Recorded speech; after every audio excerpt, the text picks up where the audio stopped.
Fundur settur í borgarstjórn Reykjavíkur þriðjudaginn, vinsamlega gefið forseta hljóð, þriðjudaginn 3. desember. Forseta langar í upphafi fundar að óska Reykjavíkurborg, byrjum á því, til hamingju með góðar kosningar, þá meina ég framkvæmd kosningana og starfsfólk Reykjavíkurborgar stóð hér í ströngu, fleiri hundruð manns út alla borg. Forseta langar einnig að óska nýkjörnum þingmönnum úr borgarstjórn til hamingju með kjörið og annars bara öllum öðrum til hamingju með góða framkvæmd lýðræðis í þessum kosningum. Við erum allavega sátt og sæl með framkvæmdina þó að við séum miðsæl með niðurstöðuna. Það nú bara þannig. En lýðræðið fékk að segja sitt og hér erum við í dag á þeirri lýðræðisveislu sem borgarstjórnir í síðari umræðu fjárhagsáætlunar. En forseti hefur ákveðið að umræða fyrir fyrsta lið á dagskrá fjárhagsáætlunar Reykjavíkurborgar fyrir árið 2024 og annan lið á dagskrá sem 5 ára áætlun Reykjavíkurborgar fyrir árin 2024 til 2028 fari fram samhliða. Í lok umræðunnar verða teknar fyrir þær breytingartillögur sem hafa borist áður en gengið verður til atkvæðagreiðslu áætlunina sjálfa. Mælendaskrá dagsins hefur verið birt á heimasíðu borgarstjórnar en samkvæmt hefð gert ráð fyrir að allir borgarfulltrúar taki til máls óski þeir þess. Í samræmi við ákvæði samþykkta ræðutími óbundinn en að öðru leyti umræðan í samræmi við hefðbundin fundarsköp. Og fyrstur á mælendaskrá tekur til máls borgarstjóri Einar Þorsteinsson. Gjörðu svo vel. Forseti, kæra borgarstjórn, ég tek undir með hamingjuóskum til nýkjörinna þingmanna hér í salnum en ætla að hefja þá aðra umræðu fjárhagsáætlun Reykjavíkurborgar fyrir árið 2025 og 5 ára áætlun.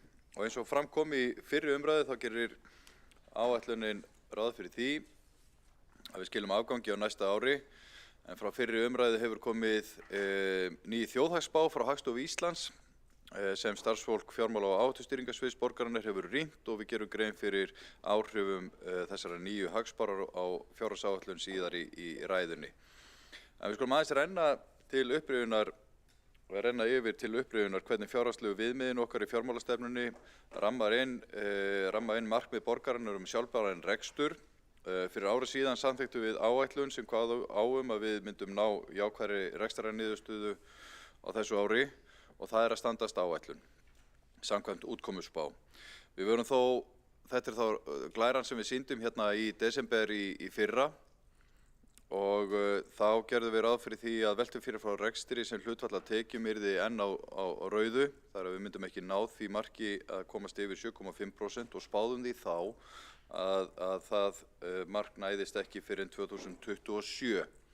Síðan hér við fyrri umræðu í byrjun desember þá sýndum við þessa töflu sem hér ofar á glærunni og þá var gert ráð fyrir 7,4% veltufé frá rekstri sem hlutfall af tekjum en eftir nýja þjóðhagsspá þá komin örlítil breyting og það þá hérna við seinni umræðu glæran eða fjárhagslegu viðmiðin neðar á glærunni og sýnir að veltufé frá rekstri sem hlutfall af tekjum þá gert ráð fyrir það verði 7,7% á næsta ári og þannig gert ráð fyrir því að öll markmið fjármálastefnunnar verði uppfyllt á árinu 2025.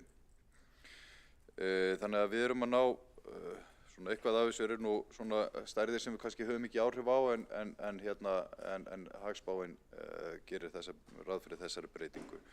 En svona stóra myndinni þessi við erum að ná markmiðum okkar frá því síðustu fjárhagsáætlun hraðar en við gerðum ráð fyrir, sem að var jákvætt.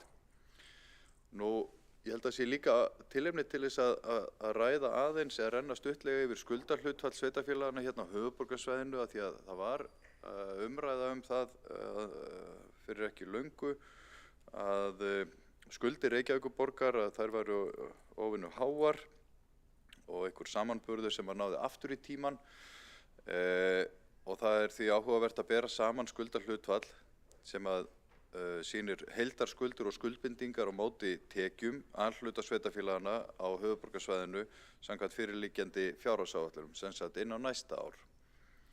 Og á næsta ári þá gert ráð fyrir að skuldahlutfall Kópavogs verði 105%, sem þá lægst á höfuðborgarsvæðinu.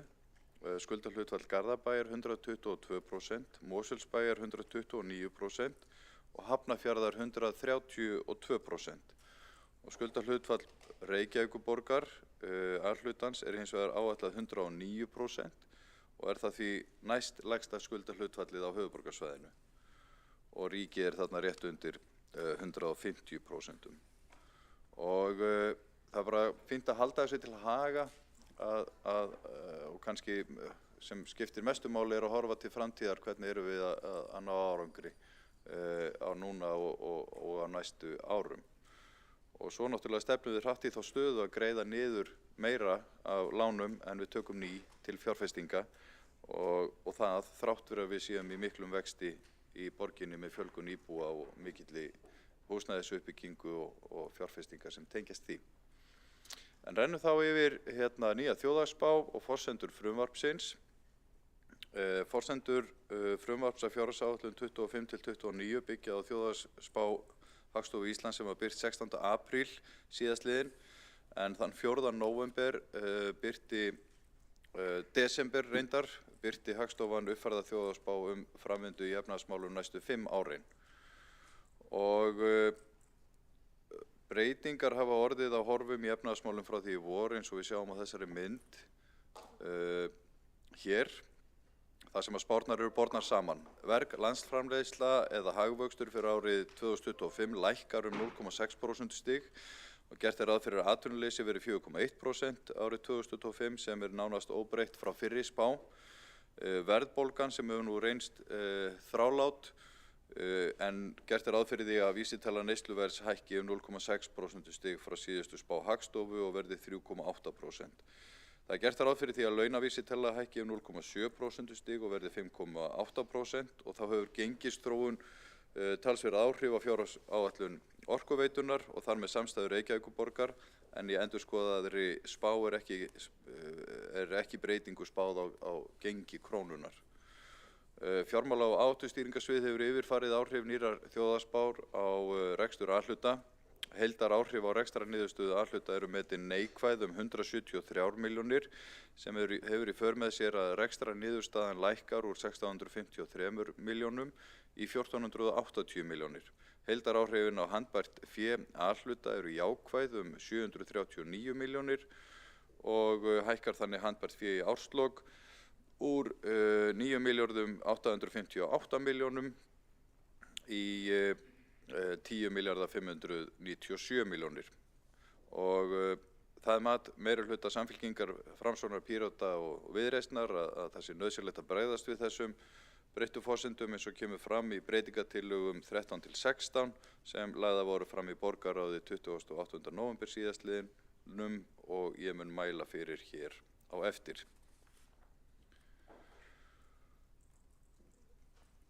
Og þá rétt að fara í þessar breytingatillögur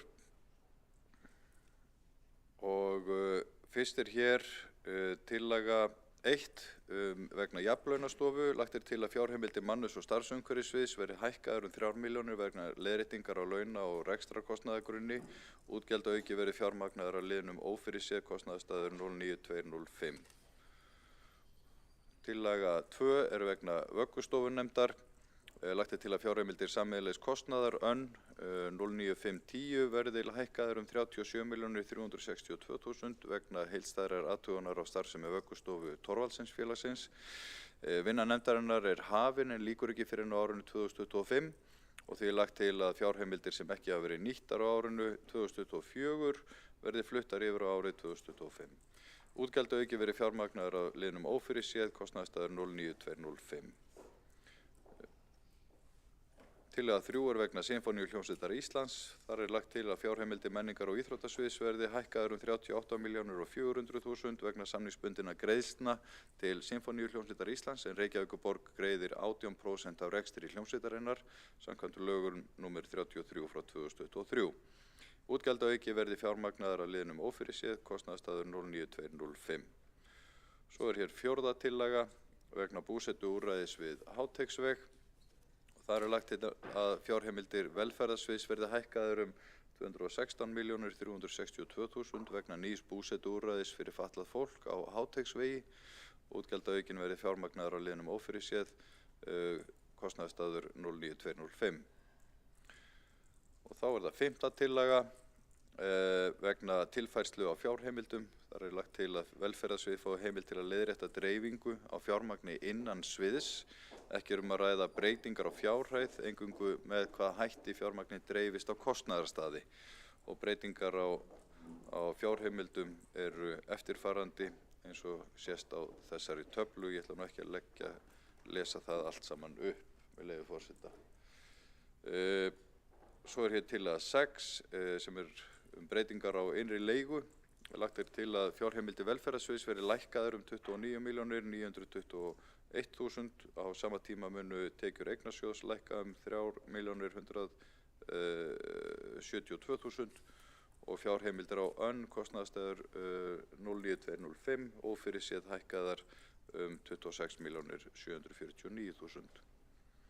Svo hér tillaga númer 7 vegna leikskólalíkansins Snorra.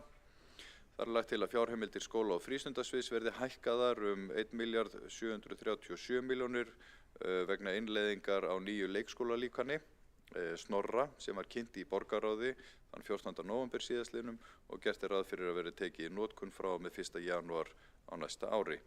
Útgjaldaauki verði fjármagnaður af liðnum ófyrirséð, kostnaðarstaður 09205. Þá hér tillaga númer 8 vegna sjálfstætt starfandi grunnskóla. Þar lagt til að fjárheimildir skóla- og frístundasviðs verði hækkaðar 300.767.000 til að fjármagna fjölgun barna og uppfærslu á framlagi til sjálfstætt starfandi grunnskóla. Fjárheimildin gerir ráð fyrir að 819 börn sæki sjálfstætt starfandi grunnskóla. Útgjaldaaukin verði fjármagnaður á liðnum ófyrirséð, kostnaðarstaður 09205 og varasjóði launa, kostnaðarstaður 09126. Þá hérna tillaga vegna sjálfstætt starfandi leikskóla. Þar lagt til númer 9. Þar lagt til að fjárheimildir skóla- og frístundasviðs verði hækkaðar 432 milljónir til að fjármagna fjölgun barna og uppfærslu á framlagi til sjálfstætt starfandi leikskóla vegna innleiðingar á Snorra sem nýja leikskólalíkanið. Fjárheimildin gerir ráð fyrir að 1164 börn sæki sjálfstætt starfandi leikskóla. Útgjaldaaukin verði fjármagnaður af liðnum ófyrirséð, kostnaðarstaður 09205. Þá það tillaga númer 10 vegna breytinga á barnafjölda í borgarreknum grunnskólum. Lagt til að fjárheimildir skóla- og frístundasviðs verði hækkaðar 20.325.000 til að fjármagna fjölgun barna í grunnskólalíkaninu EDDU. Fjárheimildin gerir ráð fyrir að 14.495 börnum í borgarreknum grunnskólum að þau verði þetta mörg. Útgjaldaaukin verði fjármagnaður á liðnum ófyrirséð, kostnaðarstaður 09205. Og þá það tillaga 11. Fjárfesting í stafrænni innviðum verði flutt í rekstur. Þar lagt til að fjárheimildar á ófyrirséð verði hækkaðar 181.679.000 til að mæta rekstrarkostnaði vegna fjárfestingar í stafrænum innviðum. Útgjaldaauki verði fjármagnaður á handbæru fé.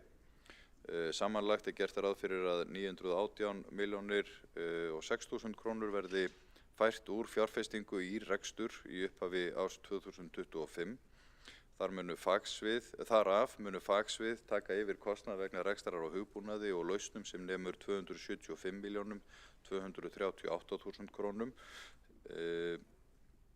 En af því má rekja 115.613.000 til sameiginlegra lausna og 159.624.000 vegna rekstrar á sérlausnum sviða. Reksturinn á hlöðunni og mínum síðum 242.768.000 verður færður miðlægt til útgjalda á sameiginlegan kostnað Reykjavíkurborgar og sameiginlegu kostnaður Þón vegna vörustjóra, stafrænna leiðtoga, gagnasérfræðinga og lögfræðiþjónustu verður jafnframt gjaldfærður miðlægt á sameiginlega kostnað 400 milljónir. Þá tillaga 12, tillaga vegna hækkunar á tekjum jöfnunarsjóðs. Þar lagt til að áætlaðar tekjur frá jöfnunarsjóði vegna málaflokks fatlaðs fólks hækki 361.089.000 í samræmi við uppfærða áætlun frá sjóðnum vegna næsta árs. Hækkuninni verður ráðstafað á ófyrirséð kostnaðarstað 09205. Og 13. tillaga vegna hækkunar útsvarstekna. Þar lagt til að áætlaðar tekjur vegna útsvars verði hækkaðar 613.563.000 vegna breytinga á verðlags-, launa- og vinnumagnsforsendum í samræmi við þjóðhagsspá Hagstofu Íslands frá 4. nóvember 2024. Áhrif hærri verðlags- og launaforsendu á útsvarstekjur hefur jákvæð áhrif vegna þess að útsvarstekjur eru háðar launum íbúa Reykjavíkur. Hækkun útsvarstekna leiðir til hækkunar á handbæru fé. Tillaga 14 vegna gjaldfærslu lífeyrisskuldbindingar. Lagt til að áætluð gjaldfærsla lífeyrisskuldbindingar verði hækkuð 350 milljónir vegna breytinga á verðlags- og launaforsendu í samræmi við þjóðhagsspá Hagstofunnar. Áhrif hærri verðbólgu á gjaldfærslu lífeyrisskuldbindingar eru jákvæð vegna þess að mikill hluti eigna lífeyrissjóðsins verðtryggður. Áhrif hærri launaforsendu eru neikvæð vegna þess að skuldbindingar sjóðsins eru uppreiknaðar með launavísitölu. Hækkun útgjalda hefur áhrif á rekstrarniðurstöðu til lækkunar en ekki á handbært fé. Breytingin felur jafnframt í sér hækkun á liðnum breyting lífeyrisskuldbindingar 350 milljónir í sjóðstreymi aðalsjóðs og samstæðu þar sem reiknaðan lið að ræða. Þá tillaga 15 vegna breytingar á fjármagnskostnaði A-hluta. Lagt til að nettó fjármagnskostnaður A-hluta verði hækkaður í samræmi við breyttar verðlags- og vaxtaforsendur í samræmi við þjóðhagsspá Hagstofu Íslands. Tillagan felur í sér að rekstrarniðurstaða lækkar vegna hærri verðbóta 436.441.000 og á móti gert ráð fyrir að handbært fé hækki 125 milljónir vegna endurskoðaðrar vaxtaforsendu og þar sem verðbætur hafa ekki áhrif á handbært fé. Breytingin hefur eftirfarandi áhrif á aðalsjóð og eignasjóð og felur jafnframt í sér hækkun á liðnum verðbætur, afföll og gengismunur 561.659.000 í sjóðstreymi A-hluta og samstæðu þar sem reiknaðan lið að ræða. Tillaga 16. Breytingar á milliviðskiptum A-hluta. Lagt til að milliviðskiptum samstæðu A-hluta verði breytt eins og lýst í meðfylgjandi töflu og hún skýrist af afleiddum áhrifum af breyttum verðlagsforsendum. Þá það tillaga 17. Lagt til að sviðsstjóra fjármála- og áhættustýringarsviðs verði falið að útfæra ofangreindar breytingar á kostnaðarstaði í A-hluta eftir því sem við á í samráði við hlutafélagið. Þetta voru breytingatillögurnar. Ég ætla að renna aðeins yfir fjárfestingaáætlun Reykjavíkurborgar frá 25 til 34 og þar endurspeglast forgangsröðun borgarinnar í fjárfestingum. Fjárfestingin aukin frá því í ár. Mest aukning í stofnkostnaði fasteigna og þá það einkum leikmálin og íþróttamálin sem eru þar undir. Það náttúrulega mikilvægt að halda áfram átaki í viðhaldsmálum í húsnæði, leik-, grunn- og frístundar ásamt uppbyggingu á nýjum leik- og grunnskólum vegna húsnæðisuppbyggingar og fjölgunar íbúa. Og förum bara hér í grunnskólana. Þar áfram haldið í viðhaldsátakinu og uppbyggingu nýrra grunnskóla og í viðhaldsátakinu má helst nefna Hólabrekkuskóla og ég kannski tek það fram að þetta lítur aðeins öðruvísi út heldur en fjárfestingaáætlunin í fyrra og hittifyrra vegna þess að þar voru stórir safnliðir en núna vildum við skýra framsetninguna og hefum brotið þetta betur niður á einstaka verkefni. Þannig að getur fólk glöggvað sér betur á því hvernig við erum að forgangsraða í þessi verkefni.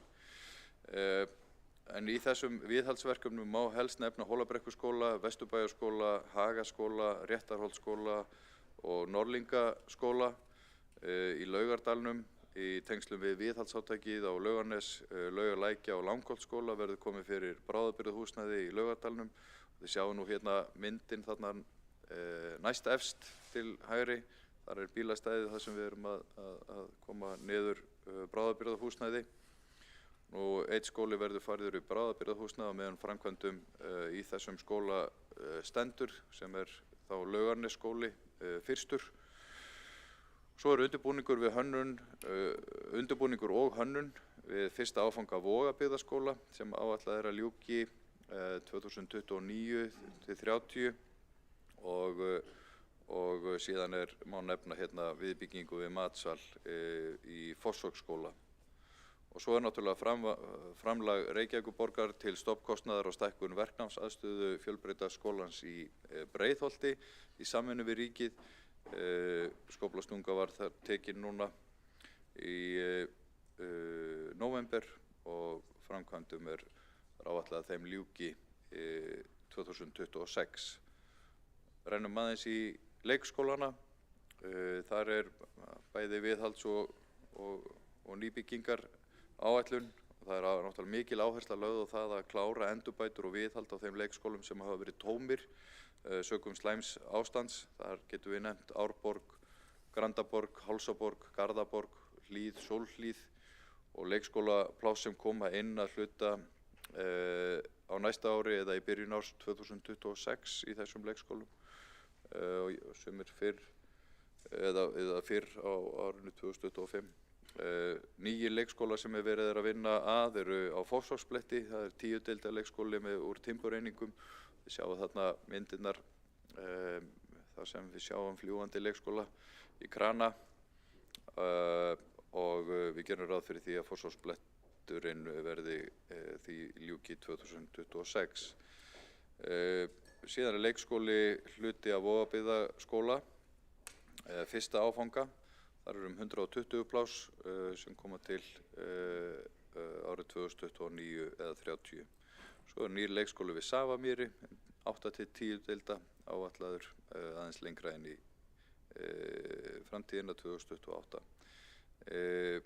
Kannski líka nefna Laugasól, Laugaborg. Þar verið ákveðið að rífa leikskólan niður og hefja undirbúning fyrir nýjan skóla.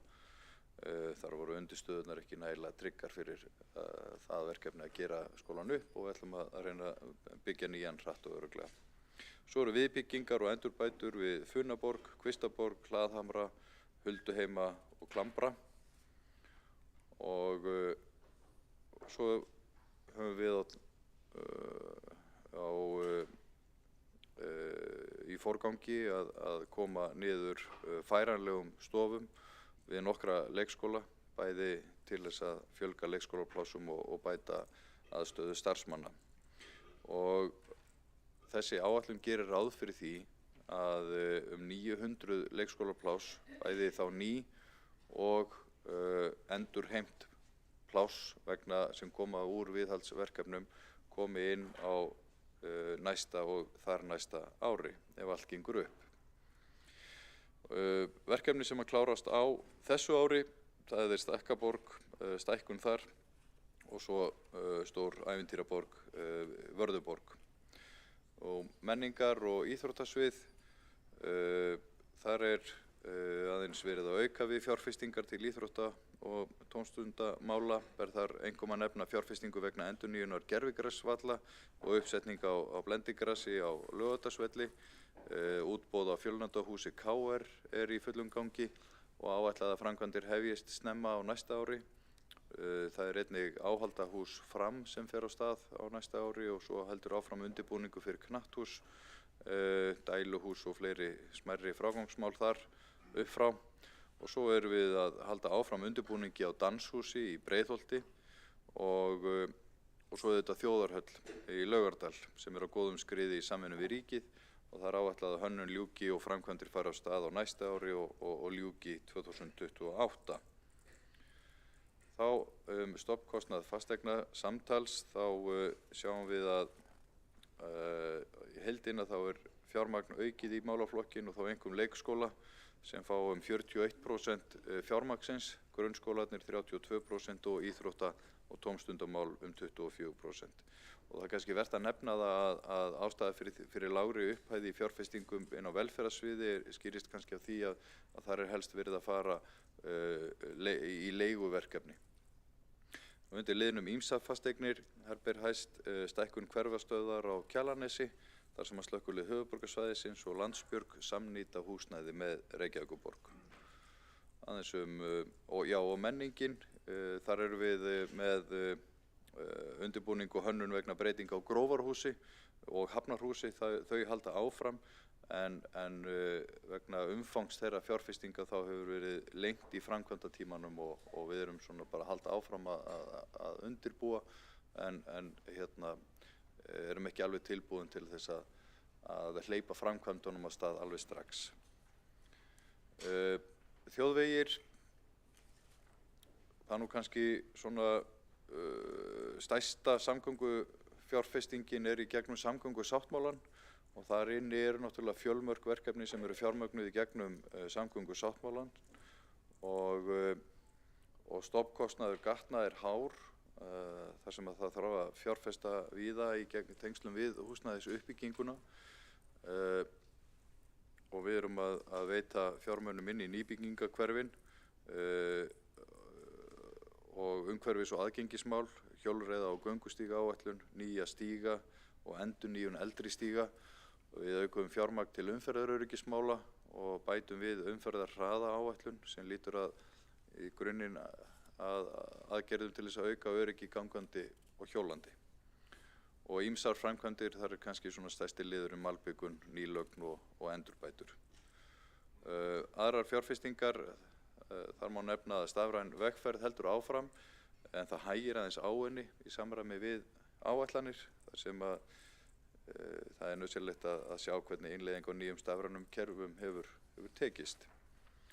Og ef við tökum þetta allt saman þá sjáum við að fasteignir og stofnbúnaður eru 15 milljarðar cirka, gatna- og umhverfisframkvæmdir 8,2 og aðrar fjárfestingar upp á 2 milljarða og 150 milljónir tæpar, samtals 25,3 milljarðar en gatnagerðargjöldin upp á 3 milljarða rúma dragast síðan frá. Og þá ég svona búinn að fara yfir megin atriðin í þessu. Þetta eru metnaðarfull áform, metnaðarfull áætlun sem að felur í sér að það verið að fjárfesta í fólkinu í borginni, fjölskyldunum, velferð þeirra og öryggi og til framtíðar. Og það verður þó að horfast í augu við það að fjárfestingagetan ekki ótakmörkuð og það nauðsynlegt að hafa aðhald í fjárfestingu þar sem að það ekki skynsamlegt að taka of mikið af lánum, sérstaklega þegar kjör eru ekki góð. En við erum áfram að gefa í varðandi skóla, leik, grunn og skólamálin og íþróttamálin og mikilvægt að viðhalda núverandi fasteignum ásamt því að bæta við nýjum, sérstaklega með hliðsjón af fjölgun íbúa. Og málaflokkurinn 59% af fjárfestingunni á næsta ári. Og gatna- og umhverfisframkvæmdir á svipuðum stað og hafa verið eða 32% af fjárfestingunni á næsta ári og aðrar fjárfestingar 9% af fjárfestingunni. Forseti, kæra borgarstjórn, það ánægjulegt að sjá það að fjármálin að snúast til betri vegar. Við erum með plan, sagði nú einu sinni stjórnmálamaður og gekk vel. En okkar plan birtist hér í upphafi kjörtímabilsins þegar við sáum fjármálin snúast hratt til verri vegar með mikilli verðbólgu og ýmsum svona ytri aðstæðum sem kölluðu á aðgerðir og við réðumst í þær. Þá má eflaust deila margt þegar kemur að fjármálum borgarinnar og hverjir að þakka. Þetta eitt stórt samspil ytri og innri aðstæðna sem að við þurfum að vinna með á hverjum degi. Undirliggjandi hins vegar bara metnaður af hálfu meirihlutans að reka borgina með sjálfbærum hætti og að þær áætlanir sem að við gerum, þau fjárhagslegu mælikvarðar sem að við setjum okkur, að allt þetta standist. Og við sáum það hér í upphafi ræðu minnar að fjárhagslegu viðmiðin okkar, þar erum við að ná þeim fyrr en við bjuggumst við og það er bara afar ánægjulegt. Og mér langar til þess að þakka starfsfólki borgarinnar fyrir sinn ómetanlega þátt í því. Það gerist ekkert nema við spilum öll saman og mér langar að þakka sérstaklega starfsfólki í fjármála- og áhættustýringarsviðs fyrir þeirra störf við gerð þessarar áætlunar. Og svo langar mig bara að minna á það að við erum lánsöm að búa í Reykjavík. Þetta er borg sem að geymir öll þau gæði sem við þekkjum svo vel og kunnum svo vel að meta, en við gleymum stundum í amstri dagsins. Við eigum óskaplega metnaðarfullt leik- og grunnskólakerfi sem stýrt af öflugu fólki, fagfólki alla borg, miðstöðvarnar sem að tengja hverfin við þjónustu borgarinnar og halda utan fjölskyldurnar og öll þau sem að þangað leita. Og samfélag sem að byggir á trausti og vináttu og samvinnu, og við finnum þetta öll, við finnum þetta í heita pottinum og í starfinu hjá eldrafólki, hjá íþróttafélagunum, í foreldrafélagunum og frístundamiðstöðunum, og allstaðar eru falleg samskipti og samvinna sem að gerir okkur að góðu samfélagi. Ég held að það sé gott að hafa það í huga hvað við erum lánsöm í grunninn. Á sama tíma þá erum við full metnaðar sem borgarstjórn til þess að gera Reykjavík enn betri en áður. Forseti, kæru borgarfulltrúar, ég hef nú mælt fyrir frumvarpið að fjárhagsáætlun Reykjavíkurborgar 2025 og frumvarpið að 5 ára áætlun frá 25 til 29 fyrir A-hluta og samstæðu og legg til að þær verði samþykktar með framkomnum breytingatillögum meirihlutans. Borgarstjóri hefur lokið máli sínu. 2 hafa óskað eftir að taka til máls í andsvari. Það er Kjartan Magnússon og Líf Magnúdóttir í þessari röð. Kjartan Magnússon, borgarfulltrúi, gjörðu svo vel. Forseti, góðir borgarfulltrúar. Borgarstjóri er embættismaður og sem slíkur þá ber honum að upplýsa borgarstjórn og borgarbúa sem best fjármál borgarinnar allt sem að þeim snýr.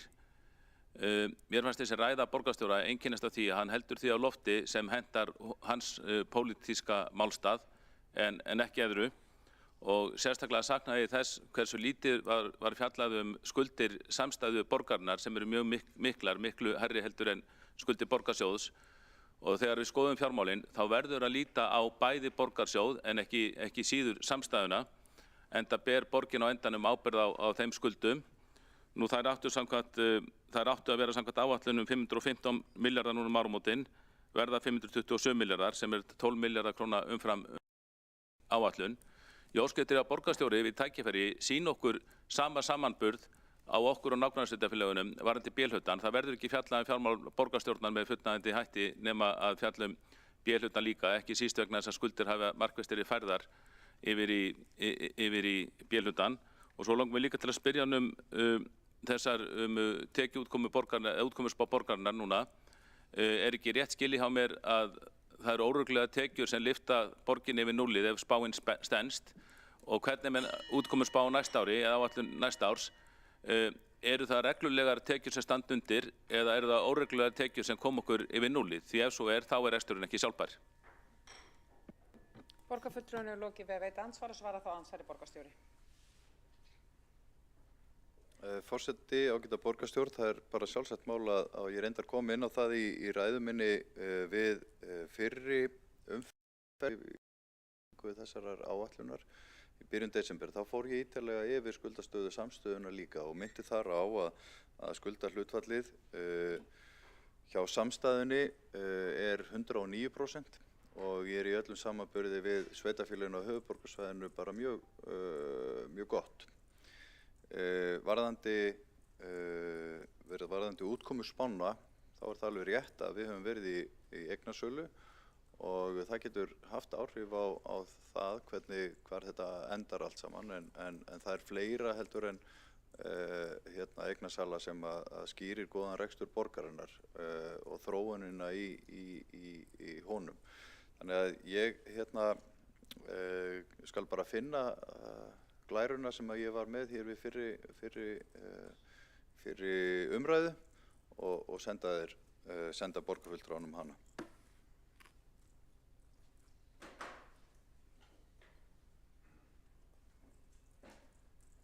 Borgarstjóri hefur lokið við að svara andsvari og veitir þá andsvar öðru sinni. Borgarfulltrúi Kjartan Magnússon, gjörðu svo vel. Forseti, góðir borgarfulltrúar, ég þakka borgarstjóra fyrir svarið og fínt að fá þessar glærur, en það er merkilegt að ég óskaði á fundinum fyrir mánuði, fyrir fundinum, eftir því að fá ræðu borgarstjóra við framlagningu fjárhagsáætlunar, sem er yfirleitt gott yfirleitt fjárhaginn á næsta ári og svona uppgjörið. Og það merkileg var að borgarstjóri neitaði mér það að fá þessa ræðu. Ég held að maður geti fengið alla ræður sem embættismenn halda, hann er embættismaður, og mér finnst alveg ótrúlegt að því þessari ræðu var einu sinni dreift til okkar allra, bara kerfisbundið, allra borgarfulltrúa, til þess að við getum glöggvað okkur betur á málflutningi borgarstjóra. En það er greinilegt að hann er ekki stoltur, bara það hann skildi neita að afhenda mér ræðuna, sýndi mér að hann er ekki stoltur af þessari fjárhagsáætlun. Maður sem er ekki stoltari af verkum sínum er svo að hann vill ekki dreifa slíkum upplýsingum þegar það er beðið, já, þá er eitthvað. Þannig að ég ítrykka ósk mína að fá ræðu borgarstjóra sem hann flutti við framlagningu áætlunarinnar, og svo ítrykja líka spurningana varðandi óreglulegar tekjur. Er útkoma næsta árs sem á að vera í plús, er hún byggð á óreglulegum tekjum eða standa reglulegar tekjur undir sjálfbærum rekstri? Borgarfulltrúi hefur lokið við að veita andsvar öðru sinni og svara þá andsvar öðru sinni borgarstjóri Einar Þorsteinsson, gjörðu svo vel. Já, forseti, það er bara sjálfsagt að senda borgarfulltrúanum ræðuna. Ég hélt reyndar að þessi fyrirspurn hefði verið eitthvað grín þegar hún kom fyrst fram, en það eru hér bara umræður í salnum en líka á netinu, af því að þetta er allt saman tekið upp og meiri segja textað. En það er bara sjálfsagt að verða við ósk borgarfulltrúans ef hann hefur áhuga því að fá ræðuna mína í heild sinni. Hún var 70 blaðsíður minni mig með glærunum. Þannig að ég skal bara koma þeirri ræðu á borgarfulltrúa Kjartan Magnússon og eins og ég nefndi áðan, þá höfum við á þessu ári verið að selja eignir, þannig að þær eru óreglulegar tekjur sem að hafa áhrif á útkomuna. Við erum ekkert að fela það. Þannig að það er bara mikilvægt að hafa eignasafn borgarinnar þannig að það nýtist borgarbúum. Ég finnst skynsamlegra að selja eignir og draga úr lántökuþörf til þess að geta staðið undir bara rekstri borgarinnar og þó það sé einskiptis tekjur þá gagnast að borgarbúum samt sem áður. Borgarstjóri hefur lokið við að veita andsvar öðru sinni og óskar borgarfulltrúum til að gera stutta athugasemd. Örstutt, gjörðu svo vel. Forseti, góðir borgarfulltrúar, ég vil bara þakka borgarstjóra kærlega fyrir að verða við beiðni minni, og þetta verið ekkert grínið í síðasta mánuði. Ég bar þetta upp við hann persónulega og sendi síðan tölvupóst út af þessu.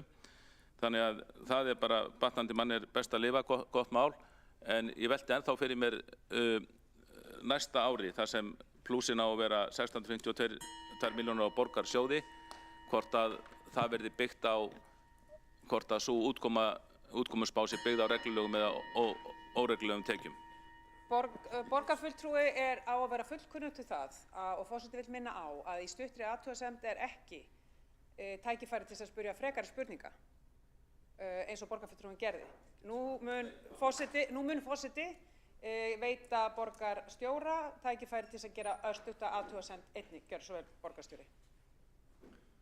Örstutt athugasemd, forseti, varðandi af því að það kom þessi spurning. Það er ekki gert ráð fyrir eignasölu með sama hætti eins og gert var ráð fyrir á þessu ári hér. Þetta er að finna í fjárhagsáætluninni. Mér minnir að það sé sáralítil eignasala á næsta ári. Óskar borgarfulltrúinn eftir að taka til máls undir fundarsköp. Örstutt, gjörðu svo vel, má ég biðja um hljóð? Forseti, góðir borgarfulltrúar, ég bara þakka borgarstjóra fyrir ágætt svör, en ég vil bera mig sakir varðandi það sem forseti sakaði mig að ég hefði verið að misnota rétt minn til þess að koma með frekari spurningar. Ég var ekki að koma með neina frekari spurningu, ég var að ítreka spurningu sem ég bar upp í fyrsta andsvari mínu. Takk fyrir það, og þá tekur til máls næst á mælendaskrá. Það er rétt, afsakaðu Líf Magnúsdóttir, það er alveg rétt. er einnig á mælendaskrá varðandi andsvar og það er Líf Magnúsdóttir, borgarfulltrúi, gjörðu svo vel. Forseti, ég þakka borgarstjóra fyrir svo sem ágætis yfirferð af gögnum sem að þegar lágu til grundvallar fyrir þessum fundi.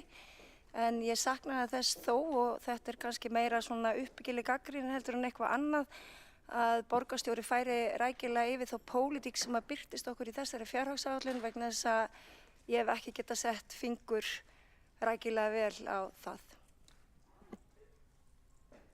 Borgarfulltrúinn hefur lokið við að veita andsvar, svara þá andsvari borgarstjóri Einar Þorsteinsson, gjörðu svo vel. Forseti, já, þetta er ágætis sjónarmið. Áætlunin talar að mínum mati bara fyrir sig sjálf. Við erum að leggja áherslu á skólamál, fjárfest í fólki. Ég bara, ég get alveg haldið langa pólitíska ræðu það hvað þessi áætlun þýðir. Hér erum við bara að samþykkja fara yfir í aðra umræðu yfir þessa áætlun sem við ræddum hér fyrir mánuði síðan. Ég er bara þannig gerður að ég vil ekki vera að þreyta fólk með einhverjum langdregnum ræðum eitthvað sem þegar liggur fyrir. En borgarfulltrúinn Líf Magnúsdóttir kemur örugglega innblásin af sinni eigin pólitík hér á eftir og ég bara hlakka til að heyra þá uppbyggilegu og öflugu pólitísku ræðu sem þar verður að finna. Borgarstjóri hefur lokið við að veita svara andsvari og veit þá andsvar öðru sinni. Líf Magnúsdóttir, borgarfulltrúi, gjörðu svo vel. Forseti, já það er nú heila málið. Það er kannski hvernig þessir fundir hafa í gegnum tíðina byggst upp, þannig að borgarstjóri fer í fyrri umræðu og heldur 1,5 tíma langa ræðu þar sem að þylur upp tölu frá fjármálaskrifstofu. En það sem að ég sakna í rauninni er að þetta er allt fyrirliggjandi gögn og þetta eru fyrirliggjandi breytingatillögur. Ég sakna þess að við séum ekki að ræða hérna pólitíkina og í hverju hún birtist í þeim tölum sem að liggja fyrir fundunum og borgarfulltrúar eiga að hafa kynnt sér. Þannig að það er svona mín athugasemd á þennan fund og ég geti vel hugsað mér í framhaldinu að við myndum kannski rýna þetta eitthvað betur og fyrirkomulag þessa tveggja funda.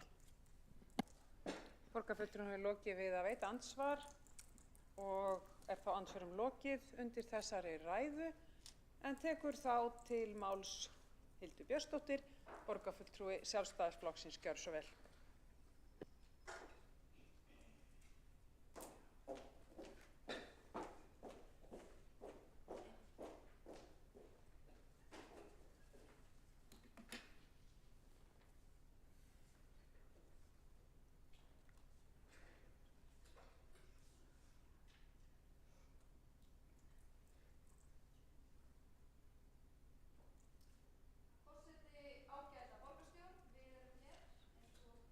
Inni að kunnugt stödd í síðari umræðu fjárhagsáætlun Reykjavíkurborgar fyrir árið 2025 og ræðum jafnframt samhliða útkomuspá fyrir árið 2024.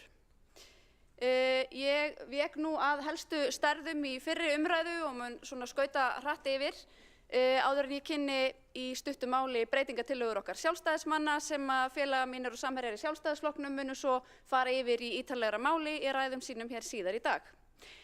En útkomuspá gerir ráð fyrir að niðurstaða af rekstri A-hluta árið 2024 verði jákvæð sem nemur 531 milljón króna. Og eins og við höfum farið yfir áður og þá vilja fulltrúar meirihlutans meina að allt stafi þetta hér af einhverjum ótrúlegum hagræðingum. En eins og ég vék að hér við fyrri umræðu að þá ef við lítum til rekstrargjalda borgarinnar, annars vegar berum saman rauntölur 24 við útkomuspá 2024 og ef við berum svo líka niðurstöðuna við áætlun, að þá erum við að sjá hækkun milli ára og við erum að sjá líka breytingu frá áætlun. Hér stenst áætlun ekki eins og áður og hér hækka gjöld stöðugt milli ára. Launakostnaður, hann lækkaði ekkert milli ára, heldur hækkaði 7,2 milljarða. Rekstrakostnaður lækkaði ekkert milli ára, heldur hækkaði 5,3 milljarða. Launakostnaður og rekstrakostnaður fyrir 3,3 milljarða umfram áætlun. Og í hverju fólst þá þessi meinti viðsnúningur í rekstri borgarinnar sem borgarstjóri vill meina stafi af hagræðingum. Rekstratekjur borgarinnar, við ætlum að bera þær saman með sama hætti og rekstragjöldin, við ætlum að bera saman rauntölur 23 við útkomuspá 24 og við ætlum að bera saman útkomuspána við fjárhagsáætlun þess árs. Aftur sjáum við að tekjur hækka gríðarlega milli ára og þær líka hækka almennt frá áætlun. Þannig að rekstratekjur borgarsjóðs jukust milli ára sem nemur 17,3 milljörðum króna. Og ég bið ykkur að staldra við þessa tölu því þarna birtist okkur auðvitað fyrst og fremst þessi meinti viðsnúningur. Vandi borgarinnar nefnilega útgjaldavandi, ekki tekjuvandi. Hér streyma tekjur inn stríðum straumum í borgarsjóð og eru yfirleitt helsta ástæða þess að hér hægt að halda áfram að blása út útgjöldin, þó við séum því auðvitað algjörlega mótfallin. Þannig að viðsnúningur í rekstri borgarinnar, hann stafar ekki af hagræðingaraðgerðum heldur mikilli tekjuaukningu. Og eins og ég hef sagt hér áður, og þá hef ég auðvitað fulla samúð með sviðsstjórum sem falið að fara í flatan niðurskurð á sínum sviðum, 1% hagræðingu. Það sem maður þarf auðvitað að sjá hér pólitísk forysta það að ráðast í alvöru niðurskurð, að hætta verkefnum, að hugsanlega loka einhverjum sviðum og áfram mætti telja til þess að raunverulega hreyfa nálina hér í rekstrinum. En hvernig stendur einmitt grunnrekstur Reykjavíkurborgar? Þetta framtíðarsýnin sem birtist okkur alltaf í fjárhagsáætlun að fjármálastjórn borgarinnar skuli miða sjálfbærni til lengri tíma litið. Og hvað felst í því? Það að reksturinn skili afgangi og borgarsjóður standi undir skuldum og skuldbindingum á hverjum tíma án þess að gengið sé á eignir eða þjónustu í samræmi við lögbundnar skyldur. Og ég bið ykkur að muna þetta markmið að ganga ekki á eignir í þá og þess að hér sé hægt að standa undir skuldum og skuldbindingum og þjónustu við íbúa þetta. Skatttekjur og jöfnunarsjóðstekjur, þær eiga að geta staðið hér undir grunnrekstri Reykjavíkurborgar. Við skulum þá víkja málinu að innviðafyrirtækjunum okkar tveimur, Orkuveitu Reykjavíkur og Faxaflóa á Höfnum. Og bæði þessi félög standa nú frammi fyrir gríðarlegri fjárfestingaþörf á næstu árum sem liggur algjörlega fyrir. Og hér sjáum við arðgreiðslurnar sem að koma út úr þessum félögum nú í ár. Það í rauninni nákvæmlega sama þó að þessi félög eins og Orkuveitan á síðasta ári skilaði afkomu sem að verri en áætlanir gerðu ráð fyrir, en samt var gerð krafa að arðgreiðslur myndu aukast vegna þess að borgin notar innviðafyrirtækið sem sína prívat tekjutursku og gerir að verkum að þessi félög þurfa að skuldsetja sig enn frekar, og við víkjum að því aðeins síðar hér í dag. Svo eru hér tekjur af sölu byggingarréttar, þær eru áætlaðar 4,5 milljarðar króna og söluhagnaður eigna 2,2 milljarðar króna. Og hvað býr þar að baki? Jú, við höfum fjallað það áður, það sala á Perlunni. Hér hangir rekstur borgarinnar á því að Perlan verði seld fyrir áramót. Og seljist hún ekki fyrir áramót, þá eru auðvitað hlaupið hér til og leitað að öðrum eignum til að selja bara fyrir áramót, til þess að láta niðurstöðuna líta betur út. Og ég tek fram eins og áður, ég hef ekkert á móti því að Perlan sé seld, ég hef stutta frá upphafi, mér þykir bara næsta víst að einkaaðilar geti haldið betur utan þessa eign og gert eitthvað skynsamlegt með hana. En það á ekki að vera þannig að Perlan sé seld til þess að hér sé hægt að standa undir grunnrekstri borgarinnar og þjónustu við íbúa. Þegar við seljum stórar eignir, þá ætti söluandvirðið miklu fremur að renna til niðurgreiðslu skulda eða innviðafjárfestinga. Arðgreiðslur, tekjur af sölu byggingarréttar og áætlaður hagnaður af eignasölu áætlaður 12,4 milljarðar króna árið 2024. Ef þessara tekna nyti ekki við, þá væri niðurstaðan af rekstri borgarinnar 11,8 milljarða halli árið 2024. Þannig að það alveg ljóst að útsvarstekjur og jöfnunarsjóðstekjur, þær standa ekki undir grunnrekstri borgarinnar eins og fjármálastefnan gerir ráð fyrir, og við erum að treysta á eignasölu. Grunnrekstur borgarinnar því ósjálfbær, enda eins og ég hef sagt, hangir hann á arðgreiðslum og eignasölu. Við sjálfstæðismenn kynnum hér í dag nokkrar breytingatillögur og ég myndi gjarnan vilja geta staðið hér í dag og allir félagar mínir og verið að kynna hérna innblásnar tillögur og hugmyndir að hinu ýmsa sem við myndum vilja gera hér í borginni. En það verður ekki hægt að gera fyrir en við erum raunverulega búin að koma rekstrunum hér í lag. Þannig að við reynum að leggja fram mjög ábyrgar tillögur, þær snúa allar að hagræðingum eða tekjuauka eða eignasölu og sem að geta leitt til niðurgreiðslu skulda. Við leggjum til frestun fjárfestinga og þar leggjum við annars vegar til að fjárfesting í áhöldum, tækjum og hugbúnaði þróunar- og nýsköpunarsviðs verði lækkuð 600 milljónir og við leggjum líka til frestun tiltekinna fjárfestinga í miðborginni sem við teljum að þoli bið. Við leggjum til hagræðingu í rekstri. Við leggjum til eins og áður stjórnkerfisúttekt. Við viljum að hér verði ráðnir óháðir sérfræðingar til að framkvæma stjórnkerfisúttekt á borgarkerfinu þar sem að lögbundin verkefni yrðu sundurgreind frá ólögbundnum og áhersla sett á að framkvæma og standa undir lögbundnum verkefnum. Við viljum líka ráðningabann í, takið eftir, miðlæga stjórnsýslu. Hér hafa fulltrúar meirihlutans oft leikið sér að því að snúa út úr tillögum af þessum toga og sagt að hér vilji sjálfstæðismenn ekki ráða inn í grunnþjónustuna. Það er auðvitað af og frá. Hér er mjög mikilvægt að manna þjónustu á borð við leikskóla, skóla, frístundaheimili og velferðarþjónustu, svo dæmi séu tekin. En hér erum við að tala yfirbygginguna, miðlægu stjórnsýsluna. Og þetta hef ég farið yfir oft áður, þennan frasa að starfsmönnum borgarinnar hafi. Þetta kom fram held ég 2023 og starfsmönnum borgarinnar hefði þá árunum á undan fjölgað nokkuð umfram lýðfræðilega þróun og þá var þróunin í rauninni sú á milli áranna 2017 og 2022 að starfsmönnum hafði fjölgað 25% á meðan íbúum hafði aðeins fjölgað 10%. Félagar okkar hér sem hafa leitt þessa borg á síðustu árum að þeir sáu sérstaka ástæðu til að setja sér þá stefnu að í borginni ætti ekki lengur að ráða í ónauðsynleg störf. Þá vík ég aftur að því sem ég nefndi hér áður. Launakostnaður lækkaði ekkert milli áranna 23 og 4, heldur hækkaði 7,2 milljarða og launakostnaður mun halda áfram að hækka, eða sem nemur tæpum 4,3 milljörðum árið 2025. Við leggjum líka til hér, kannski svo ég klári þetta, við erum auðvitað með tillögum okkar hagræðingar að fara í ráðningabann á miðlægri stjórnsýslu en jafnframt að aðskilja ólögbundin verkefni frá lögbundnum og við tilgreinum reyndar sérstaklega að þó að leikskólaþjónusta sé ekki lögbundin þjónusta þá er það þjónusta sem er mikilvæg, grunnþjónusta á okkar mati og við viljum auðvitað að sé haldið vel utan um. En hér skiptir máli að minnka borgarkerfið, minnka báknið eins og sjálfstæðismenn hafa löngum kallaða og það er verkefnið og þetta er svona kannski vandamálið og tölurnar eins og þær blasa við okkur sem þarf að bregðast við. Jæja, við erum með tillögu að mannréttindaskrifstofa verði sameinuð velferðarsviði og að mannréttinda- og ofbeldisvarnaráð verði sameinað velferðarráði og sjáum fyrir okkur að þarna mætti spara 150 milljónir króna árlega. Við erum jafnframt með tillögu að hagræða skrifstofu borgarstjóra og borgarritara sem nemur 100 milljónum króna. Við leggjum til að hagrætt verði 10 milljónir hvað varðar markaðs- og viðburðamál, sérstakar athuganir og úttektir, almannatengsl og kynningar og auglýsingar. Við leggjum til fækkun upplýsingafulltrúa á vegum borgarinnar og teljum okkur geta sparað 100 milljónir með þeirri aðgerð og leggjum jafnframt til hagræðingu sem nemur 10 milljónum króna í móttökur.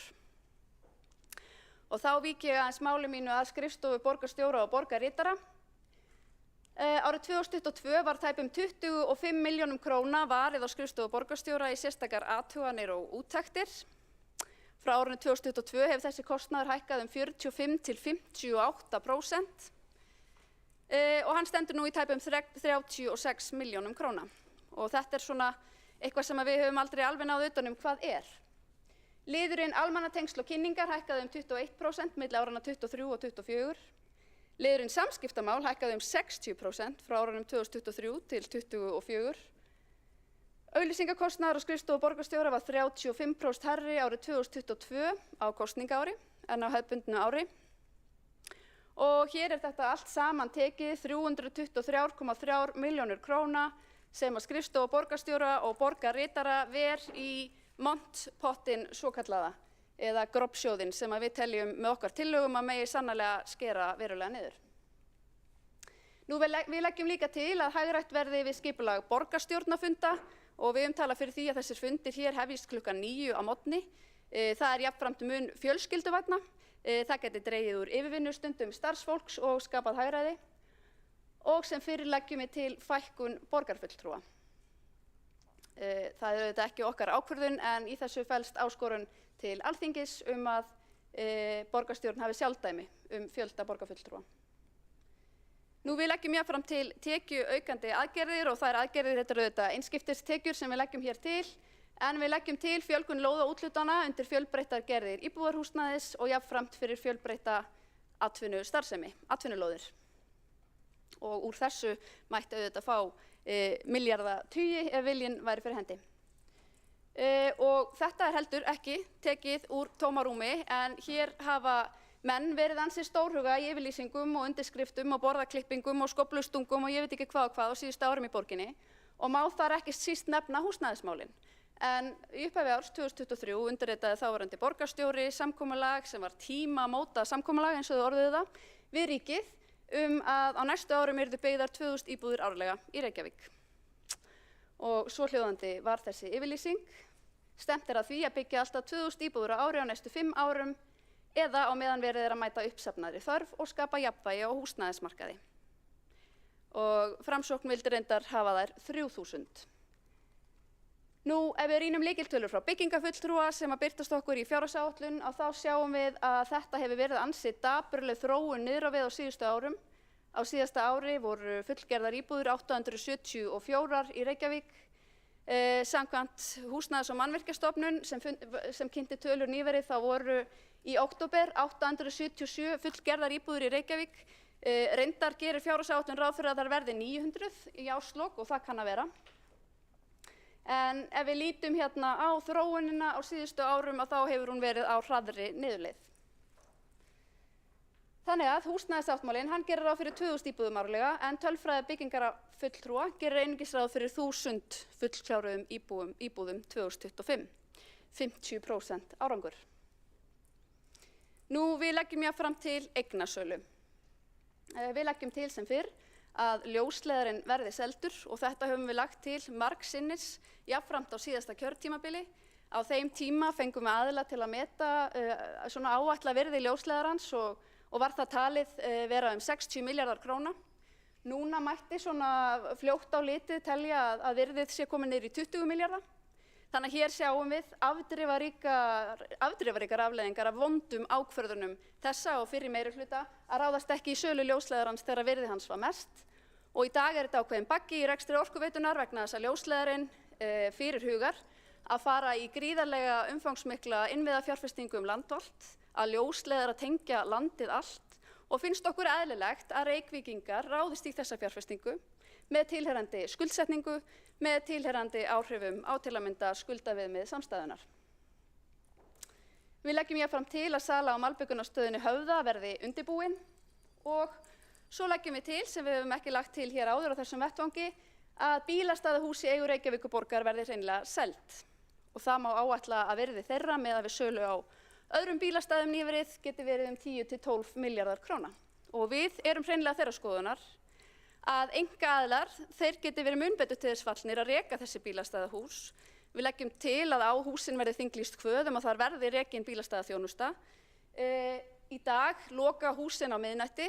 Ég vissum að það sé hægt að ná betri þjónustu út úr húsunum með því að hafa sólarhringsopnun og jafnvel einhverja aukna þjónustu fyrir notendur. Og hvers vegna leggjum við til þessa eignasölu? Við viljum fyrst og fremst að það sem tilfellur við eignasöluna renni til niðurgreiðslu skulda, hugsanlega í einhverjum tilfellum til innviðafjárfestinga. Og lítum þó aðeins á skuldirnar, en skuldir samstæðu jukust 31,5 milljarða árið 2024, en þar af jukust skuldir A-hluta rúma 12 milljarða.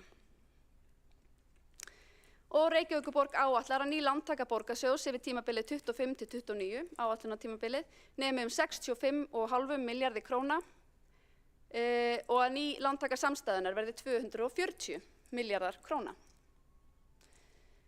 Afborganir lána munu nema 11,4 milljörðum árið 2025 og hér sjáum við þróunina frá árinu í ár og til næstu ára og eins og ég hef áður sagt að þá líta sumir á eins og lántaka sé einhvers konar peningatrí en það auðvitað dýrt í rekstrinum að standa undir afborgunum og vöxtum og hugsanlega verðbótum og slíku. Þannig að það auðvitað getur verið gríðarlegt hagræði fyrir reksturinn að ráðast hér í skipulega niðurgreiðslu skulda. Ég vil nú reynda líka nefna hér vegna þess að borgarstjóri fjallaði í máli sínu skuldahlutfall Reykjavíkurborgar og nágrannasveitarfélaga. Og þetta auðvitað eins og oft áður dæmigerður leikur að tölum. Vegna þess að það ákveðið hagræði í því fyrir Reykjavíkurborg sem situr á umfangsmiklum eignum að nota sér skuldahlutfallið sem viðmið. En raunin reyndar sú að í samræmi við fjármálakafla sveitarstjórnarlaga að þá sveitarfélögum gert að tryggja ákveðin skuldaviðmið í sínum rekstri til að geta til framtíðar sinnt sínum skyldubundnu verkefnum. Og hvað er skuldaviðmið? Það er heildarskuldir og skuldbindingar samstæðunar að þær séu ekki hærri en 150% af reglulegum tekjum. Og það er raunar þannig að borgin hefur verið á ákveðin undanþágu á síðustu árum. Undanþágu sem var framlengd í kjölfarið á heimsfaraldri út árið 2025 og undanþágan felur það í sér að það má undanskilja veitustarfsemi frá útreikningi skuldaviðmiða. Það er hins vegar svo að á síðasta ári þá stóð skuldaviðmiðið í 158% en lögin gerir ráð fyrir að það fari ekki umfram 150% og ég hnýt það í fjárhagsáætlun að þegar fjallað er skuldaviðmið samstæðunar að þá er alltaf fjallað það án Orkuveitunar, út allt áætlunartímabilið, jafnvel þó undanþágan detti úr gildi í lok næsta árs. Þannig að hér er borgarstjóri að leika sér að tölum og fjalla nokkuð óheiðarlega finnst manni þróun skulda en staðan og raunveruleikinn er sá að sveitarstjórnarlög gera ráð fyrir því að skuldaviðmið borgarinnar fari ekki umfram 150%. Við sleppum fyrir horn þetta skiptið vegna þess að við erum á sérstakri undanþágu en árið 2026 að þá þurfum við að fara að starfa eftir þessu viðmiði og það er eins þá gott að hér verið tekið til í rekstrinum til þess að það náist. Og þá er það útvistun verkefna. Við leggjum að lokum til rekstrarútboð á sorphirðu Reykjavíkurborgar. Við sorphirðu Reykjavíkur mun árið 2025 starfa 95 einstaklingar. Þetta er greiðlegur starfsmannafjöldi, sveitarfélögin í kringum okkur bjóða út þessa þjónustu og við teljum eðlilegt að Reykjavíkurborg geri hið sama. Nú, hver eru áhrif þessara breytingatillagna á rekstur Reykjavíkurborgar? Við leggjum til frestun fjárfestinga sem nemur 1,15 milljörðum króna. Við erum með beinar hagræðingartillögur sem nema 370 milljónum króna en við erum jafnframt með hagræðingartillögur sem er erfitt að kostnaðarmeta á þessari stundu vegna þess að fyrst þarf að fara í ákveðna vinnu en við teljum að heildaráhrifin geti numið alltaf milljarði. Við teljum að hér megi selja líka byggingarétt fyrir tugi milljarða ef að sú ákvörðun yrði tekin og sá vilji væri fyrir hendi. Sala bílastæðahúsa borgarinnar gæti numið 10 til 12 milljörðum króna og sala fyrirtækja í eigum borgarinnar gæti numið alltaf 25 til 30 milljörðum króna. Niðurstaðan er, eins og ég nefndi áðan, ósjálfbær rekstur. Arðgreiðslur, tekjur af sölu byggingaréttar og hagnaður af eignasölu er áætlaður 12,4 milljarðar króna á þessu ári og ef þessara tekna nyti ekki við væri niðurstaðan af rekstri borgarinnar 11,8 milljarða króna halli. Og það er alveg ljóst að við erum ekki að ná framtíðarsýn í fjármálum borgarinnar að skatttekjur og jöfnunarsjóðstekjur standi hér undir grunnrekstrinum og að við þurfum ekki að reiða okkur á eignasölu.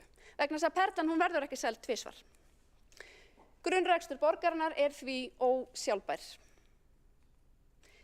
Að lokum ætla ég bara að fara snöggt yfir þær áherslur okkar sjálfstæðismanna í rekstri borgarinnar sem ég hef tíundað hér margsinnis en við viljum að hér verði ráðist í aðhald í rekstri og hagræðingar, yfirbygging minnkuð, skipuleg niðurgreiðsla skulda, hófleg skattheimta og gjaldtaka og að borgin láti af samkeppnisrekstri og ráðist í frekari útvistun verkefna.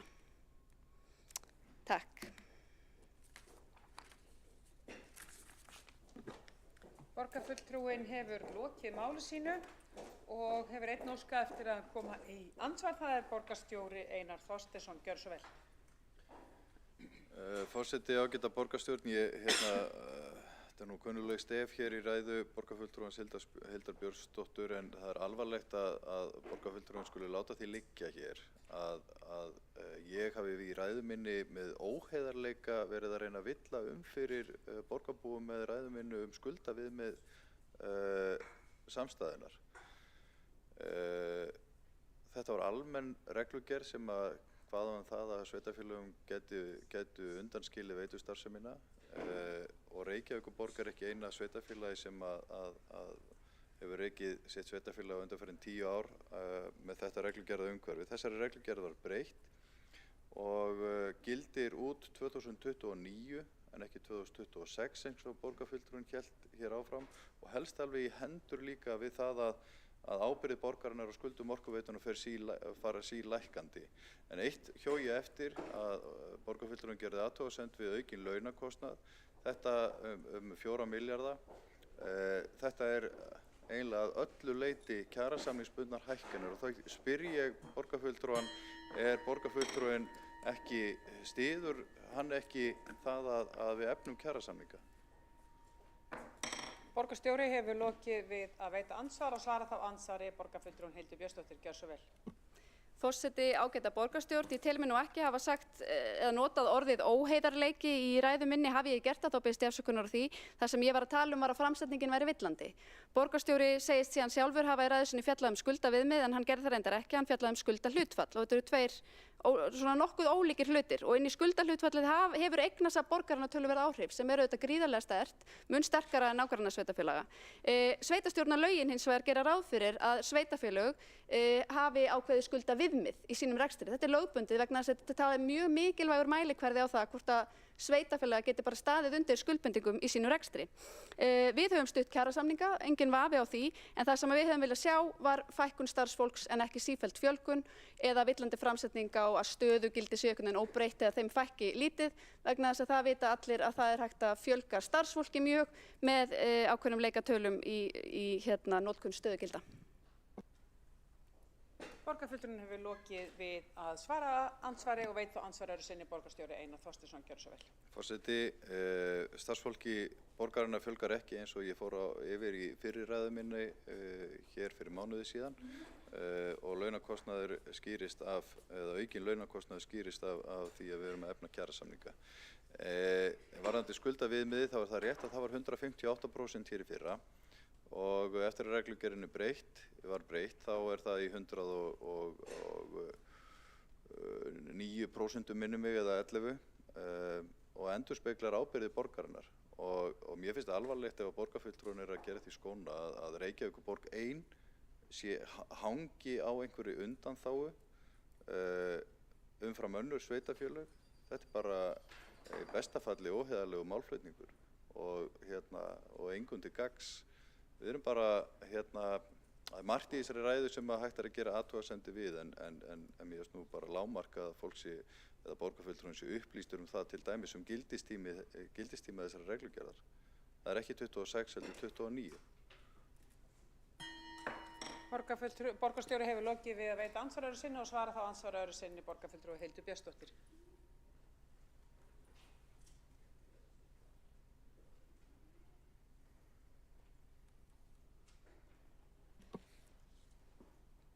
Forseti, ágæta borgarstjórn, ég vil byrja á að víkja máli mínu að starfsmannafjölda en í fyrri umræðu þá fjallaði borgarstjóri fjölda stöðugilda, ekki starfsmanna og það eru mjög ólíkar tölur ef maður rýnir fjárhagsáætlunina, fjöldi stöðugildin eða starfsmennirnir og það sem við höfum séð því miður er að Reykjavíkurborg hefur stundum og þetta hefur reyndar komið fram í til dæmis skýrslu kjaratölfræðinefndar hefur verið leiðandi í launaþróun og það er í rauninni mjög óheilbrigt á markaði. Það er enginn sem heldur því fram og ég held því ekki fram í ræðu minni að ekkert annað sveitarfélag vera að nýta sér undanþáguna heldur hins vegar algjörlega ljóst að þessi undanþága hefur gríðarlega mikið gildi fyrir Reykjavíkurborg vegna þess að við erum til að mynda með gríðarlegar skuldir inni í orkuveitusamstæðunni og hér kreistir meirihlutinn arðgreiðslur út úr orkuveitunni sem leiða til þess að orkuveitan þarf að ráðast í mikla skuldsetningu til að geta staðið hér undir innviðafjárfestingum og allt mun þetta koma í hausinn á okkur að lokum. Borgarfulltrúinn hefur lokið við að veita svara andsvari. Búin, já. Það var það sem forseti var að hugsa. Borgarfulltrúinn var að loka við að svara andsvari öðru sinni og er þá andsvörum lokið undir þessari ræðu. Tekur þá til máls borgarfulltrúi Dagur B. Eggertsson. Gjörðu svo vel. Forseti, ágæta borgarstjórn. Ég ætla að styðjast við nokkrar glærur, sumar ekki alveg nýjar. Þessar fór ég yfir hér í fyrri umferð til þess að þessar umræðu til þess að minna okkur á það að síðustu ár hafa verið viðburðarík, ekki í öllum skilningi, meðal annars þeim efnahagslega og Reykjavíkurborg hefur sýnt alveg gríðarlegan viðnámsþrótt og seiglu í að vinna sig fyrst út úr hruninu sem hafði í för með sér alveg gríðarlegar efnahagslegar afleiðingar í samstæðu borgarinnar, ekki síst í B-hlutanum, þar sem að skuldir Orkuveitunnar sem voru aðal í erlendri mynt ruku upp og varnir voru alls ekki nægar fyrir hendi, þannig að það stóð bara býsna tæpt að tryggja gjaldfærni Orkuveitunnar og það var svokallað plan sem var sett upp til 5 ára og skilaði gríðarlega lækkun skulda, mjög miklu veltufé og sterkri rekstrarstöðu Orkuveitunnar. Og eins og hér hefur komið fram í umræðu í borgarstjórn að þá Orkuveitan nú í færum til þess að skila eigendum sínum eðlilegum arði. Og ég sé eðlilegum arði vegna þess að það dálítið athyglisvert þegar að fólk sem svona alla jafna lítur á sig sem stuðningsmenn markaðshagkerfisins vilja bara búa til ykkur alveg sérstakar leikreglur arðgreiðslur Orkuveitunar til Reykjavíkurborgar, til dæmis alveg aðra leikreglur en sama fólk telur að eiga gilda Landsvirkjun sem borgar arð til ríkisins.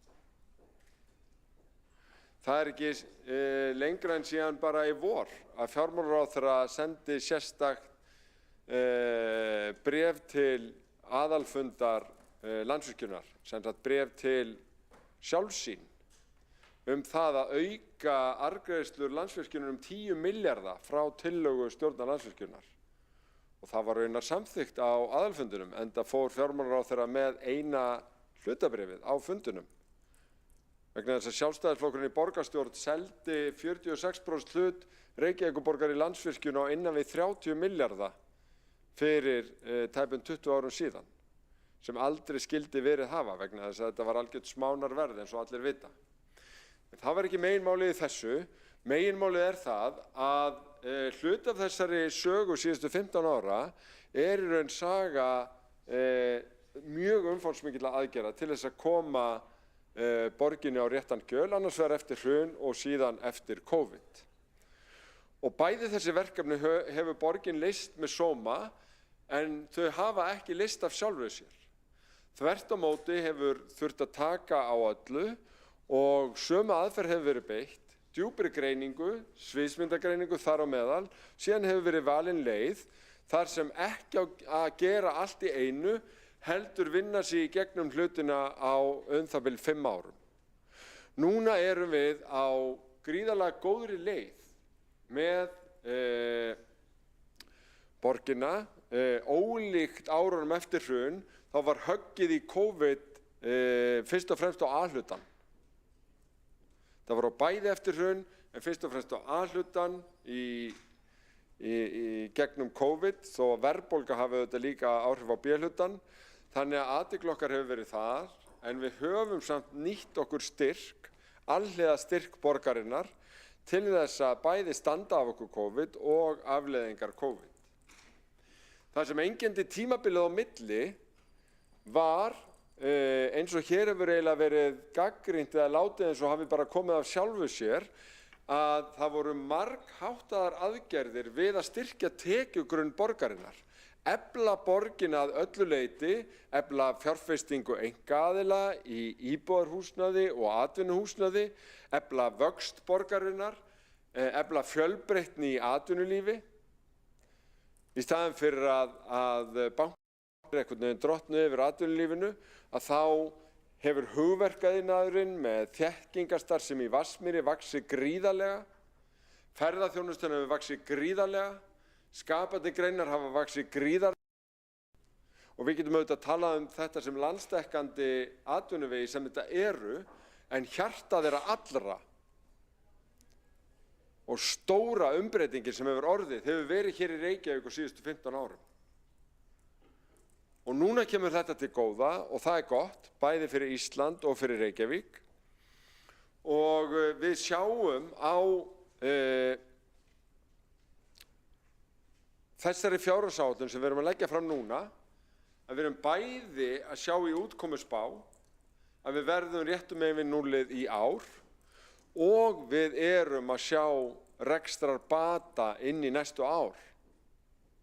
Þetta hefur allt tekið tíma og þetta hefur kostað alveg rosalega mikla vinnu og útsjónarsemi og ég vil nota tækifærið til þess að þakka allri borgarstjórn fyrir þeirra hluti í þessu en fyrst og fremst stjórnendum og starfsfólki borgarinnar, yfirstjórninni og fjármála- og áhættustýringarsviði sem hefur haldið utan þetta, bæði unnið með okkur markmiðssetninguna og eftirfylgnina og það hefur verið að gríðarlega mörg að hyggja í þessu. Og það þarf ekkert rosalega margt út af að bregða til þess að við séum í þeirri stöðu að við þurfum að bregðast við. Nákvæmlega eins og gerðist árið 2022 þegar verðbólgan reyndist vera miklu meiri heldur en spáð hafði verið og það auðvitað fer í gegnum bókhaldslega stærðir í rekstrinum og kallað á þessa vönduðu áætlanagerð og aðgerðaáætlun í fjármálum sem við erum að vinna markvisst eftir og höfum verið æ síðan. Það hefur dálítið verið talað skuldir borgarinnar, auðvitað í gegnum tíðina, en það hefur verið nánast athyglisvert hvað það hefur verið mikið talað skuldir og skuldastöðu borgarinnar í nýafstöðnum alþingiskosningum, nánast eins og borgarstjórnarkosningar hafa verið að ræða. Stóra myndin sú að hlutfall skulda með við tekjur hafa helmingast síðan í hruninu. Helmingast. Þetta allt miklu viðráðanlegra. Þó hefur borgin á undanförnum árum verið í gríðarlegum vexti og ég vil undirstrika það fyrir borgarstjórn og borgarfulltrúa að rýna vel í fjárfestingaráætlanir fram í tímann. Borgin að gera ráð fyrir því að vera áfram í gríðarlegum vexti. Það hefur verið aðeins hik á fjárfestingum einkaaðila núna vegna hás vaxtastigs, en við erum að gera ráð fyrir því að vera í rauninni með fjárfestingum í íbúðahverfum, í innviðum eins og skólum og leikskólum, en síðast en ekki síst í veitum, í orkuframleiðslu. Í margvíslegum verkefnum Orkuveitu Reykjavíkur. Þar erum að fara úr þeirri krísu sem var hér eftir hrun, þar sem þurfti að öngla saman 50 milljörðum sem vantaði upp á greiðslustöðu Orkuveitunar þegar horft var 5 ár fram í tímann og núna erum við með fyrirtæki sem hefur það afl að geta fjárfest 50 milljarða ekki á 5 ára tímabili, heldur á hverju ári, næstu 5 ár. Þessi fjárfesting mun aftur leiða af sér vöxt og velmegun og uppbyggingu bæði í atvinnulífi og í íbúðahverfum á höfuðborgarsvæðinu. Þetta grunnur að hag heimilanna með lágu verði á rafmagni, hita og vatni og ljósleiðara raunar. En þetta líka lykilatriði í samkeppnishæfni ekki bara höfuðborgarsvæðisins heldur þjóðarinnar og fjárhagslegum styrk Reykjavíkurborgar. Við getum verið gríðarlega stolt af því hvernig hefur verið haldið á rekstri og eigendastefnu og markmiðum eigenda varðandi Orkuveituna. En það eðlilegt og ég vona að við getum náð þverpólitískri samstöðu það. Það eðlilegt að við sem eigandi Orkuveitunar fáum árlega arð af því fé sem bundið í fyrirtækinu. Það eðlilegt og það bara gott og heilbrigt aðhald fyrir fyrirtækið að það sé arðsemiskrafa á það fé sem fyrirtækið höndlar og liggur með sem eigið fé. Eigið féð á ekki að vera of mikið og ég þeirrar skoðunar að það þurfi áfram að skoða fjármagnsskipan Orkuveitunar, meðal annars með augum eigenda og mér finnst ekki rétt og eiginlega dálítið furðulegt ef það er raunverulega þannig í pólitíkinni að sjónarmið til arðgreiðslna opinberra fyrirtækja sé í grundvallaratriðum öðruvísi innan sömu flokka eftir í hvorum megin Vonarstræti sem verið að ræða málin. Mér finnst það mjög ótrúverðugt, svo ekki sé meira sagt. Mjög ótrúverðugt.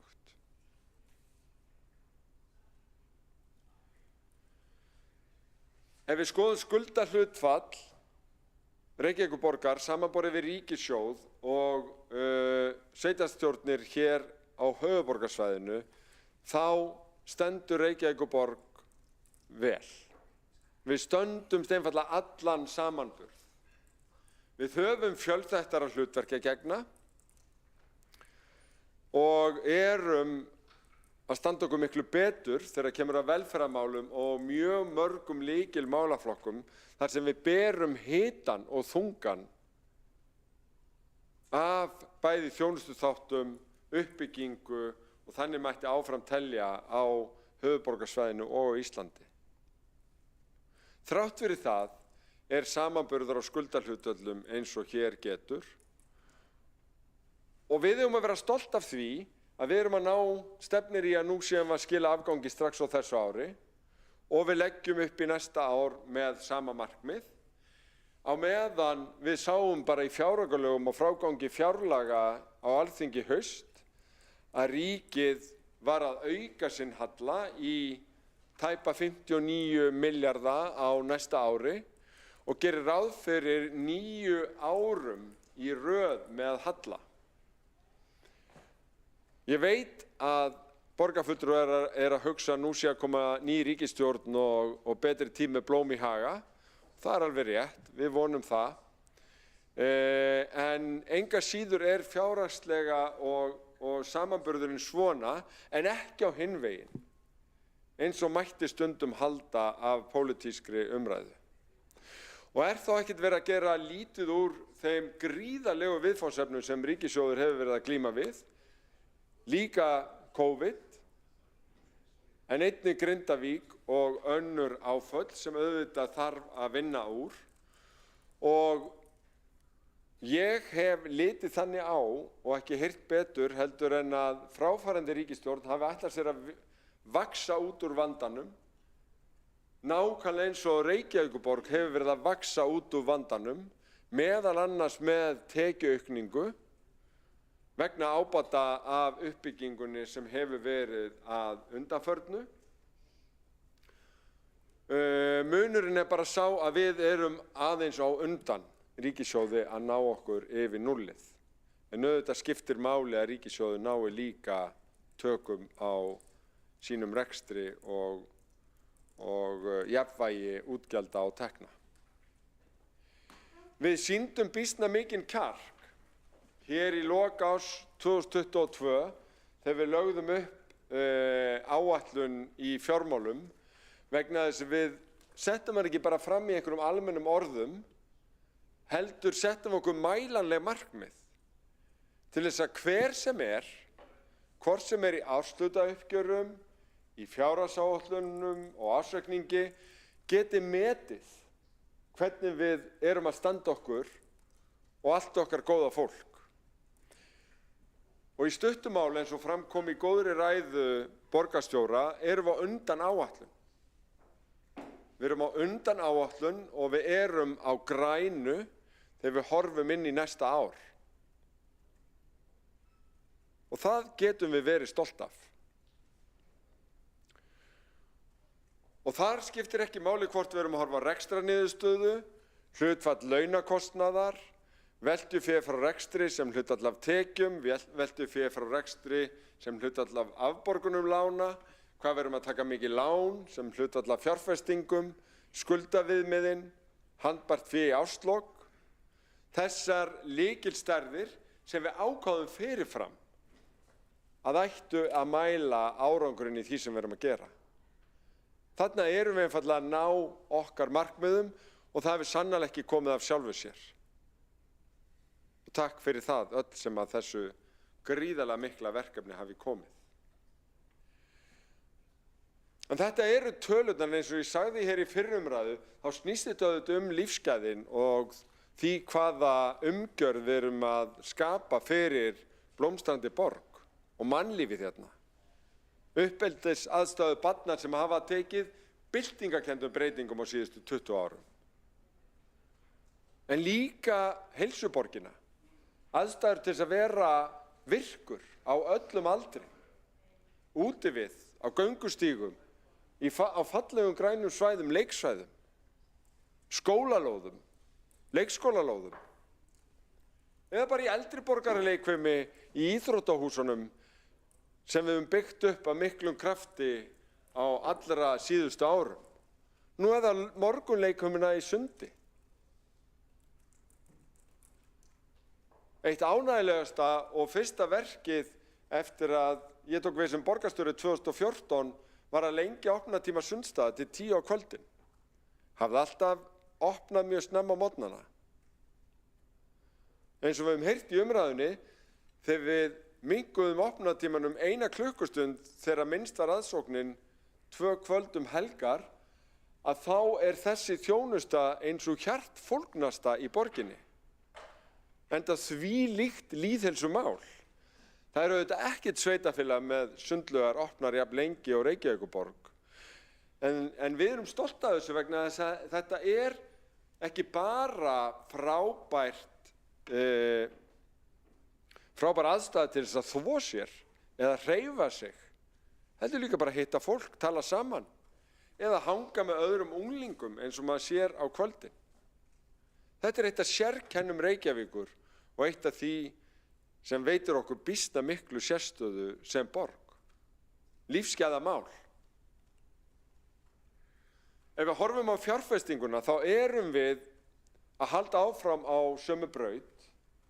Borgarstjóri rakti ýmis dæmi úr leik- og grunnskólum og uppbyggingu íþróttamannvirkja, en við höfum líka að láta okkur hlakka til að sjá borgarbókasafnið í Grófarhúsi umbreytast á grundvelli nýrrar verðlaunatillögu. Næsta ár fer í áframhaldandi hönnun og síðan hefjast framkvæmdir árið 2026. Þetta er geysilega stórt verkefni, en þetta er líka mjög spennandi verkefni og hvað snýst það? Það snýst alveg nýja hugsun varðandi bókasöfn, þjónustu við börn, auki læsi, að gera bækur meira spennandi, lesefni á öllu formi af öllu tagi. Er eitthvað brýnna í samtímanum? Já, kannski að koma til móts við fjölbreytta hópa, líka þau sem eru nýflutt eða nýlega flutt til Reykjavíkur, og við vitum úr þjónustukönnunum að bókasafnið okkar eru þær þjónustustofnanir sem eru með fjölbreyttasta notendahópinn, sem skiptir hundruðum þúsunda á hverju ári.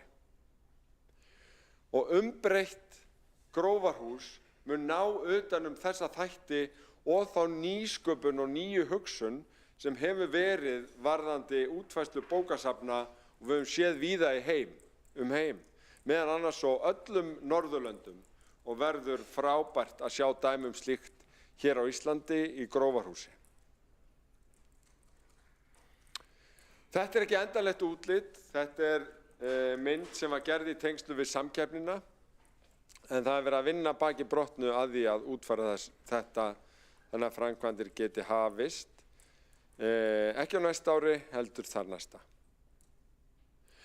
Við sjáum á yfirlitinu yfir fjárfestingar í vegum að þar er af ýmsu að taka, en línan sem lætur lítið yfir sér er samgöngusáttmálinn.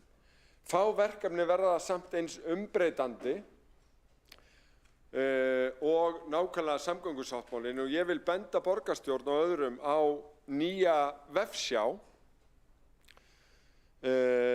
sem ég held í muni rétt að heiti verkefnasjá og er nýfarin í loftið. Þar má fylgjast með öllum verkefnum samgöngusáttmálans og hvernig þeim vindur fram.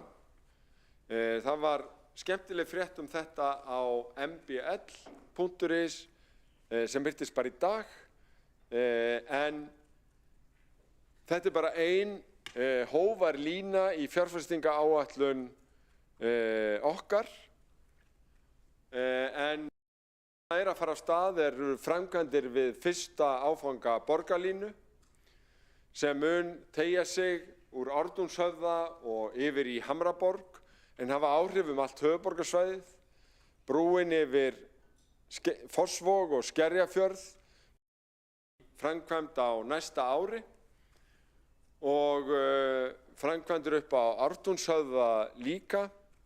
Við munum vonandi taka fyrstu skóflustungurnar í Skerjafirði að nýju hverfi þar. Áhrifin af þeirri frábæra ákvörðun að Miklabrautar og leiðin í göng en ekki stokk verða mögnuð og við munum verja næstu misserum í að skipuleggja svæðið sem að verður núna lífsgæðasvæði og spennandi borgarsvæði á yfirborði þegar megin hluti umferðurinnar fer neðanjarðar og við munum sjá ný borgartorg og græn göngusvæði birtast á í raun allri leiðinni frá Grensásvegi og alveg að Landspítala fyrir vikið. Sæbrautarstokkur ennþá fyrr í framkvæmdaröðinni og tengist auðvitað áformum lagningu Sundaganga eða Sundabrautar og það líka mikil tækifæri til að tengja Vogana við Vogana eins og komist hefur verið að orði. Nýbyggingahverfin fjöldamörg vegna þess að við á miklu uppbyggingaskeiði í íbúðamálum og borgin hefur markað sér þá stefnu að láta ekki standa á borginni í þessum efnum, heldur vera tilbúin með lóðir og byggingarétt fyrir uppbyggingaraðila, allt að 3000 íbúðir sem geta farið af stað á hverju ári, en við höfum alveg verið heiðarleg með það að það ytri aðstæður sem ráða því hversu hratt farið af stað og akkurat núna verið að bíða að einhverju leyti eftir lægri vöxtum, þó við sjáum raunar í útgefnum byggingarleyfi á þessu ári að Reykjavík hefur haldið merkilega vel dampi og það verið að leggja inn byggingarnefndateikningar að mörgum spennandi verkefnum sem fara vonandi strax á stað eða bíða örlítið eftir því að vextir lækki. En við þurfum að hafa fjárhagslegan styrk til þess að geta farið í allar þær tengdu fjárfestingar sem að þessi nýbyggingahverfi kalla á og áætlunin endurspegla það. Og það fjölmargir reitir sem kom í hugann. Vogabyggðin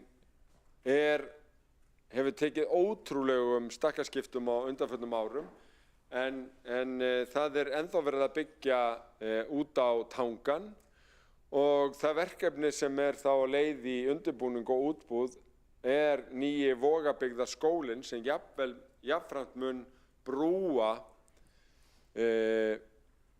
yfir, ef maður kalla það síkið, sem að skilur Fleivang frá Vogabyggðarhverfinu. Verður magnaður og dásamlegur skóli í senn. Við auðvitað líka að fjárfesta áfram á Hlíðarenda og Ártúnshöfðin fer að koma inn af sívaxandi þunga núna á næstu misserum og Gufunesið að halda áfram uppbyggingu. Jarðvinna þar á fullu í tengslu við næstu áfanga og kvikmyndaþorpið mun stækka.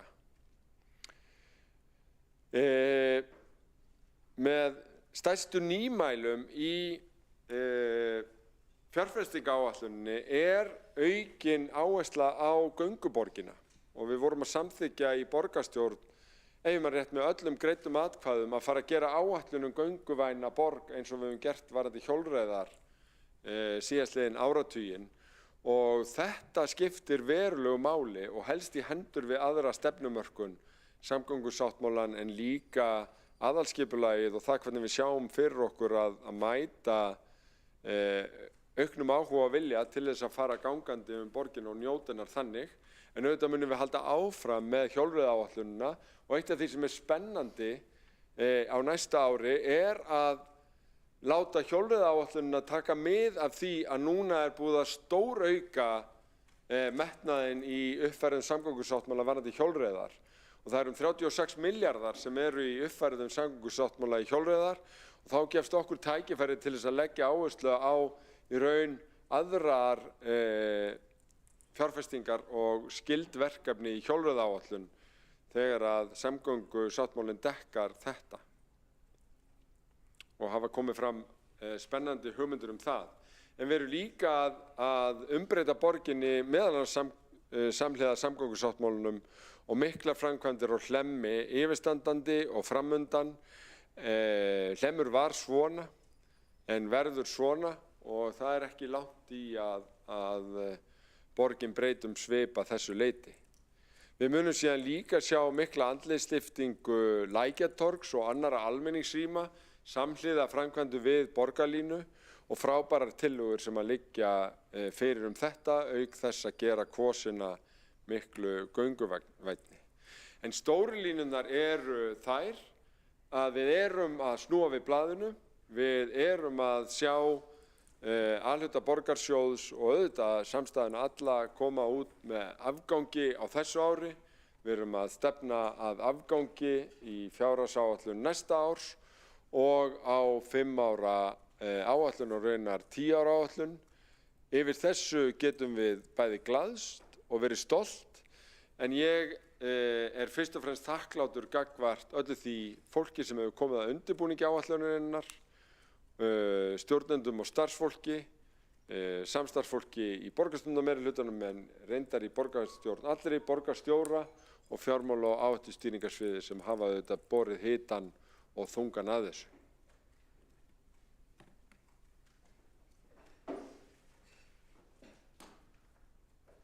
Borgarfulltrúinn hefur lokið máli sínu, 2 hafa óskað eftir að koma í andsvar.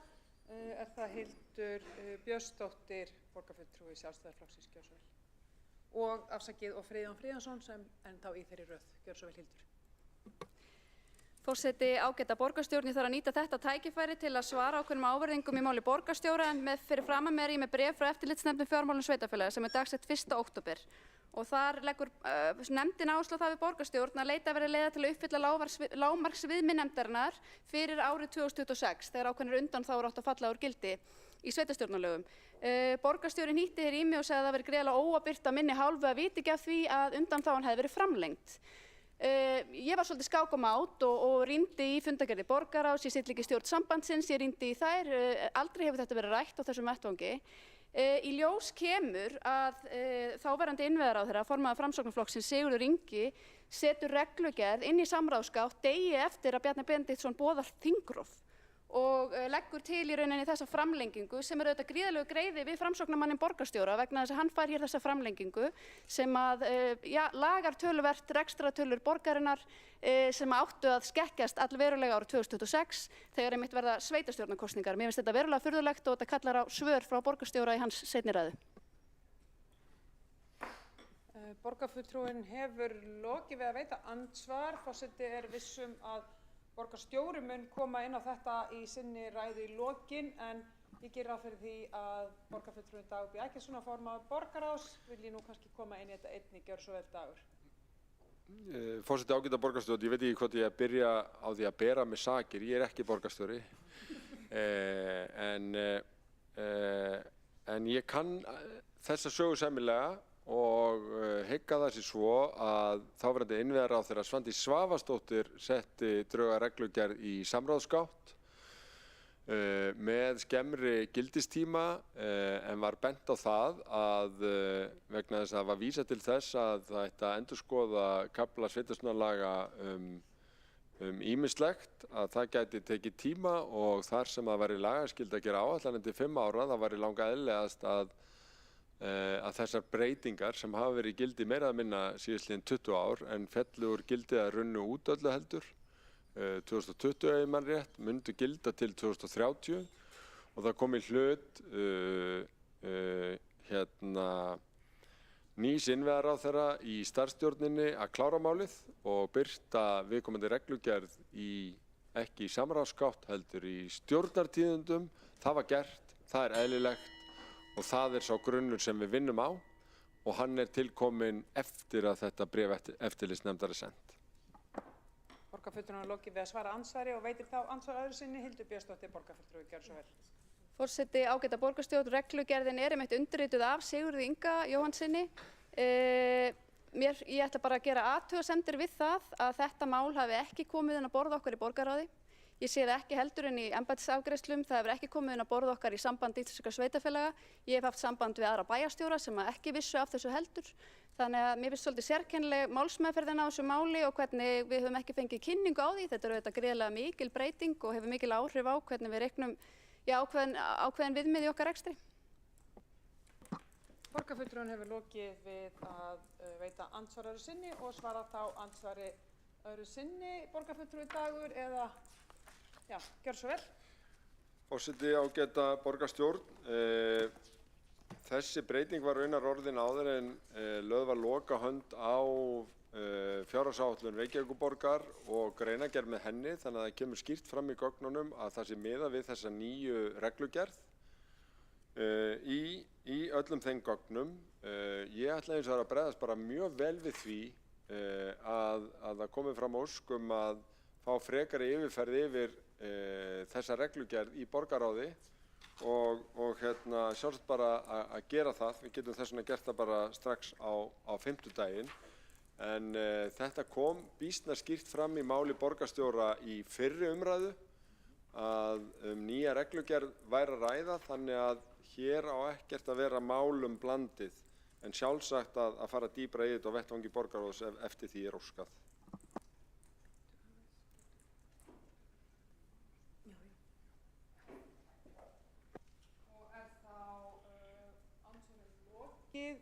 Í þessari ræðu. Takk fyrir það. Hins vegar hefur borgarstjóri óskað eftir að koma upp í ræðu og verður forseti við því. Gjörðu svo vel. Forseti, ágæta borgarstjórn, mér langar bara vegna nákvæmlega þessa máls þá kannski gott að ég fara að senda ræðuna úr fyrri umferð til ykkar borgarstjórnarflokks Sjálfstæðisflokksins vegna þess að ég tók þetta sérstaklega vel fram þar. Mér minnir reyndar líka að Samband íslenskra sveitarfélaga hafi fengið umsagnarbeiðni þetta, þessa reglugerðarbreytingu eftir að málið fór inn í samráðsgátt og að á fundi sambandsins hafi verið lögð blessun yfir þessa umsögn sambandsins af stjórn þar sem að við sitjum nú bæði. Þannig að það er hægt að fletta því upp. Þannig að við höfum einnig rætt þessi mál í borgarráði.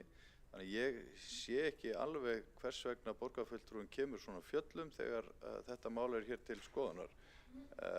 En það getur verið að þetta hafi farið fram hjá borgarfulltrúum en ég taldi mig gera mjög góða grein fyrir þessu á fyrri fundi okkar hér fjárhagsáætlun fyrir mánuði síðan.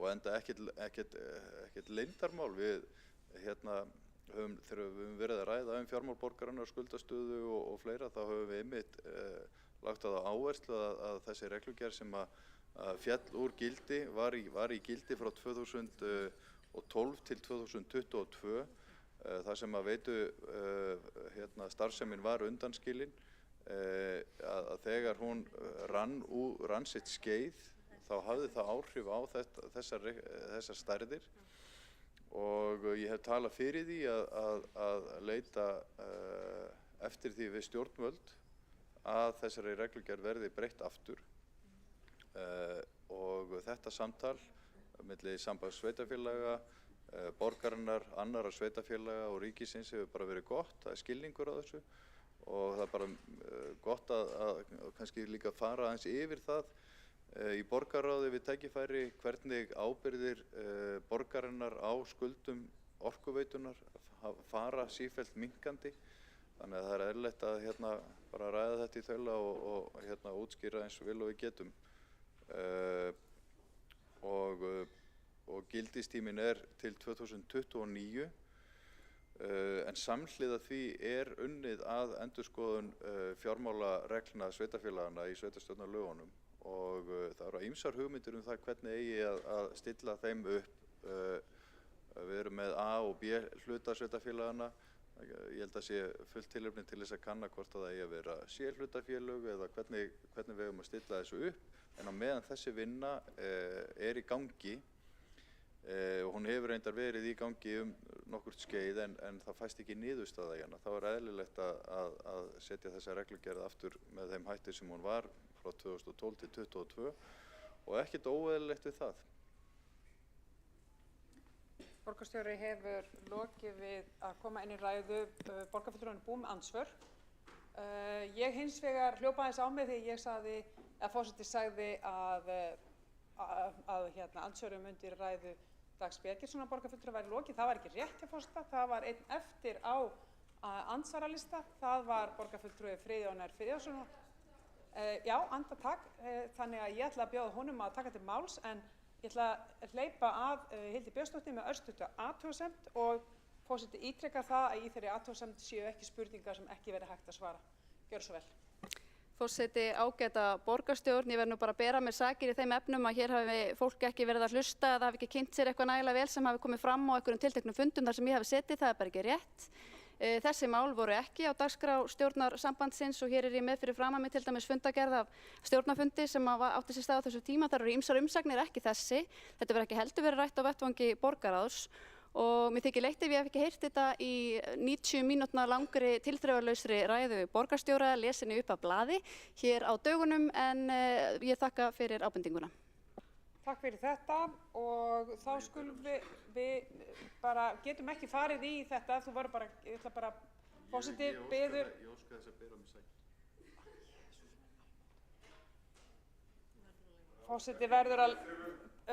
Forseti verður að leyfa það, gjörðu svo vel, borgarstjóri, örstutt. Forseti, ágæta borgarstjórn, ég ber af mér sakir það að ræða mín hér fyrir umræðu hafi verið tilþrifalaus. Hún var þvert á móti flutt af miklum tilþrifum og ég vísa þessari hörðu gagnrýni til föðurhúsanna. Takk fyrir það. Þá það andsvar frá borgarfulltrúa Friðjóni R. Friðjónsssyni til Dags B. Eggertssonar borgarfulltrúa og forseti biðst afsökunar á þessu frumhleypi forseta að hleypa borgarstjóra inn. En málið að borgarstjóri hefur tækifæri til þess að fara upp í ræður eins og allir þekkja. En auðvitað hefði forseti átt að bíða með það eftir andsvar Friðjóns. Gjörðu svo vel, Friðjón. Forseti, ég hef fullan skilning á ákvörðunum forseta og ger ekki athugasemd við það. Mig langar til þess að spyrja borgarfulltrúann Dag B. Eggertsson vegna þess að hann notaði hluta á ræðu sinni til þess að víkja að arðgreiðslum Landsvirkjunar og talaði það hvernig sumir flokkar hefðu ólíka skoðun eftir hvar á héldi. Veit borgarfulltrúinn Dagur Eggertsson hver var fjármálaráðherra þegar aðalfundur Landsvirkjunar var haldinn 30. apríl á þessu ári?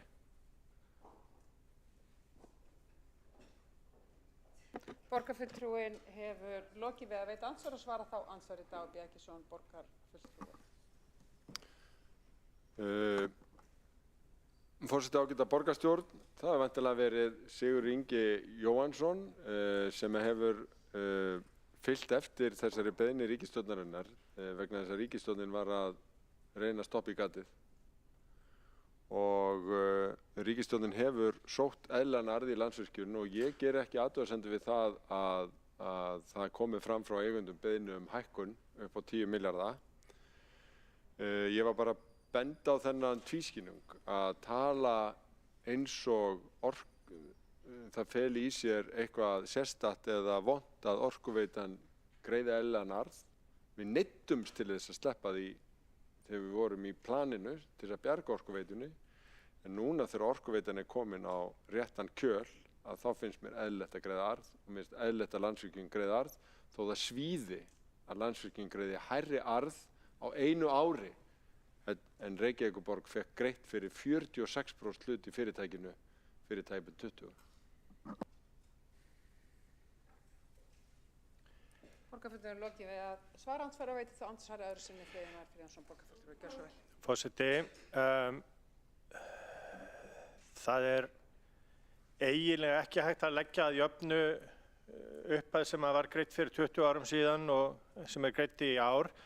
Það má líka benda á það að skuldastaða Landsvirkjunar aðeins önnur heldur en Orkuveitunar og það skýtur skökku við að þegar við vitum að fjárfestingarþörf Orkuveitunar gríðarleg á næstu árum að eins og borgarfulltrúinn Hildur Björnsdóttir tók til orða að tekjutuskan sé undin til hins ítrasta til þess að kreista út hverja einustu krónu út úr Orkuveitunni til þess að standa undir ósjálfbærum rekstri borgarinnar.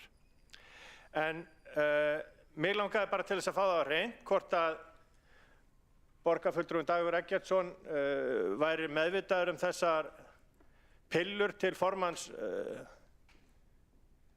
Framsóknarflokksins og hvort það færi ekki betur á því að hann myndi bara eiga frekari orðið og halda áfram þessari gagnrýni á borgarstjóra og félaga sinni í meirihlutanum.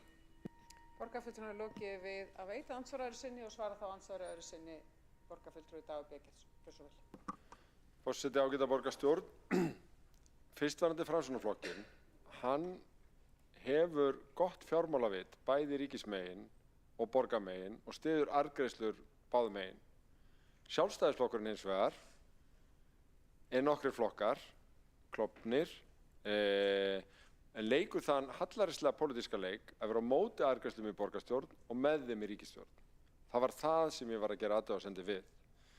Ef við viljum síðan ræða hvað það hefur verið búin til góð umgjörð fjármál Orkuveitunar, að þá skal ég glaður gera það því að það ótvírætt, meðal annars felst það í því að hafa fyrirfram ákvæðin, fjárhagsleg viðmið varðandi arðgreiðslur og hæfni til arðgreiðslna og ég held að ríki geti lært mikið af í raun þeirri þróun í eigendastefnu og eigandastefnu sem nú tvennt ólíkt sem hefur átt sér stað hjá borginni síðustu 15 ár vegna þess að það margt til fyrirmynda, meðal annars þetta.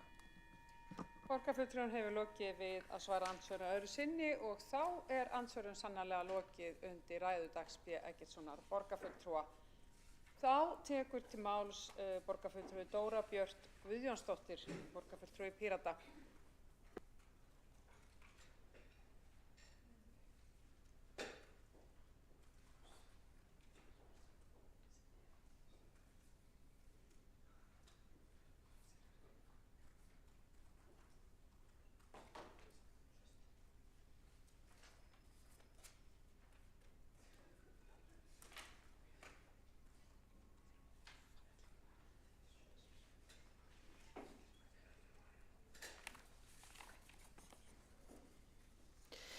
Forseti, ég kynni hér sem formaður umhverfis- og skipulagsráðs Reykjavíkur fjárhagsáætlun umhverfis- og skipulagssviðs 2025.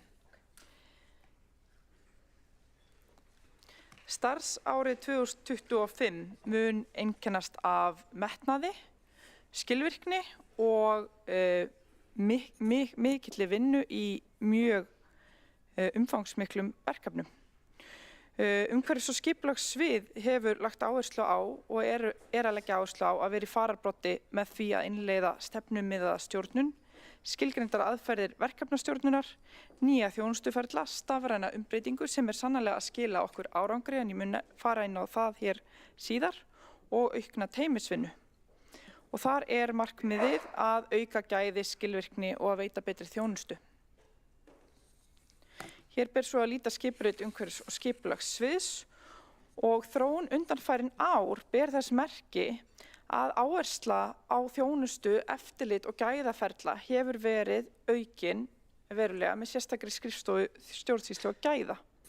Umbóta starfi og eftirliti hefur verið gert hátt undir höfði. Þar með talið eftirlit með framkvæmda svæðum og aðgengi þar að lútandi. Viðbragð vegna ábendinga framkvæmda svæði nú snarpara og það mjög mikilvægt öryggisatriði. Það hefur verið að gera sérstakar leiðbeiningar aðgengi á framkvæmda svæðum og það verður vonandi til þess að skapa skýrari ramma og tryggja það sem skiptir öllu máli sem öryggi fólks, líka á framkvæmdatíma. Í borg sem að taka stakka skiptum og í miklum framkvæmdum þetta ekki aukaatriði heldur aðalatriði og ég vildi nota tækifærið og draga þetta fram. Og þetta snýst auðvitað að okkar hugsjón raungerist að gangandi og hjólandi séu engin auka stærð í samgöngukerfinu, heldur þvert á móti í forgangi eins og eðlilegt njóti öryggis og aðgengis. Það búið að vinna í ýmsu áhugaverðu innan sviðsins þegar sem þetta varðar. Til dæmis hefur verið unnið að því að auka teymisvinnu með því að gera sætaval frjálst til að auka flæði á milli skrifstofa starfsfólks og það ýtir undir samvinnu og samstarf. Það verið að undirbúa innleiðingu gæðastjórnunarkerfis með áherslu á bætta þjónustu, aukna skilvirkni og skýrari ferla. Og það hefur líka verið vinna við að innleiða víðtæka umbótavinnu þegar kemur að öryggismálum. Stafræn umbreyting hefur skipt miklu máli inn á sviðinu og ný umsóknargátt fyrir rafrænar umsóknir byggingarleyfi verður tekin í notkun í byrjun næsta árs og leysir hún eldri gátt af hólmi sem flókinu meðförum bæði hjá umsækjendum og starfsmönnum byggingarfulltrúa. Samdráttur í losun vegna þessara breytingar 10,4 tonn af koltvíoxíði og minnkun á akstri sem nemur 1,6 hringi kringum sólina bara vegna þessarar byggingagáttar. Og það munar minna. Innleiðing á nýju skipuriti skrifstofu borgarlandsins heldur áfram og þar nýjungi útboði vetrarþjónustu gatna þegar innleidd. En á árinu verður haldið áfram með endurskoðun vetrarþjónustunnar og nú einblínt á göngu- og hjólastíga. Hér svo rammi sviðsins fyrir komandi ár, bæði fyrir eignasjóð og reksturinn. Og breyting á milli ára nemur tæplega 783 milljónum króna og rammi næsta árs upp á ríflega 16 milljarða. Verið að dekka betur vetrarþjónustuna eins og við vitum að það brýn þörf á því og það hefur verið unnið að því að finna þessu stað innan ramma að megninu til. Að sama skapi meðal annars viðbót vegna kjarasamninga og innri leigu. Hér svo rekstraryfirlitið sjálft fyrir árið bæði fyrir aðalsjóð og svo eignasjóð. Niðurstaða fyrir aðalsjóð nemur ríflega 12 milljörðum, fyrir eignasjóð nemur þetta ríflega 4 og samtals eins og áður segir ríflega 16 milljarðar. Hér eru viðbæturnar og mun ég gera einstökum liðum betri skil hér síðar í ræðu minni, en hér ber að nefna að það betur verið að dekka vetrarþjónustuna eins og við vitum að þurfti sárlega á að halda eins og áður sagði. Hér ber svo að líta vinnu við að stuðla betri loftgæðum í borginni, vinnu við gönguvæna borg og aukinn stuðning við fjölskyldugarðana. En það einn þeirra sem sérlega vel lukkaður til dæmis Seljagarður þar sem skapast hefur skemmtilegt samfélag. Og við höfum samþykkt í takti meirhlutasáttmála að efla enn frekar borgarbúskap í borginni og styðja við myndun samfélagi í kringum ræktun í þéttbýli. Og við viljum þannig auðvelda fólki verkið og hvetja fjölbýlishús til að nýta sínar lóðir í þessum tilgangi. Við viljum sérstaklega skoða hvernig hægt að stuðla að inngildingu og vinna gegn einmannaleika og einangrun með borgarbúskap og styðja samheldni innan hverfa, nágranna og hópa. Hér eru svo breytingar til lækkunar og vil ég sérstaklega draga fram breytingar varðar byggingafulltrúa sem að skila 2 stöðugildum vegna stafrænar umbreytingar inn á skrifstofunni. Þannig að stafræna umbreytingin skilar sannarlega árangri og hér dæmi það. Svo eru hér breytingar á tekjum milli 2024-2025 upp á 915 milljónir. Þá hér rekstraryfirlit aðalsjóðs, þá þessari 915 milljón króna viðbót og eignasjóðs.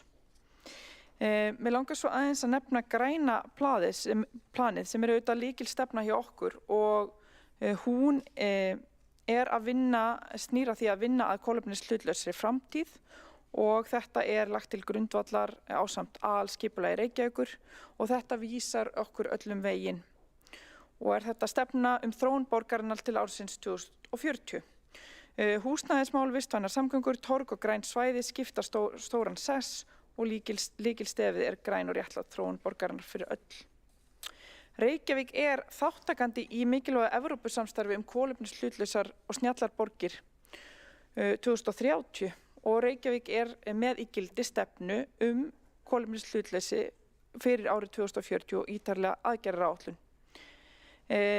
Með þessari þáttöku í þessu mikilvæga verkefni er verið að herða á þeirri stefnu og flýta kolefnishlutleysis markmiðum okkar áratug eða til ársins 2030 og þá verðum við sannarlega að bretta upp ermarnar. Áhersla er auðvitað á að hraða íbúðauppbyggingu og það þarf að leggja grunn að því að draga úr kolefnisspori byggingariðnaðarins og tryggja gæði til framtíðar. Það eru mörg mikilvæg verkefni þar undir og eitt áhugavert er auðvitað þróun á Keldnalandi og er það undir formerkjum vinningstillögu FOIAB arkitekta og það slær svolítið nýjan tón. Ég vil nefna líka nokkur mikilvæg græn og góð verkefni sem varða samgöngur og borgarþróun, auk samgöngusáttmála sem ég mun nefna hér betur á eftir. Borgarhönnunarstefna mun liggja fljótlega fyrir og innleiðing á að hefjast strax á næsta ári. Og hún skiptir miklu máli, hún snýst það að það er verið að þétta byggð, enda er það sjálfbær borgarþróunar aðferðafræði sem er ekki bara okkar stefna, heldur stefna allstaðar á heimsvísu, hvert sem litið er, en það er ekki sama hvernig það er gert. Og borgarhönnunarstefna snýr að því að tryggja gæði í þéttri byggð, tryggja grænt og vistlegt umhverfi, tryggja að hlutirnir eru teknir alla leið og okkar sýn nái inn í verkefnin. Þar er verið að fjalla alls konar hluti eins og aðgengi að vistvænum ferðamátum, eins og gróður, þekju og slíku, eins og birtu í húsnæði og aðrir slíkir þættir sem er mjög mikilvægt að við höfum skoðun á og erum því að vinna þessa mikilvægu stefnu. Og ég vil líka nefna áherslu okkar á Reykjavík sem gönguvæna borg sem er risastórt verkefni með ákveðinni stefnumótun og áætlanagerð sem við höfum öll sameinast í sameiginlegri tillögu borgarstjórnar og það var mjög ánægjulegt að við skildum sameinast hana til þess að styðja við að þessi samgöngumáti sé tekin alvarlega og þetta sé sett á samastall og hjólreiðaáætlun og hjólreiðar í borginni og það skiptir mjög miklu máli og við stefnum að því að við hefjum fjárfestingar í þessum anda strax á næsta ári og við erum stöðugt að vinna að því að auka hlutfall gangandi hjólandi og almenningssamgangna og við vitum að það skiptir miklu máli hvernig við fjárfestum og hvað við gerum. Þegar fyrsta hjólreiðaáætlun var samþykkt 2010 var hlutdeild hjólreiða í ferðum 2% en er 7–8% í dag. Þannig að við vitum að þetta skilar árangri og þetta skiptir máli. Nú erum við að fara að gera hið sama fyrir gönguvæna borg. Og á næstu árum er gert ráð fyrir 300 milljónum króna innviði fyrir gangandi en verið er að vinna ákveðið ástandsmat á gangstéttum sem byggt verður á í þessu samhengi. En einnig er gert ráð fyrir 200 milljónum í að fylgja eftir hámarkshraða áætlun og bæta öryggi í hverfunum. Sér í lagi á leiðum barna til skóla og frístunda. Og þetta hefur verið eitthvað sem er mjög mikilvægt og er alltaf lögð áhersla á og talað því að þetta skilar miklum árangri í því að gera hverfin vistlegri og bæta öryggi sér í lagi barnan okkar. Og þetta hríslast í gegnum alla 5 ára áætlun og mun borgin sannarlega bera þess merki næstu ár. Við erum sífellt að leita leiða til að gera borgin okkar grænni, aðgengilegri og skemmtilegri. Aldrei hafa fleiri göngusvæði verið í borginni og nú síðast var Austurstræti gert að göngugötu endilagt í sumar og aftur nú jólin. Það hefur verið heimilað að hjóla sig gegn einstefnu til að auka aðgengi hjólandi fólks og við erum að vinna að fjölgun gatna þar sem þetta er leyfilegt og þetta er svona dæmi litla hluti sem að snýr að aðgengi og þægindum þeirra sem að hjóla og svo þeirra sem að ganga á gangstéttum þar sem þröngt er eins og í miðborginni. Við höfum líka hugað að hagsmunum dýra og dýraeigenda í borginni með sérstakri tillögu þess efnis að huga betur að þeirra þörfum í skipulagi. Þannig að verkefnin eru mörg þegar kemur að grænu borginni. Og þá vil ég nefna líka viðhaldsverkefnin, en þau hafa aldrei verið fleiri en stærri, en á sama tíma er verið að undirbúa byggingu nýrra skóla en nýjum hverfum. Á árinu 2025 verður átaks í viðhaldi, jafnt í fasteignum og götum, gangstéttum og göngustígum. Og Laugadalurinn er þar mjög umfangsmikið verkefni, en það eru líka miklar framkvæmdir á nýjum byggingasvæðum við Elliðavog, Vogabyggð, Hlíðarenda, Gufunes, Bryggjukverfi, Ártúnshöfða og fleira. Og ég vil líka nefna okkar stóru samgöngubyltingu og það eru stór verkefni í samstarfi við ríkið í vinnslu. Uppfærsla samgöngusáttmála liggur nú fyrir eins og við þekkjum öll og á árinu 2025 á vænta aukins kraft í þessum verkefnum. Fjármögnun borgarlínu og innviða fyrir vistvæna ferðamáta er loksins tryggt með uppfærðum samgöngusáttmála. Í þessu felst svo líka rafvæðing vagnflota strætó, 71% íbúa munu búa í göngufjarlægð við hágæða almenningssamgöngur. En stefnt að því að bæta strætó strax á næsta ári.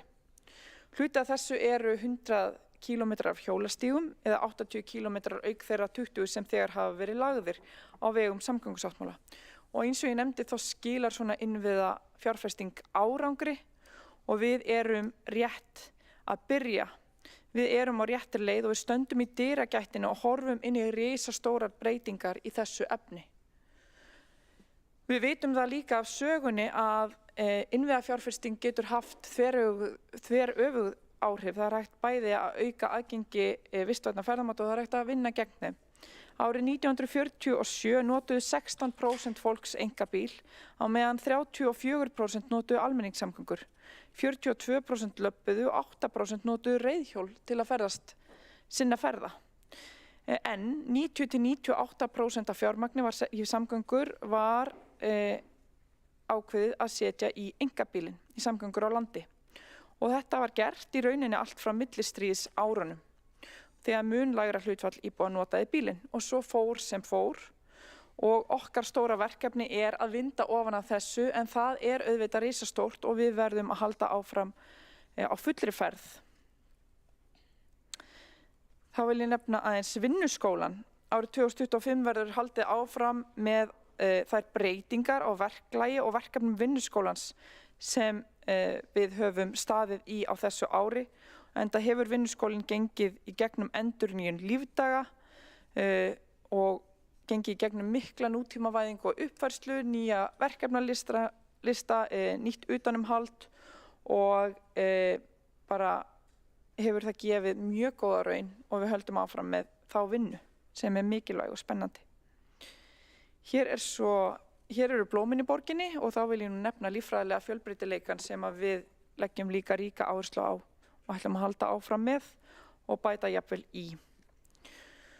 Blómin í borginni eru svo líka svo falleg og við vitum það að það er líka verið að huga þeim að veturna sem þetta fyrirmyndar, að kerin standi ekki bara auð og það er yndislegt og gleður okkur. Hér er svo yfirlit yfir gjaldskrár fyrir árið 2025 og vil ég þá fara yfir í úrgangsmálin. En nýtt og samræmt flokkunarkerfi innan sorphirðu hefur verið innleitt að fullu og það dregur úr losun gróðurhúsalofttegunda vegna urðunar. Losun vegna urðunar hefur dregist verulega saman en vinnsla í Gæju kemur í veg fyrir losun á 19.200 tonnum af koltvíoxíði og það samsvarar 10.000 fólksbílum og þeirra akstri.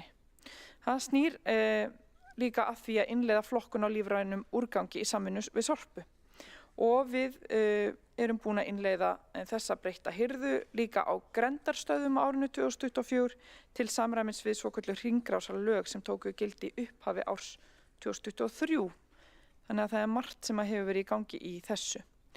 Hirða á 8 úrgangsflokkum við heimili eða Grendarstöðvar hefur þá verið innleidd en eftir er að hefja söfnun á spilliefnum í nærumhverfi og þetta verður verkefni núna árið 2025. Þannig að það er heilmikið búið að gerast í þessu risastórar breytingar og núna siglum við nokkuð leiknigan sjó í þessu. Við höfum verið að breyta líka utanumhaldi söfnun og textíl og það hefur verið breytt svolítið skipulagi í kringum utanumhald þetta.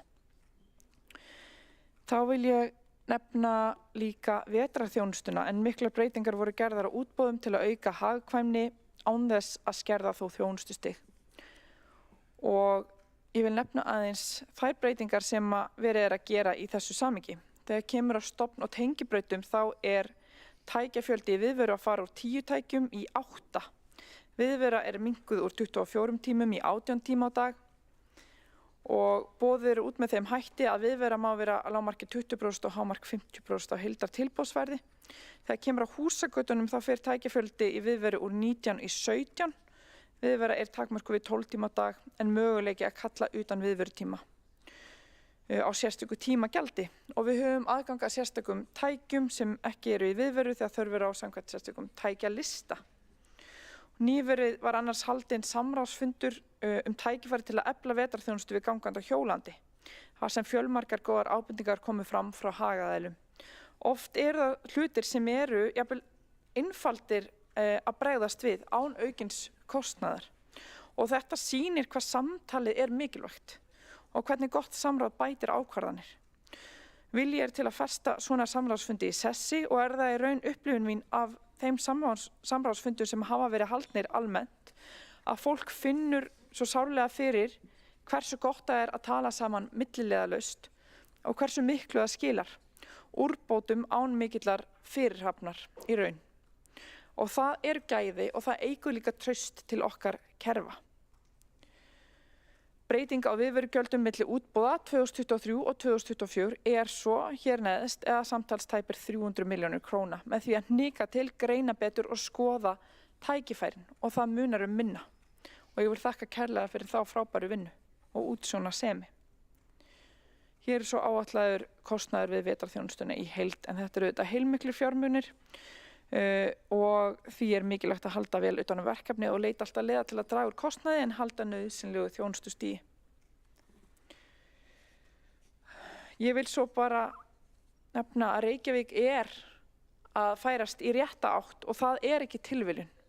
Það vegna innbeitts vilja til verksins. Því við látum verkin tala og við gömum minna á bylgjunni og vinnum meira. Stundum ættum við kannski að gjamma meira á bylgjunni. Það bara spurning. Við skilum árangri og ég stolt af því. Ég stolt af frábæru samstarfi 4 flokka í gegnum árin. Ég stolt af samheldni, jákvæðri og uppbyggilegri umræðu og hvernig við slípum hlutina til út frá almannahag og út frá mismunandi hagsmunum og það lýðræðislegt og þannig náum við frábærum árangri í sameiningu. Ég vil þakka starfsfólki kærlega fyrir frábær störf. Takk kæra starfsfólk umhverfis- og skipulagssviðs sem leggið ykkur öll fram á hverjum degi í þá íbúa. Takk kæra starfsfólk Reykjavíkur á öðrum sviðum. Þið skiptið öll miklu máli og við værum ekki koma neinu í verkefni ykkar og við erum svo þakklátt fyrir hvað metnaður ykkar mikill og við finnum það og við sjáum það. Ég vil þakka Ólöfu Örvarsdóttur sviðsstjóra umhverfis- og skipulagssviðs og Hreini Ólafssyni fjármálastjóra umhverfis- og skipulagssviðs. Ég vil segja takk til okkar kæru skrifstofustjóra og takk þið öll sem láti borgina virka á hverjum degi. Takk Reykjavík.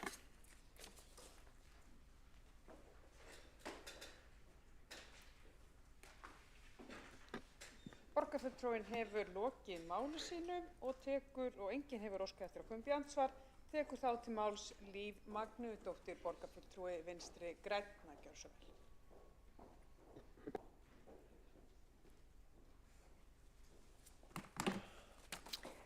Forseti og ágæta borgarstjórn, ég lofa að vera með þá drepleiðilegustu ræðu norðan Alpafjalla svona fyrir borgarstjóra. Þannig að hann geti komið hérna upp í andsvar við mig og sagt mig hvað þetta hafi verið nú ópólitísk og staglkennd ræða og hefjast þá bragðuleikar. Í fyrri umræðu fjárhagsáætlanagerð þá fór ég yfir það hvernig fjárhagsáætlanir eru afhjúpandi fyrir alla þá flokkar sem að leggja þær fram, hvort sem það er einn eða fleiri.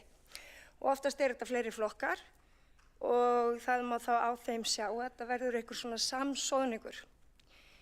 En þar á að birtast svo pólitíska sýn og svo forgangsröðun sem að við er haft hverju sinni. Og má þá ætla að farið er eftir sáttmála, meirihluta-sáttmála eða einhverju slíku í þeirri vinnu. Aðspurður í andsvörum pólitíkinni í þessari fjárhagsáætlun þá sagði borgarstjóri hér áðan að hún snerist með leyfi forseta skólamál og að fjárfesta í fólki, tilvitnun lýkur. En það er samt í rauninni ekki að sjá eins og þessi fjárhagsáætlun er lögð fram núna. Það einhvern veginn lullast bara áfram og tilfinningin er svo að það er engin pólitísk yfirsýn eins og ég nefndi í ræðu minni hér í fyrri umræðu. Það þarf nefnilega að gera meira. En hefur nefnilega ekki verið leiðrétt á milli umræðuna þeir vanfjármögnuðu og lögbundnu liðir sem ég velti upp og benti á og sannarlega varða þeir skólamál og velferðarmál og að fjárfesta í fólki. En það er nefnilega ekki pólitík að hagræða, heldur er það pólitík hverju er hagrætt. Og í því samhengi langar mig bara að nefna nokkur atriði og það eru meðal annars atriði sem að varða stærsta sviðið okkar, skóla- og frístundasvið, vegna þess að það komu ekki neinar fjárheimildir til þess að lagfæra liði sem hafa drabbast niður síðastliðin ár og er veruleg þörf á að bæta. Og það er langt síðan að það var þörf á því.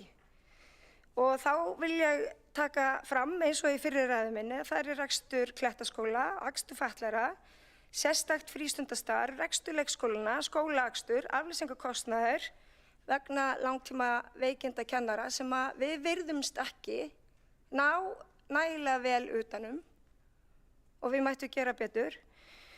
Og þá þarf að bregðast við þessum aðstæðum með því að færa til fjárheimildir innan SFS. Nú, hvað þýðir það? Já, það þýðir niðurskurður. Og það þýðir frestun verkefna og niðurskurður og jafnvel frestun verkefna sem eru í meirihlutasáttmálanum, sem koma þá ekki til framkvæmda og sitja á hakanum. Sem að er náttúrulega frekar léleg pólitík að mínum mati.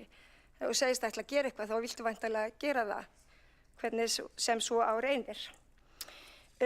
Og það er eftirtektarvert líka varðandi það sem að við reyndar afgreiddum hér í fyrri umræðum fjárhagsáætlun sem voru gjaldskrár, það var náttúrulega tekjuhliðin,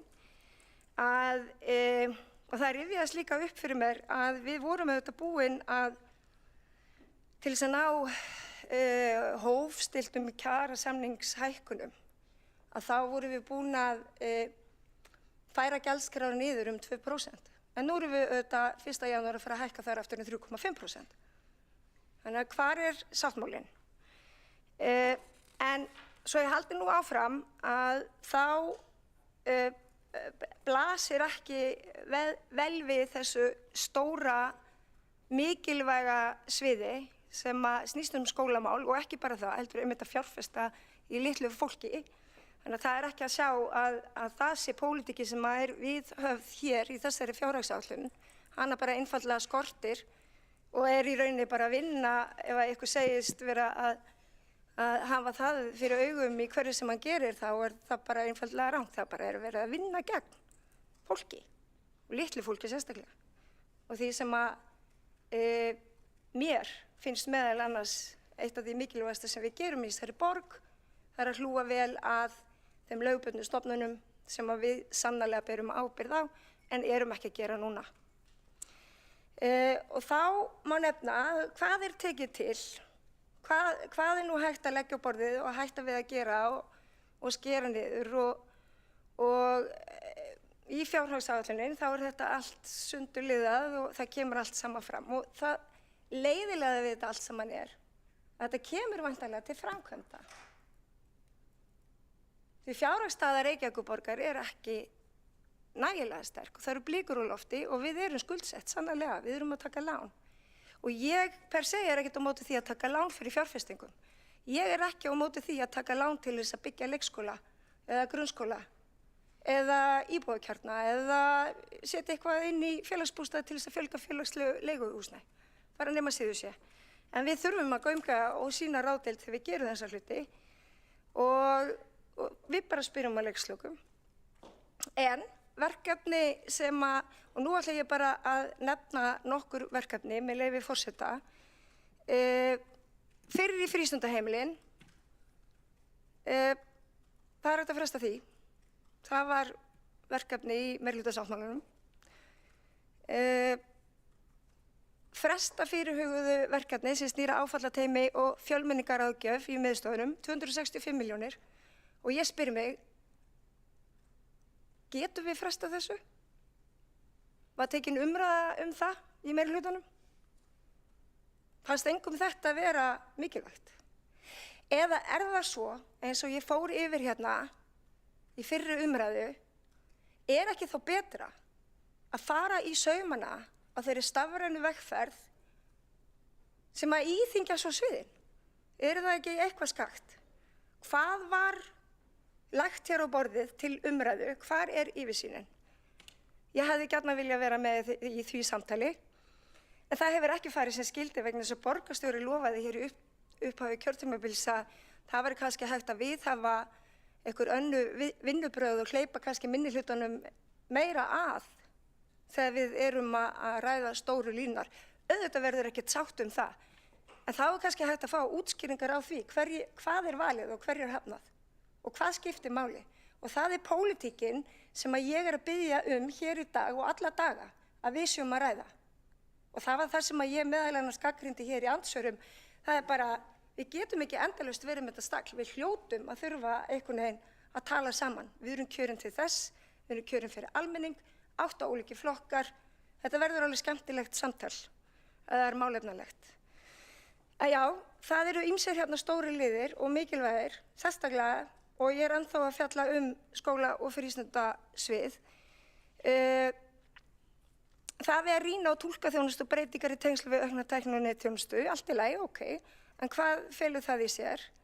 Erum við þá að veita minni túlkaþjónustu, þar sem að hennar er þörf? Fresta fyrirhuguðu verkefni sem að er hækkun framlags vegna Íslensku 2. Er þetta verkefni sem við megum fresta, miðað við alla umræðuna? Það verður ágætt að fá svör fyrir því, hvernig þetta er valið. Fækka frístundafræðingum.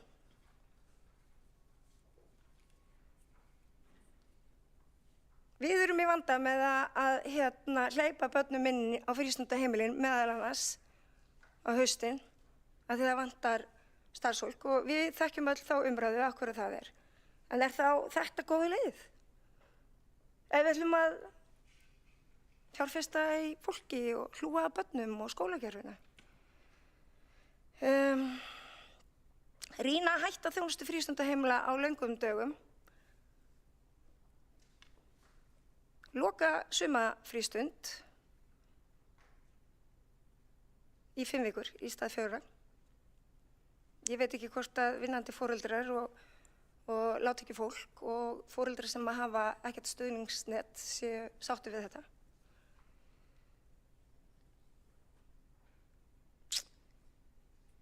Hagræðing í rekstri brúaskóla, 30 milljónum króna. Það held ég að sé algjörlega vanráðið. Rýni á sumarlokun leikskóla til skoðunar í tengslu við nýtt líkan. Það má alveg rýna þetta. Það er náttúrulega, við vitum ekkert hvað sparast. Og við vitum í rauninni ekki, og þess vegna erum við meðal annars með kynjaða starfs- og fjárhagsáætlanagerð, vegna þess að við þurfum að vanda okkur þegar við breytum þjónustustigi. Af því að hvað sparast og hver eru áhrifin? Og við ræðum þetta ekki nægilega vel, nógu mikið og vel í þessum sal hérna. Mér finnst þetta reyndar alveg hafa gleymst í þessu meirihluta bæði feminismu og umhverfisvernd, en það er svo annað mál. Ég ætla ekki að fara í það núna. Og svo er rýni á fækkun keyptra kennslustunda á tónlistarskólunum og breytingar á samningi við Myndlistaskólann. Og ég held að það sé líka afræðið. Þar fyrir utan 15 milljónir á breytingar á samningi við Myndlistaskólann. Þetta eru í rauninni smá aurar í samhengi allra hluta.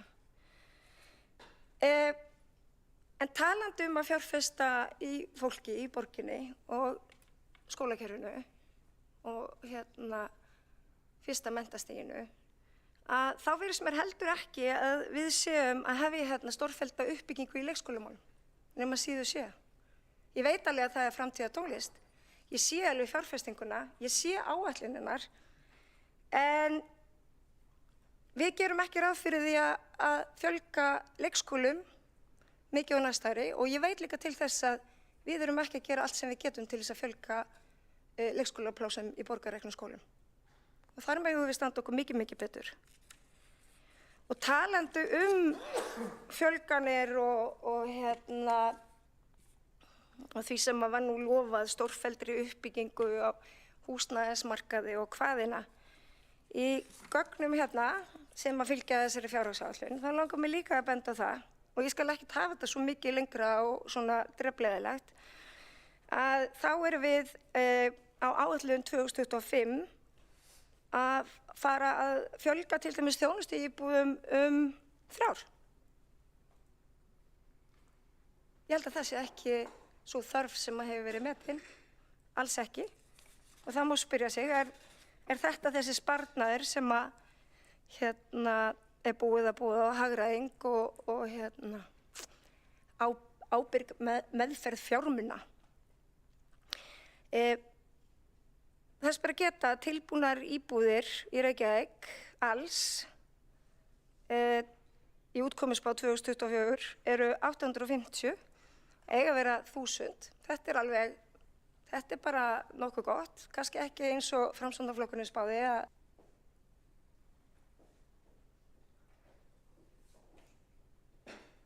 Borgarfulltrúinn hefur lokið máli sínu og tekur þá til máls Kolbrún Áslaugar Baldursdóttir, borgarfulltrúi Flokk fólksins. Gjörðu svo vel.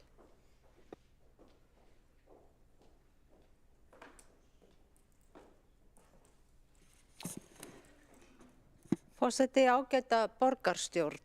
Við erum hér að ræða fjárhagsáætlun Reykjavíkurborgar fyrir árið 2025, síðari umræða. Það lítur út fyrir að rekstrarafkoma borgarinnar sé betri en í fyrra, en hvort sé að ræða raunverulegan ábóta tilkomin vegna skynsamlegrar fjármálastjórnunar er auðvitað spurning. Hafa skal í huga að 6 milljarðar króna eru fluttir frá Orkuveitu Reykjavíkur yfir í A-hluta borgarsjóðs. Í öðru lagi eru hinar umdeildu matsbreytingar eigna hjá félagsbústöðum sem nema hærri fjárhæð en heildartekjur fyrirtækisins til að ná fram jákvæðri rekstrarniðurstöðu. Svo er það sala Perlunnar sem ekki ennþá er frágengin. En skal farið sem rekstrartekjur í A-hluta og á þann hátt er jákvæðum rekstrarafgangi náð. Þessi aðferðafræði gengur á svig við lögbundnar bókhaldsreglur sveitarfélaga. Eignasala er einskiptis aðgerð. Söluandvirði eigna á að ganga til að greiða niður skuldir en ekki til að greiða rekstrargjöld. Á borðinu liggur bréf frá eftirlitsnefnd sveitarfélaga að Reykjavíkurborg uppfyllir ekki öll viðmið ráðuneyti sveitarstjórnarmála fjárhagslega sjálfbærni. Einnig hefur verið seilst í vasa borgarbúa. Fasteignaskattar hafa hækkað vegna hærra fasteignamats en ekki vegna betri rekstrar. Og veltufé frá rekstri er 10,6 milljarðar eða 5,5% af heildartekjum. Því er raunverulegt veltufé frá rekstri hjá A-hluta borgarsjóðs samkvæmt útkomuspá 2,3%, sem er langt fyrir neðan allar viðmiðanir. Ef litið er til næstu ára, þá mættu batahorfur vera mun betri. Ekki þarf mikið til að allt fari á heljar þröm. Það sést til dæmis á því að veltufjárhlutfall A-hluta borgarsjóðs fer lækkandi á tímabilinu og er komið niður undir 0,8. Mikið lækkun veltufjárhlutfalls undir 1 eykur líkur á að dráttarvextir hækki. Það mun þó taka langan tíma að koma mikilvægasta atriðinu í fjármálastefnu borgarinnar í ásættanlegt horf og það veltufé frá rekstri. Ekki verður undan skorist að ræða stöðu húsnæðismála í Reykjavíkurborg þegar horft til næstu 5 ára. Skortstefna hefur ríkt í úthlutun lóða margra ára skeið. Áherslan á þéttingarstefnu sem hefur leitt af sér mikla hækkun á húsnæðisverði. Það dýrt að byggja á þéttingarreitum. Bílastæðum hefur fækkað, þannig að víða ekki nema 0,2 til 0,5% bílastæði á hverja íbúð. Í grundvallaratriðum Flokkur fólksins ósammála meirihlutanum í útdeilingu fjármagns. Veita þarf meiru í beina þjónustu við fólkið. Og hverjar hafa áherslur okkar í Flokki fólksins verið? Þær hafa fyrst og fremst verið á að laga stöðu þeirra verst settu. Í það þarf að setja meira fjármagn og það þarf fjármagn sem taka þarf úr kerfum sem farið hafa offari í þenslu og bruðli. Eina tillögum Flokks fólksins sem lögði fram núna við seinni umræðu hækkun grunnfjárhæðar fjárhagsaðstoðar og skal uppfærsla miða við prósentuhækkun matarkörfunnar. Sárafátækt hefur aukist í Reykjavík síðustu misseri. Þetta þýðir að sækja þarf fjármagn til verkefna sem ekki eru bráðnauðsynleg og sækja þarf fjármagn þar sem þess ekki þörf akkúrat núna. Öryrkjar sá hópur sem einna verst settur í Reykjavík. Hann líður skerðingar vegna laga almannatryggingar en Reykjavíkurborg getur farið sínar eigin leiðir í þessum efnum og gert vel við öryrkja í Reykjavík. Til að sækja fjármagn fyrir fólk eins og þeir sem hafa það ekki eins gott á aðrir eða bara hreinlega hafa það skítt hér í Reykjavík, leggur Flokkur fólksins áherslu á aukið hagræði í rekstri, meiri skilvirkni og minni yfirbyggingu. Standa þarf vörð lögbundna þjónustu og aðra þjónustu við börn og viðkvæma hópa. Huga þarf að þeim verst settu en fátækt hefur aukist í Reykjavík á vakt þessa og síðasta meirihluta. Flokkur fólksins getur ekki heilum á sér tekið fyrir að búið að eyða biðlistum í félagslegt húsnæði og fagþjónustu barna. Ef horft til næstu 5 ára koma einnig samgöngumál upp í hugan og erfiðleikar með okkar einu almenningssamgöngur sem eru strætó. Þjónusta hefur verið skert hjá strætó en vonir eru bundnar við nýtt leiðakerfi strætó og það verði eini valkostur almenningssamgangna næstu árin og áfram spáð heilmikil fólksfjölgun. Skoða þar málefni strætó af alvöru og gaumgæfilega. Með nýju meirihluta stóðu vonir til að einhverjar breytingar myndu verða í átt til bættra lífskjara hinna verst settu og þeirra sem standa höllum fæti. Það hefur hins vegar ekki orðið. Allt of stór hópur barna, öryrkja og eldra fólks á sárt að binda og líður ekki vel.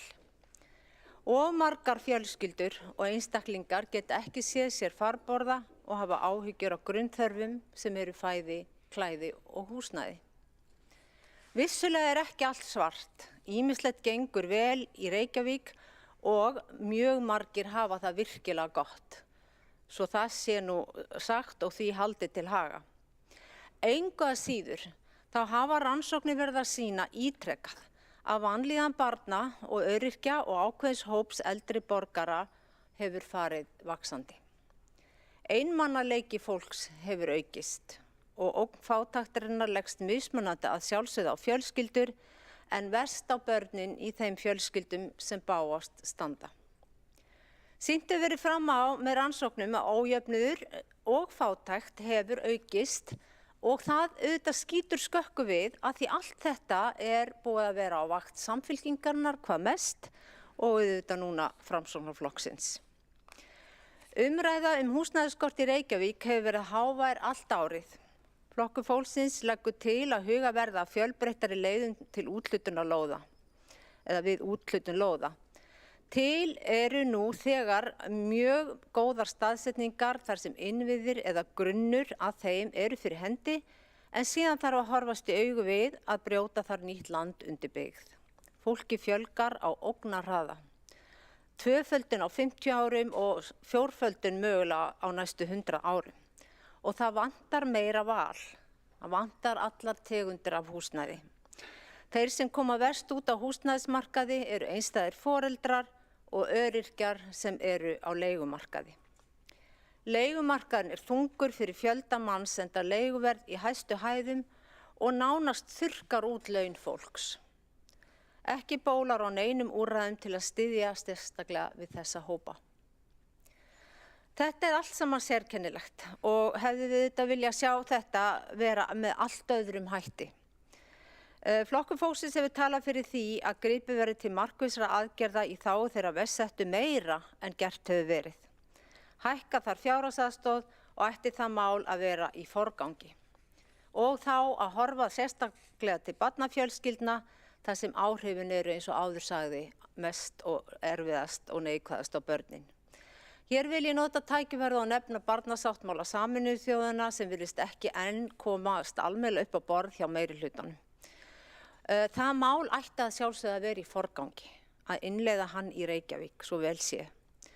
Flokkur fólksins lagði til að farið verið með kerfisbundnum hætti að vinna að innleiðingunni. Tillögunni var vísað til borgarstjórnar eða borgarráðs, ég man það ekki alveg en þar situr hún enn óafgreidd. Við höfum verið óþreytandi í umræðinu biðlista og undir haust fekk fulltrúi Flokks fólksins tækifæri til að leiða stýrihóp sem rýna skyldi biðlistina og finna leiðir til að auka skilvirkni. Eins og vitað er þá hafði fjölgun orðið skuggalega mikil á öllum biðlistum barna eftir þjónustu og í rauninni var alveg ljóst að eitthvað var ekki að virka. Biðlista barna eftir þjónustu fagfólks, einna helst sálfræðinga og talmeinafræðinga, hafði farið frá 400 börnum 2018 og 3.000 barna núna bara fyrir svona hálfu ári síðan. Þessi hópur, stýrihópur, er búinn að núna hitta fagfólk og starfsmenn skólaþjónustunnar og var sameiginleg niðurstaða að gera þurfti nokkrar breytingar og skerpa og ydda biðlistan sem virtist vera nokkuð kraðak, svona ef bara má taka þannig til orða. Sú vinna er hafin að krafti og er nú þegar að skila raunhæfum tölum hvað mörg börn eru raunverulega að bíða eftir þjónustunni. Ein af tillögum sem kom frá hópnum, kannski svo mikilvægasta, er að fjölga verði 1 stöðugildi talmeinafræðings í skóla- og frístundaþjónustu á hverri miðstöð. Áætlaður heildarkostnaður eru 64 milljónir á ársgrundvelli sem yrði fjármagnaður af liðnum ófyrirséð. Þessi tillaga er mjög mikilvæg því að biðlista eftir talmeinafræðingum eru núna 493 börn. Fulltrúi Flokks fólksins vonar innilega að þessi tillaga fái brautargengi enda gríðar mikið í húfi fyrir börnin sem bíða. Að baki þessara tillögu má taka það fram hér að er svo sem hér stendur, fulltrúi Flokks fólksins, en einnig fulltrúar úr Framsóknarflokki og úr Samfylkingu sem áttu sæti í stýrihópnum og þau tvö hafa staðfest að þau standa baki þessara tillögu heils hugar. Það eru þau Þorvaldur Daníelsson og Ellen Kalmon og ég vil að það komi fram hér því að það er mikill samhugur í þessum hópi að þessi tillaga fái áframhald einhvers konar og verði allavega ekki vísa frá eða felld hér í beinni útsendingu í dag. En af mörgum ástæðum sem ekki verður rakið hér er líðan hóps barna ekki nógu góð og flest börn svara því til að þeim, þó að eins og ég sagði hér fyrir að flest börn svara því til að þeim líði vel og það gangi vel. Og mér finnst mikilvægt að gleyma því alls ekki að við erum mögulega að tala flest börn sem eru ánægð í eigin skinni og ánægð í sínum skólum og leikskólum. Og þó svo að við séum að sjálfsögðu kannski oftar tíðrætt þau sem eru ekki í þessum hóp þar að því að við viljum laga stöðu þeirra að þá má ekki gleyma að tala þá sem eru virkilega sáttir. En þrátt fyrir þetta allt saman að þá hefur tilkynningum vanrækslu, ofbeldi og áhættuhegðun aukist. Eina afleiðingum þessa ástand sem nú ríkir í Reykjavíkurborg er aukinn vopnaburður eggvopna og barefla ungmenna. Í borgarstjórn á haustdögum 2022 lagði Flokkur fólksins fram tillögu að stýrihópur eru settur á laggirnar sem myndi kortleggja aukinn vopnaburð og eggvopna meðal ungmenna í Reykjavík.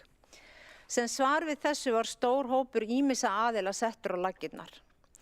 En öll vitum við hvað skilvirkni er lítil þegar á margir koma að borðinu. Í tillögu Flokks fólksins áttu hópurinn aðeins að vera innan borgarinnar en leita samráðs til annara eftir atvikum. Varla þarf að minna nokkurn á þann hræðilega atburð sem varð á menninganótt og fleiri ámóta þótt ekki allir enduðu með láti einstaklings eins og á menninganótt. Þetta sagði okkur að við hefðum brugðist, við hefðum sofnað á verðinum, öll sem eitt, verið of hæg í viðbrögðum okkar og of kærulaus.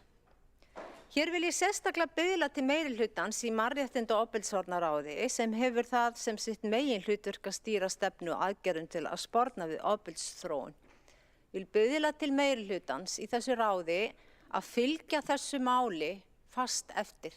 Það er að það verða settar fram aðgerðaáætlanir og þeim fylgt eftir í raun og sann. Og það verða aldrei bara tómt orð á blaði.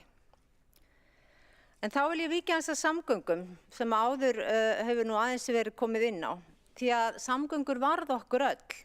Allir þurfa jú að komast leiðar sinnar, hvernig sem þeir svo fara að því og hvar sem þeir eru í sveit settir. Strætó hefur valdið gríðarlegum vonbrigðum því sífelldar skerðingar hafa verið boðaðar. Vandamál strætó virðist ná mjög djúpt. Þetta er alveg einstakt mál í rauninni þegar horft er á þetta byggðasamlag. Flokkur fólksins myndi vilja sjá algera uppstokkun á stjórn og stjórnun strætó. Nýir aðilar þurfa að koma að borðinu og setja þjónustustefnu ofar á dagskrá. Það er vont að heyra frá fólki sem óttast öryggi sitt í strætó vegna aksturslags sem dæmis. Nýlega kvartanir sem hafa borist til Flokks fólksins eru alvarlegri en nokkru sinni fyrr.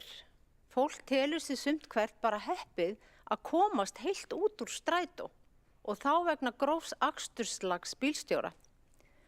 Hér er ekki verið að ásaka alla bílstjóra, en þeir sem sýna kæruleysi við akstur eru að skaða hina í stéttinni. Þannig er það bara alltaf ef það er einhver í einni stétt sem er ekki að standa sig, að þá kemur það óorði á alla stéttina.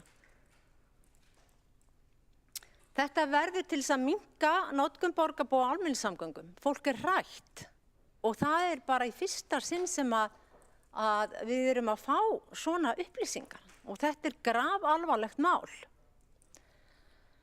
En öll vandamál á þessu tagi eru að mati okkar í Flokki fólksins fyrst og síðast stjórnunarvandi og þangað þarf að horfa. Nú en þrátt fyrir að betur ári ögn í fjármálum borgarinnar hefur ekki enn tekist að draga úr þenslu einstakra sviða. Þjónusta við viðkvæma hópa er skert á meðan staðið er vörð miðlæga stjórnsýslu og þjónustu og nýsköpunarsvið. Og nú á að herja á skóla- og frístundasvið og kreista hverja krónu úr viðkvæmri þjónustu. Einnig er seilst í vasa eldri borgara sem nú þurfa að greiða gjald í sund og í skíðabrekkurnar. Hvar endar þetta? Í þeim tillögupakka sem Flokkur fólksins leggur fram núna er megin áherslan á að draga saman og spara á miðlægu sviði og þjónustu og nýsköpunarsviði sem er hástökkvari í eyðslu fjármagns úr borgarsjóði síðustu ár. Afurðir láta hins vegar á sér standa, til dæmis á skóla- og frístundasviði, en er kallað eftir búa, laust fyrir skólaskráningar. Á sama tíma virðist vera til botnlaust fjármagn í alls konar aðrar lausnir. Flokkur fólksins hefur spurt en fær ekki svör. Flokkur fólksins hefur sem dæmi ítrekkað lagt til að sótt verði fjármagn til þessa sviðs með því að hætta kaupum og áskrift erlendra ráðgjafar sem þar hefur verið í gangi í heilan áratug án sýnilegs ávinnings. En svo virðist vera ekki megi hrófla við miklu í þessu degur sviði meirihlutans, barni Pírata allra helst. Forgangsröðin á verkefni virðist allavega lengi vel fara að mestu leyti eftir því hvað sé skemmtilegast að gera í stað þess hvað var brýnast að gera, eins og berlega hefur komið í ljós í allri hugmyndavinnu og rannsóknum sviðsins sem lítið hefur komið út úr. Fara hefði átt strax í náið samstarfið hins sveitafélögin og Stafræna Ísland í stað þess að vera ein á ferð í stafrænni vegferð eins og þjónustu- og nýsköpunarsviðið lagði upp með og kostaði borgina háar fjárhæðir. Flokkur fólksins leggur til að breytingar verði gerðar á skipuriti og innra skipulagi þjónustu- og nýsköpunarsviðs og skrifstofur og deildir sameinaðar. Stafrænar lausnir eru sannarlega framtíðin og munu flýta fyrir allri þjónustu, það er ekki deilt. En breyta þarf forgangsröðun í þágu viðkvæmra hópa og meðal tillagna er að hagræða og forgangsraða í þágu sérstaklega lögbundinnar þjónustu. Nú við höfum áður nefnt svona ýmislegt smærra kannski, en margt smátt gerir jú eitt stórt og leggjum til núna aftur að dregið verður útgjöldum vegna leigubílaferða, starfsmanna og utanlandsferða, að minnsta kosti helming. Gera þarf jafnvel enn betur við dagforeldra sem er stétt sem er einhvern veginn alltaf utangarðs og að fara í nauðsynlega úrbætur á aðgengi í skólum Reykjavíkurborgar. Nú ég vil draga saman þessa ræðu áður en ég fer í að fara yfir tillögur Flokks fólksins hérna í svona styttra máli. En sá tími eftir að nýr borgarstjóri tók við hefur verið erfiður. Hér má nefna hvernig borgarstjóra tókst að fleygja sprengju inn í Grafavoginn með því að fara með allt og útfærðar tillögur uppbyggingun í hverfið og halda bara að allir myndu klappa. Auðvitað eiga Grafarvogsbúar sjálfir að koma með fyrstu hugmyndir hvar þeir telji að eigi að byggja. Þau þekkja hverfið sitt best, eins og foreldrar þekkja barnið sitt best. Í raun er sama límið í þessu meirihluta og þeim síðasta. Saman út yfir gröf og dauða, saman í hvaða vitleysisgangi sem er. Meðvirkni í meirihlutanum er eiginlega eins og versta sem ég hef séð og hef ég nú séð ýmislegt og upplifað sem sálfræðingur. Samráð við borgarbúa er verulega ábótavant þótt eitthvað hafi verið bætt í þar í sumum verkefnum. Bjóða þarf upp á athugasemdir fyrr á ferli, kannski bara strax. Sjá má að margt sem kallað er samráð er algjört sýndarsamráð. Fólk fær að segja nokkur orð, nánast í sömu viku og málin eru samþykkt. En ég hef farið vítt og breytt við sviðið eins og það lítur út fyrir okkur í Flokki fólksins í borginni. Fyrir okkur er auðvelt að draga skýra línur, forgangsraða á í þágu fólksins í borginni. Til þess þarf fjármagn. Lengi hefur Flokkur fólksins talað fyrir að geyma fjárfrek verkefni þar til málefni fólksins sjálfs eru komin í betra horf. Geyma má framkvæmdir við Hlemm, ég veit að það er ekki skemmtilegt, og eins með Grófarhús og Lækjartorg. Ekkert af þessu er gargandi nauðsyn. Hagræða má mikið í rekstri og óhætt er að segja að Brauðla hafi verið með fjármagn síðustu ár og er hér ekki ýkjur að ræða. Lögbundin þjónusta hefur liðið og ekki síður önnur þjónusta eins og bein aðstoð við fólk, börn og viðkvæma hópa.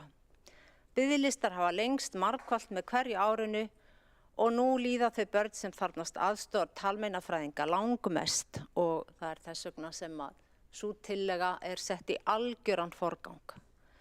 Leikskólamálin er svartur blettur og búið að vera lengi. Öll þessi loforðum pláss hafa verið svikin og hægt gengur að brúa hinn mörgu bil. Myglumálin er svo enn ein sagan. Stafrænaráðið er nánast bara grín og hafa fleiri en Flokkur fólksins lagt til að það verði lagt niður. Þar er fullkomlega ekkert í gangi nema uppákvittanir og stimplanir eins og gamalli stimpilskrifstofu. Stafræn mál gætu allt eins átt heima í einhverju hinna ráðana eins og var á síðasta kjörtímabili. Það er kostnaðarsamt að halda út í fagráði. Nóg hefur samt verið eitt í heimagerðarlausnir sem margar hafa dagað uppi og allt í beinni samkeppni við nýsköpunarfyrirtæki og einkaaðila. Stórum upphæðum var eitt í að stækka húsnæði og mublera fyrir þjónustu og nýsköpunarsvið og allt það er fyrir utan ráðningar ótal sérfræðinga, fjárfestingar í áhöldum og tæki og áskriftir hjá erlendum og innlendum fyrirtækjum. En eitthvað hefur nú verið hreinsað til í þessum málum en gera þar betur. Flokkur fólksins hefur einnig ítrekað lagt til að hagrætt verði til muna á skrifstofu borgarstjóra og borgarritara. Þar eru málaflokkar og fjármagn til þeirra ekki nógu vel skilgreint. Nefna mætti ótal margt annað sem telst til óþarfa á meðan ekki nægilega hugað að útrýmingu biðlista. En áfram skal haldið, kjörtímabili rúmlega hálfnað og flokkur fólksins sterkur sem aldrei fyrr. Við munum halda áfram baráttunni fyrir réttlæti, sanngirni fyrir þá sem minnst mega sín. Fæði, klæði og húsnæði okkar kjörorð og eins og fram hefur komið af nógu að taka. Enda þótt öllum okkar tillögum sé formlega hafnað, fögnum við því að sjá þær skjótast upp stuttu síðar ýmist hjá meirihlutanum með öðrum flokkum. Við höfum fundið sterkt fyrir að flokkur fólksins hefur áhrif. Frá því flokkur fólksins hefur haft mikil áhrif þótt í minnihluta sé, að sjálfsögðu fær hann aldrei lof, en það svo sem allt í lagi, það sama hvaðan gott kemur. En borgarbúar taka eftir því og það elja og þrautseigja og það það sem við viljum halda áfram með og sjá aðra gera líka. Við viljum hlusta á hvað fólk að segja, til dæmis þessar kvartanir frá strætó, fólki sem hefur verið í strætó og gera eitthvað í þeim málum. Hlutverk okkar og ætti að vera okkar allra að vera málpípa fólksins og vinna skal öll mál með hagsmuni borgarbúa að leiðarljósi. Við erum að leggja fram núna 21 tillögu og höfum áður lagt fram 5 gjalda- og tekjubreytingatillögur í fyrri umræðu.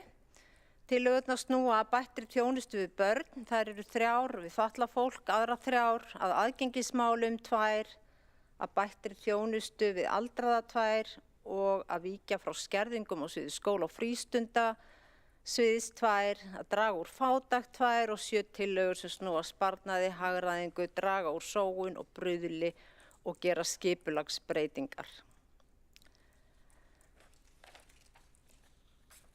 Ég langar að renna hratt yfir þessar tillögur því að við vitum það hér á eftir þegar að farið í kosningu að þá rennur þetta í gegn af slíkum hraða ljóssins að það mun náttúrulega enginn taka eftir neinu og fæstir sennilega nenn að lesa þetta í gögnum.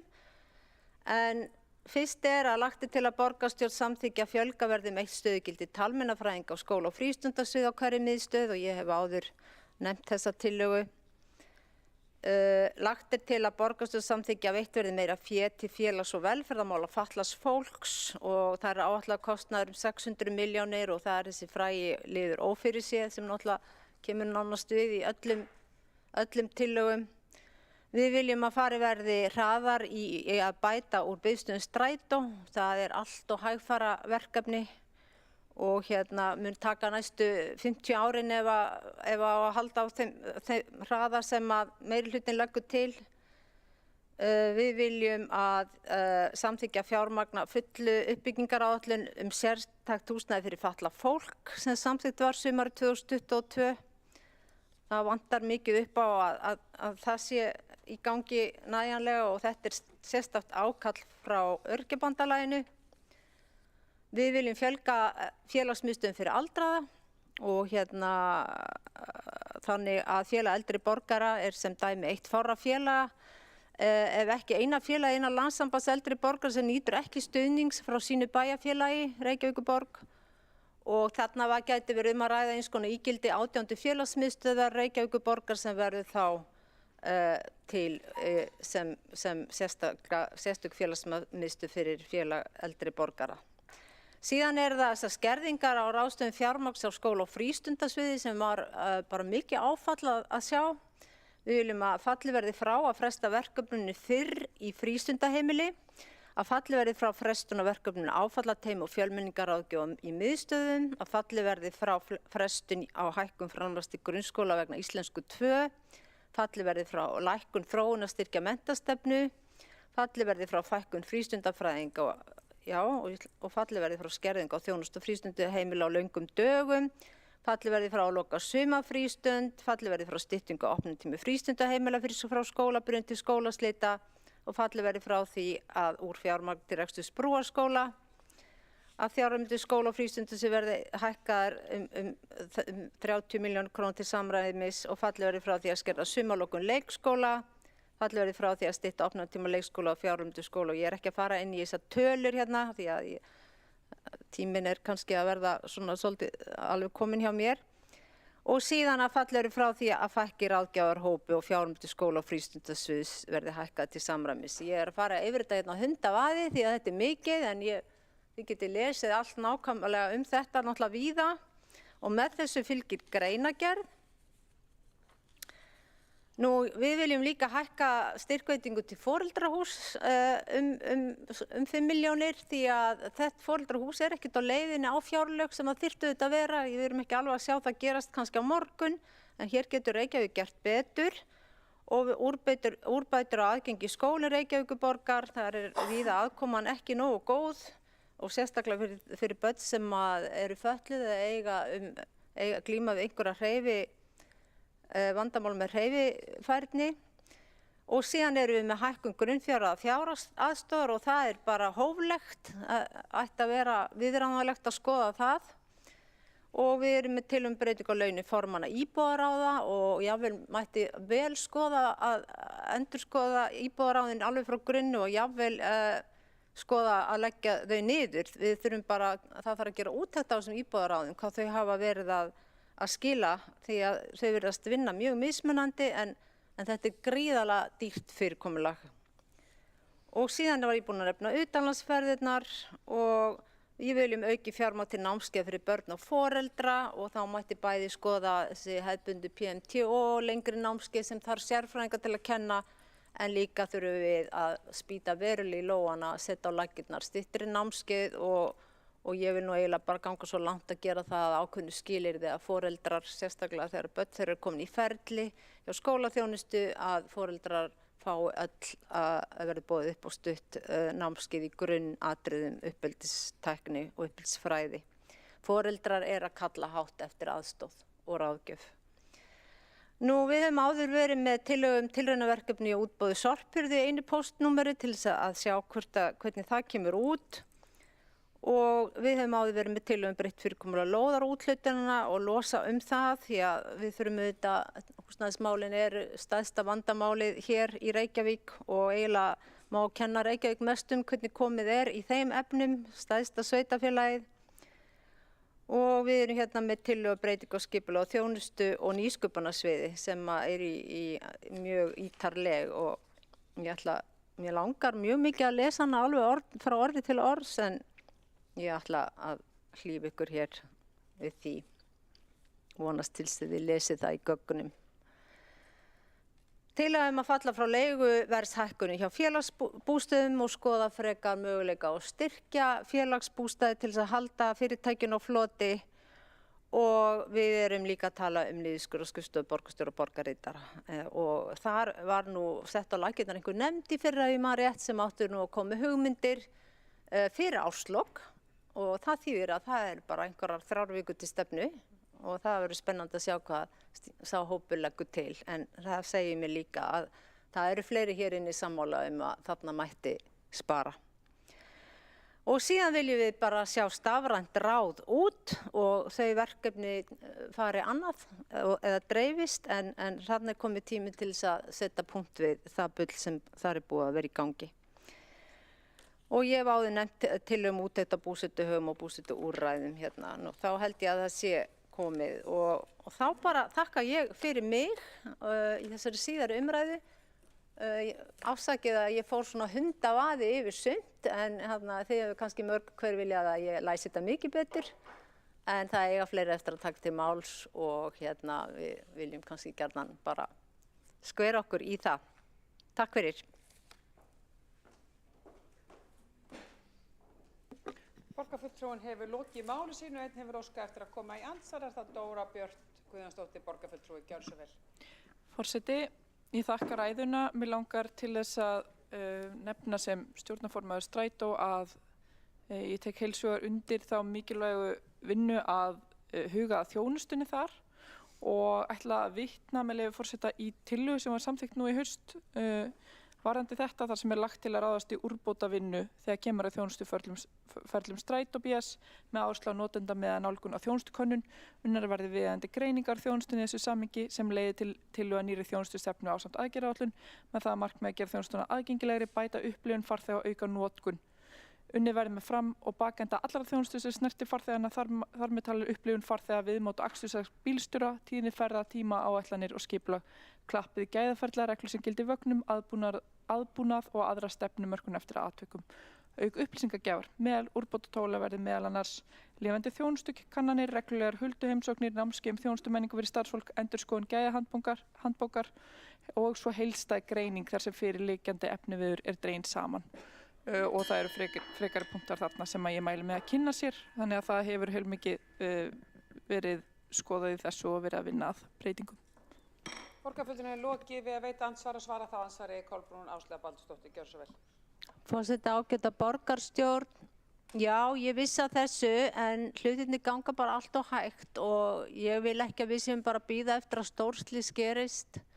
Það virkilega alvarlegar kvartanir að berast og fólk bara einfaldlega hrætt eins og ég sagði áðan og það ekki nóg að stilla einhverju svona upp á blaði. Fara þarf í þessa vinnu af krafti og ég verð bara að segja með allri virðingu fyrir öllum sem þarna eru að oft þetta náttúrulega ekkert nema stjórnunarvandi og þarna þarf að skipta út fólki og gjörbreyta hlutum og það þarf að gera það sem fyrst. Borgarfulltrúum lokið við að svara andsvari og veitir þá andsvar öðru sinni Dóra Björk Guðjónsdóttir. Gjörðu svo vel. Forseti, eins og borgarfulltrúum kunnugt þá mun auðvitað koma inn meira fjármagn í rekstur almenningssamgangna með nýjum samgöngusáttmála sem mun auðvitað auka tækifærin til að gera betur og það hefur ekki verið viljan sem hefur vantað heldur fjármagnið vegna þess að hluti af peningunum sem að fara til Strætó hafi ekki verið vísitölu bætt. Þannig að það hefur mikil áhrif, það mikil vilji til að breyta og þess vegna nú verið að samþykkja svona tillögu til þess að fylgja henni eftir og það hefur verið að gera það. Borgarfulltrúum lokið við að veita andsvar öðru sinni og þá andsvörum lokið undir þessari ræðu. Við tökum 15 mínútna fundarhlé.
Strákaði ekki ég bara merki þau eru tilbúinir og ég byrja fund. Ok.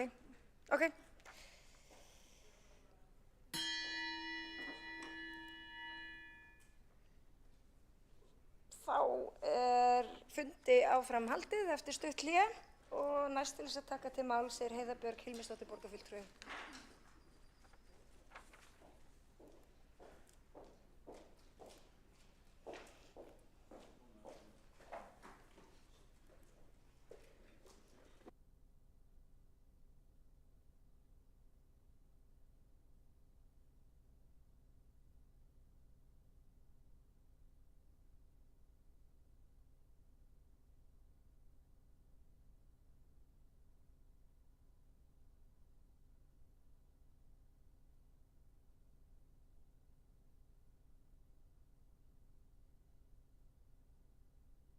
Sjá hvort ég man.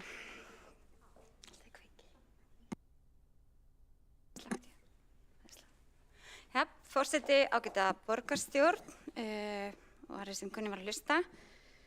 Í dag er alþjóðadagur fatlaðs fólks, þannig mig langar að óska öllum fötluðum til hamingju með daginn og líka kannski svolítið viðeigandi að við séum að samþykkja fjárhagsáætlun okkar á þeim degi þar sem að það er svona eitt af því sem að við verðum að leggja áherslu á komandi ári að full fjármagna málaflokk fatlaðra. Ég tek í rauninni bara undir með félögum mínu sem hafa talað hér áður að mér finnst fjárhagsáætlun Reykjavíkurborgar fyrir árið 2025 endurspegla ábyrgan rekstur við krefjandi aðstæður. Við erum að nýta þetta stjórntæki sem að fjárhagsáætlun er til þess að ákveða hvað við ætlum að gera í rekstri og framkvæmdum og hér sjáum við að við erum að búast við því að það verði 1,7 milljarða króna afgangur af rekstri að hluta á næsta ári. Afsakið þetta, en má ég biðja hljóð í salinn? Kæru borgarfulltrúar, má ég biðja hljóð í salinn? Við töljum að vaxa úr COVID og það hefur við gert og erum að gera í sjálfu sér. Og við sjáum það í þessari fjárhagsáætlun, það kemur það líka skýrt fram að við þurfum að halda áfram að vera með þessa skörpu forgangsröðun og aðhaldi í rekstri. Og við erum í sjálfu sér ekki komin alveg út úr þessu. En við erum samt að gera hérna áætlunina út frá því að rekstrarniðurstaðan verði 14,3 milljarðar á samstæðunni og 8 milljarðar jákvæð niðurstaða á þessu ári. Þannig að við erum að komast vel frá þessu ef við horfum á alla samstæðuna. Við höfum auðvitað verið að fara í gegnum ótrúlega tíma þar sem að fólki hefur fjölgað gríðarlega hratt á höfuðborgarsvæðinu, á Íslandi, líka í Reykjavík, hlutfallslega mest í Garðabæ og Mosfellsbæ, en í Reykjavík hefur okkur fjölgað með 16% á 10 árum og það er rosa mikið. Við höfum alveg fundið fyrir því. Það hefur kallað á miklar fjárfestingar, miklar breytingar og mikil hlaup hjá starfsfólki borgarinnar sem hefur þurft að þjónusta nýja íbúa sem margir hafa mjög ólíkan uppruna innbyrðis og hafa aðra reynslu heldur en við, aðra þjónustu þarfir. Og við höfum litla eðlilega á þessum tíma verið að fara í gegn sögulegt uppbyggingarskeið og íbúðahúsnæði og á jafnaði síðustu 5 árin hefur verið í byggingu 1000 íbúðir eins og við höfum oft komið inn á. Og þó að nú sé kannski smá eitthvað út af aðstæðum, ytri aðstæðum, þá er mikilvægt að við höldum áfram þeim dampi. Og við erum með húsnæðissáttmála, samgöngusáttmála og fleira sem sýnir að það er gríðarlega mikilvægt að til þess að við höfum nú pláss fyrir allt þetta fólk og það komist á milli staða að við höldum þétt utanum okkar áætlanir og framkvæmdir og vonandi fáum áframhaldandi lækkun verðbólgu og vaxta sem er sannarlega eitthvað sem við höfum tekið þátt í að sporna gegn hér á Íslandi. Af því að þetta er auðvitað mjög ótryggt umhverfi og ég veit að allur almenningur finnur fyrir því hvað áhrif vextir og verðbólga hafa á þeirra líf. Það finna sannarlega fyrirtækin og það finna sannarlega sveitarfélögin og ég held að, já bara vonandi, þá verður næsta ríkisstjórn, hver sem hún verður, með puttana á púlsinum þar og heldur áfram og gerir betur. Hér er bara kannski augljóst að sjá. Við höfum auðvitað farið, nýlega fórum við yfir þessi mál á fjármálaráðstofnun sveitarfélaga. Við fórum yfir kannski ekki akkurat sveitarfélögin á höfuðborgarsvæðinu. En við sjáum bara hér greinilega hversu, á síðustu 2 árum, hversu mikið í rauninni háir vextir og verðbólga, hversu mikil áhrif þau hafa á rekstur sveitarfélaga. Og þar í rauninni öll sveitarfélög undir og við auðvitað sátum upp með mikinn COVID-kostnað eins og önnur sveitarfélög og fengum minni stuðning heldur en önnur sveitarfélög í löndunum í kringum okkur til að komast út úr því og við sjáum bara hér eru myndir af áhrifum síðustu ára á A-hluta rekstur sveitarfélaga. Og það auðvitað þannig að síðustu ár frá 1998 þá hafa komið 2 ár þar sem að sveitarfélagastigið hefur verið í plús. Þannig að Reykjavík er auðvitað í sér flokki, stendur betur en margir aðrir en við þurfum auðvitað að gera betur. Mér fannst kannski líka rétt að taka fram þar sem að ég ætlaði nú kannski ekki að fara svona vítt og breitt yfir, aðrir hafa gert það, bæði borgarstjóri og Dagur B. Eggertsson, kollegi minn hér og formaður borgarráðs. En mér langaði kannski að lyfta því svona sem inngang inn í velferðarmálin að við erum auðvitað að verja stærri hluta okkar útgjalda í velferðarmál heldur en sveitarfélögin sem við erum gjarnan að bera okkur saman við. Og það sést líka greinilega í hvaða sveitarfélögum á höfuðborgarsvæðinu málefni fatlaðs fólks taka stærri part. Og það eru í rauninni þar sem að hærri upphæðirnar eru. Og þetta er netto útgjöld per íbúa, þannig að þetta ætti að vera sambærilegar tölur. Og við sjáum þetta og ef að kafa er ofan í þetta eru bara myndir af Sambands íslenskra sveitarfélaga, ekkert endilega fallegustu myndir í heimi, bara þannig að þeir eru teknar beint þaðan, að þá sjáum við að það sem að Reykjavík er í rauninni að veita umfram þá þeir sveitarfélög, Hafnarfjörður og Mosfellsbær sem eru líka með umfangsmikla þjónustu við fatlað fólk, er þá þessi þjónusta við tekjulægari hópa og fólki í félagslega erfiðum aðstæðum. En ef ég vind mér aðeins inn í velferðarsviðið sem að eru þetta sem að ég fengi að fara fyrir undanfarin ár, þá eru við náttúrulega að bara fylgja sömu fjárhagsforsendum og aðrir og fengum hér gjaldskrárhækkun það sama, 3,5%. Við fengum reyndar annan rekstrarkostnað bættan sem hefur ekki verið síðustu ár. Það munar það og eins líka húsaleigu til þriðju aðila. Við eigum að fjármagna það ófyrirséð og við þurfum í rauninni að fjármagna sjálf það sem við ætlum okkur að gera á næsta ári innan ramma nokkurn veginn. Þannig að við í rauninni komumst að því inn í velferðarráðið saman þau sem eru í ráðinu og bara fá að þakka þeim kærlega fyrir gott samstarf á þessu ári því að við höfum unnið þar þvert á flokka. Allir sem eiga þar fulltrúa, allir fulltrúar sem hafa verið þar, það hafa ekki verið alveg sveimu allt árið, en allir verið prísgóður og tekið fullan þátt í að forgangsa. Og við erum að sjá það að við þurfum að færa 800 milljónir innan fjárheimildasviðsins til þess að loka ramma, þannig að við getum gert það sem við viljum gera á næsta ári. Og við erum búin með hluta af því og við þurfum að klára afganginn. Við erum að fara að fjármagna nýjar áherslur, við þurfum að veita heimilislausum betri þjónustu, við þurfum að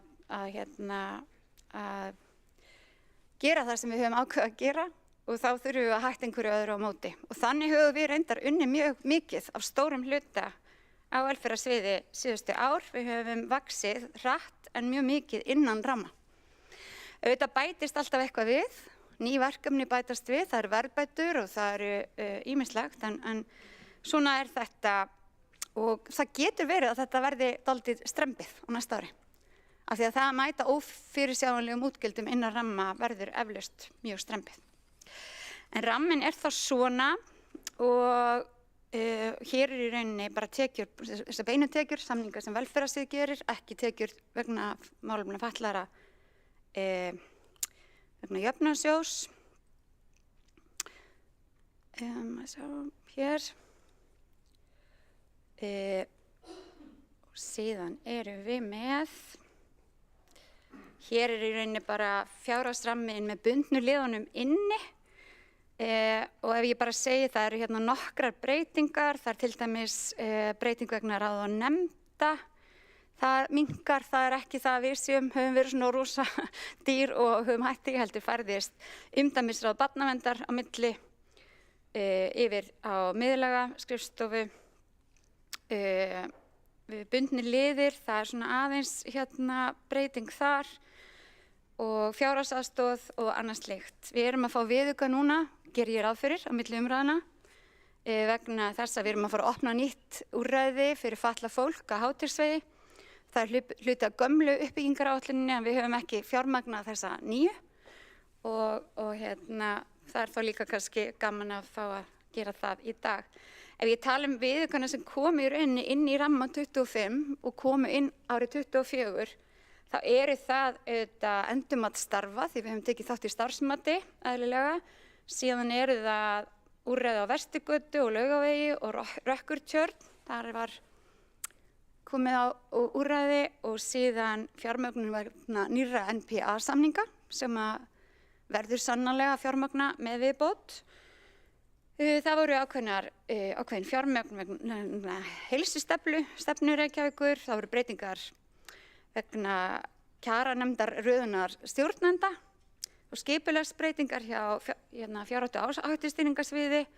Og við ætlum að stækka Mánaberg, við fengum það inn, stækkum það í rauninni, þurftum að auka, það úrræði fyrir börn á vegum barnaverndar og síðan auðvitað kjarasamningshækkanir sem að koma inn í rammann.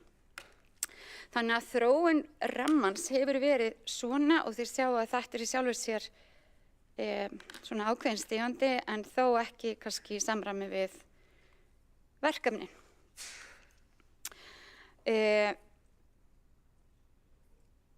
Við höfum verið að styrkja í rauninni reksturinn gríðarlega, til dæmis með því að koma upp rafrænni miðstöð, að nýta tækni og reyna að nýta tíma fólksins betur til þess að sinna fleiri verkefnum og það auðvitað kannski þeim verkefnum sem að okkar starfsfólk vill helst vera að sinna. Það að þjónusta fólk, það að valdefla fólk, styðja það til virkni og vinnu og svo framvegis. Það auðvitað það sem að við viljum vera að gera og okkur fólk.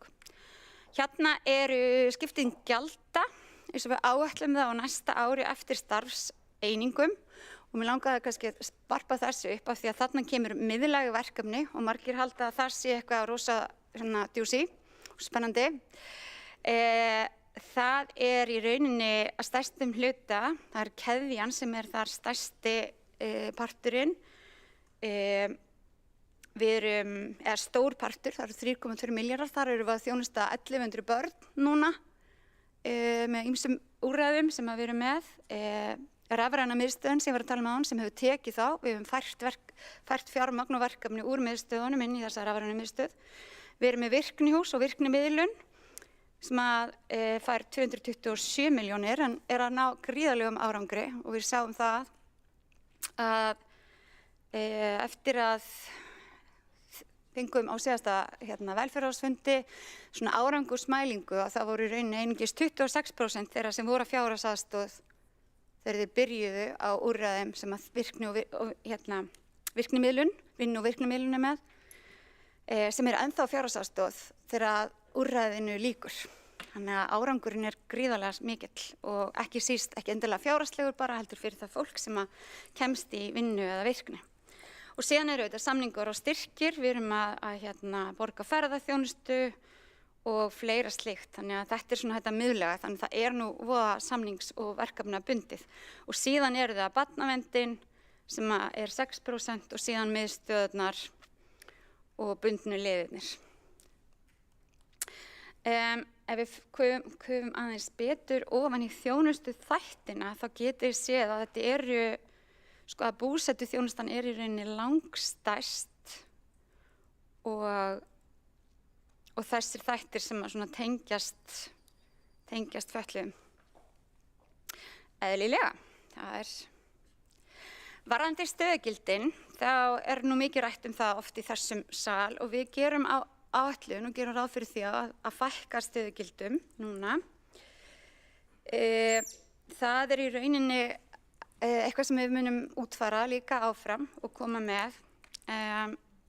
Við höfum verið að skoða þetta, við höfum verið að fækka á miðlægri skrifstofu, gerum ráð fyrir að fækka þar og við ætlum aðeins að hagræða inn á miðstöðunum og síðan er verið að skoða líka stjórnun á úrræðum, tengdu málaflokki, fatlaðs fólks og einhverju fyrirkomulagi á þjónustu. Þetta er svo sem ekki stórkostlegt en það er engu að síður. Þannig við gerum í rauninni litla breytingar, við gerum ekki, þetta eru stöðugildi 2424 stöðugildi í staðinn fyrir 2247 og getur vel verið að þetta eftir að breytast ennþá frekar á árinu. Við gerum líka ráð fyrir því að geta lokað hjúkrunarheimilinu Seljahlíð frá okkar hendi, en auðvitað þau rými munu flytjast annað og vera annars staðar. Og við munum sjá fyrir okkur að opna ný úrræði líka og ef þið horfið hér á búsetuþjónustuna sem er efst hér þá hefur fólki fjölgað þar og það er vegna þess að við opnum nýtt úrræði á Vesturgötu og Laugavegi á síðasta ári. Við erum, já, þannig að það er kannski aðalega þar. Annað er nú svolítið kannski ekki miklar breytingar. En ef við förum bara beint þá inn í málaflokk fatlaðs fólks, þá höfum við auðvitað náð tveim svona góðum áfangasamkomulögum við ríkið að fjármagna þann mikilvæga málaflokk. Ætluðum okkur að gera annað samkomulag í ár, en það fór nú þannig að í staðinn var blásið til kosninga og það er þá bara eitthvað sem er óklárað og er alvarlegt, þar sem að fólkið bíður þá eftir þjónustu sem að það á rétt á, lagalega rétt á og það er algjörlega ljóst að við erum í rauninni ekki búin að semja framtíðina. Við höfum hingað til verið að semja fortíðina að fá upp í hallan. Það er ennþá, framtíðin er ennþá ófjármagnuð og það hefur valdið að biðlista lengjast í sveitarfélögum eftir úrræðum. Hallinn verður líklega einhverju 10 milljarðar á þessu ári og við þurfum líka að semja það, plús framtíðina og þetta verður bara úrlausnarverkefni næstu ára. Við þurfum að geta veitt fólki þá þjónustu sem það á rétt á. Nú fellur til dæmis áramótin úr gildi innleiðingartímabil notendastýrðrar persónulegar aðstoðar. Kannski það eina sem er komið á hreint varðandi í málaflokkinn er að það fjármagn sem hefur verið til þess að greiða niður 25% af NPA-samningum mun færast til jöfnunarsjóðs og þeir munu áfram greiða út það fjármagn. Annað er nánast óljóst og það veldur mér miklum ágjum og ég vona að það veldi ykkur líka vegna þess að það þýðir að einhver er að þjónusta þetta fólk og það er þá ekki hið opinbera og fólk sem að gæti verið í vinnu og virkni er mögulega ekki í vinnu og virkni og svo framvegis, ég veit að þið þekki þetta. Og hér sjáu þið í rauninni bara hlutfallið af því sem ég var kannski búin að koma inn á að málaflokkurinn eru auðvitað risa partur af heildarútgjöldum velferðarsviðs, þetta er 60%. Þannig að, nei 40% segja af heildarútgjöldunum. 60% annað. Hér eru í rauninni kannski aðalega það sem ég langaði að nefna við ykkur hér eru samningar við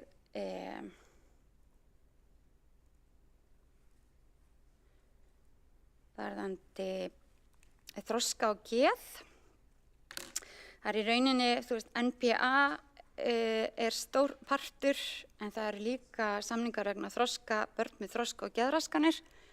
Við erum með 1,5 milljarð inn í það sem við í rauninni teljum okkur að litlum hluta eiga að vera að græða.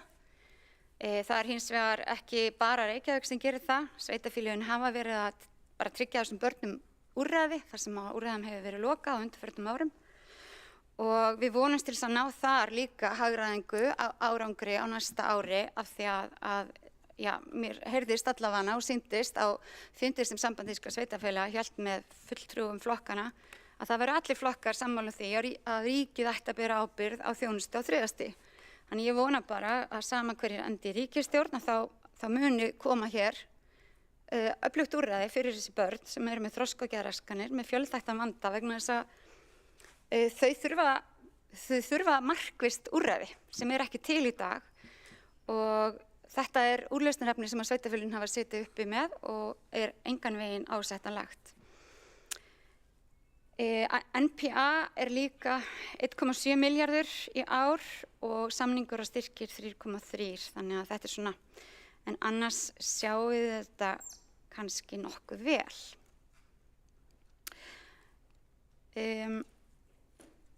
Þá förum við bundna liði sem nú ótrúlega skemmtileg hugtak, en þið þekkið þetta náttúrulega, þetta eitthvað sem að breytist í rauninni, við spáum út frá því hvernig þjónustan og heldur áfram, út frá fjölda og hvað við spáum.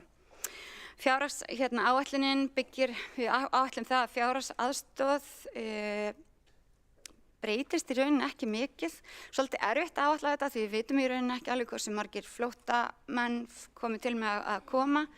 Við erum ekki búin að gera samninga varðandi áframhaldandi móttöku. Það mikið bara óvissa í þeim málaflokki en að meðaltali eru 1300 einstaklingar að fá fjárhagsaðstoð hjá Reykjavíkurborg til framfærslu og tæpur helmingur þeirra hefur verið flóttamenn og flestir þeirra hefur fengið endurgreitt fyrir frá ríkinu tilbaka þar sem þeir eru á fyrstu árum. En það auðvitað okkur komið að nýta þann tíma til þess að koma þeim í vinnu og virkni þannig að þeir dagi ekki þarna uppi og það auðvitað sérstaklega fyrir þeirra hag þar sem að fjárhagsaðstoð til framfærslu alls ekki ætluð sem langtíma framfærslu leið þar sem að þetta allt of lág upphæð til þess. Við höfum hækkað grunnfjárhæðina 3,2% í þessari áætlun, gerum ráð fyrir því og erum í rauninni þá kannski aðeins að dragast aftur úr félögum okkar hér á höfuðborgarsvæðinu. Hvað varðar upphæð til framfærslu? Skipting, þið sjáu þetta langmest ef við horfum á skiptingu gjalda sem í þessum útgjaldalið, langmest þetta framfærslustyrkur. Það eru líka þarna heimildagreiðslur sem eru þá greiðslur sem fyrir fólk sem ekki getur bjargað sér sjálft. Það eru oft hús, búnaður og annað slíkt. Það eru átaksverkefni þar sem við erum að reyna að ná utan fólkið og koma því, valdefla og koma þeim á betri stað. Og síðan eru hér aðstoð vegna barna og framfæri sem ég hef ágjörð af að eru lítið. Mér finnst mikilvægt að við horfum á það áfram og á þessu kjörtímabili höfum við breytt þessum reglum. Það var öflugur hópur sem fór fyrir því og ég held að við þurfum alltaf að vera vakandi fyrir því hvernig erum við að ná utan börn fólks að fjárhagsaðstoð vegna þess að það hætta ef við náum ekki verið utan þau og þau endi líka í fátækt. Eða endi í fátækt. Fjárhagsaðstoð, þið sjáu hér, við erum ekki að gera ráð fyrir miklum breytingum en samt, við gerum ráð fyrir því endurgreiðslan fari lækkandi. Þetta kannski ákveðin óvissu þáttur sem við vitum ekki, en þá mun endalegu kostnaður borgarinnar minnka ef við fáum meira endurgreitt. Það hefur auðvitað, eftir að stríðið í Úkraínu kom, þá auðvitað fjölgaði verulega í þessum hóp og þetta hefur reynt mikið á starfsfólk borgarinnar og mér finnst eiginlega algjörlega dásanlegt hversu viljugt og flott starfsfólkið hefur verið og úrræðagott og einhvern veginn tekið þessi verkefni í rauninni á þess að við höfum endilega svo mikið tekið eftir svona í samfélaginu. En auðvitað tökum við eftir fólkinu í samfélaginu og tökum eftir húsnæðisskorti og öðru en þau tekist gríðarlega vel að langflestu leyti og það auðvitað veldur á að þetta takist áfram vel að við höldum áfram að hlúa stöðum þar sem fólk kemur saman og getur kynst hvert öðru og það höfum við gert til dæmis í samfélagshúsunum þar sem við höfum verið að reyna að blanda saman hópum eldra fólks í virkniúrræðum, flóttafólks og svo bara alls konar fólks sem vil koma við og fá sér að borða eða taka þátt í einhverju starfi.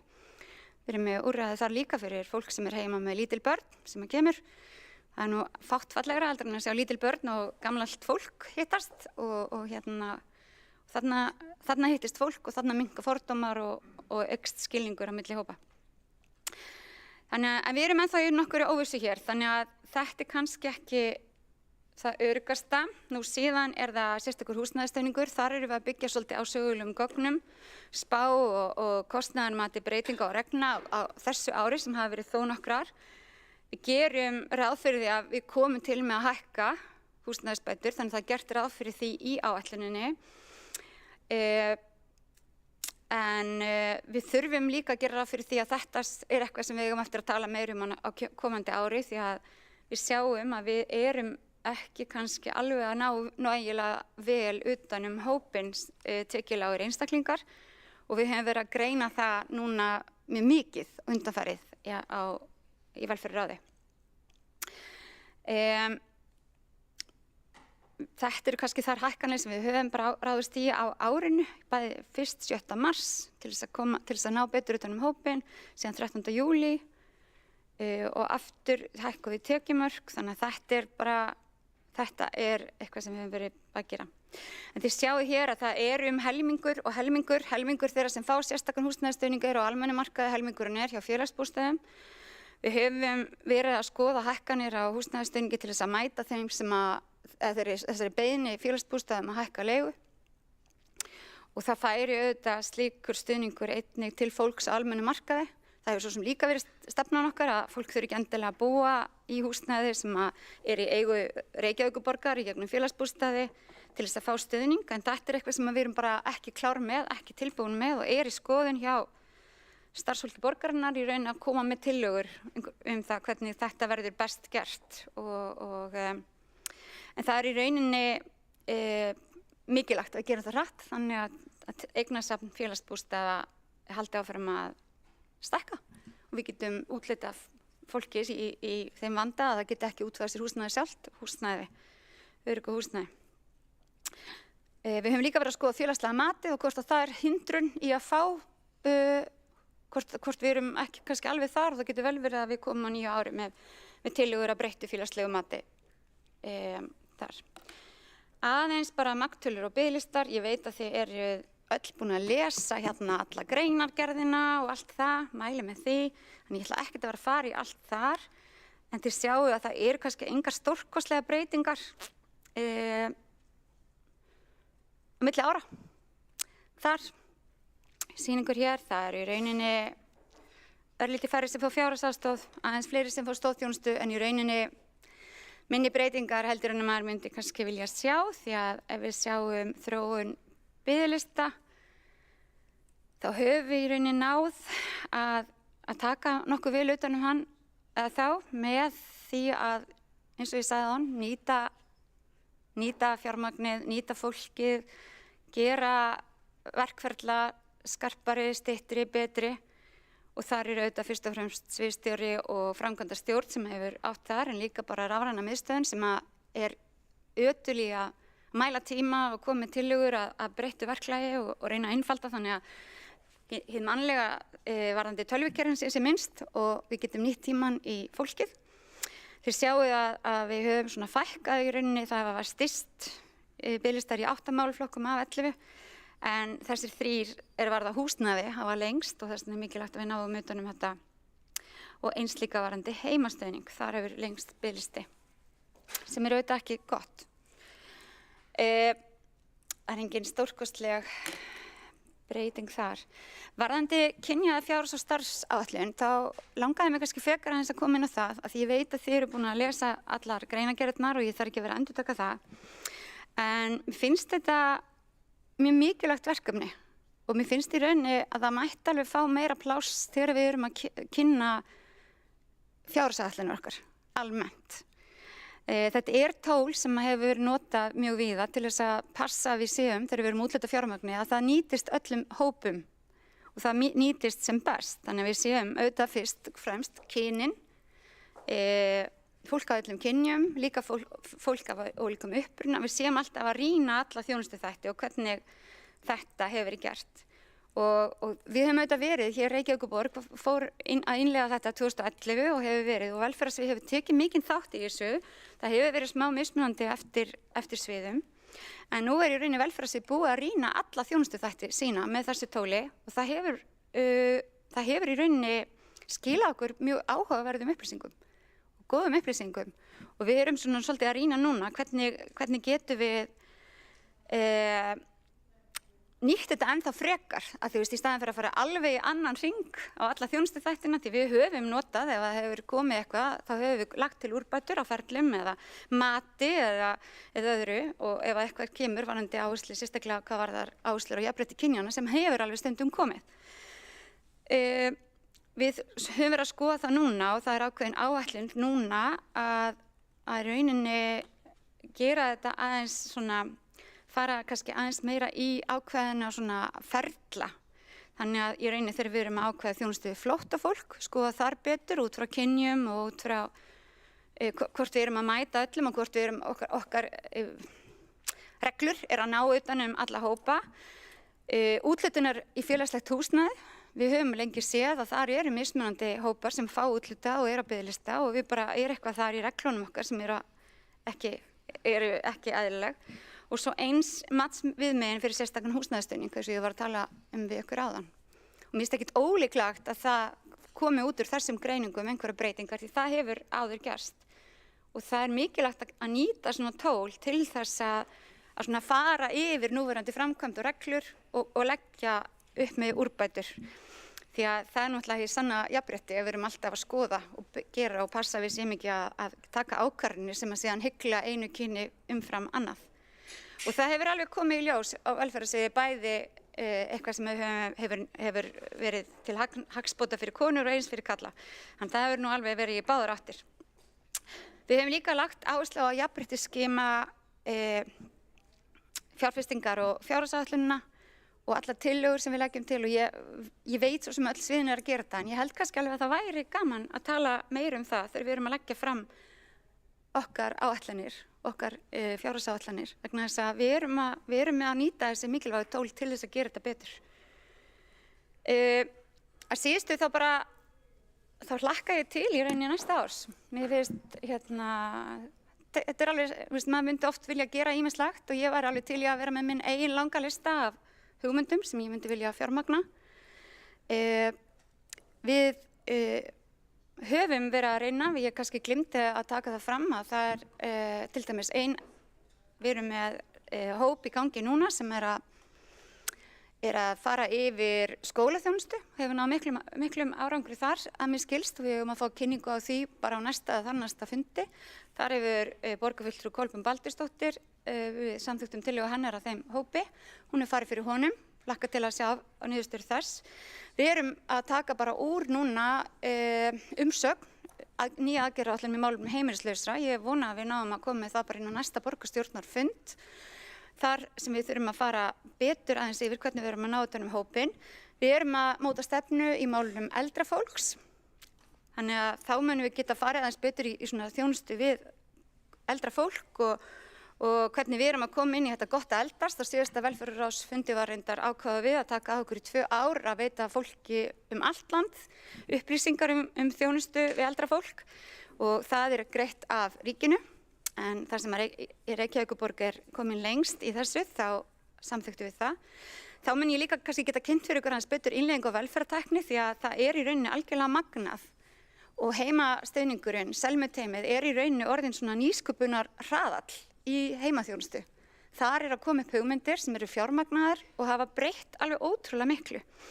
Þannig að ég hlakka bara til næsta árs bæði með velferðarsvið en líka bara með okkur öllum því ég held að með nýju ári og nýri sól þegar aðeins vera að birta aftur og daginn að lengja að þá líka muni aðeins birta yfir borginni og við munum sjá það að við komumst út úr þessu, við ætlum að vaxa út úr þessum COVID-vanda, við erum að gera það, við erum að góðri leið og við höldum áfram og ég er þrátt allt nokkuð bjartsýn eftir þessa fjárhagsáætlun og þakka fyrir mig. Þá er Heiða Björg Hilmisdóttir borgarfulltrúi lokið máli sínu og næst tekur til máls Skúli Þór Helgason borgarfulltrúi.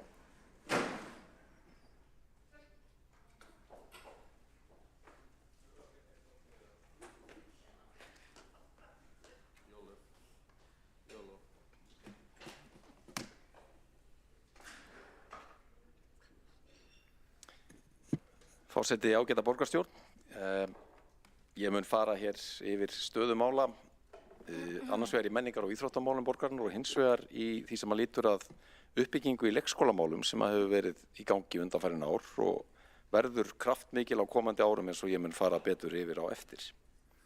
Annars eins og fram hefur komið í þessari umræðu heildarmyndin sú að fjárhagsstaða borgarinnar batnar jafnt og þétt. Við skilum afgangi á þessu ári, ekki verulegu en samkvæmt þeirri fjárhagsáætlun sem við munum samþykkja á þessum fundi stefnir í að sá afgangur verði 0,5 milljarður á næsta ári og skuldir fari lækkandi. Nú, ef við förum yfir stöðun á menningar- og íþróttasviði þá má sjá á þessari mynd að velta sviðsins eru rúmir 23 milljarðar á komandi ári, tekjurnar 2,7 og framlög úr borgarsjóði því 20,7 milljarðar. Forsendur þeirrar áætlunar sem við leggjum af stað með hér í þessari áætlun eru þær helstar að gjaldskrár sviðsins hækkaði 3,5%, samningar við þriðja aðila og annar ekstrakostnaður bættur með við vísitölu neysluverðs eða 3,2%. Gert ráð fyrir því að launavísital hækki 5% og fjárheimildir launa hækki í takt við þá kjarasamningar sem að þekktir eru. Það voru þekktir þegar áætlunin var lögð fram.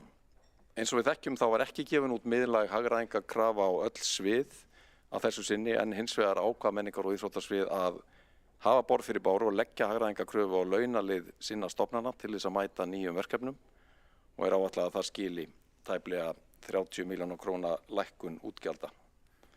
Og ég vil í því samhengi bara árétta að það metnaður okkar að halda okkur innan fjárheimilda á þessu sviði og fara vel með sameiginlega fjármuni borgarbúa, halda upp í góðri og fjölbreyttri þjónustu sem bætir, hressir og kætir svo ég vitni í gamlan ópalpakka með leyfi forseta að sjálfsögðu.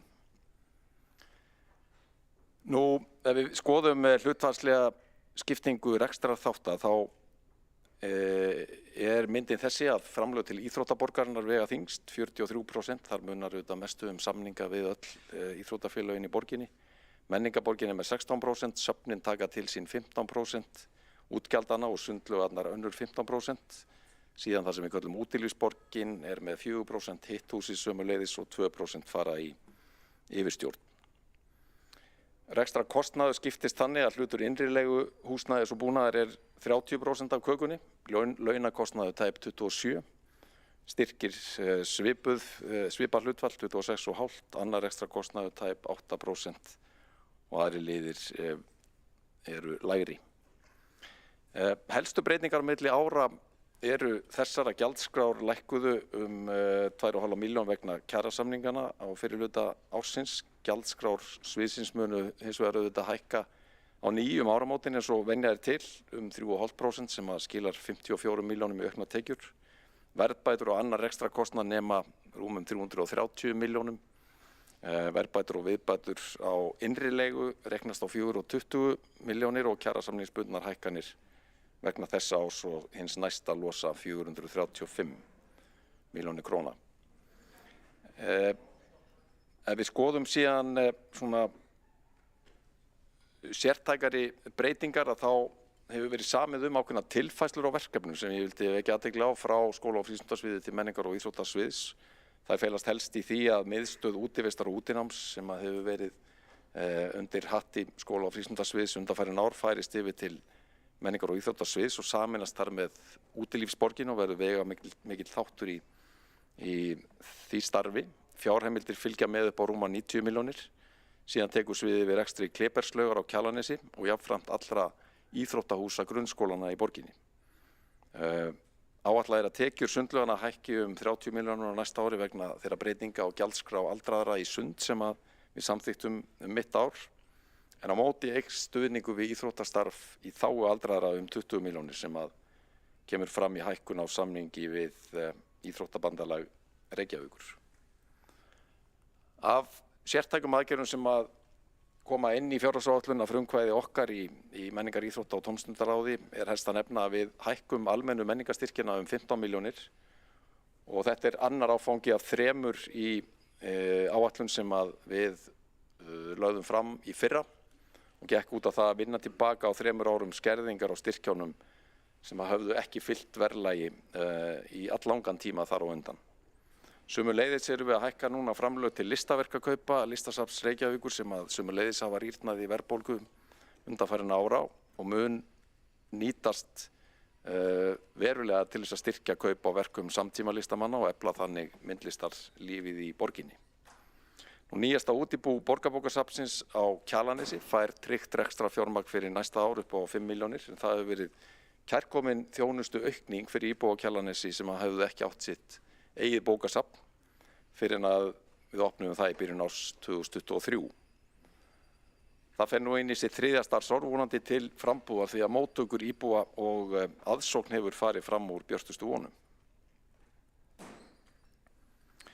Nú, ef við skoðum áskoranirnar, helstu áskoranir í rekstri sviðsins, þá eru þessar kannski vegamestar að það eru samningar sem eru vísitölubundnir og ekki með fyrirvara fjárhagsáætlun borgarinnar. Þetta við Egilshöll, íþrótta- og sýningahöllina, Hörpu og Sinfóníuljóstina og það ekki viðbótar fjármagn inn í þessum samningum og til viðbótar mætti nefna samningi við Borgarleikhús og IBR að reyndar með þeirri undantekningu að það tillaga í breytingatillögu skjali meirihlutans sem að við greiðum atkvæðum á þessum fundi viðbótar fjármagn til Sinfóníunnar sem ég þakka fyrir. En ég legg sömuleiðis áherslu á það auðvitað eðlilegt að taka upp samtal við menningarmálaráðuneytið og nýja ráðherra fyrirkomulag á fjármögnun Sinfóníuljósstarinnar til framtíðar. Þetta mjög veigamikill hluti upp á vel á 300 milljóna króna sem að borgin leggur fram til Sinfóníunnar á hverju ári. Öll viljum við veg Sinfóníunnar sem mestan en það eðlilegt að fleiri sveitarfélög taki þátt í þessari fjármögnun. Eða þá að gerða verið einhverja tilfærslu sem myndi þýða að ríki tæki alfarið í fjármögnun en borgin geti þá á móti tekið við öðrum verkefnum sem eru á hendi ríkisins í dag. Nú, aðrar áskoranir sem við þurfum að velta fyrir okkur hér að það fyrirsjáanlega mikil fjölgun barna í frístundastarfi fatlara sem ég fer nánar yfir á eftir. Við drógum saman 1 klukkutíma á laugardags- og sunnudagskvöldum, kvöldopnun sundlaugum helgar og við erum að rýna það mál, viljum gjarnan geta stigið skrefið tilbaka leið og hagur vænkast. Sumarlokun bókasafna annað viðkvæmt mál sem við erum að rýna núna hvort að hægt sé að útfæra með öðrum hætti sem að hefði minni áhrif á þjónustustigið. Við erum með harðsnúin stýrihópastörfum varðandi Kjalarnes og frístundastarf þar. Það áskorun varðandi gervigrasvellina og aukin orkukostnað sem hefur valdið halla á þeim lið.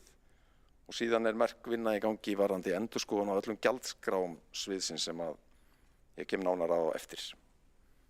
Ef við förum örstutt yfir þessi mál í meira á dýptina þá hefur kostnaður við rekstur á gervigrasvöllunum í borginni verið að aukast og felst fyrst og fremst í meiri orkukostnaði sem hefur farið hækkandi á undanförnum árum með auknum fjölda valla og fleiru.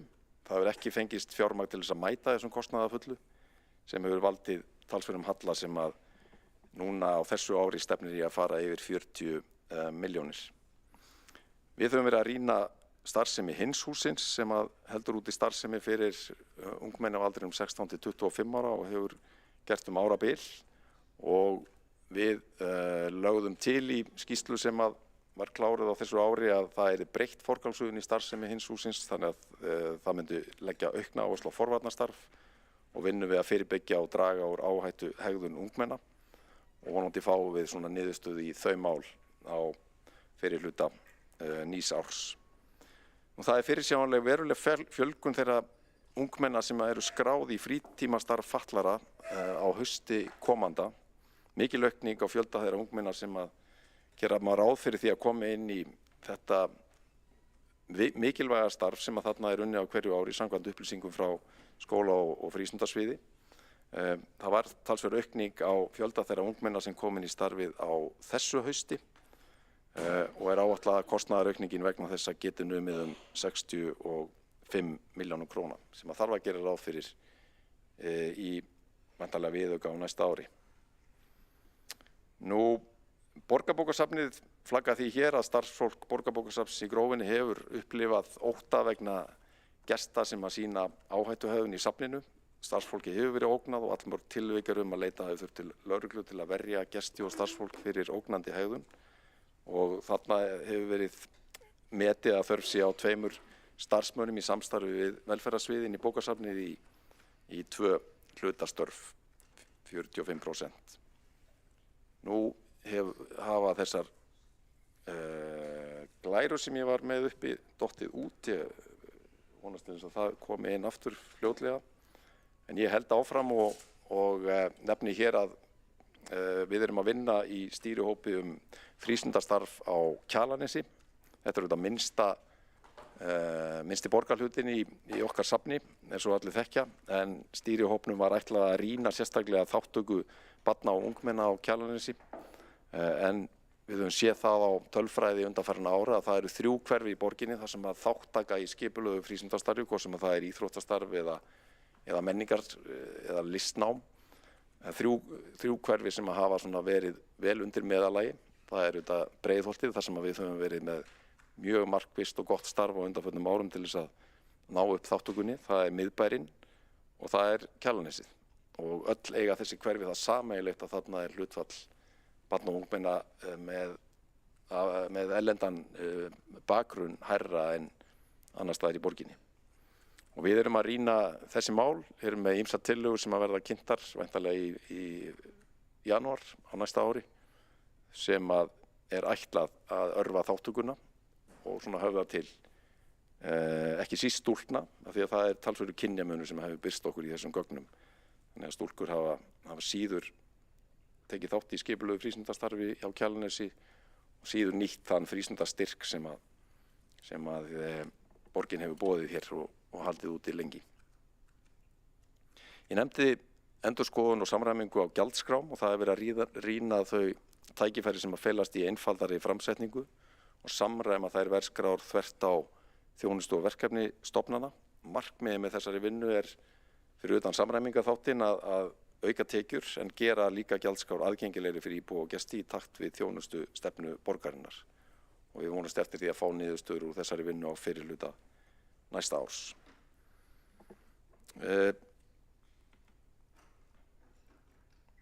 Frístundastyrkurinn, ég nefndi hann, við þekkjum það að hann var hækkaður, það var eitt af fyrstu verkum núverandi meirihluta að hækka frístundastyrkinn helming úr 50.000 upp í 75.000 á ári fyrir hvert barn á aldrinum 6 til 18 ára og þetta er stór hópur, rúmlega 20.000 börn og ungmenni sem að eiga rétt á þessum styrk. Þessum börnum hefur fjölgað 135 á milli ára 24, eða mun fjölga 135 á milli árana 24 og 5 í borginni og það mun auka kostnaðinn. Það sem er gleðilegt við þróunina undanfarin ár er að nýtingin er alltaf að aukast. Við sjáum það að 2015 og þá var nýtingin með þeim hætti að það voru svona það bil 2 af hverjum 3 börnum í borginni sem voru að nýta frístundastyrkin en núna er hlutfallið komið úr 65% upp í 78% af þessu ári og stefnir yfir 80%. Þetta er auðvitað frábært að sjá en vissulega hefur þau áhrif að það þarf að setja meira fjármagn inn í þennan lið og það er ófjármögnuð nýting á frístundakortinu sem að losar yfir 100 milljónir á þessu ári.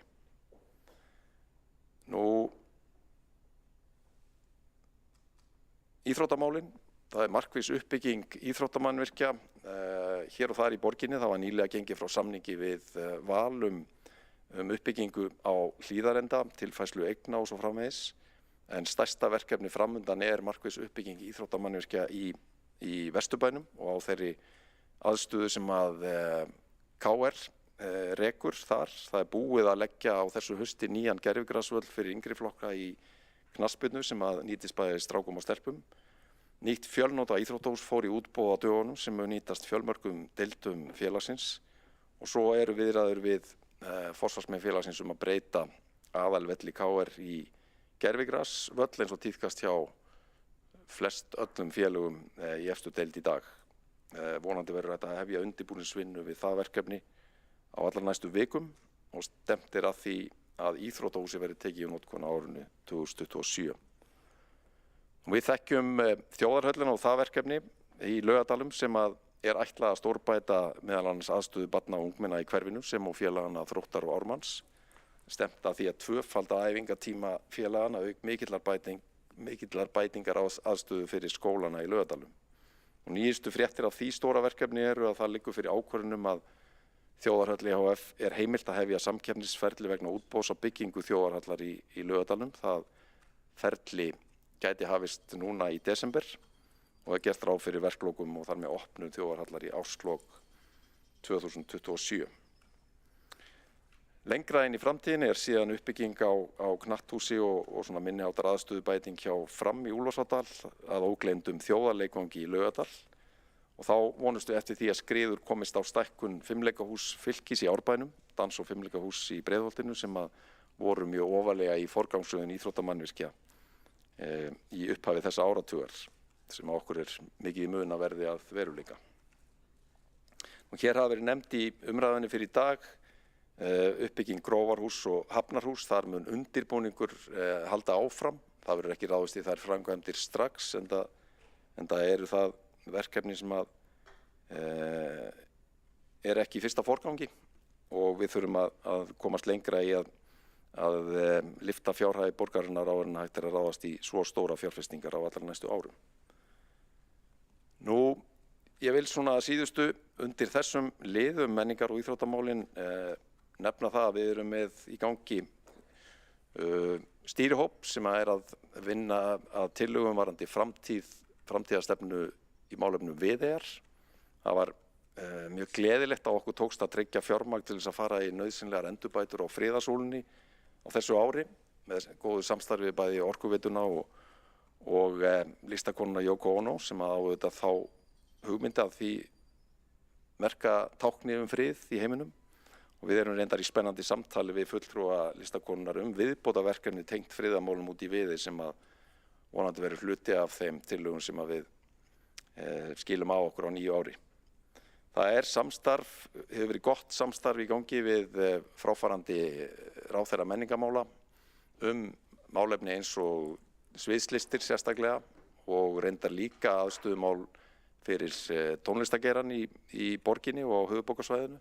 Það samstarf heldur vonandi áfram. Við fengum mjög öfluga manneskju Vigdísi Jakobsdóttur til liðs við okkur á dögunum varðandi það að ljúka kortlagningu á aðstöðu fyrir sviðslistir ekki bara í borginni og ekki bara í Tjarnarbíó heldur á höfuðborgarsvæðinu öllu og ég reikna með að við fáum niðurstöðu þeirra vinnu á fyrsta ársfjórðungi 2025. Sömuleiðis svona byrja þreifingar varðandi tónleikaaðstöðuna í borginni sem auðvitað gríðarlega mikilvægt að við snúum þar vörn í sókn eftir að hafa mist úr geiranum allt of marga staði á undanförnum árum sem áður voru að hýsa tónlistaflutning okkar öflugu tónlistamanna og hljómsveita. Nú, samandregið, það bara heilmikill kraftur á menningar- og íþróttasviði og með hækkandi sól í fjárhag borgarinnar viljum við gjarnan sjá aukinn kraft settan í spennandi verkefni á borðið Vetrargarðinn sem að myndi stórbæta aðstöðu til skíðaiðkunar í borginni, aðstöðu til sjósunds og útivistar í Nauthólsvíkinni, bætta þjónustu við almenningsíþróttir og sund og aukinn stuðning við grasrótina í menningargeiranum. En sem sé, eins og hér hefur komið fram, borgin skilar afgangi í ár á sama tíma og ríkisstjórnin skilar fjármálum ríkisins í því ástandi að halli ársins stefnir í 75 milljarðar hvorki meira en minna og syrti þar í álinum rúma 30 milljarðar bara á þessu ári frá samþykkt fjárlaga fyrir tæpu ári. Það verður hressandi verkefni fyrir nýja ríkisstjórn að vinna úr þeirri stöðu. En borgin skilar afgangi þráttur að við fáum auðvitað ekki þá rúmlega 5 milljarðar sem að héraðsdómur dæmdi borginni í dómsmáli við ríkið í desember síðastliðnum vegna þeirrar mismununar sem að börn með annað móðurmálin íslensku meðal annars hafa í reynd mátt þola vegna búsetu sinnar undanfarin ár. Við þekkjum það sem að höfum fylgst með fréttum undanfarna vikur að Hæstiréttur sneri þeim dómi við á dögunum og staðfesti þar með þessa mismunun þar sem Reykjavík eitt sveitarfélag fær ekki framlag úr jöfnunarsjóði til að mæta kostnaði við íslenskukennslu þessara barna meðan sum önnur sveitarfélög fá slík framlög þó þau nýti ekki útsvarsheimildir sínar til fullnustu. Það verður verkefni nýs þings og nýra ríkisstjórnar að leiðrétta þessa mismunun með breyttum lögum og vonandi sjáum við slíka leiðréttingu í náinni framtíð. En forseti ágæta borgarstjórn, ég mun nú venda kvæði mín í kross og fara yfir í allt önnur mál sem staða mála í því mikla verkefni sem við höfum kallað brúum bilið og væri ágætt að fá upp glærur sem að tengjast því máli. En það fjallar eins og við þekkjum uppbyggingu í leikskólamálum til þess að geta boðið yngri börnum inn í leikskólana. Nokkur orð í upphafi tölfræði og árangurinn af þessu starfi til þessa. Staðan í dag svo að 1150 ný leikskólapláss hafa verið opnuð frá því að þetta verkefni var sett af stað, þessi aðgerðaáætlun sem við köllum Brúum bilið, en það var svo áætlun var kynnt í mars 2018. Við höfum á þessu tímabili opnað 6 nýja borgarrekna leikskóla, stækkað 10 starfandi leikskóla, opnað rúmlega 30 sérútbúnar ungbarnadeildir og gengið til samninga við sjálfstætt starfandi leikskóla opnun nýra leikskóla eða fjölgun plássa í starfandi leikskólum. Aðeins til upprifunar, þarna 2018 var lagt upp með það að við myndum fjölga plássum 700 til 750 á 4 til 6 árum, en fjölgunin til þessa dags eða fram að síðustu áramótum réttara sagt sem sagt það bil helmingi meiri.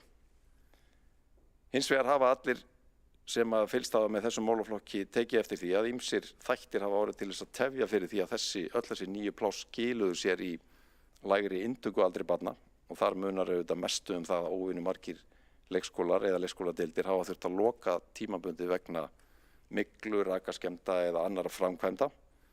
Þegar verst lét árið 2022 var stærðargráðan svo að þar lokuðu 600 pláss á einu ári, en í dag eru það það bil 400 pláss sem eru lokuð tímabundið vegna framkvæmda, þannig að þetta hreyfist í rétta átt þó að maður myndi vilja sjá meiri hraða í þeim framkvæmdum.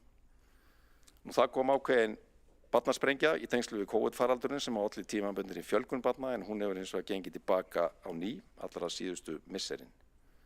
Þriðji skýringaþátturinn síðan mönnunarvandinn, en við þekkjum það og það hefur verið þannig lengi að það hefur ekki tekist að manna allar stöður í þessum geira og þar með halda öllum plássum opnum.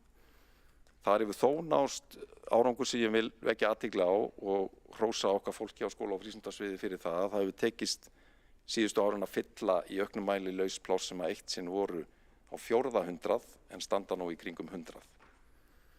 Mönnunarvandinn, það má líka gleðjast yfir því að það að fjölga jafnt og þétt þeim sem að leggja stund á leikskólakennaranámið. Það staðreynd þó að vissulega þyrfti hraðinn þar að vera ennþá meiri og betur megi að duga skal, en þetta skiptir mjög miklu máli auðvitað bæði af augljósum ástæðum. Fagmennskan auðvitað undirstaða öflugs leikskólastarfs, en það líka annað sem að kemur með auknum fjölda leikskólakennara og það meiri stöðuleiki í starfsmannamálun og minni starfsmannavelta. En í hnotskurn staðan þessi, leikskólaplássum og börnum í leikskólum borgarinnar hefur sannarlega fjölgað á undanförnum árum, en þá fer eftir því hve langt aftur í tíman við drögum samanburðin hve mikil sú fjölgun Ég tók eftir því í fyrri umræðuna því var haldið fram af oddvita Sjálfstæðisflokksins í fyrri umræðu fjárhagsáætlunar og í fjölmiðlum í kjölfarið að börnum í leikskólum borgarinnar hefði fækkað 940 á síðastliðnum 10 árum.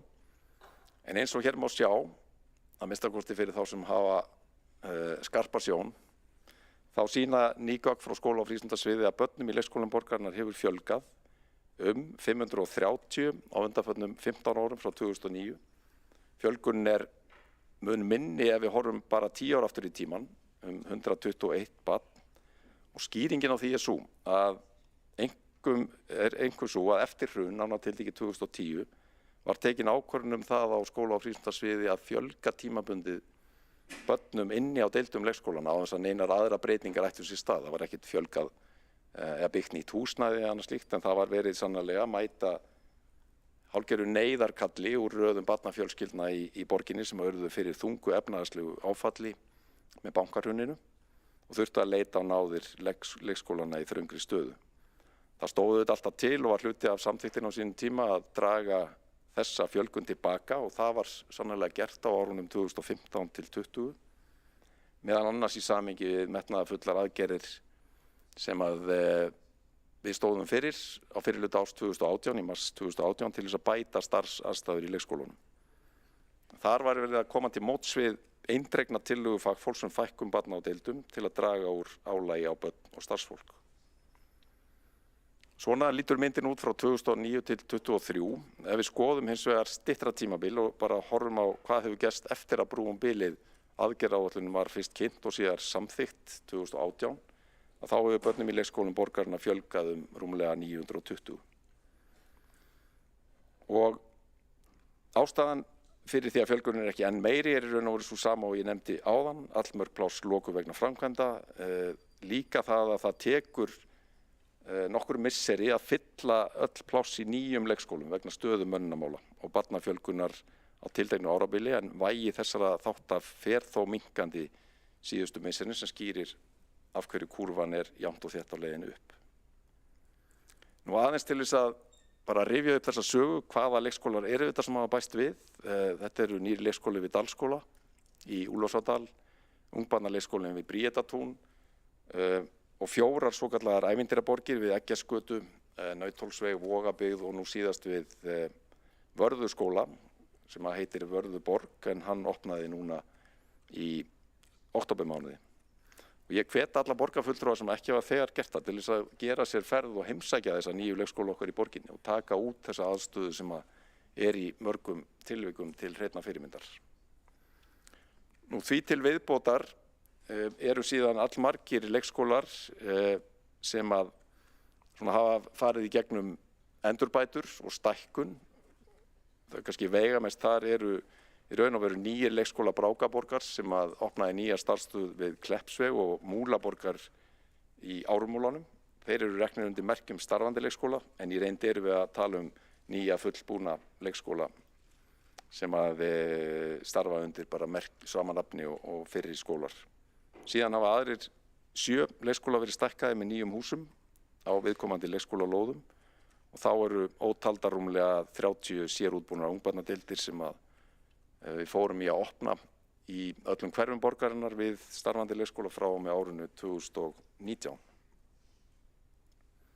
Ef við horfum aðeins fram á veginn, hvað er að fara að gerast á komandi misserum, þá er næsta verkefni sem klárast er stækkun Stakkaborgar sem er leikskóli í Bólstaðarhlíðinni og mun opna fleiri pláss í kringum áramótin. Það er að fjölga plássum á leikskólanum Kvistaborg með 9 færanlegum einingum sem vonast standa til að vera teknar í notkun öðru hvoru megin við næstu áramót sömuleiðis. Leikskólinn Klambrar við Háteigsveg er að stækka á fyrsta ársfjórðungi næsta árs þegar að íbúðum verður breytt í leikskóladeildir. Jöklaborgin stækkar með endurbættu húsnæði við Hlaðhamra í Grafarvogi og loks stækkar leikskólinn Hulduheimar í Vættaborgum sömuleiðis í Grafarvogi. Segir svo að það gerist aldrei neitt í Austurborginni. Ef við förum síðan lengri inn í framtíðina þá er stefnt að því að framkvæmdir ljúki við stækkun Seljaborgar í Breiðholti, viðbygging við Funaborg á einni fallegustu leikskólalóð borgarinnar norðan við Gullinbrú í Grafarvoginum. Nýuppgerður leikskóli Kvistaborgar verður þá vonandi á loka metrónum þarna á haustmánuðum 26. Það er stefnt á opnun nýs leikskóla við Þorragötu í Vesturbæ og eitt stærsta verkefnið framundan er 180 til 200 barna leikskóli í miðjum Fossvogsdalnum, sömuleiðis á einum fallegasta staði í borginni, sem vonast standa til að fara í útboð fljótlega á næsta ári og verði tilbúin fyrir árslok 2026. Þessu til viðbótar er síðan verið að undirbúa stækkun á allt að 8 leikskólum með færanlegum húsum, þar með talið í Vesturbæ, Breiðholtinu, Grafarvogi, Grafarholti eða Úlfarsárdal, Háaleiti bústöðum á Árbæ. Þessi listi getur enn tekið breytingum, ég vek athygli á því, en myndin varðandi endanlega staðsetningu þessara deilda og við hvaða leikskóla hún mun skýrast fljótlega á nýju ári. Og við reknum með að fyrstu húsin verði komin upp haustið 25. Ég nefndi áðan væntanlegan leikskóla við Þorragötu og menn munað kannski eftir því að fyrir örfáum vikum var gengið frá plaggi í borgaráði, viljayfirlýsingu og lóðarúthlutun til Félagsstofnunar stúdenta sem rekur í dag 2 leikskóla, Mánagarð og Sólgarð, vestur í bæ og stefnir sem sagt að því að reisa þann 3. á næstu 2 til 3 árum. Þar er stefnt að því að verði að ræða allt að 120 barna leikskóli í miðju háskólahverfinu, þar sem að þörf fyrir nýpláss er alltaf mikil. Ég vil líka nefna það hér til upplýsingar að það eru viðræður í gangi við fleiri sjálfstætt starfandi rekstraraðila leikskóla, bæði þá sem eru starfandi í borginni núna, eru starfandi í öðrum sveitarfélögum í nágrenni okkar eða hyggjast hasla sér völl í þeim geira. Þannig að það gæti bæst við þennan lista á komandi mánuðum eftir því sem að þeim málum miðar fram. Nú, lengra inn í framtíðin eru síðan nokkur stór verkefni. Arnarbakki, sá skóli sem verður samrekinn leik- og grunnskóli í Vogabyggðinni sem að borgarstjóri og fleiri komu inn á hér áðan. Endurbættur leikskóli á Sunnuási, í Laugardalnum, Vesturborg, Völvufell, Safamýri, Miðborg og Skerjafjörður. Þetta eru risastór verkefni sem að munu gera heilmikið þegar þau verða tilbúin. Og samandregið, hvað er í pípunum? Svona varfærarnar tölur gefa til kynna að þetta séu rúmlega 1500 pláss á þeim 5 árum sem framundan eru, 560 frá 24 og til fram á mitt ár 2026 og síðan 1000 26 til 29. En eins og ég nefndi áðan, þetta eru bara verkefni sem þegar hafa verið ákveðin, fleiri er í athugun og á teikniborðinu. Nú, viðhaldsmálin skipta mjög miklu máli.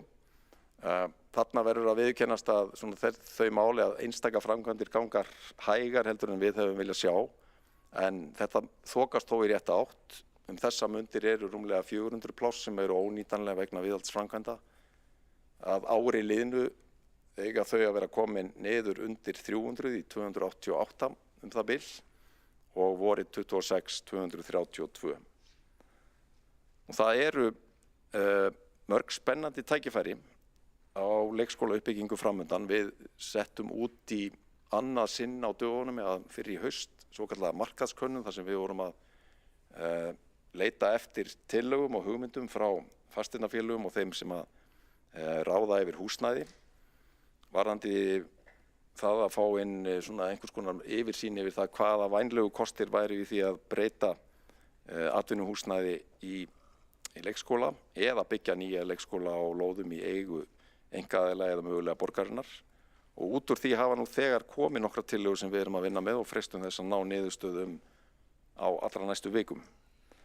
Þá er líka unnið að kortlagningu á heppilegum lóðum fyrir leikskóla sem að gætu nýst annarkvort borginni eða sjálfstætt starfandi aðilum. Það er kannski ekki tímabært að nefna nákvæmlega hvaða tillögur þetta eru strax, en ég get þó sagt að þarna er meðal annars verið að skoða nýbyggingu sem mundi nýtast börnum í hínu nýja höfðahverfi sem að er að fara að byggjast upp á komandi árum og sömulegis stækkun leikskóla sem að borgin rekur í dag miðsvæðis í borginni.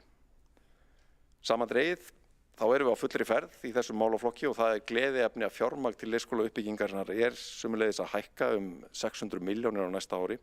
Mun þá losa 3,6 milljarða fyrir utan það fjármagn sem að rennu til viðhaldsverkefna í leikskólum.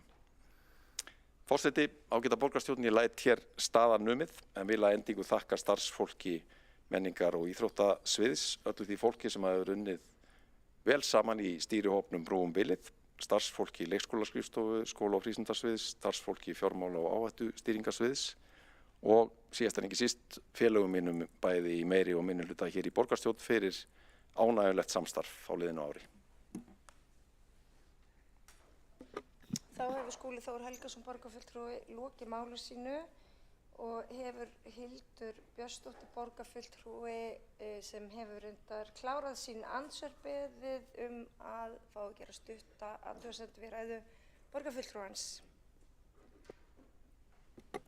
Forseti, ágæta borgarstjórn, ég baði að gera stutta athugasemd vegna þess að í ræðunum var fjallað tölur sem ég kom með við fyrri umræðu fjölda leikskólaplássa. Tölurnar sem birtist okkur hér á skjánum sýndu, ef þær eru réttar, að frá árinu 2014 þegar leikskólapláss á borgarreknum leikskólum voru 6.003, þá hefur þeim fækkað 324. Standi 2023 sem var síðasta árið þarna á glærunni í 5.679, þannig að það er fækkun. Fjölgunin sem við sjáum er á sjálfstætt starfandi leikskólum. Ég vil hins vegar benda á að í greinargerð með fjárhagsáætlun á skóla- og frístundasviði þá birtast okkur allt aðrar tölur í lykiltölum í rekstri og mun færri leikskólapláss og það eru tölurnar sem ég byggja á og við í minnihlutanum höfum auðvitað bara aðgang að þeim tölum sem að sviðin veit okkur í fjárhagsáætlun. Og þá bendi ég líka á að frá árinu 2014 hefur dagforeldrum í borginni fækkað úr 916 í 375 og allt hefur þetta gríðarleg áhrif. Börnum hjá dagforeldrum afsakið. Þá hefur Hildur Björnsdóttir borgarfulltrúi lokið við að gera stutta athugasemd og svarar athugasemdinni Skúli Þór Helgason borgarfulltrúi. Já, forseti, ágæta borgarstjórn. Það er hárrétt að börnum hjá dagforeldrum hefur sannarlega fækkað og ég held það er engin ágreiningur um það við borgarfulltrúa Hildi Björnsdóttur. Það er bara þróun sem við höfum séð undanfarin ár. Þrátt fyrir að borgin hefur ef ekki þrígang ráðist í ýmsar aðgerðir til þess að svona hvetja nýja aðila til þess að hefja slíkan rekstur, bæði með stoppstyrkjum, með námskeiðahaldi, auknum framlögum og svo framvegis. En þetta er þróun sem heldur áfram. Hitt er svo bara greinilega ágreiningur um það að leikskólaplássum í Reykjavík er að fjölga mjög mikið. Við höfum opnað mörg ný pláss, en eins og ég rakti ítarlega í minni ræðu, að þá hefur tafið fyrir því að þetta skili tilætluðum árangri að það hefur þurft að loka tímabundið mörgum plássum út af framkvæmdum. En það þokast í rétt átt. Við náðum ákveðnum toppi eða lágpunkti vil ég segja einlega frekar 2022 þegar þessi pláss voru 600. Þau eru í kringum 400 núna og stefna í rúm 200 á næstu 2 árum. Þannig að við erum klárlega á réttri leið. Fjölgunin frá því að brúum bilið fór í gang er að losa rúmlega 900 pláss og við munum sjá þau áhrif mjög skart þegar að viðhaldsframkvæmdirnar klárast. Þá hefur Skúli Þór Helgason, borgarfulltrúi, lokið við að svara athugasemd og gera þá aftur stutta athugasemd sem er eiginlega bara að koma út í andsvör en allt í lagi. Ef það er eitthvað hér að leiðrétta, annars stoppar forsetið það. Hildur Björnsdóttir, borgarfulltrúi. Forseti, ágæta borgarstjórn, ég bendi á að mín umfjöllun sneri að tímabilinu 2014 til 2024 og varðaði borgarstjóratíð Dags Bjargertssonar, borgarfulltrúa. Það er sannarlega rétt að á síðustu árum hefur leikskólaplássum verið að fjölga, en þeim fækkaði mjög árið 2017 þegar reglur um barngildi voru innleiddar og allt hefur þetta mikil áhrif. En ég vil hins vegar benda á og lýsa við miklum vonbrigðum með það að á áætlun fyrir árið 2023 var gert ráð fyrir 252 nýjum leikskólaplássum, en þeim fjölgaði bara 60 það árið og áætlun fyrir þetta ár var gert ráð fyrir 650 nýjum leikskólaplássum, en þeim fjölgaði bara 50. Og svarar þá stuttu athugasemdin við Skúli Þór Helgason, borgarfulltrúi. Takk fyrir. Þetta er alveg skemmtileg umræða og væri gaman að geta tekið hana langt fram á kvöld. En ég vildi hnykkja á því sem ég nefndi áðan. Skýringin á því að plássunum fækkar á árunum eftir hrun er svo að það er tímabundið þá tekin ákvörðun um það að fjölga mjög börnum inn á deildum í öllum leikskólum borgarinnar. Og þetta var fjölgun sem hljópa á nokkur 100 plássum. Þau voru síðan eðlilega tekin út aftur en það stóð það alltaf til. Og hér voru ramakvein til dæmis haustinn 2016 frá okkar starfsfólki í leikskólum sem sögðu bara hér er álag komið fram úr öllu hófi og það verður að grípa til aðgerða til þess að verja starfsemina og minnka álag á bæði börn og starfsfólk. Það var sannlega gerst. Sú fækkun sem stóð alltaf til hófst þarna 2015 og hún stóð alveg næstu 5 ár. Það er megin skýringin á því af hverju plássunum fækkar svona mikið ef að maður tekur og byrjar samanburðinn á árinu 2014 eins og Hildur Björnsdóttir gerir. En eins og ég nefndi áðan, ef við byrjum í jafnvægisástandi sem er 2009 og þá erum við að tala um fjölgun upp á rúmlega 500 pláss á öllu tímabilinu. Þá er stuttum athugasemdum lokið og næst tekur til máls Sanna Magdalena Mörtudóttir, borgarfulltrúi.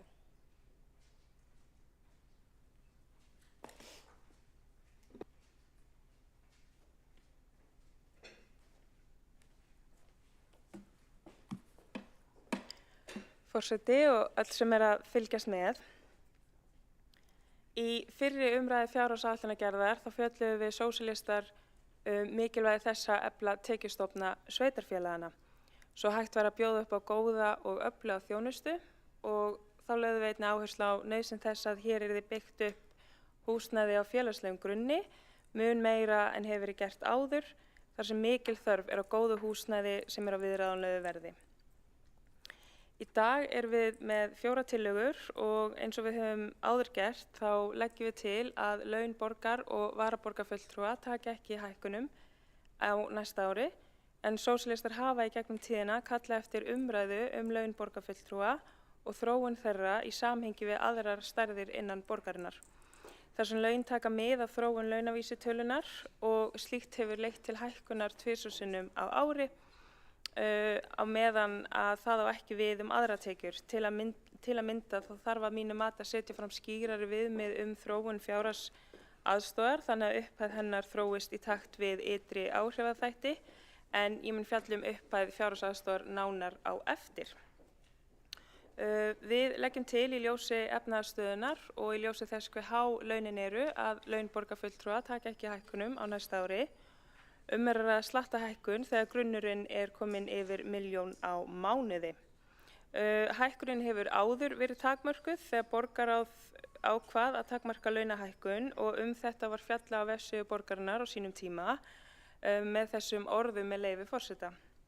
Laun kjörinna fulltrúa hækka minna vegna efnahagsaðstæðna, tilvitnun lýkur, og þar kom fram að launin hækkuðu þá 2,5% í staðinn fyrir 7,88% hækkun sem var fyrir huguð út frá þróun launavísitölunar á þeim tíma. Ef að tillagan yrði samþykkt nú að hækka ekki á næsta ári þá áætlað að mætti spara með því 35,5 milljón. Önnur tillaga okkar hér í dag snýr að því að afnema gjaldtöku fyrir þjónustu við börn þegar kemur að frístundaheimilum. Þannig að frístundaheimilin verði gerð aðgengileg fyrir börn óháð félagslegri og efnahagslegri stöðu.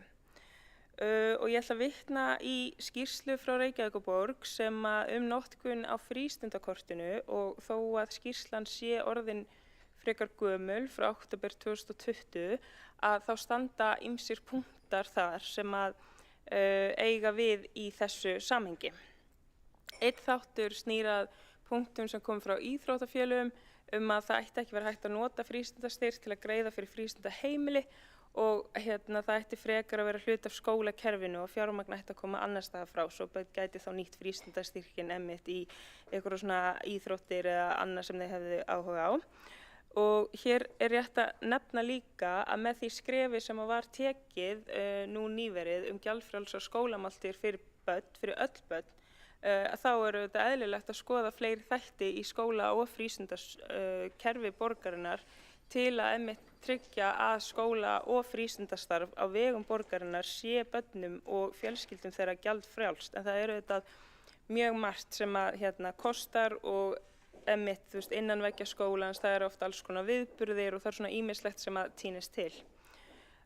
Svo ég haldi áfram að vitna í þessa skýrslu, þessa úttekt sem var unnin, að þá bentu fulltrúar skóla- og frístundasviðs á að foreldrar og forráðamenn væru yfirleitt að nýta frístundastyrk að hluta til á frístundaheimili en að það væri þá mikilvægt að fjármagna frístundaheimilin að fullu án þess að frístundakortið kæmi þar að. Og hér við sósíalistar að leggja til að þessi frístundaheimili borgarinnar verði gjaldfrjáls en eins og við vitum þar fer fram fjölbreytt frístundastarf fyrir börn á aldrinum 6 til 9 ára. Tekjulækkun skóla- og frístundasviðs yrði þá 1,089 milljónir miðað við að ekki yrðu breytingar á þeim barnafjölda sem nú þegar að nýta sér þjónustuna. Og það lagt til að kostnaðarauki verði fjármagnaður af liðnum ófyrir séð. Og svo við sósíalistar með tillögur varða fjárhagsaðstoð en lagagrundvöllur fjárhagsaðstoðar byggir á lögum félagsþjónustu að skylt sé að veita fjárhagsaðstoð til framfærslu einstaklinga og fjölskyldna sem ekki geta séð sér og sínum farborða án aðstoðar.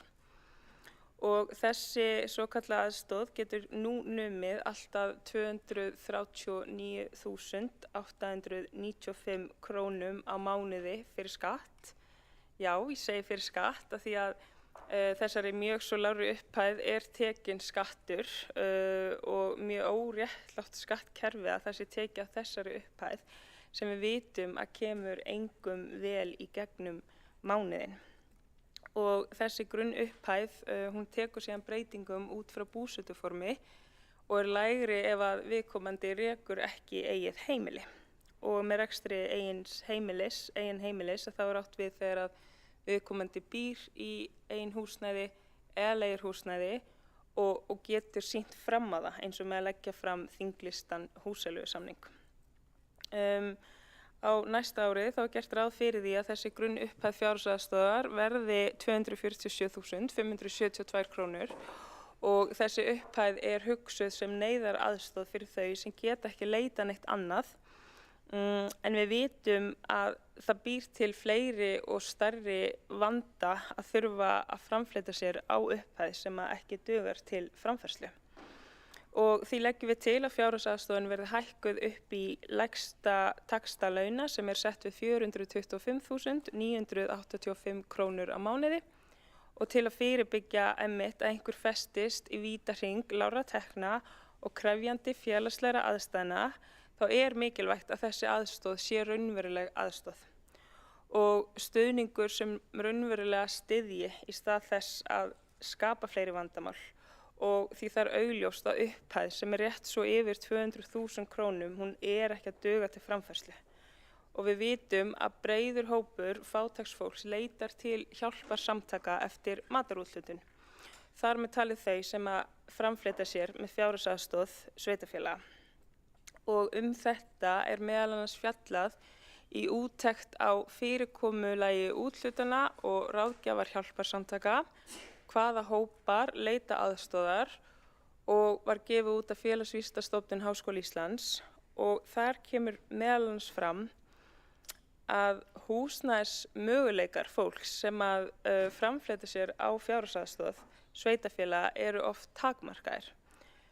Vegna rýrrar fjárhagsaðstoðar að þá sé fólk oft að leita á það ráð að leigja á svörtum markaði og hefur þá ekki rétt á húsaleigubótum. Þannig við sjáum þennan vítahring bara skapast. Þetta er lág upphæð, þú leitaðir að einhverju svörtu markaði en þá ert ekki skráður sem einhver sem er að reka þitt eigið heimili og fær þá jafnvel ennþá lægri upphæð fjárhagsaðstoðar og vítahringurinn bara heldur áfram. Þannig að lágar upphæðir leysa ekki neitt vanda, heldur búa til fleiri og stærri vandamál. Og því leggjum við til að grunnupphæð fjárhagsaðstoðar verði hækkuð og kostnaðaráhrifin eru 3,6 milljarðar og er lagt til að útgjaldaliðurinn verði fjármagnaður af liðnum ófyrirséð. Og svo að lokum þá leggjum við til að það verði gerðar breytingar varðandi hver uppfylli skilyrðin desemberuppbót sem eru á fjárhagsaðstoð eða sem eru með fjárhagsaðstoð til framfærslu, að það eigi þá við alla sem að eru með slíkt, en hingað til þá hefur það einungis náð til þeirra sem hafa fengið fulla fjárhagsaðstoð undangengna 3 mánuði samfellt.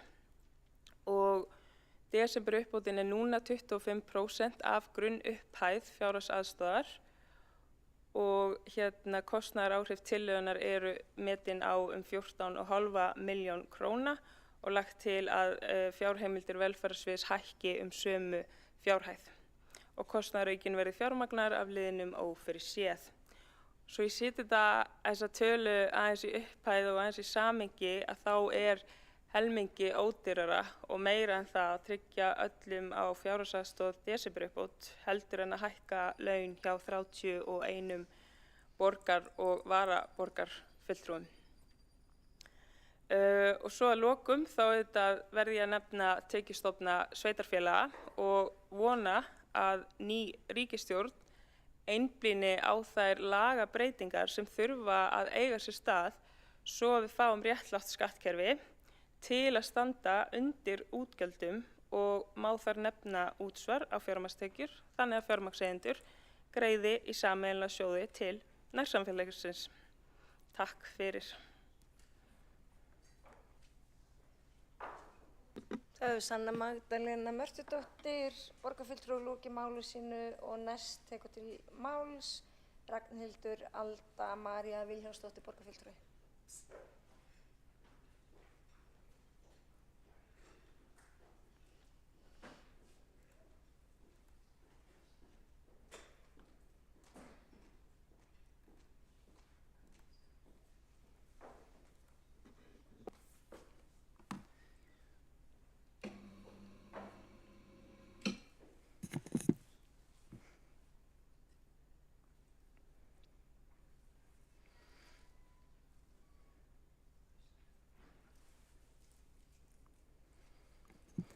Já, virðulegi forseti og ágæta borgarstjórn.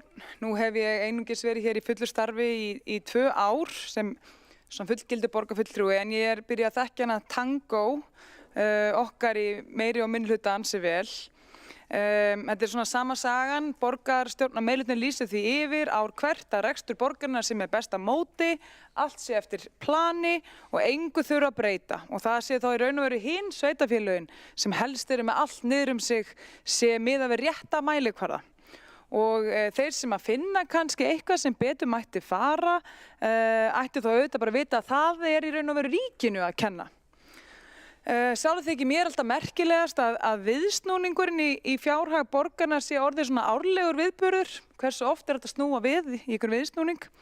En oddviti okkar sjálfstæðismanni hefur nú tvívegis gert þessari tilteknu fjárhagsáætlun mjög góð skil, fyrst í oddvita umræðum og svo aftur núna. Og tölunar bara tala sínu máli. Niðurstaðan alveg skýr og að þrátt fyrir að borgin slái tekjumet ár hvert, það einfaldlega eyðslan og skuldasöfnunin slík að það þá helst á eignasölu reiðandi fyrir borgina til að koma sér við núllið. Og hagræðingin, hún hefur þá aðalega verið í þjónustu við íbúa, ekki síst með styttingu opnunartíma, verið það þá í sundlaugum eða leikskólum, eða niðurskurði í þjónustu, bókarkaupum til barnanna og svona. Og að öðru leyti í raun og veru frekar skrítið að vera að tala hagræðingu. Þegar það voru helst á að það voru meiri lántekin og nánast allar mögulega gjaldskrár hækkaðar við íbúa. Og í raun og veru hafa íbúar aldrei borgað mikið til Reykjavíkurborgar og nú á sama tíma og fasteignaverðið hefur aldrei verið hærra eða fer allan að sífellt hærrandi eða hækkandi fyrirgefið vegna skorts og leikskólavandinn bara eins og raun ber vitni, gjörsamlega bara fárulega mikill. Á sama tíma á síðustu fréttir herma að tæplega 200 börn fá ekki pláss í frístund. En snúum okkur að fjárhagnum í gegnum árin. Hérna hef ég tekið saman rekstrarniðurstöðu borgarinnar síðan 2014 og sett hann í samanburði við rekstrarniðurstöðuna eins og átt að vera samkvæmt fjárhagsáætlunum borgarinnar. Og formaður borgarráðs, Dagur B. Eggertsson, og þar til fyrir stuttu fyrrum borgarstjóri í tæpan áratug, birti okkur áður síðan mynd yfir atburði í ytra umhverfi borgarna síðustu 15 ár. Hann var að nefna til hrunið, COVID og núna nýjast náttúruhamfarirnar. En hann setur þetta í þetta gamalkunna samhengi að það sé hreinilega merkilegt að fjárhagur borgarinnar skuli þó bara vera þetta slæmur eða ekki verri. Árin 2016 til 2019 var hagvaxtarskeið, líkt og kom fram á hans mynd og maður sér að það raun og veru einu árin hér sem að fjárhagsáætlun borgarinnar virðist ekki vera algjörlega úr takti við raunstöðuna. Og þetta voru árin sem að mörg önnur sveitarfélög notuðu til þess að greiða niður skuldir eða vinna í viðhaldi og vinna upp þá viðhaldsskuld sem kannski var á hrunárunum og fóru þá í þetta nauðsynlega viðhald á skólum og öðrum byggingum en ekki í Reykjavík. Það eiginlega ótrúlega. Því að hér í borginni ákvað þáverandi borgarstjóri og borgarstjórn að bara svelta skólabyggingar nauðsynlegt viðhald líkt og kom glögglega fram í dökkri skýrslu innri endurskoðunar alvarlegan viðhaldsskort á skólabyggingum í Reykjavík.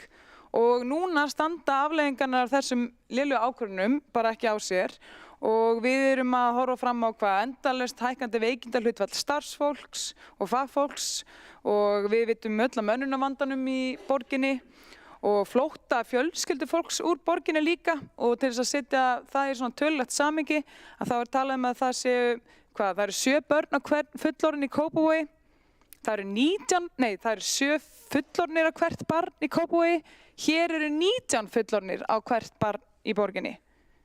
Sem sagt 19 fullorðnir á hvert barn í Reykjavík. Og borgarfulltrúinn Skúli Þór Helgason, takk forseti, ég gleymi alltaf þessum eftirnöfnum.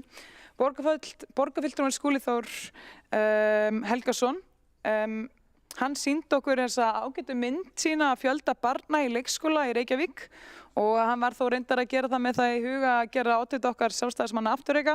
En það sem mér þótti nefnilega merkilegt við þessa mynd og málflutningin í raun og veru var það að á myndinni kom skýrt fram að á síðustu 15 árum það hefur börnum í borgarreknum skólum fjölgað 10.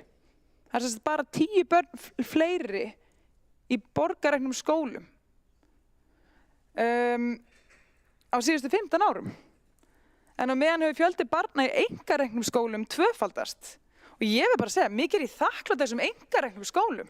Því að minna dóttir mín fekk ekki leikskólapláss fyrir hún var orðin 2 ára gömul á borgarreknum leikskóla og ef ekki væri fyrir einkareknum skóluna þá væri það ekki sannlega fyrir 3 ára aldur sem að hún hefði fengið pláss í leikskóla.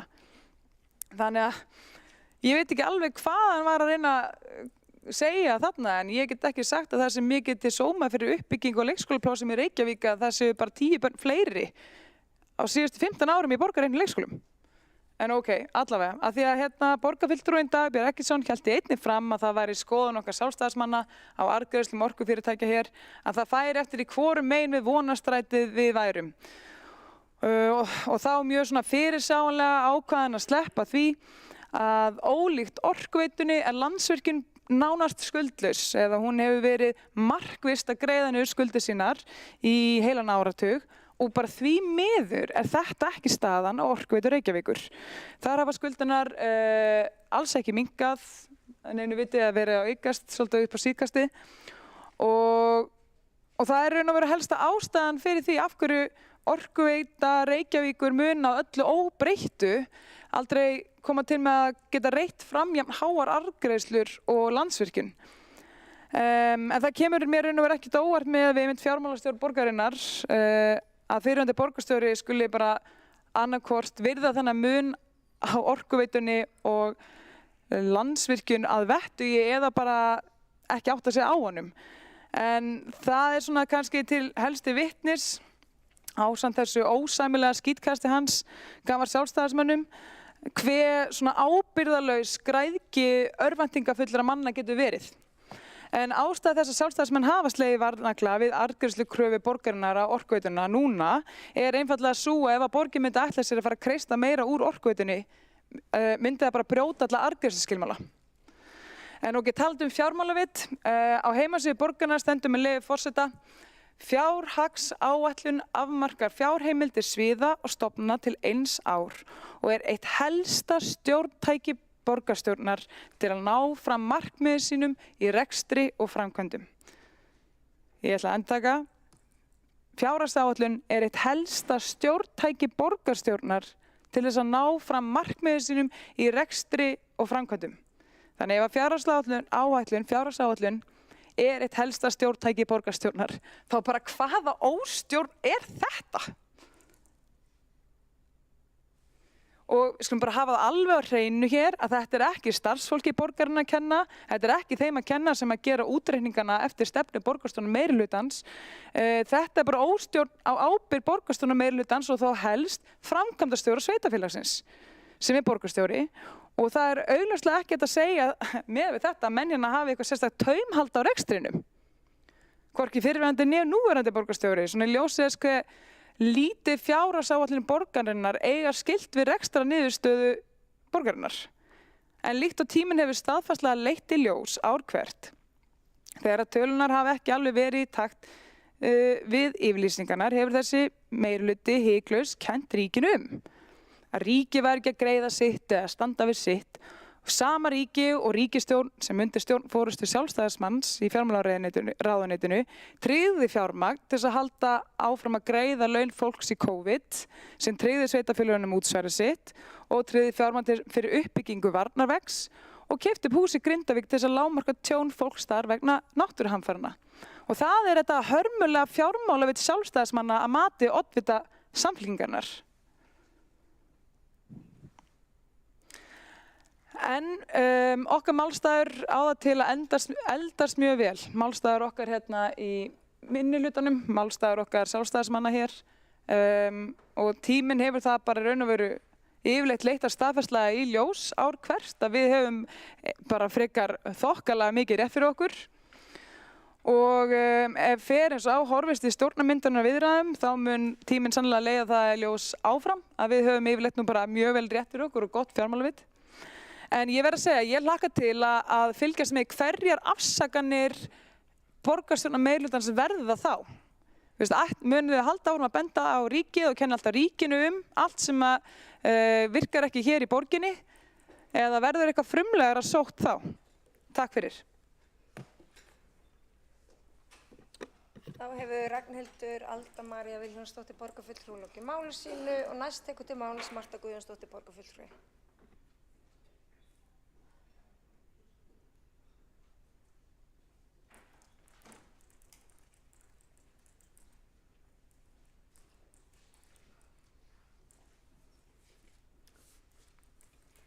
Forseti, góðir borgarfulltrúar, það er orðið löngu ljóst að Reykjavíkurborg þarf að taka til gagngerrar endurskoðunar allan rekstur til að ná tökum á þeirri geigvænlegu skuldasöfnun sem viðgengst hefur árabil. Við borgarfulltrúar verðum að gera okkur grein fyrir því að þessi viðvarandi skuldasöfnun kemur fram í aukinni skattheimtu og skertri þjónustu við borgarbúa. Barnafjölskyldunar í borginni hafa ekki farið varhluta af því. Ekki við tekist að stytta biðlista á leikskóla en nú eru börnin sem bíða þeim lista hátt í 1000. Þá hækkar stöðugt meðalaldur barna við inntöku á leikskóla og eru börnin komin vel á 3. ár þegar þau komast loks inn á leikskóla. Skuldavandinn hefur ekki síst bitnað á nauðsynlegu viðhaldi skólahúsnæðis sem ekki hefur verið sinnt sem skyldi þrátt fyrir neyðarkall frá skólunum, leikskólum og frístundaheimilum. Og nú er svo komið að rakaskemmdir og mygla hafa fundist í á 4. tug starfsstöðva skóla og frístundasviðs.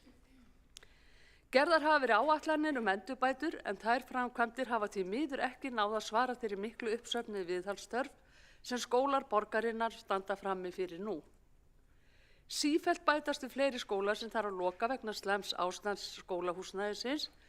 Í því sambandi má nefna nýleg dæmi Brákarborg og Laugasól en það húsnæði var í svo slæmu ástandi að lagt hefur verið til að það verið rifið. Rúmlega 411 leikskólapláss eru ónýtanleg vegna ástands leikskólahúsnæðis og 140 pláss vegna manneklu. Það gera samtals 551 pláss sem samsvara því að 7 leikskólar væru lokaðir. Takið eftir. Eins hafa leikskólar þurft að bregða á það ráð að skerða þjónustu með styttri vistunartíma barna. Þannig hafa foreldrar ýmist þurft að sækja börn sín fyrr eða jafnvel sleppa úr degi eða parti úr degi. Þrátt fyrir þessar staðreyndir leyfa borgarfulltrúar meirihlutans sér að stæra sig af því að forgangsraða sig í þágu barnafjölskyldna í borginni og neita að horfast í augu við vandann og hlusta á foreldrana sem koma hér reglulega í Ráðhúsið til þess að vekja athygli á vandanum. Ástandið í leikskólamálum endurspeglast best í því að á síðustu árum eða frá árinu 2019 hafa fjárheimildir leikskóla ekki verið í takt við rekstrargjöld og því verið mikill rekstrarhalli í leikskólunum. Þá hafa fjölmargir grunnskóla borgarinnar liðið fyrir skort á viðhaldi langt árabil. Staðan víða er mjög alvarleg og hafa skólarnir í Laugardalnum liðið fyrir skort á fullnægjandi viðhaldi langt árabil. Margítrekaðar kvartanir yfir þessu ástandi hafa ekki skilað tilætluðum árangri. Er þetta virkilega stefnan betri borg fyrir börn sem boðuð hefur verið hér? Börnin í borginni eiga það skilið að forgangsraða sé í þeirra þágu en ekki í rándir gæluverkefni sem geta beðið. Það er orðið löngu tímabært að taka á skuldavandanum, fara í hagræðingar og minnka yfirbygginguna og að forgangsraðað verði í þágu grunnþjónustu en ekki í þágu gæluverkefna.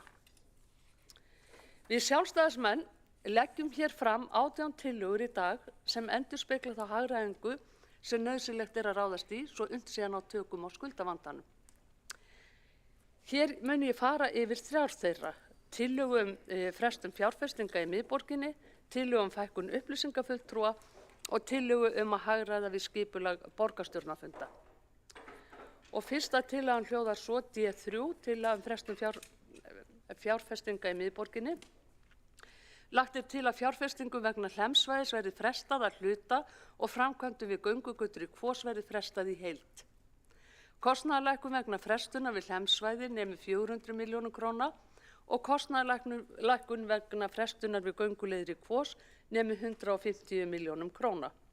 Kostnaðarlækkun vegna tillöguna nemur samanlagt 550 milljónum króna og fer af kostnaðarstað 3105. Lagt til að handbært verði hækkað samsvarandi fjárhæð. Tillaga fækkun upplýsingafulltrúa hljóðar svo. Það tillaga D9.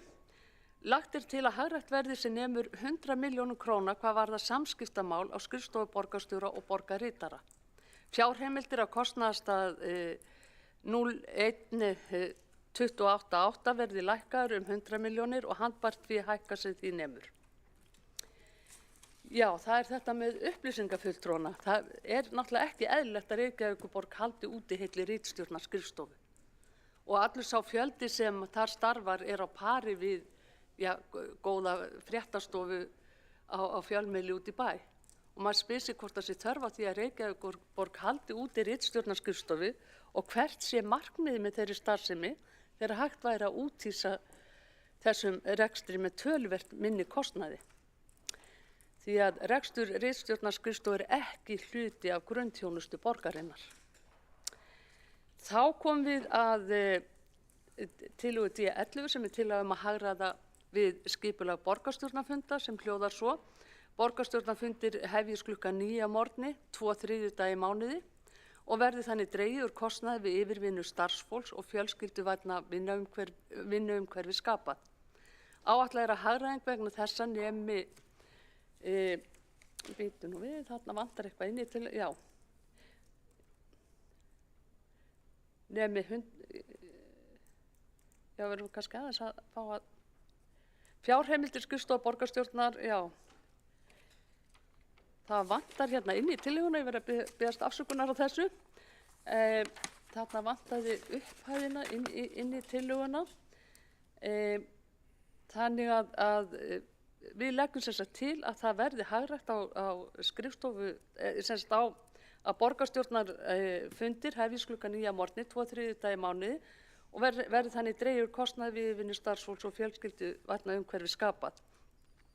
Þetta hefði náttúrulega átt að vera fyrir löngu síðan verið framkvæmt. Við töluðum þetta hérna í upphafi kjörtímabilsins að gera borgarstjórnar fjölskylduvænni vinnustað og hefja okkar vinnu klukkan 9 að morgni eins og aðri launþegar hér í landinu þurfa að gera. Þeir þurfa að mæta til sína vinnu klukkan 8 eða 9 að morgni til og vinna annarkvort frá 8 til 4 eða 9 til 5.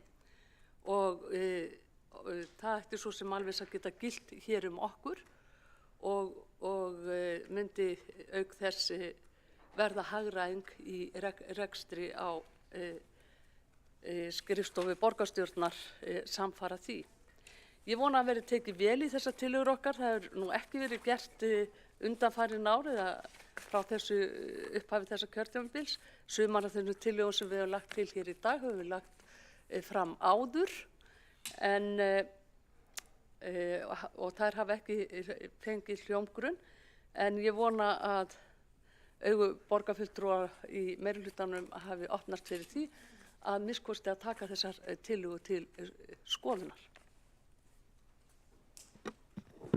Þá hefur Marta Guðjónsdóttir borgarfulltrúi lokið máli sínu og næst tekur til máls Friðjón R. Friðjónsson, borgarfulltrúi.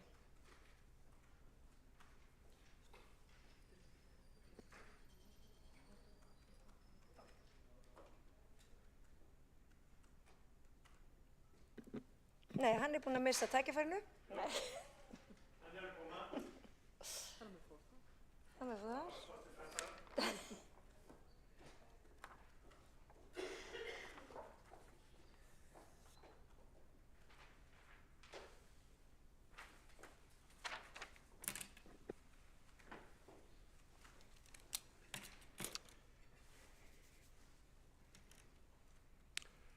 Forseti,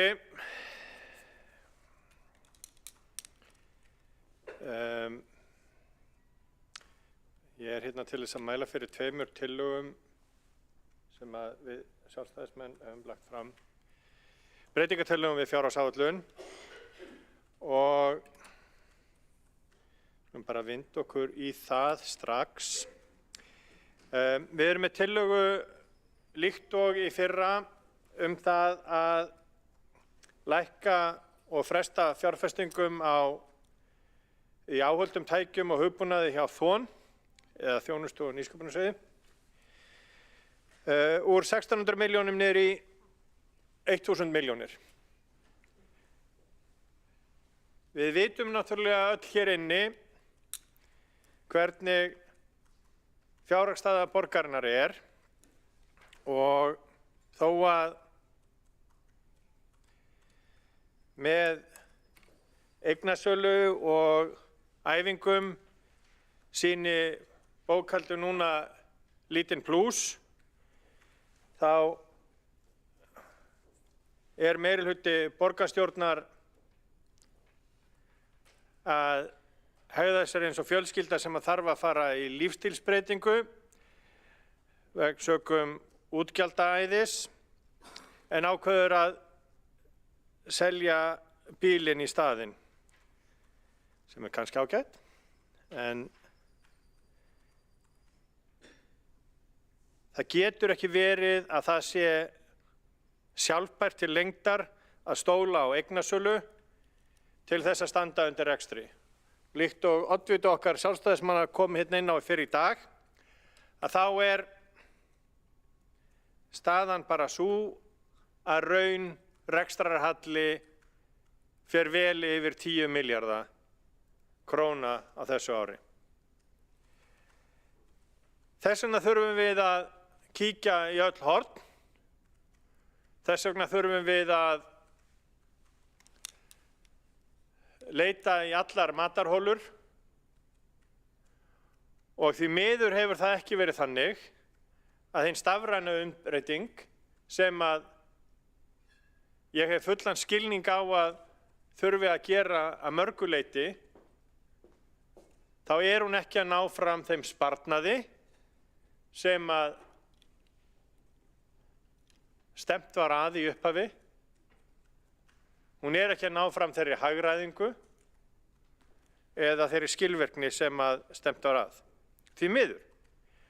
Og enn er það svo, og við höfum séð það á öðrum sviðum, að útgjöld eru að aukast vegna hins stafræna kostnaðar og ekki að fara niður annar staðar. Þess vegna held ég að það sé tímabært að stíga tilbaka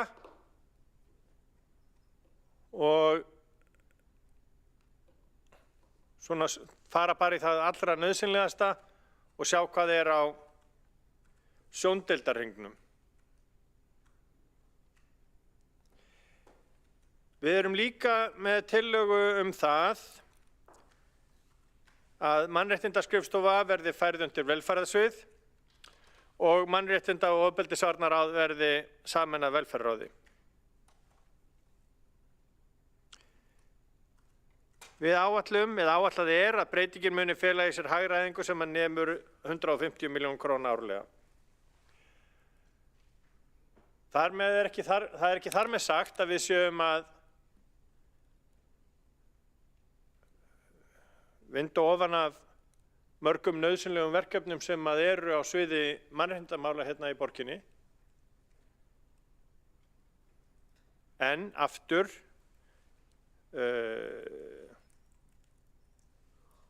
fjárhagsstaða borgarinnar krefur okkur að sýna ráðdeild, krefur okkur að stíga tilbaka og ég held að ein mikilvægasta tillagan sem að við erum með hérna í dag er tillaga sem að borgarfulltrúinn Hildur Björnsdóttir mælti fyrir í dag stjórnkerfisúttekt. Vegna þess að ég verð að viðurkenna að mér finnst skrítið hvernig borgin er rekin. Mér finnst það furða að við erum með yfir 30 manns á launum sem borgarfulltrúar og varaborgarfulltrúar. Það við erum enda með aðra tillögu sem að komið verður, tillögu þess efni sem komið verður inn á hérna seinna í dag. En mín upplifun af borgarkerfinu, þessi 2,5 ár sem núna sem að ég hef verið borgarfulltrúi, er ekki sú að þetta er skilvirkt kerfi. Hún er ekki sú að þetta sé velrekin borg og þar er ekki að sakast, við erum ekki að sakast við starfsmenn borgarinnar með neinum hætti. Heldur held ég að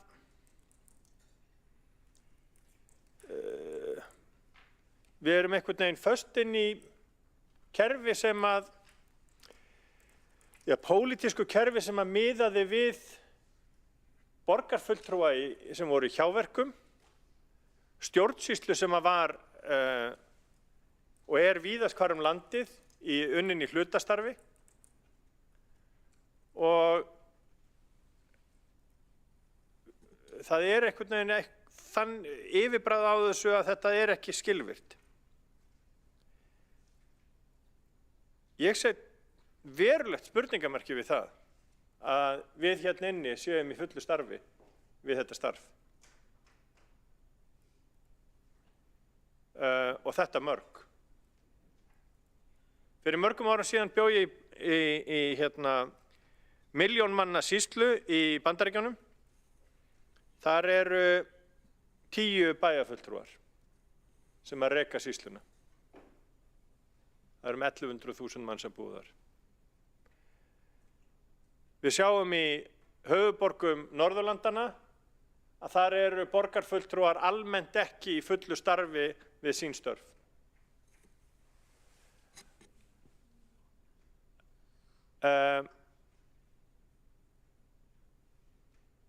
Og það er einhver skekkja í þessu kerfi öllu saman. Ég held að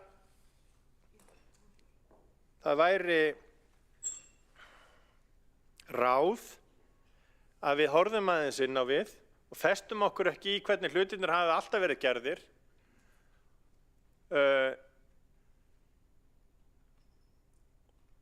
Og festum okkur ekki í því hverjir eru í hvaða stöðu sem fyrir heldur myndum nýta núna þessa 18 mánuði sem eru fram að kosningum alvörunni að skoða hvort að við séum að reka borgina með réttum hætti. Alvörunni skoða hvort að það sé nauðsynlegt að hafa 30 manns á næstum því fullum launum. Í alvörunni skoða það hvort það sé heilbrigt að setja 600 milljónir á ári í laun og kostnað kjörinna fulltrúa hérna. Og þar með ekki talið tilfallandi kostnaður vegna varaborgarfulltrúa sem að koma inn og svo framvegis. Þetta er bara þessi fasti kostnaður, mánaðarlegi kostnaður.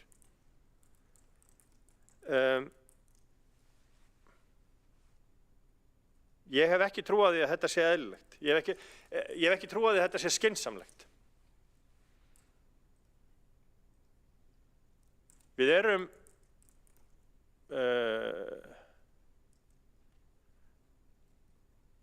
borgarbúar eru ekki ánægðir því miður með hvernig borgin er stjórnað.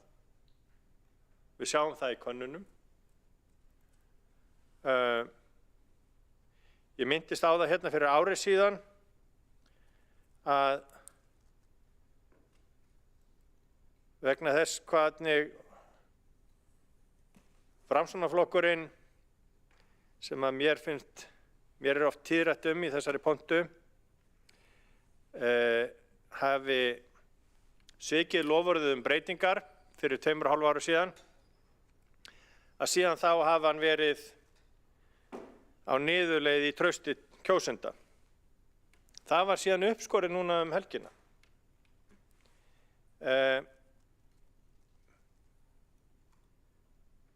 Í ræðu minni fyrir ári síðan benti ég á að það væri hætta á því og samkvæmt könnunum þá voru forystumenn Framsóknarflokksins í hættu að falla á þingi. Síðan kom nú borgarviti fyrir 2 vikum eða 10 dögum síðan og hann sýndi að borgarstjóri ekki einu sinni mældur inn í borgarstjórn. Þetta eru viðbrögð kjósenda við því þegar að þeim var lofuð breyting sem að ekki síðan var staðið við.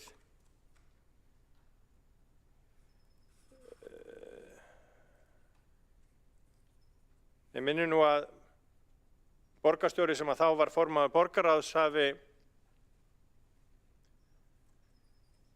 fundist ég vera svartsýnn fyrir hans hönd þarna fyrir ári síðan.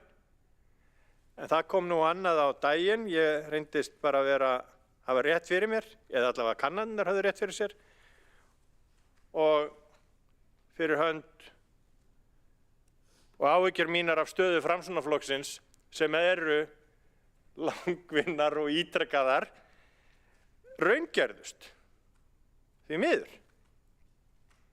Ég er í sömu stöðu og formaður Framsóknarflokksins. Ég sé eftir Willum Þór Þórssyni. Ég sé þetta líka eftir Lilju Dögg Alfreðsdóttur, þó að formaður Framsóknarflokksins hafi ekki minnst á það. En svo komið er. En ég held að við myndum gera vel ef við horfðum aðeins inn á við næstu 18 mánuðina og spurðum okkur þeirra spurningar. Þurfum við að kosta svona miklu til? Eru skattgreiðendur í Reykjavík, eru kjósendur í Reykjavík að fá það fyrir peningin sem að þeir greiða til borgarinnar? Ég held ekki. Ég held að við getum nýtt peningin betur. Ég held að við getum annarkvort nýtt peningin betur til í þjónustu við borgarbúa eða bara skila meiri peningum aftur til skattgreiðenda. Þessi æfing sem er búin að standa núna í einhver 15 ár, að vera með borgarfulltrúa á fullum launum, held ég að sé, og þennan fjölda sem að nú er orðinn, held ég að sé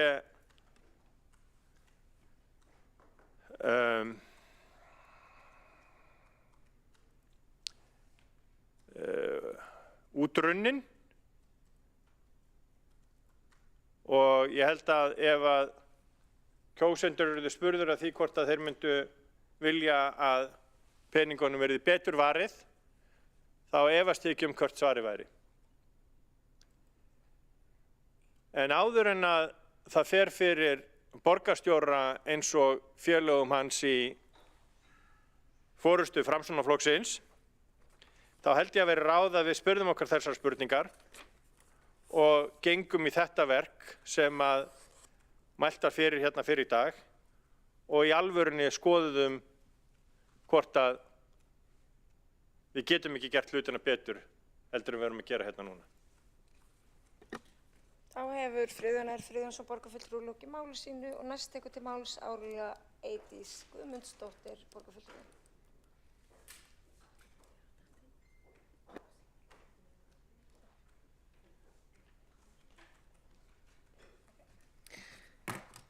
Virðulegi forseti, ágætu borgarfulltrúar og þeir sem á hlýða. Mér langar til að byrja á því að óska þeim sem hér sitja og félögum okkar sem að nú taka sæti á Alþingi innilega til hamingju með nýja stöðu. Við munum að sjálfsögðu sakna þeirra sem að héðan fara.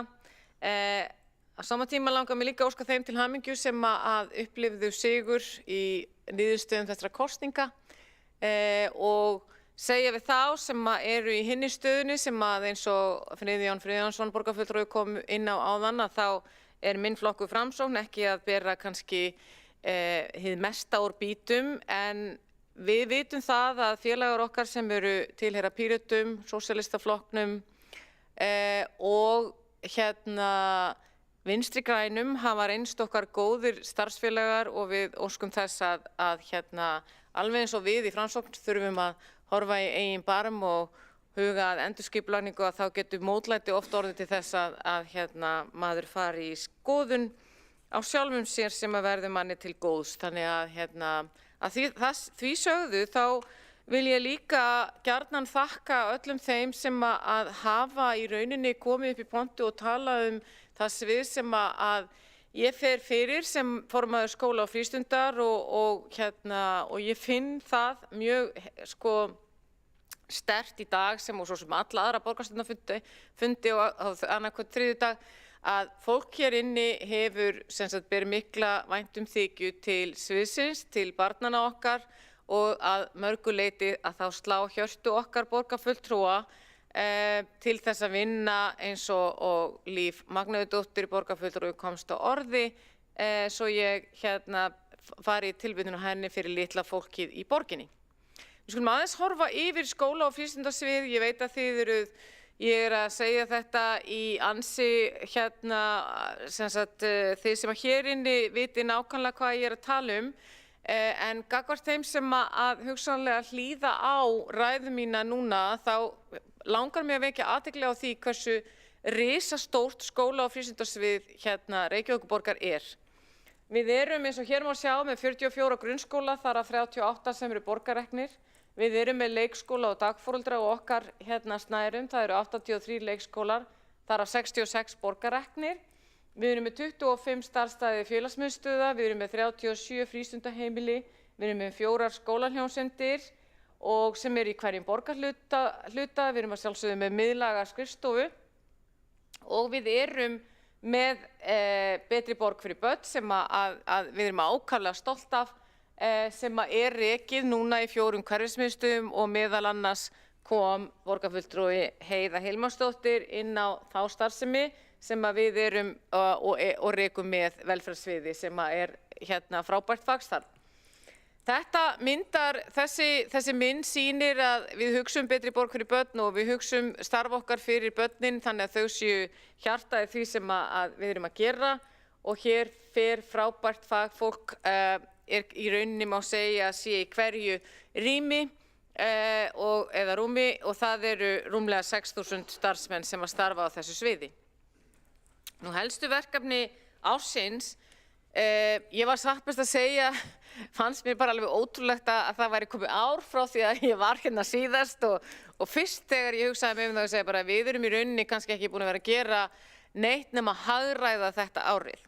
Og satt best að segja þá höfum við lagt á áherslu að líta undir hvert stein í starfsemi okkar þetta árið. Það er neyðin sem kennir naktirkonu að spinna og við erum hagsýnar húsmæður sem að höfum stýrt þessu sviði og það eru margir búin að koma hér fram og lýsa því yfir hvort að við höfum gert okkur grein fyrir því hvað við erum að gera og ég get lofað ykkur að þessi meirhluti sem að ég er svo heppin að tilheyra með frábærum samstarfsaðilum, við erum búin að leggja ótrúlega mikla vinnu í það að fara yfir hvert einasta ef að hægt að segja hot sem að í starfsemi okkar er. En almennt séð þá erum við nú samt líka að vinna faglegt starf sem við erum ákaflega stolt af og það skemmtilegasta í starfinu þetta árið verði ég að segja hefur verið að starfa með grasrótinni að því að gera innleiðingar áætlun menntastefnunnar sem að sjálfsögðu var unnin til 2030 en við erum að skerpa á því hvað við viljum leggja áherslu á næstu 3 árin og í samstarfi við vettvanginn að þá erum við búin að koma okkur niður á það þessi inngilding, farsæld og læs í víðum skilningi og stafræn umbreyting sem að skipti okkur verulega miklu máli og við ætlum að setja í forgang. Við erum að rýna í skólahverfamörk vegna breytinga á nemendafjölda í einstökum skólahverfum, hefum lagt mikla vinnu í það. Við erum áfram að leggja áherslu á brú og bili sem að borgarfulltrúi Skúli Helgason fór vel yfir áðan og vinna markvisst á uppbyggingu skólahúsnæðis á nýbyggingasvæðum og erum tæplega 1000 pláss, eða tæplega 1000 pláss sem eru ný áætluð á næsta ári, eins og borgarfulltrúi Skúli Helgason fór vel yfir áðan. Við erum líka að leggja af stað í endurskoðun á reiknilíkani frístundar, sérdeilda og sérskóla. Við höfum verið að styrkja starfi í félagsmiðstöðvum. Ég er sérstaklega ánægð að segja frá því að fyrrverandi mennta- og barnamálaráðherra Ásmundur Einarsson, hann lagði til 50 milljónir inn í, eða hann, ekki hann heldur ráðuneyti, lagði til stóra upphæð inn í starfsemi flotans og það má í rauninni rekja til þess að á þessu ári höfum við því miður verið að upplifa mikið og aukið unglingaofbeldi og við þurfum að bregðast við með því að gera það sem við getum og við höfum gert það og flotinn sem sagt, hefur verið kynntur tiltölulega vel hér þar sem við erum að mæta börnunum þar sem þau eru sem sagt, út í hverfunum og úti ef að svo má orða. Við höldum áfram að tryggja góða mönnun og góðan aðbúnað til skóla- og frístundastarfs og miðlægt erum við að leggja okkar að mörkum til þess að fjárfesta í menntun barna og að samningar náist við kennara fyrir lok janúar 2025. Það skiptir okkur verulega miklu máli. Við erum í stefnumótun varðandi fagstarf leikskóla og framkvæmd leikskólastarfs. Við höfum verið að setja af stað og höfum lokið við innleiðingu og erum að fara í aukna innleiðingu á Snorra sem nýtt leikskólalíkan til þess að ná mun betri yfirsýn og utanumhald rekstur leikskólana. Og við höfum gert nýja samninga við sjálfstætt starfandi leikskóla og stóra breytingin innritun leikskólabarna í sama kerfi og betri yfirsýn yfir stöðu innritunar. Betri þjónusta við fjölskyldur að geta sótt alla leikskóla á einum stað. Ég vil því segja að það von mín þetta árið að á næsta ári förum við að uppskera. Ég vil ávarpa þá foreldra sem að hafa verið í öngum sínum og þurft að bíða og þurft að brúa bilið og við höfum í rauninni lent í gríðarlegri mótstöðu. Við höfum staðið svolítið með vindinn í fangið varðandi það að við höfum lent í oft höfum við þurft að taka húsnæði sem orðið krefst þess að við þurfum að færa börn til þess að nýta pláss sem við höfum verið að búa til. En við erum að sjá ávinning af því starfi á næsta ári og bæði munu börn fara á nýja staði en líka fara í endurbætta staði og ég vil nefna Grandaborg sem dæmi leikskóla sem við þurft að fara í gegnum alveg algjöra endurklössun og þar munu börnin koma inn í fallega nýja skóla eða skóla sem hefur verið endurbættur töluvert. Ef við förum yfir og þegar ég segja hagræðing með stóru hái þá höfum við virkilega verið að leggja á okkur þetta árið. En mér langar til að vekja athygli á því að varðandi rekstrarþróun skóla- og frístundasviðs að þá erum við í rauninni að reka okkur á sama verðlagi eins og við vorum árið 2019. Þrátt fyrir það hafa bæst við 886 börn. Og þetta einfaldlega staðan. Við höfum verið að draga saman það sem við getum og þurfum og auðvitað metum við það út frá faglegu starfi hverju sinni. Ég ætla ekki að leggja meira það. Við höfum farið í töluvert miklar hagræðingar sem að felast í allt frá því að þurfa að skerða ákvæðina reynt að gera það ekki með skerðingu á þjónustu en við höfum þurft að draga úr ýmsum þeim þáttum sem snúa að sviðinu og ég ætla ekki að fara yfir hvern og einn vegna þess að það bara of langt mál en við getum séð það hér í þessari kynningu. Þegar við erum þá að fara yfirleitt hagræðinga á þessu ári 2025 þá erum við að sjá að ná þeim árangri og það verður að taka tillit til þess að við erum alltaf með skólaárið undir. Sem betur fer það þannig að við getum ekki breytt skólaárinu fyrir að hausti. Og við hugsum alltaf við skólaárið þannig að þegar við horfum á hagræðingatölur þá eru hagræðingatölunar bundnar við skólaárið og þar af leiðandi leggjast sumar til á næsta vormisseri. Við höfum nú þegar farið á þessu ári hagræðingu upp á sem að verður 793 milljónir, í leikskólanum 80, í frístundu á félagsmiðstöðvarstarfi 155, í sérskólum 40, á miðlægri skrifstofu 60 og við höfum hagrætt í verkefnum upp á 120 milljónir. Það þýðir, auðvitað höfum við þurft að fresta ákveðnum verkefnum, leggja til og skila meðal annars húsnæði og svo framvegis en við trúum því að það skiptir máli að við séum að ná árangur í rekstri því það það sem þeir sem að koma hér frá minnihlutanum hafa verið að berja á okkur, það það sem hlutverk okkar að fylgjast með því. Þannig að í rauninni má segja að við stöndum hér og ég legg áherslu kannski á sýningur þarna breytingarnar á milli ára sem að skapast að því þessi tala 82 er ekki í samræmi við töluna sem var að framan sem voru 76 og það er vegna þess að við erum að greiða innri leigu, við erum að gera ráð fyrir ákveðnum kjarabreytingum og gjaldfrjálsar skólamáltíðir er eitthvað sem við þurfum að taka á okkur. Að lokum þá er það þannig að við skóla- og frístundasvið erum ekkert nema fyrir það starfsfólk sem þar starfar og mér langar til þess að nota tækifæri og minnast þess að við erum að standa frammi fyrir miklum breytingum og stöndum á krossgötum því að okkar góði sviðsstjóri Helgi Grímsson sem hefur gegnt þeirri stöðu í 9 ár, hann er að ljúka störfum og við munum taka á móti nýjum sviðsstjóra í byrjun árs og því vil ég nota tækifæri og þakka Helga Grímssyni fyrir frábær störf í þágu barna í Reykjavík. Hann er búinn að starfa í 9 ár, búinn að leiða þessa menntastefnu og búinn að standa sig algjörlega frábærlega sem að heitir Látum draumana rætast. Það er þannig að Reykjavík eins og ég talaði hér í upphafi er langstæðsta menntakerfi landsins. Þannig að mínu mati þá er sú sviðsstjórastaða sem að Helgi hefur gegnt langmikilvægasta menntastefnumótandi starf í landinu. Og það er líka þannig að stæðsta kerfi fær alltaf mestu gagnrýnina og hefur Helgi staðið sig frábærlega bæði í að vera stefnumótandi aðili en líka að takast á við ýmislegt mótlendi sem hefur komið og hann hefur staðið hvert storminn af sér með miklum sóma.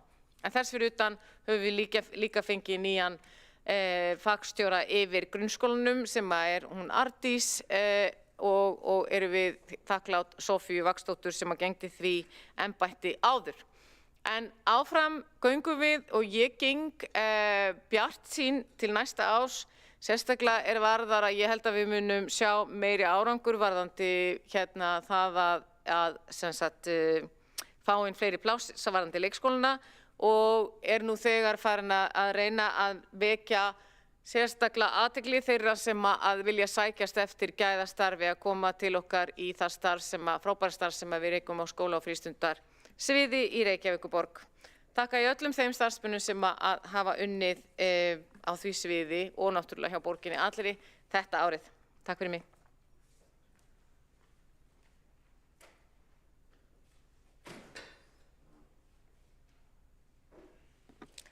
Þá hefur Árelía Eydís Guðmundsdóttir borgarfulltrúi lokið máli sínu og næstur tekur til máls Kjartan Magnússon borgarfulltrúi.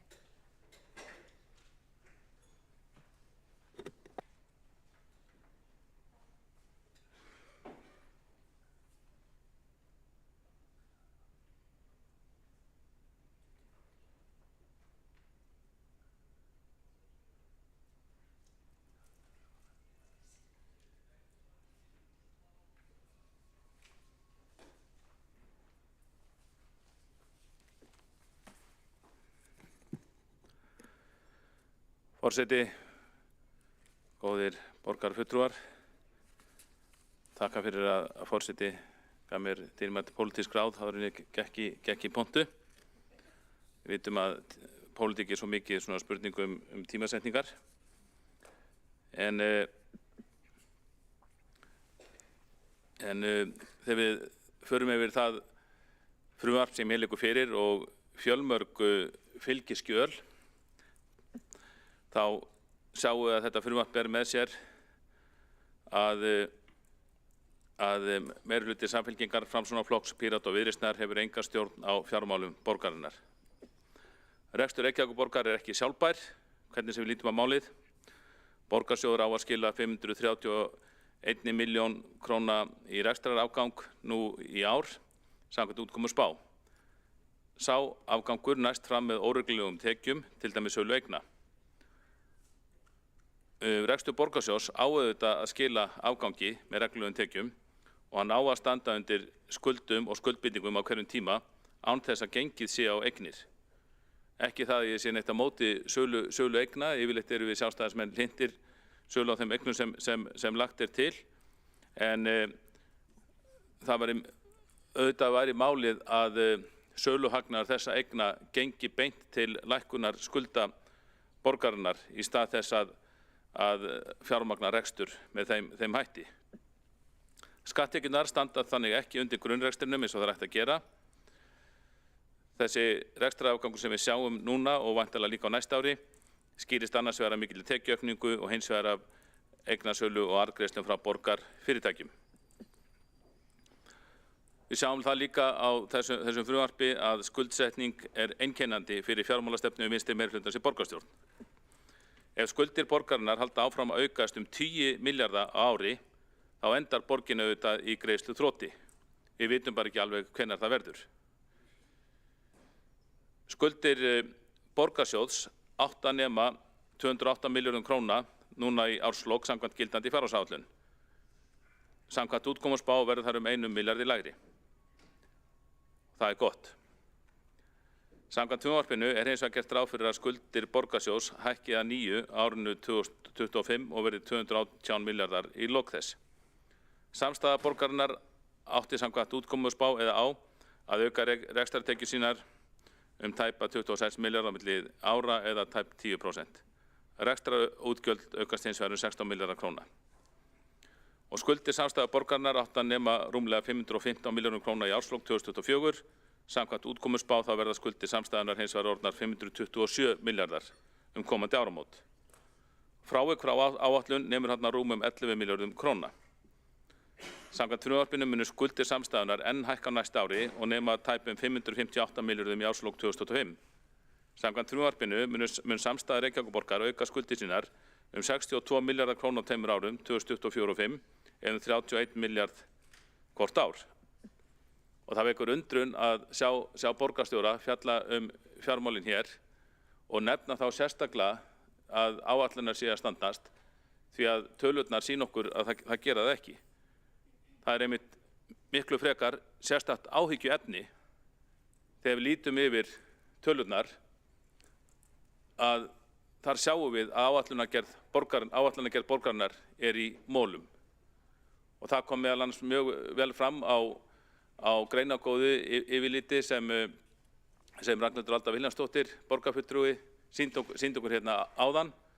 Þetta er eitt af því sem hefur langað til að gera, hefur ekki haft tími í það, en þetta sýndi mjög vel að sá sem er í rekstri og fer yfir svona línurit og sér munin á áætlunum annars vegar og raunin hins vegar að áætlunargerðin er því miður í mólum. Hún nær ekki að vera það stýritæki þessar áætlanir sem er ætti að vera fyrir okkur. Það er því afar mikilvægt að fjármál borgarinnar verði tekin föstum tökum í því skyni að ná stjórna fjármálum og láta af skuldasöfnun. Til þess þarf að endurskoða allan rekstur og ráðast í víðtækan sparnað og hagræðingu. Sem fyrir eru borgarfulltrúar Sjálfstæðisflokksins reiðubúnir til samvinnu við meirihlutann raunverulegar aðgerðir að þessu leyti. Hálfkák dugar ekki. Í apríl 2020 sendi Reykjavíkurborg neyðarkall til Alþingis vegna slæmrar fjárhagsstöðu sinnar. Í umsögn borgarinnar til Alþingis lagafrumvarp var að finna eftirfarandi lýsingu á stöðunni. Vitni ég hana með leyfi forseta. Vandinn snýst hins vegar ekki aðeins skammtíma fjármögnunarvanda, heldur stefnir í algerlega ósjálfbæran rekstur til margra ára. Þessa ósjálfbærni er ekki hægt að leysa með hækkun leyfilegra skattlagningar eða þjónustugjalda eða með stórfelldu niðurskurði í útgjöldum borgarinnar sem varða að langmestu leyti leik- og grunnskóla og velferðarþjónustu. Hefðbundnar aðgerðir eru ekki í boði. Þá er ekki hægt að leysa þennan vanda með stórfelldum lánveitingum þar sem veltufé frá rekstri mun ekki til margra ára framundan standa undir afborgunum. Tilvitnun lýkur. Þessi lýsing var skrifuð af fjármálastjóra Reykjavíkur borgar og lögð fram í borgar árið 2020. Í aðalatriðum hefur þessi lýsing gengið eftir því miður. Borgin hefur nú safnað skuldum linnulítið í 30 ár og áramót verða þær komnar í 527 milljarða króna eins og áður segir. Það þýðir að borgin hefur skuldsett hvern íbúa sinn 3.760.000 krónur og hverja 4 manna fjölskyldu rúmar 15 milljónir króna. Og eins og ég kom inn á hér fyrir á fundinum, þá verðum við að skoða fjármál borgarinnar í samhengi. Ég viðurkenni það algjörlega að það hjálpa mjög mikið að horfa á borgarsjóðinn sér alhlutann, en það verður líka til að átta sig á heildarstöðunni að horfa á samstæðuna, A og B saman. Öðruvísi getur maður ekki dæmt dæmt fjármál borgarinnar og við sjáum hvernig borgin hefur markvisst verið rekin með því að koma skuldum yfir á B-hlutann, koma skuldum yfir á fyrirtækin, en þetta verður að skoðast í samhengi því að hendur orkuveitunar til að lækka skuldir sínar eru að sjálfsögðu bundnar meðan að mikil arðgreiðslukrafa gerð á það fyrirtæki. Nú svo eru önnur fyrirtæki eins og til dæmis Strætó sem treystir beinlinni sem eru þetta bara viðhaldið með fjárframlögum úr borgarsjóði og ég held að fáum þetta í hug sem skoðar reikninga Strætó að Strætó muni sjálfur af eigin ramli geta losað sig út úr þeim skuldum sem hann í. Þar treystir hann auðvitað á borgarsjóð og þess vegna er ekki hægt að láta eins og B-hlutinn sé ekki til þegar við fjöllum fjármál borgarinnar. Enda erum við meira og minna ábyrg fyrir öllum þessum skuldum og skuldir B-hlutans eru miklu hærri heldur en skuldir A-hlutans. En samkvæmt þessu frumvarpi þá stefnir meirihlutinn greinilega því að halda áfram ósjálfbærum rekstri borgarinnar og frekari skuldsetningu. Ólíkt fjármálastjóra borgarinnar er vinstri meirihlutinn í algerri afneitun gagnvart hinum mikla fjárhagsvanda sem við er að glíma. Léleg lánskjör Reykjavíkurborgar eru skýr vitnisburður versnandi fjárhag hennar. Á árinu hefur borgin 4 sinnum hætt við að halda áður auglýst skuldabréfa útboð. Tíð niðurfelling útboða endurspegla versnandi lánskjör borgarinnar og minnkandi áhuga fjárfesta á skuldabréfum hennar. Erfiður fjárhagur og slök áætlanagerð hefur þau áhrif að markaðurinn treystir ekki alveg spám borgarinnar, býst við miklu framboði á borgarbréfum og álagið er eftir því. Í útboði sem var haldið í september seldi Reykjavíkurborg verðtryggð skuldabréf með lokagjald árið 2044 fyrir rúma 4 milljarða króna að nafnvirði með ávöxtunarkröfunni 3,90. Í næsta útboði undan, sem var í apríl af því það var svo mikið fellt niður í millitíðinni, tók borgin tilboð með verðtryggð skuldabréf með lokagjald 2053 á ávöxtunarkröfunni 3,45. Þegar verðbólgan er 5–6% þá verður ekki framhjá því litið að Reykjavíkurborg er að fjármagna sig á afar háum vöxtum þar sem verðtryggð skuldabréf er að ræða. Það eru afar kjör fyrir stóran opinberan aðila eins og Reykjavíkurborg og síður eins og fagnaðarefni.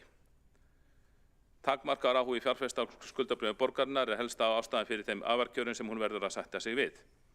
Og það vakti athygli í september við afgreiðslu skuldabréfa útboðsins þar sem skuldabréf voru seld á þessum slæmu kjörum að þá sáu fulltrúar meirihlutans í borgarráði sérstaka ástæðu til þess að lýsa yfir ánægju sinni með góðar viðtöku markaðarins við nýjum skuldabréfaflokki og lækkandi markaðsálagi, svona miðað við eitthvað. Mér fannst það mjög langsótt til í þessari bókun að það væri hægt að fagna svo lélegum lánskjörum. Sennilega voru menn að þakka fyrir það að borgin var enn fær að ná í nokkra milljarða króna með útgáfu skuldabréfa þótt á afarkjörum væri. Og það er mjög mikilvægt að við gerum okkur nefn fyrir þessu. Ég heyrði það reynda borgarstjóra að segja það fyrir á fundinum sem ég vil hrósa honum fyrir að ég heyrði það í ræðu hans, hann var að tala um fjárfestingar og hann, ég heyrði ekki betur en hann gildi varhug við frekari, við miklu viðbóta fjárfestingu eða fjárfestingum sem eru fjármagnar með lánveitingum, sérstaklega þegar að vextir væru háir eins og nú var ræða. Þannig að ég verð að segja að það eru þá ákveðin varnaðarorð sem borgarstjóri kom með sem ég varst væntum að heyra sem maður hefur rauninni ekki heyrt frá borgarstjóra í mörg ár. En svona er þetta nú og það var mjög mikilvægt að við borgarfulltrúar gerum okkur grein fyrir stöðunni. Nú, það er í mörg horn að líta hjá borginni og hér hefur meðal annars verið komið inn á viðhald. Skuldirnar, við sjáum rekstrarkostnaðinn og skuldirnar, beinar skuldir hér í reikningum. En síðan eru ýmsar aðrar skuldir sem við kannski sjáum ekki og þar ber viðhaldsskuldirnar einna hæst. Viðhald hefur því miður verið stórlega vanrækt í borginni síðustu ára og jafnvel áratugi og þess vegna hafa safnast upp himinháar viðhaldsskuldir. En þar sem er ekki gert ráð fyrir, þar eru ekki taldar upp í reikningnum sem við höfum fyrir framan okkur, þá er erfitt að átta sig á þeim. Reyndar var í fyrra lögð fram í borgarráði skýrsla viðhaldsleysi í skólahúsnæði og hún var svolítið sjokkerandi ef ég má sletta.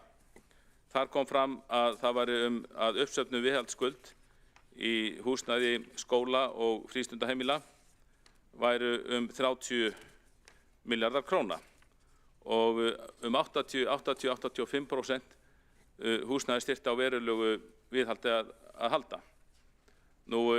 Það var brugðist með þessu meðal annars með því að taka erlent lán í voru eða sumar.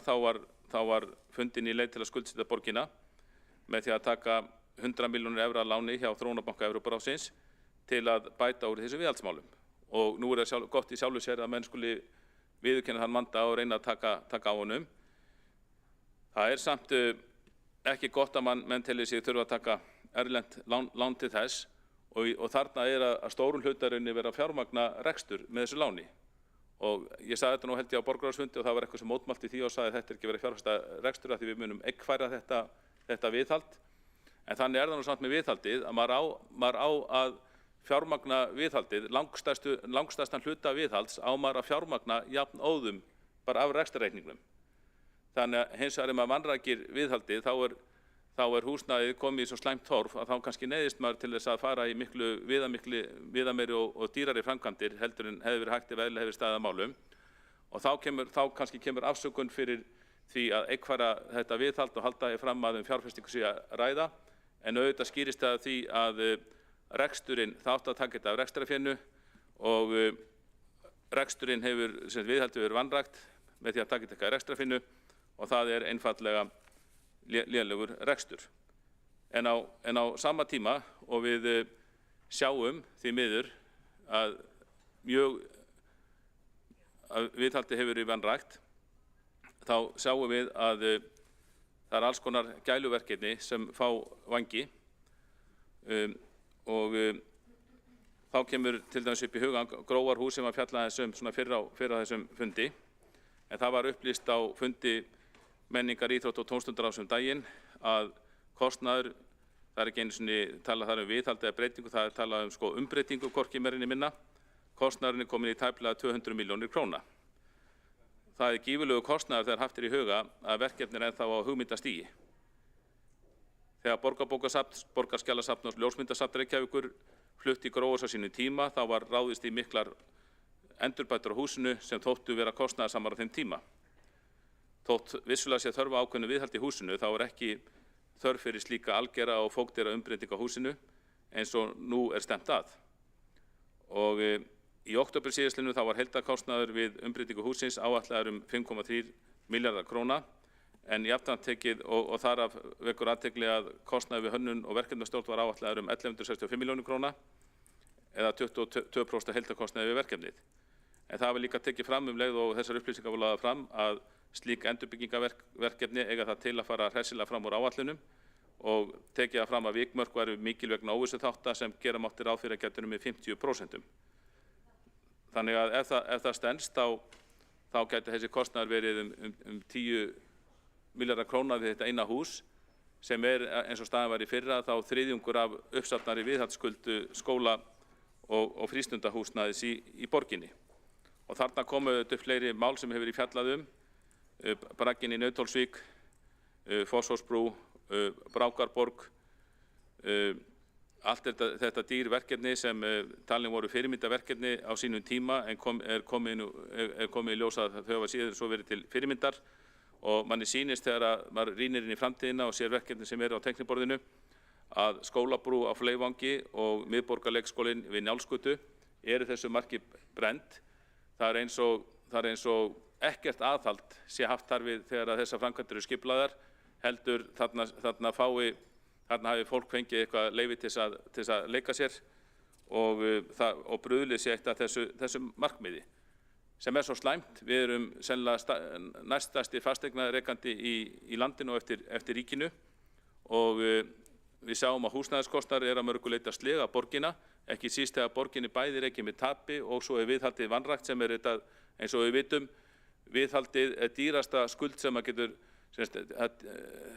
dýrasta láni sem að tekur að fresta viðhaldi.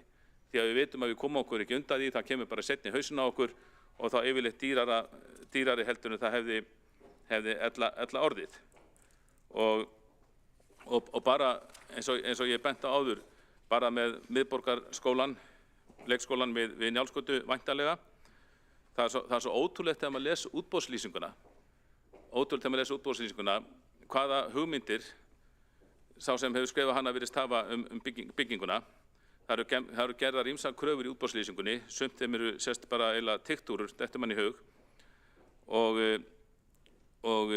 til dæmis krafa gerð í lýsingunni að á framkvæmdatíma reisi verktaki sérstaka tjald yfir byggingu, yfir alla nýbygginguna sem á að halda bæði úrkomu og vindum. Tjaldið á að vera í yfirstærð svo hægt sé að vinna við einstaka byggingarhluti utanfrá, en jafnframt hífa undir tjaldinu. Það var sérst á að vera byggingarkrani innan tjaldsins eins og ég skil það. Og til að kóróna vitleysunna gerð krafa að tjaldið sé klætt með hvítu segli, svo Reykjavíkurborg geti varpað myndum á það á verktímanum. Þá verður semst einhvers konar myndasýning í gangi á þessum byggingastað. Nú, miðborgarleikskólinn á að vera 12 metrar á hæð, þá þarf tjaldið líklega að vera svona, ég myndi segja 18-20 metrar, svo að sé hægt að hæfa undir því. Og það er ljóst að slík tjaldbygging verður mikil áskorun fyrir verktakann vegna veðurs og mun hækka, eftir þessi verktaki sagði mér, hækka verulega kostnað við framkvæmdina. Ég veit ekki til þess að slíkt tjald hafi verið áður reist yfir nýbyggingu hérna í borginni og raunin ekki hérlendis og ekki tilboð barst þegar bygging miðborgarleikskólans var fyrst boðin út sumarið 2022. Það er verktaki sem sagði mér að ætlaði að bjóða verkefni en hætti við það þegar hann sá allar kröfurnar sem voru taldar upp í útboðslýsingunni.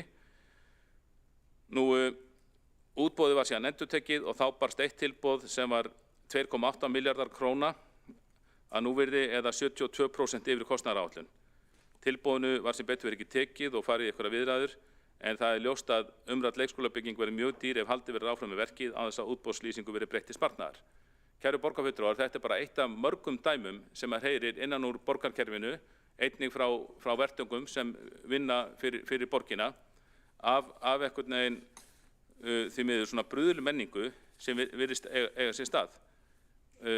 Maður hefur heyrt margar sögur úr gamla daga þar sem það virtust vera menn í borgarkerfinu með einhver hörkutól með augu á hverjum fingri sem lágu yfir höfuðbókunum til að finna dæmubrugl og tóku á málum.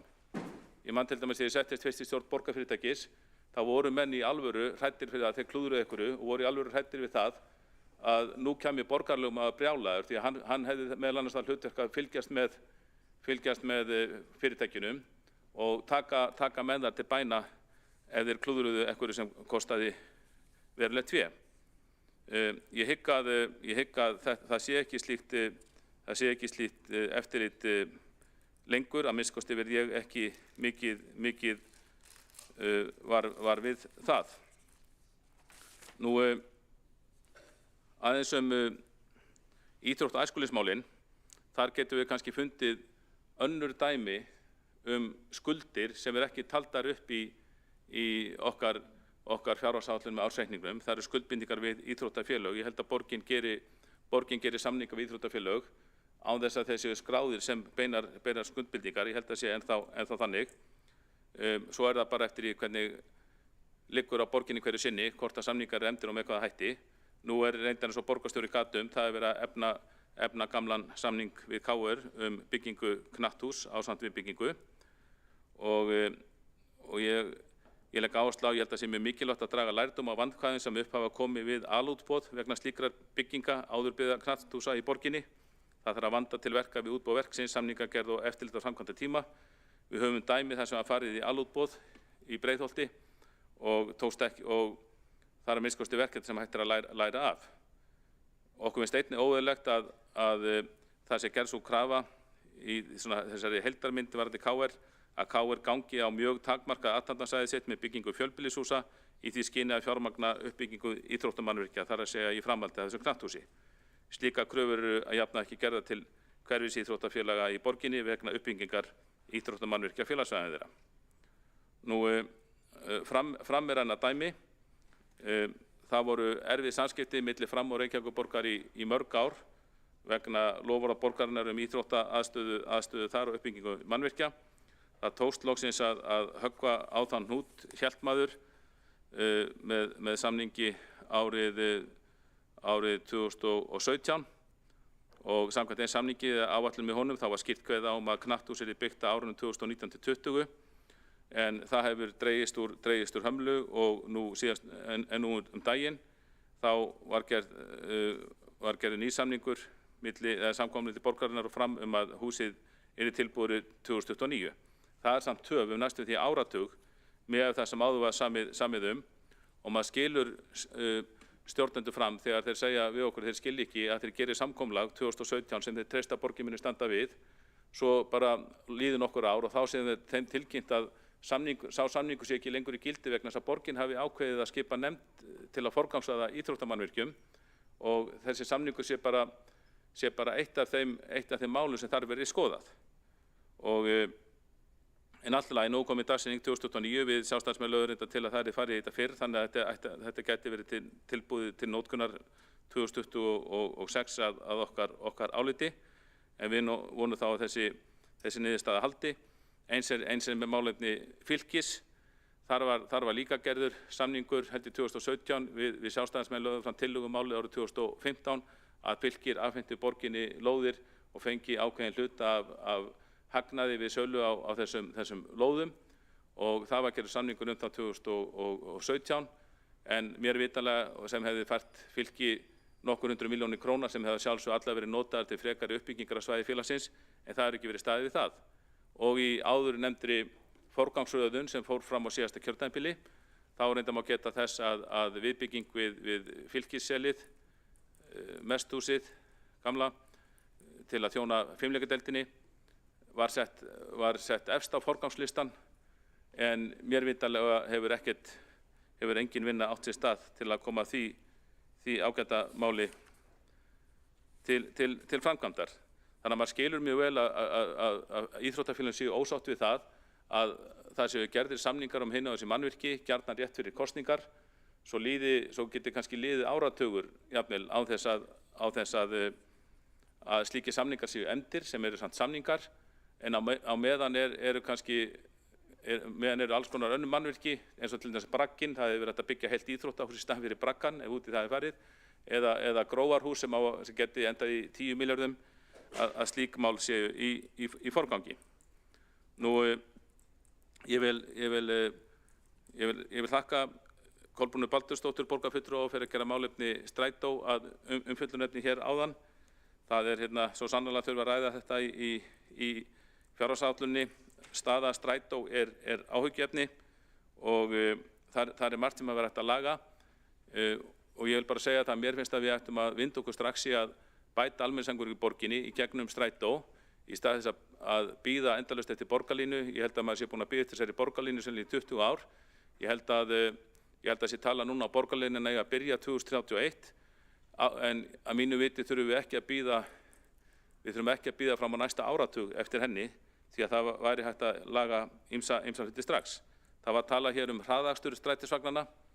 Borgarfulltrúinn gerði það og ég get tekið undir það, ég fæ líka stundum ábendingar slíkt en strætisvagnastjórar þeir segja mér og það sem fer einna mest í taugarnar á þeim er það að klappið sem er algjört 3. flokks greiðslukerfi þó það sé að vísu farið að virka þá eru þeir mjög ósáttir við það, þetta tekur alltaf langan tíma og vagnstjórar segja mér það að vegna þess að það sé svo seinvirkt þá taki hringurinn hjá þeim töluvert lengri tíma en ella og þá þurfa þeir að klípa tafatíminn sem kemur út af klappinu gera það verkum að þeir þurfa að klípa í sínum kaffitíma og við ættum kannski að við sem sitjum hér á fundi daginn langan og drekkum kaffi kannski allan tíman á meðan bara í hægindastólum við ættum að átta okkur að því að fyrir vagnstjóra sem eru að aka og þurfa að halda fullri einbeitingu í akstrinum þá hefur kannski kaffitíminn í þeirra huga hefur miklu meiri gildi í þeirra huga heldur en fyrir okkur því að kaffitíminn er þeim mjög naumt skammtaður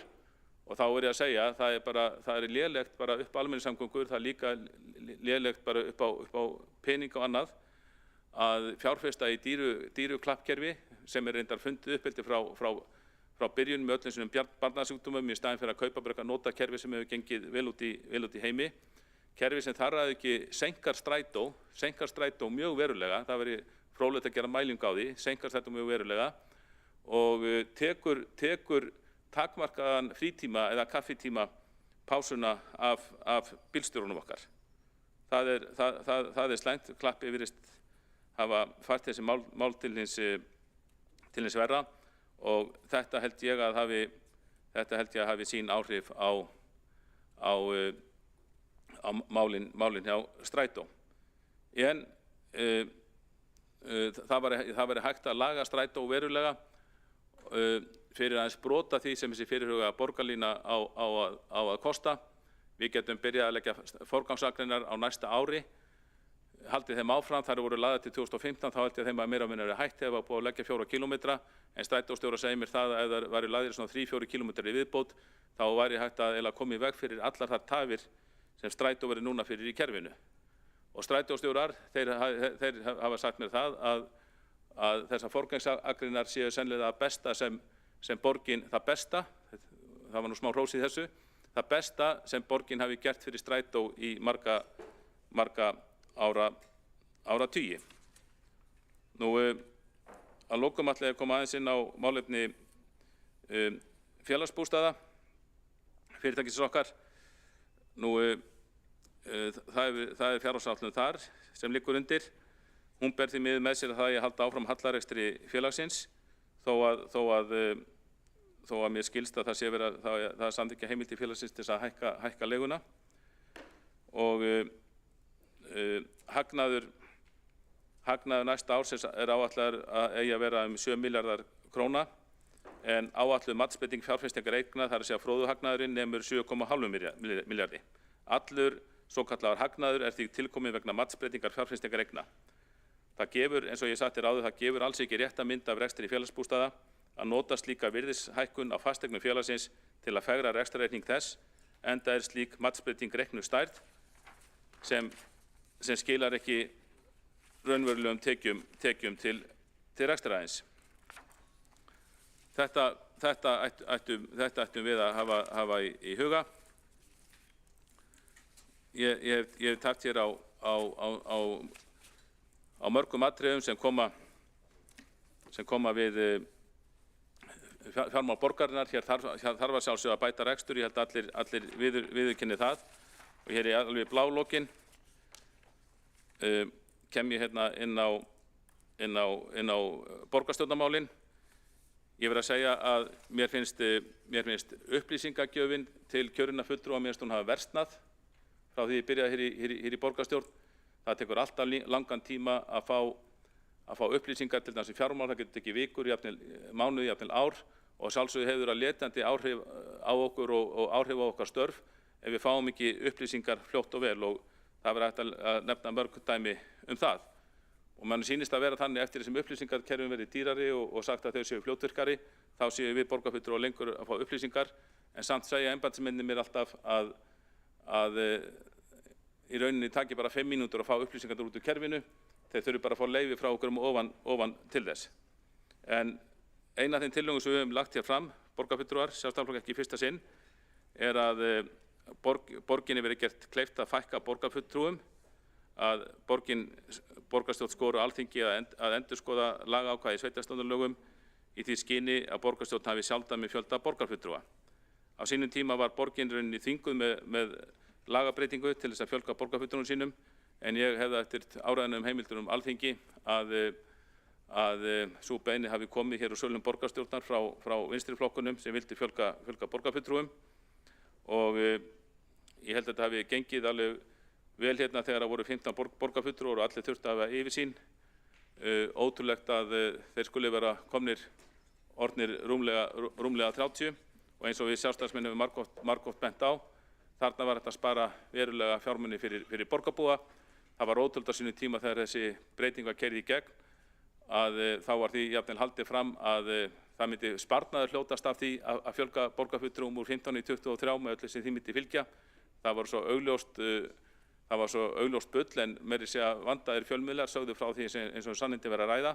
Ég held að það hafi algjörlega komið á daginn, og það sér maður þegar maður bara rýnir þetta frumvarp, að kostnaðurinn hefur að sjálfsögðu aukist við það að fjölga kjörnum fulltrúum í þessari litlu borg. Og Ég efast að það sé nokkur önnur borg í heiminum, svona lítil borg, 140.000 manna borg, sem hafi yfir 30 manns á fullu launu við að stýra sínum málum og flesta í fullu starfi.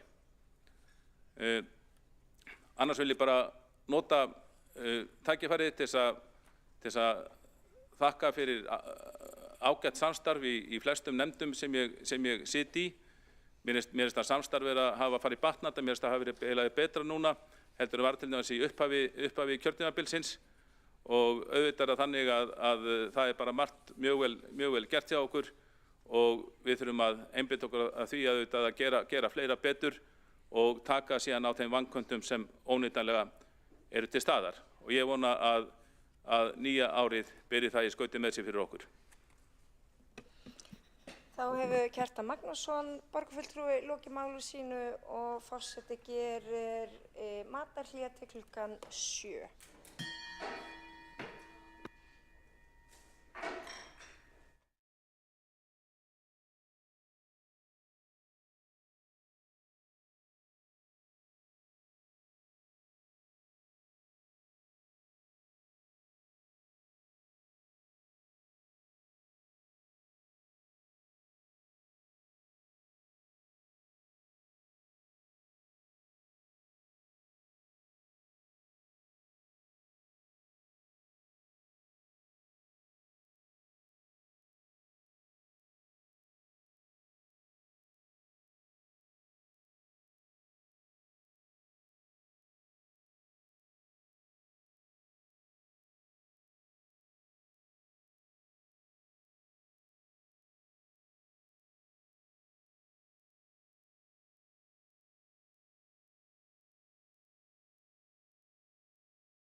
Fundi borgarstjórnar er áfram haldið klukkan 19:10.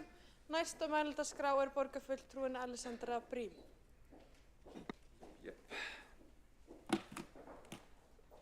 Forseti, borgarstjórn, góðir borgarbúar. Ég ætla að byrja á að fara aðeins yfir fjárhagsáætlun og fjárfestingaráætlun þjónustu- og nýsköpunarsviðs. Erum við með glærurnar sem að ég sendi eða hvernig er það?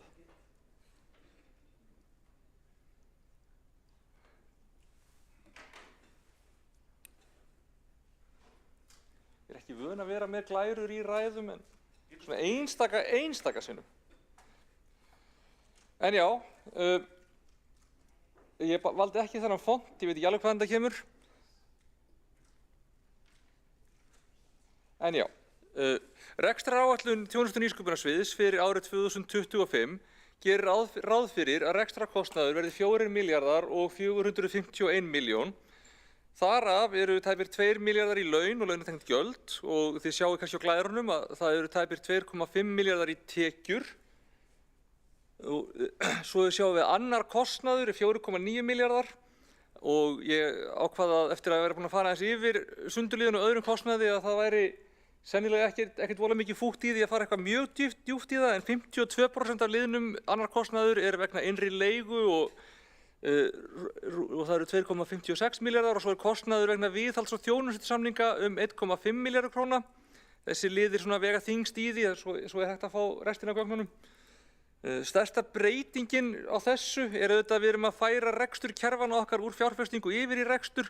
Ég fer aðeins ítarlegar yfir það eftir, það er eiginlega ekki inni í þessum glærum, það var ekki búið að full útfæra það þegar að þær voru búin til fyrir mig. Skulum sjá. Hérna er aðeins það.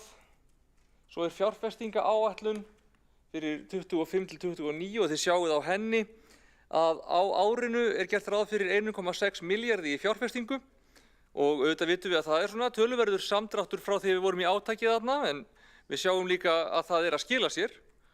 Við sjáum það að sparnaður vegna stafrænnar umbreytingar er 300 milljónir árlega í bara beinhörðum peningum enn sem komið er og það er úr bara svona 6 stórum verkefnum af yfir 200 og þessi tala mun bara hækka eftir því sem á líður. Og þar fyrir utan getum við talað óbeinan ávinning í bættri þjónustu til íbúa og nýtingu tíma starfsfólks sem er erfitt að greina beint, hagræði fyrir borgarbúa, sparnaður á pappír og akstri og þá með tilheyrandi jákvæðum áhrifum á kolefnissporið.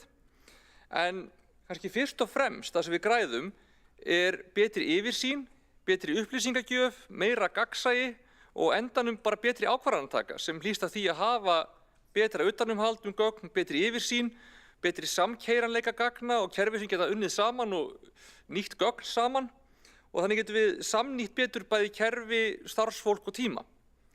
Svo getum við farið aðeins yfir svona það sem það er hægt að fá þessar glærur en þetta ég ætla að fara svona stuttlega yfir þessi fjárfestingaáætlun á 25 árinu og þó að það hljómi ekki mjög áhugavert þá er eitt af því sem er svolítið spennandi, við erum að sameina vefsvæði borgarinnar. Og þannig að þá verða til dæmis starfsfólk skólakerfisins ekki lengur á alfarið öðru kerfi en annað starfsfólk. Þið munið kannski heitir rfk.skólar. En þá þegar þetta er allt komið á eitt yfirsvæði þá verður auðveldara að innleiða lausnir heildrænt, tryggja gagnaöryggi og rekjanleika og þetta getur verið eitthvað 86 milljónir í vinnusparnaði bara út úr þessari einu breytingu. Við erum svo líka að útfasa bæði núverandi mannauðskerfið, núverandi launakerfið og líka mötuneytishugbúnaðinn og kerfið sem við nota til að halda utan fjárhaginn, það er hægt að sjá það þarna. Við erum að fara í endurnýjun á miðlægum búnaði, fjarfundakerfi, endurnýjun á síma og samskiptakerfunum.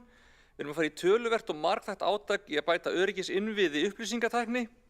Við erum að fara að fá ýmis ný kerfi eða uppfæra, það er til dæmis mínar síður, það er Bjargey sem er nemendagrunnur sem er þetta nú búið að ákveða að verður unnið í samstarfi við ríkið þannig að þó að við erum ennþá að gera það þá er það ekki kannski að fara að vera eins sjálfstætt verkefni innan hús hjá okkur, við setjum samt alveg fólk í það og tíma og peninga en þá er það í samstarfi við ríkið.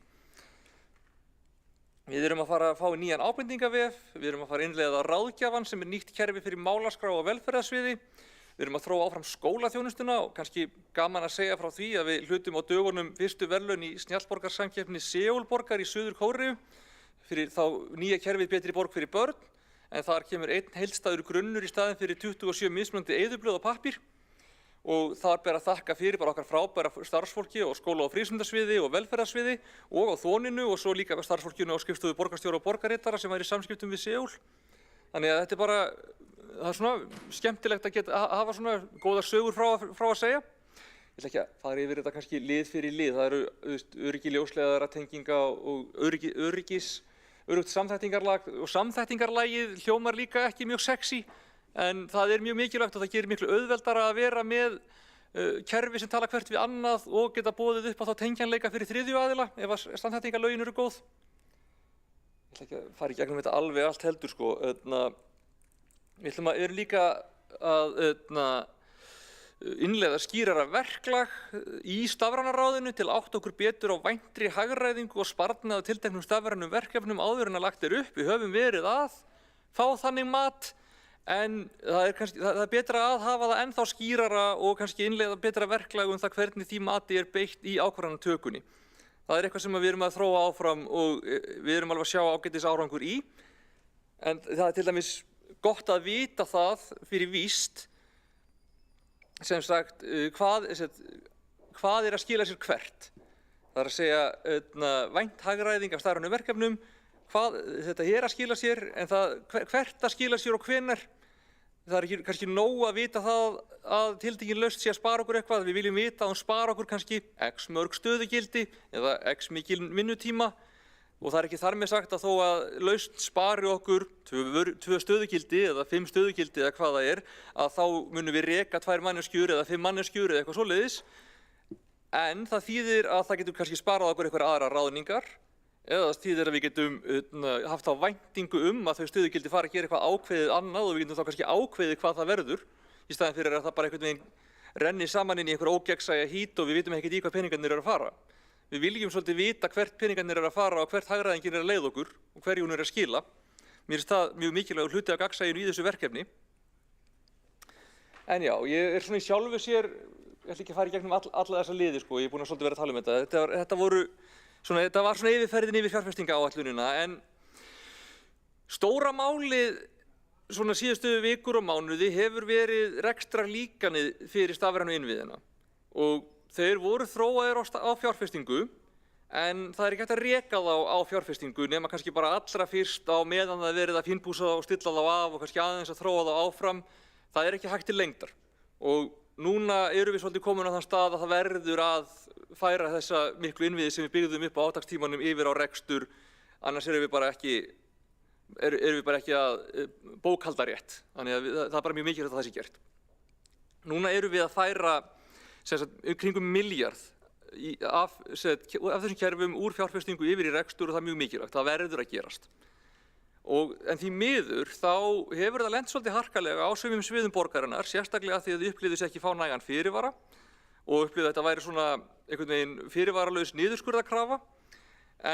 Og þess vegna tel ég að það sé í raun skynsamlegt að fresta aðeins fullum áhrifum þess á sviðin. Bara svona svo að það sé skýrt. Þá erum við ekki að hætta við þetta líkan en við erum að fresta því að þau þurfi að alveg díla við fullan kostnað af þessu. Ég held að það sé nauðsynlegur millileikur, svo verðum við að klára þetta á næsta ári. En þess vegna sjáum við eina af breytingatillögum meirihlutans sem að taka 461 milljón af ófyrirséð og að lækka handbært fé 181 milljón. En við verðum að hafa það í huga að þetta er ekki eitthvað ný krafa frá Þóninu eða eitthvað svona mjög ósanngjarnt. Þetta eru kerfi sem eru til og eru í notkun. Og það var tekin ákvörðun það að það væri best og mest gagnsæi í því að þau væru á ábyrgð þeirra skrifstofa eða sviða sem að nota þessi kerfi og þessi kerfi vinna fyrir og að þau greiði þá fyrir það til þjónustu- og nýsköpunarsviðs sem ber ábyrgð á að viðhalda þeim og þróa með svipuðum hætti bara og svið og skrifstofur greiða innri leigu fyrir húsnæði. Þetta er bara ákveðin resource sem að þau nota og hefur hingað til verið á fjárfestingu en getur ekki verið það lengur. Og höfum það alveg í huga að það hefði verið hægt að fara hina leiðina en ef við hefðum farið hina leiðina þá hefðu kerfin verið færð annarkvort yfir á þjónustu- og nýsköpunarsvið eða yfir á einhvern annan miðlægan stað og peningarnir hefðu alltaf verið teknir með. Þetta eru kerfi sem eru í notkun á þessum sviðum og eru að koma í staðinn fyrir önnur og eldri kerfi eða í einhverjum tilfellum engin kerfi. Þannig að með þessari aðferð þá á að vera gegnsæra hvernig hagræðið af stafrænni umbreytingu skilar sér og þannig að hvatarnir fyrir þróun og innleiðingu nýrra kerfa séu skýrari og bara skýrt hvar þeir séu staðsettir. Forseti, það er verið að veifa andsvar, það er verið svolítið mikið að veifa. En svo ég bara nefni það er mikill kerfislægur ábati af þessari breytingu, bæði beinn og óbeinn. Ég skil vel að þetta bar brátt að og mér finnst mikilvægt að koma aðeins til móts við það sjónarmið. Það var farið að líta svo illa út hjá hinum af þessum sviðum, þannig að mér finnst allt í lagi að koma til móts við það.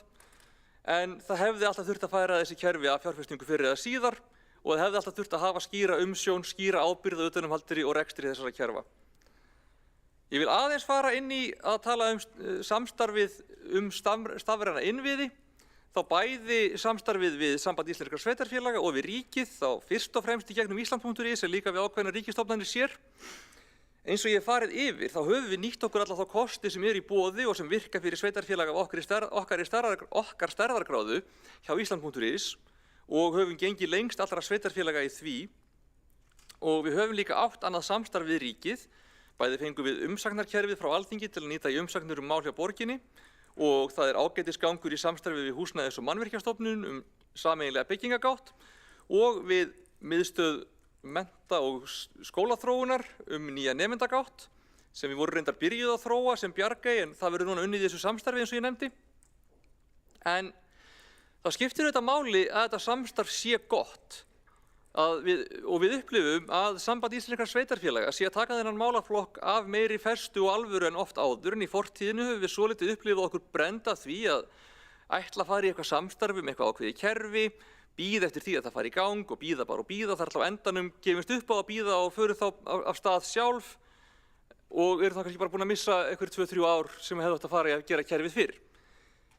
Núna er útlit fyrir að það sé mögulega aðeins meira að gerast og ég held að þarna sé mjög mikið af tækifærum til samstarfs, bæði við sambandið og við ríkið, þá í einhverjum tilfellum að þróa lausnir saman, í einhverjum tilfellum að ríkið þrói lausn, eða í einhverjum tilfellum að við þróum lausn, eða önnur sveitarfélög og deili svo kóðanum, eða þannig að aðrir geti nýtt kóðan, eða þá að við, eða ríkið getum sett upp eitthvað kerfi og rekið það þá fyrir smærri sveitarfélög gegn einhverju kostnaðarþátttöku, sem væri alltaf hagstæðari fyrir alla aðila heldur en að hver þrói sína lausn hver í sínu horni. Og þetta er allt saman hlutir sem við erum með í skoðun núna. Það skiptir máli hvaða ríkisstjórn sem tekur við núna eftir þessar kosningar, að hún sé með opinn hug í þessu máli og hafi smá vilja til að setja púður í það að gera þetta vel og vinna með okkur og hinum sveitarfélögunum í því að efla þjónustu og stafræna innviði á Íslandi. Það getur eflt þjónustu til muna eins og við höfum séð hér, það getur sparað fé, það getur gert stjórnsýslu mun auðveldari með til að gera lítilli fjárfestingu, svona miðað við ábatan og sérstaklega ef okkur tekst að afstýra því að öll sveitarfélögin þurfi að vinna þessa hluti hvert fyrir sig. Og ég kannski leyfi mér að nota tækifærið og segja að ég treysti á þá borgarfulltrúa sem nú eru á leið á þing að beita sér fyrir því, hvort sem að þeir borgarfulltrúar munu koma til með að sitja í meirihluta eða minnihluta, að ríkið vinni með okkur í því að bæta stafræna innviði á Íslandi og greiða úr svona einhverjum kerfislægum göllum. Ég ætla til dæmis að nefna að það er fullkomlega fáránlegt að í dag er það þannig að hvert og eitt sveitarfélag þarf að fara í gegnum það að meta hvort tiltekin tæknilausn í skólamálum standist lög persónuvernd og fjarskiptalög og svo kröfur aðalnámskrár og það getur kostað margar milljónir og marga mánuði og svo hefur það gerst að sveitarfélög eru bara kærið eftir að þó þau fara í gegnum þetta mat. Og það að eitt sveitarfélag komist að einhverju niðurstöðu og svo niðurstaða sé ekki yfirfæranleg á annað sveitarfélag heldur þurfi það líka að fara í gegnum ferlið. Það er fullkomlega fáránlegt og ég held að við hljótum öll að vera sammála að það hlýtur að vera hægt að finna betri lausn en það og til dæmis á þessu máli. En svo ég fjalli kannski aðeins fjárhags- og fjárfestingaáætlun borgarinnar almennt. Þetta hefur ekkert verið auðvelt og það hefur verið meira og kannski virkara aðhald en okkur þykir skemmtilegt og sumt af því hefur verið bara mjög sárt. Það er bara mikill í rauninni niðurskurður og aðhaldskrafa víðsvegar í kerfinu en það samt að virka og við erum að sjá að við erum að ná árangri í bara komast á réttan stað við þessa hagvísa sem gert krafa að við stöndum réttu megin við og við erum að komast þangað fyrr heldur en á horfðist og við erum að uppfylla alla þessa staðla bara hratt og samt erum við til dæmis að fara að innleiða nýtt rekstrarlíkan fyrir leikskólana og mér finnst það löngu tímabært. Ég hlakka mikið til að sjá hvernig það reynist og það eru 1,7 milljarðar bara í því og það kostar, en eins og við vitum kannski þá það líka bara raunhæfari vænting hvað leikskólarnir kosti. Þannig að ég held að það sé í rauninni ekkert brjálæðislega mikil umfram eyðsla. Þetta bara afstilling á því sem við eigum að vera að gera. Ég held að þetta sé líka bara að vera mjög mikilvæg umbreyting fyrir leikskólan okkar. Við erum í dag með næst lægsta skuldahlutfallið á höfuðborgarsvæðinu og töluvert minna skuldahlutfall heldur en ríkissjóður. Og við erum að vinna okkur í haginn, við erum að komast hraðar út úr þessari sveiflu sem kom vegna COVID sem við fórum vissulega meðvitað inn í til þess að spyrna á móti og við erum að komast hraðar út úr sveiflunni heldur en á horfðist. Það frábært.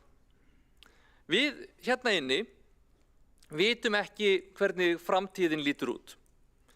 Ég leyfi mér til dæmis að vona að næsta ríkisstjórn muni taka skýrari ábyrgð og forystu í húsnæðismálum, muni leysa úr gagnslausum deilum milli ríkis og sveitarfélaga, bæði tekjur sveitarfélaga og verkskiptingu, sérstaklega þegar kemur að þjónustu við fólk með fötlun, NPA-samninga, rekstur hjúkrunarheimila, móttöku barna af erlendum uppruna.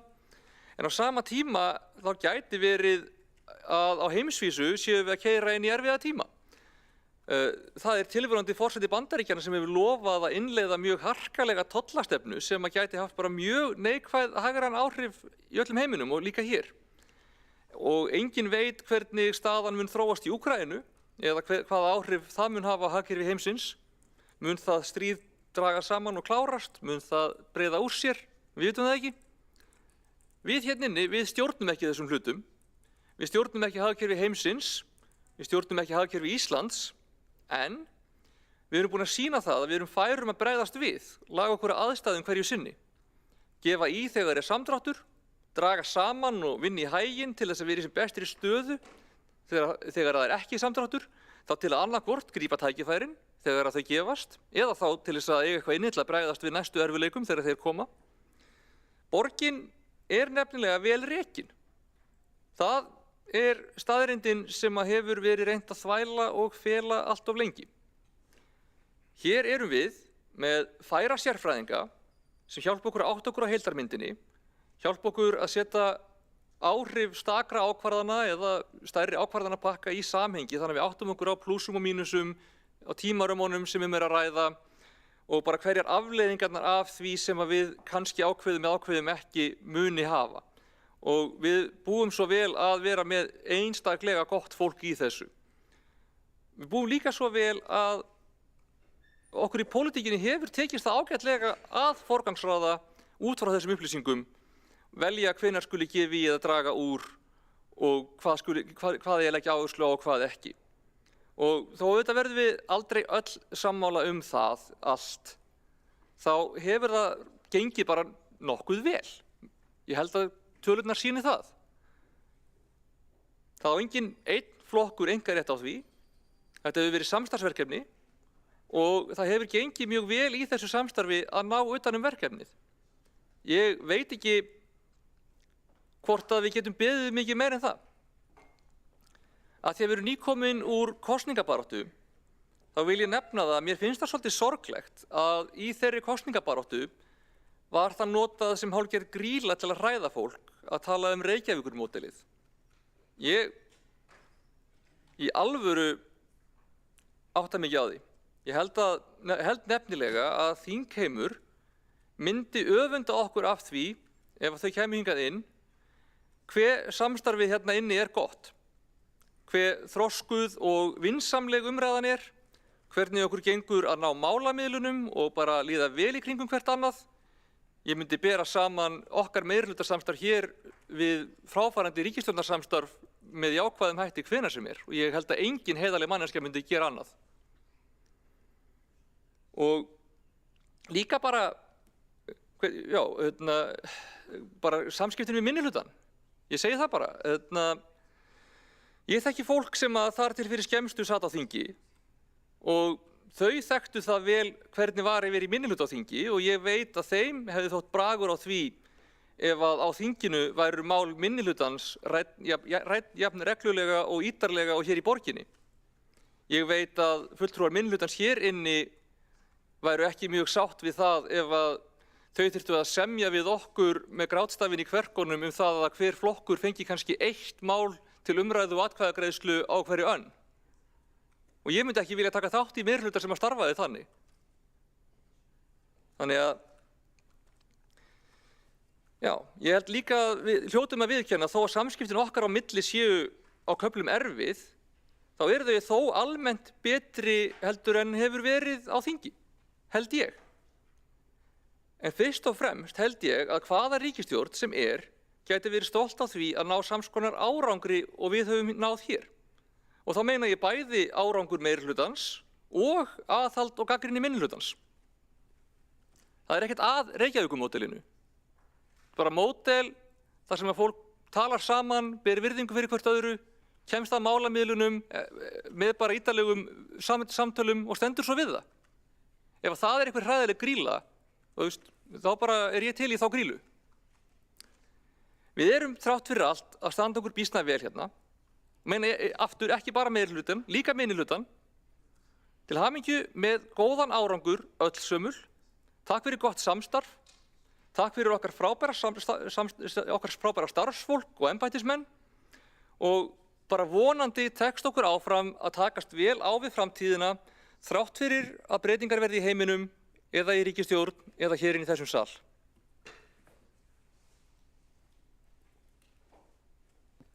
Borgarfulltrúinn hefur lokið við mál sitt, einn hefur óskað eftir því að veita andsvar og það borgarfulltrúinn Kolbrún Áslaugar Baldursdóttir. Forseti, ágæta borgarstjórn, ég vil byrja á að þakka borgarfulltrúanum Alexandru Brím fyrir jákvæða ræðu og falleg orð okkur í borgarstjórn og ég vil nú taka undir það að svona þegar ég boðið í einhverja fjölmiðla þá hef ég talað vel okkur í borgarstjórn og við höfum staðið saman að þungum og erfiðum málum þó svo auðvitað séum við síðan að takast á. En það kannski tvennt og það auðvitað snýra að því sem ég oftast hef talað hérna í borgarstjórn af þjónustu- og nýsköpunarsviði að borgarfulltrúinn kom inn á að það hefði verið að bíða eftir sambandi sveitarfélaga að taka við sér. En síðan höfum við náttúrulega hér í borginni og sviðin verið líka að bíða eftir sumum mjög mikilvægum lausnum sem einhverra hluta vegna hafa ekki ratað upp á borð. Og svo kannski ein spurning í lokin að því ég hef tækifæri til að fá svar. Af hverju þessi leynd núna allt í einu yfir málum frá þjónustu- og nýsköpunarsviði, samanber bara borgarráð núna í vikunni að það allt trúnaðarmál?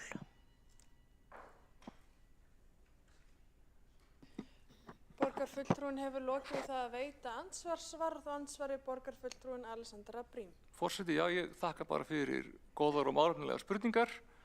Það alveg rétt að það getur verið mislöng bið eftir að mál komist almennilega til framkvæmda. Það hefur farið svolítið eftir því hversu tilbúin svið eru til að fara í ákveðnar breytingar og almennt séð tel ég að það hefði verið valið tiltölulega rétt þar úr en það getur alveg verið að það hefði ekki alltaf gerst jafn, hvað segjum við, það má alltaf gagnrýna svona forgangsröðun og við erum að reyna að ná betur utanum núna hvernig við formgerum það og hvernig við afgreiðum þá forgangsröðun til þess að það sé meira gegnsæi í því. Ég bara tek þeirri gagnrýni fagnandi að það mætti vera skýrara en það veltur líka pínulítið á því hversu tilbúin sviðin eru og bara hver verkefnastaðan. Til dæmis ef að þú ert, ég vil ekki fara út í ómikla dítilera í stuttu svari.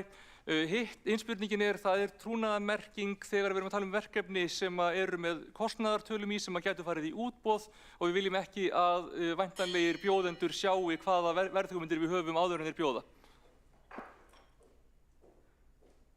Borgarfulltrúinn hefur lokið við það að svara andsvari. Óskar borgarfulltrúinn eftir að veita annað ansvar? Nei. Ekki þó fleiri ansvar undir þessar ræðu og telst þá andsvörum undir henni lokið. Næstur á mælendaskrá borgarfulltrúinn Björn Gíslason.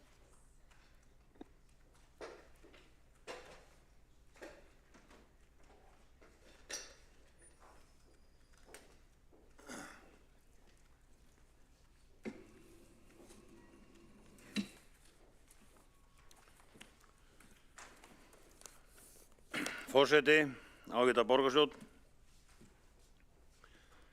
Þegar ég horfi hérna á klukkuna til hliðar við mig, þá sé ég það byrjar hérna mjög spennandi leikur hjá stelpunum okkar en sagt er. Það er að spila í riðlakeppni Evrópumótsins til að úrslita leikum og komast í Evrópumótið og þannig að ég stytti ræðu mína 1,5 tíma svona til þess að geti nú eitthvað fylgst með þessu. En öllu góðu gamni slepptu. Þá, forseti, þá liggur hér fyrir frumvarp að fjárhagsáætlun fyrir árið 2025 ásamt 5 ára áætlun 2025 til 2029. Ljóst er af þessum áætlunum að skuldir og skuldbindingar borgarinnar aukast stöðugt. Nú samkvæmt þeim er áætlað að samanlagðar skuldir A- og B-hluta borgarsjóðs muni nema 557 milljörðum króna á næsta ári. Þessi þróun veldur stöðugt auknum vaxtakostnaði, eins og gefur að skilja, sem bitnar á okkur öllum borgarbúum. Nú sérstaklega er ráðgert að skuldir A-hluta borgarsjóðs, þar með talið aðalsjóðs og eignasjóðs, fari yfir 217 milljarða króna í lok árs 2025, sem er hækkun 10 milljarða frá fyrra ári. Til samanburðar námu skuldir A-hlutans 107 milljörðum króna árið 2018. Þetta jafngildir 102% aukningu á 6 árum. Ennfremur er gert ráð fyrir að skuldir A-hlutans haldi áfram að vaxa jafnt og þétt næstu árin þar til 2028. Þegar ráðgert er að skuldbindingar lækki 1 milljarð en lækkunni var upphaflega sögð verða 2 milljarðar í síðustu fjárhagsáætlun en er nú aðeins 1 milljarður króna.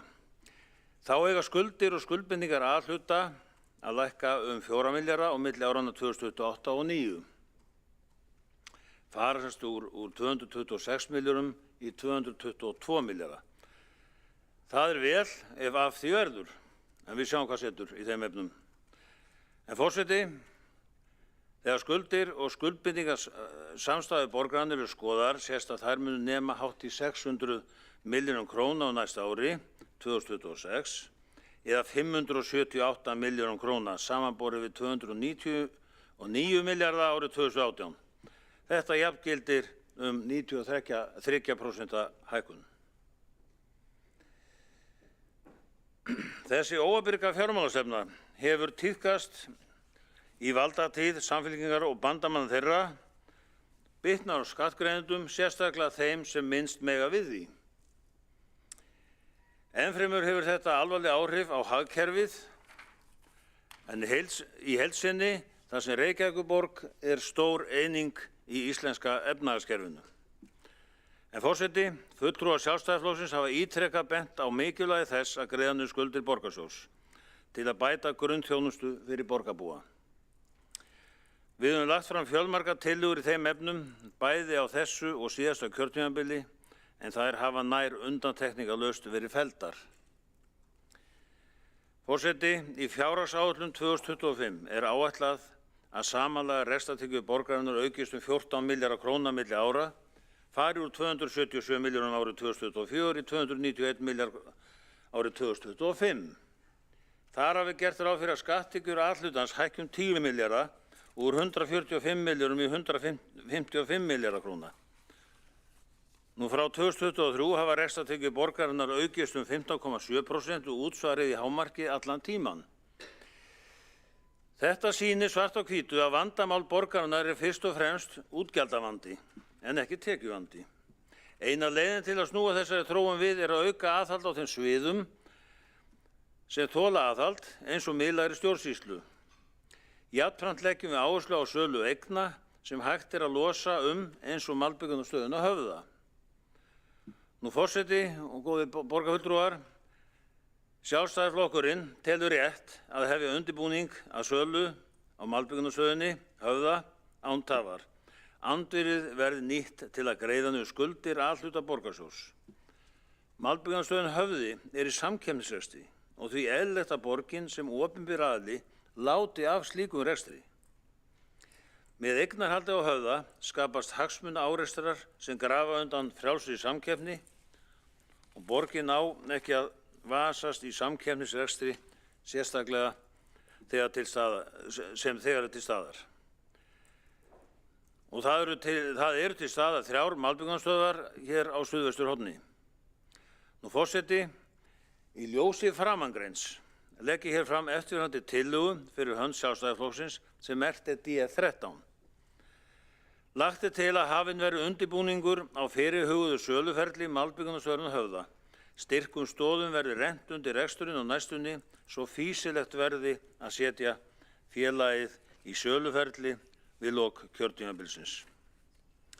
Nú forseti, ég ætlaði nú aðeins að ræða hér einnig sölu á bílastæðahúsum en Hildur Björnsdóttir, borgarfulltrúi, fór nú ágætlega við það en ég sé mikil tækifæri í þessu fyrir marga ef við gerum þetta. Við sjáum að þeir getur verið með ýmsa þjónustu svo sem þrif á bílum og ýmsu eins og við hefum nú séð reyndar upp í Höfðatorgi, þar er svona starfsemi og þetta gæti held ég henta mörgum og yrði bara betri rekstur á þessu hjá einkaaðilum eða sem væru tilbúnir að skoða þetta mál.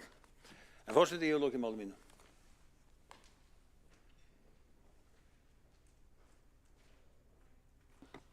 Borgarfulltrúinn hefur lokið við mál sitt. Næstur á mælendaskrá er borgarfulltrúinn Hjálmar Sveinsson.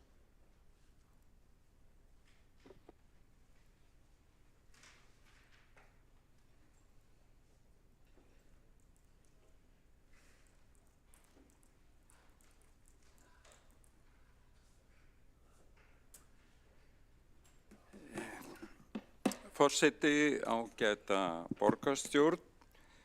Ég stíg í pontu hér fyrst og fremst sem borgarfulltrúi með ástríðufullan áhuga á borginni en líka sem formaður innkaupa- og framkvæmdaráðs og nefni það í því samhengi að síðastliðið voru samþykktar nýjar innkaupareglur, raunar samþykktar endanlega í borgarráði en það var sviðið eða lögfræðingar sviðsins sem að mótuðu þær og ráðið samþykkti og þessar nýju reglur þeim er ætlað að gera allt innkaupaferlið skýrara og skilverkara og gagnsærra og eru þetta liður í því að koma á meiri hagkvæmni og betri þjónustu í borginni bæði fyrir bjóðendur og kaupendur en eins og þeir sem hafa smá innsýn inn í þennan málaflokka þá einkennist hann af býsna flókinni og býsna sérhæfðri tilboðs- og innkaupalögfræði. Og ég held að þessar nýju reglur séu gott skref í rétta átt. Nú, hér í dag eins og svo oft áður á þessum ágætu fundum að þá er rætt fjárhagsstöðu borgarinnar og sitt sýnist hverjum og það er bara mjög eðlilegt sko og mér finnst það samfærandi sem að hefur komið fram og sem við sáum á súlurítum hér hjá núverandi borgarstjóra og fyrrverandi borgarstjóra að skulda hlutfall borgarinnar árið 2024 það er talsvert betra en skulda hlutfall ríkissjóðs, já, eða flestra sveitarfélagana hérna í nágrenni okkar og og ég hef alveg skilning á því að sjálfstæðismenn gagnrýni fjárhagsáætlunina, það er ekkert við það að athuga. Það er kannski frekar að mér finnst skrítið að það sé að þeim finnist alveg ómögulegt að bera saman skuldahlutfall ríkissjóðs og annars sveitarfélaga og Reykjavíkurborgar. Er það ekki einmitt fullkomlega eðlilegt að gera það? Við hvað annað þetta miða? En fjárhagsmálin eru þetta gríðarlega mikilvæg og ég held að mikilvæg og þau þurfa að vera í lagi og ég held að þau séu það og að þessi fjárhagsáætlun sýnir það. Enga síður að þá held ég að ein mikilvægasta spurningin sem að við hér í borgarstjórn og raunar allir íbúar borgarinnar þurfum að svara að hún sé þessi í hvernig borg viljum við búa. Það eru auðvitað skipta skoðanir, það eru alltaf skipta skoðanir og þó ekki alveg því að sennilega vilja allir búa í borg þar sem er gott að lífa og starfa. En sagan sýnir að það gerist ekki alveg að sjálfu sér og eiginlega alls ekki sjálfu sér.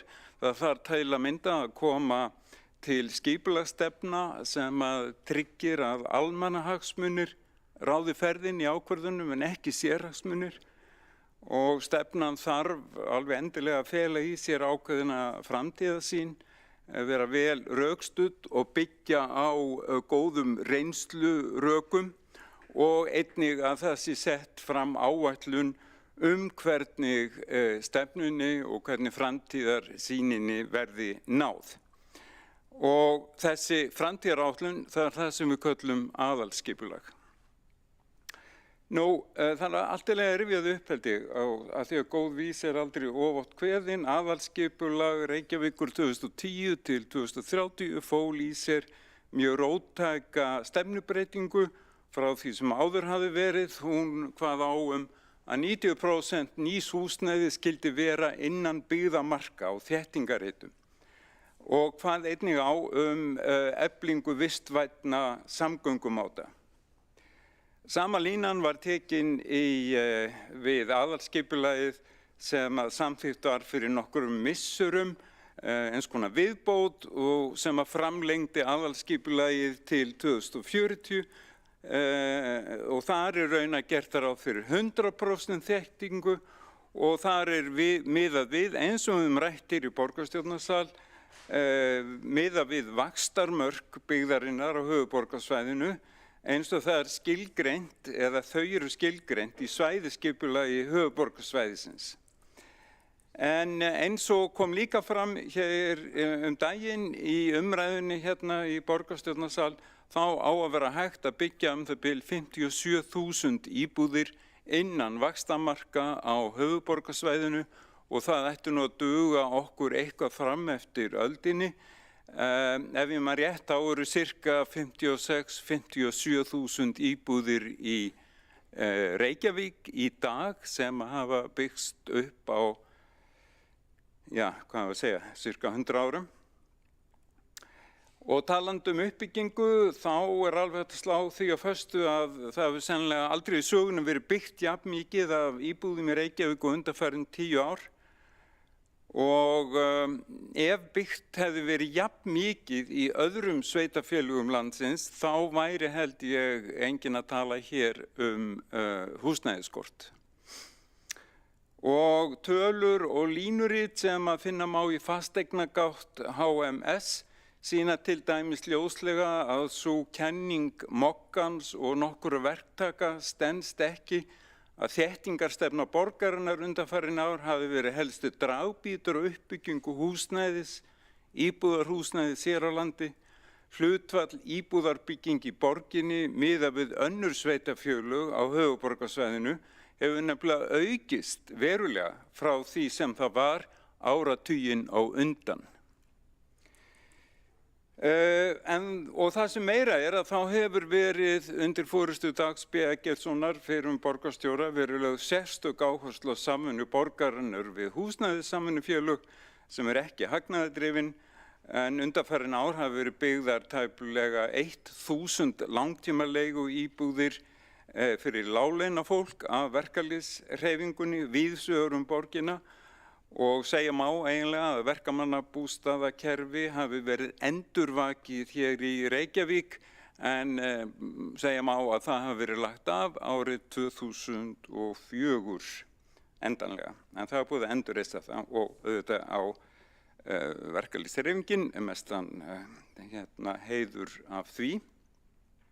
Einnig hafa verið reistar eða byggðar 1000 leiguíbúðir fyrir stúdenta nota bene allstaðar af landinu, njóta þess og þetta líka allmikið af erlendum stúdentum. Aldrei í sögunni hafa verið byggðar jafn margar stúdentaíbúðir í Reykjavík eða á landinu og svo má nefna að búseti hefur byggt undanfarin ár mörg hundruð íbúðir og einnig byggingafjölög aldraðra. Nú það hefur verið lögð sérstök áhersla á uppbyggingu íbúða fyrir ungt fólk og fyrstu kaupendur. Það var gert til að mynda með samkeppni fyrir nokkrum misserum að byggja 500 íbúðir á hagkvæmu verði fyrir þennan hóp líka víðs vegar borgina. Og svo finnst mér líka að rétt að endurtaka það sem að hefur oft komið fram að borgin, það eru orðin 10-12 ár að borgin mótaði sér samningsmarkmið við lóðarhafa sem að hafa leitt til þess að borgin hefur gert einkaréttarsamninga við lóðarhafa sem að skuldbinda sig til að 20% íbúðana sem þeir byggja séu leiguíbúðir og að félagsbústaðir Reykjavíkur hafði forkaupsrétt á 5% íbúðana en félagsbústaðir eru langstærsta fasteignafélag landsins með yfir 3000 íbúðir. Þessir samningar voru reyndar kærðir að undirlagi samtaka iðnaðarins en samtökin töpuðu því máli gegn borginni, bæði í héraðsdómi og svo var það ekki Landsrétti. Þannig að það var nú merkileg saga. En bara nokkur orð á lokum framtíðina, mér sýnist hún bara vera býsna björt hér í Reykjavík og höfuðborgarsvæðinu. Verum borgarstjóri sýndi það ágætlega hér á nokkurum glærum það sem stendur til og það jú fyrsti áfangi borgarlínunar, hann kemst í gagnið á næstu árum til að mynda með Fossvogsbrú og ég hlakka til að setjast upp í borgarlínuna og þjóta með henni suður í Kópavog, þó ég veit ekki alveg hvað ég að gera þar, eða upp á Ártúnshöfða. Svo má nefna húsnæðissáttmálann sem mjög merkilegt framtak. Það kveðið á að 16.000 íbúðir verði byggðar næstu 10 árin. Já, það mjög bratt og jú, það alveg rétt sem að bent hefur á. Við erum ekki að ná kannski fyrsta árinu eða fyrstu 2 árunum með eins miklum hraða og krafti og vonast var til, en ég segi nú bara orð eru til alls fyrst og svo það líka ekki síður mikilvægt að í þessum húsnæðissáttmála kveðið á að 35% íbúðana af þessum 16.000 íbúða skulu vera hagkvæmar og vistvænar íbúðir. Reykjavík raunar, eftir því sem ég best veit, eina sveitarfélagið sem hefur undirritað slíkan sáttmála. Á hverju ætli það sé? Á hverju ætli bæjarstjórar í Hafnarfirði, Garðabæ, Kópavogi og Seltjarnarnesi vilja ekki skrifa undir slíkan sáttmála? Það áhugaverð spurning. Nú, bara rétt að nefna nokkra helstu uppbyggingareiti sem að blasa við okkur. Það var að ég tók aðeins þátt í því að hringja í borgarbúa fyrir minn flokk og hringdi á góðan mann í útkverfi sem var mjög á móti öllu því sem væri í gangi í borginni og sagði það væri bara ekkert að gerast í borginni í mörg ár. Og ég nefndi við hann að það væri mjög mikið uppbyggingareitum, mjög víða, innan byggðarinnar, í Vogabyggð með Suðurlandsbraut, Ártúnshöfða. Og þá sagði hann, þessi rösknum maður, já, ég veit það ekki lengur hægt að keyra borgina fyrir öllum þessum húsum. En já, það þessi reitir sem að blasa við, það náttúrulega mjög mikið við Suðurlandsbrautina, Orkuhúsið, Grensásvegur 1 og svo skilst mér að það eigi að ræða samninga við byggingafélagið Eik á næsta borgarráðsfundi mikla uppbyggingu og mjög spennandi á, ekki Skeifan 7 og 9, gengt Glæsibæ. Þar verður einmitt ein helsta stoppistöð eða skiptustöð borgarlínunar. Þannig að það kannski loks að fara að gera sem að við spáðum fyrir 10 árum að hlýta að gerast mjög fljótt enduruppbygging Skeifunnar, skulum við segja. Og auðvitað það langstærsta byggingarsvæði til næstu ára, það Höfðinn með uppbyggingu upp á Ártúnshöfðunum og á landfyllingu með Sævarhöfða og það eru byrjað að byggja fullum krafti og svo áður en mjög mörg ári líða þá verður byrjað að byggja við Keldnaland og það verður geggjað hverfi til að búa á, sýnist mér. Mér langar aðeins að nefna það að það svona miðborgir standa fyrir frammi ákveðnu vanda að því víð heiminn að því að verslunarhættir að breytast, netverslun að aukast mjög mikið og það ein ástæðan fyrir því að borgir leggja núna meiri áherslu að miðborgir séu meiri svona upplifunarborgir. Það sé verða mikilvægur í þáttur jafnvel heldur en sem sagt að þetta sé bara lítið á þessum verslunarborgir og reyndar gat Ingibjörg Sólrún Gísladóttir fyrirgefiði fyrrum borgarstjóri,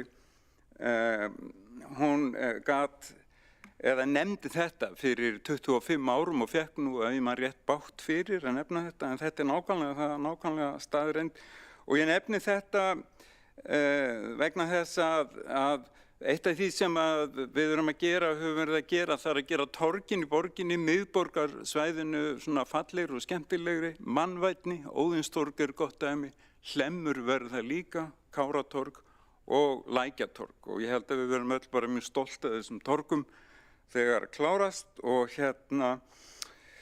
nákvæmlega þess vegna ég smá hissa á tillögum sjálfstæðisfólks að vilja hægja á eða jafnvel hætta við þessar framkvæmdir en að því að það bara ég held að muni allir fagna þeim. Nú svo líka dálítið mikilvægt að hérna séu svona eins og borgarfulltrúi Skúli Helgason kom inn á mjög mikilvægt að þetta sé svona menningarborg. Hér séu tónleikastaðir, galleri, listasöfn, leikhús, bíó og við þurfum svolítið að passa upp á þetta og ég nefni þetta vegna þess að, já, það kannski má nefna það líka, ég fagnaði mjög að ég reyndi að sem hjálpa til að nú myndlistaskóli Reykjavíkur, svo merka listastofnun og menningar- og menntastofnun flutt upp á Hlemm og það alveg frábært frábært finnst mér, skólinn þarna á horninu á Rauðarárstíg og Laugavegi á Hlemmi. Mjög fegin að það skuli ekki vera byggt enn eitt hótelið ef þessi alveg svo því einsleitnin má ekki vera mikil. En síðan samþykktum við daginn í umhverfis- og skipulagsráði beiðni það eða tillögu, deiliskipulagstillögu að breyta gömlu tunnuverksmiðjunni við Ægisgötu 7 í lítið hótel. Og það svolítið það smá súrt og við létum eftirfarandi bókun fylgja með leyfi forseta. Í dag fjöldi vinnustofa listamanna í gömlu tunnuverksmiðjunni við Ægisgötu 7. Starfsemin þar blómleg. Það áhyggjuefni ef slíkir staðir hrekjast stöðugt undan annarri starfsemi.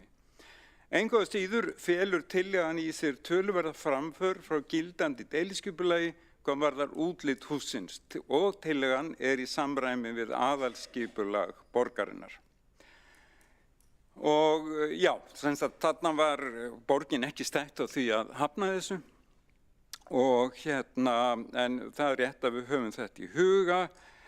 Ég minni rétt undir lokin á setningu sem að danski arkitektinn Jan Gehl eða samlíkingu var einu sinni með á það sem að líkti, sagði góð borg eins og partí þar sem að svo gaman að gestirnir vilja helst ekki fara. Og það voru kosningar eins og hér búið að minnast á og það gætu verið haft ánægilega áhrif fyrir borgina því að ég fagna því að málsvarar borgarinnar og borgarmenningar, urbanisma, tveir fyrrverandi borgarstjórar, Jón Gnarr og Dagur B. Eggertsson, þeir verða þingmenn og líka varaborgarfulltrúarnir Pavel Bartósek og Ragna Sigurðardóttir. Já, og líka, ég veit það, Kolbrún Baldursdóttir og við í borgarstjórn væntum auðvitað mikils af þeim því að hagsmunir borgarinnar hafa oft farið svolítið halloka í umræðum á þingi, finnst mörgum okkar.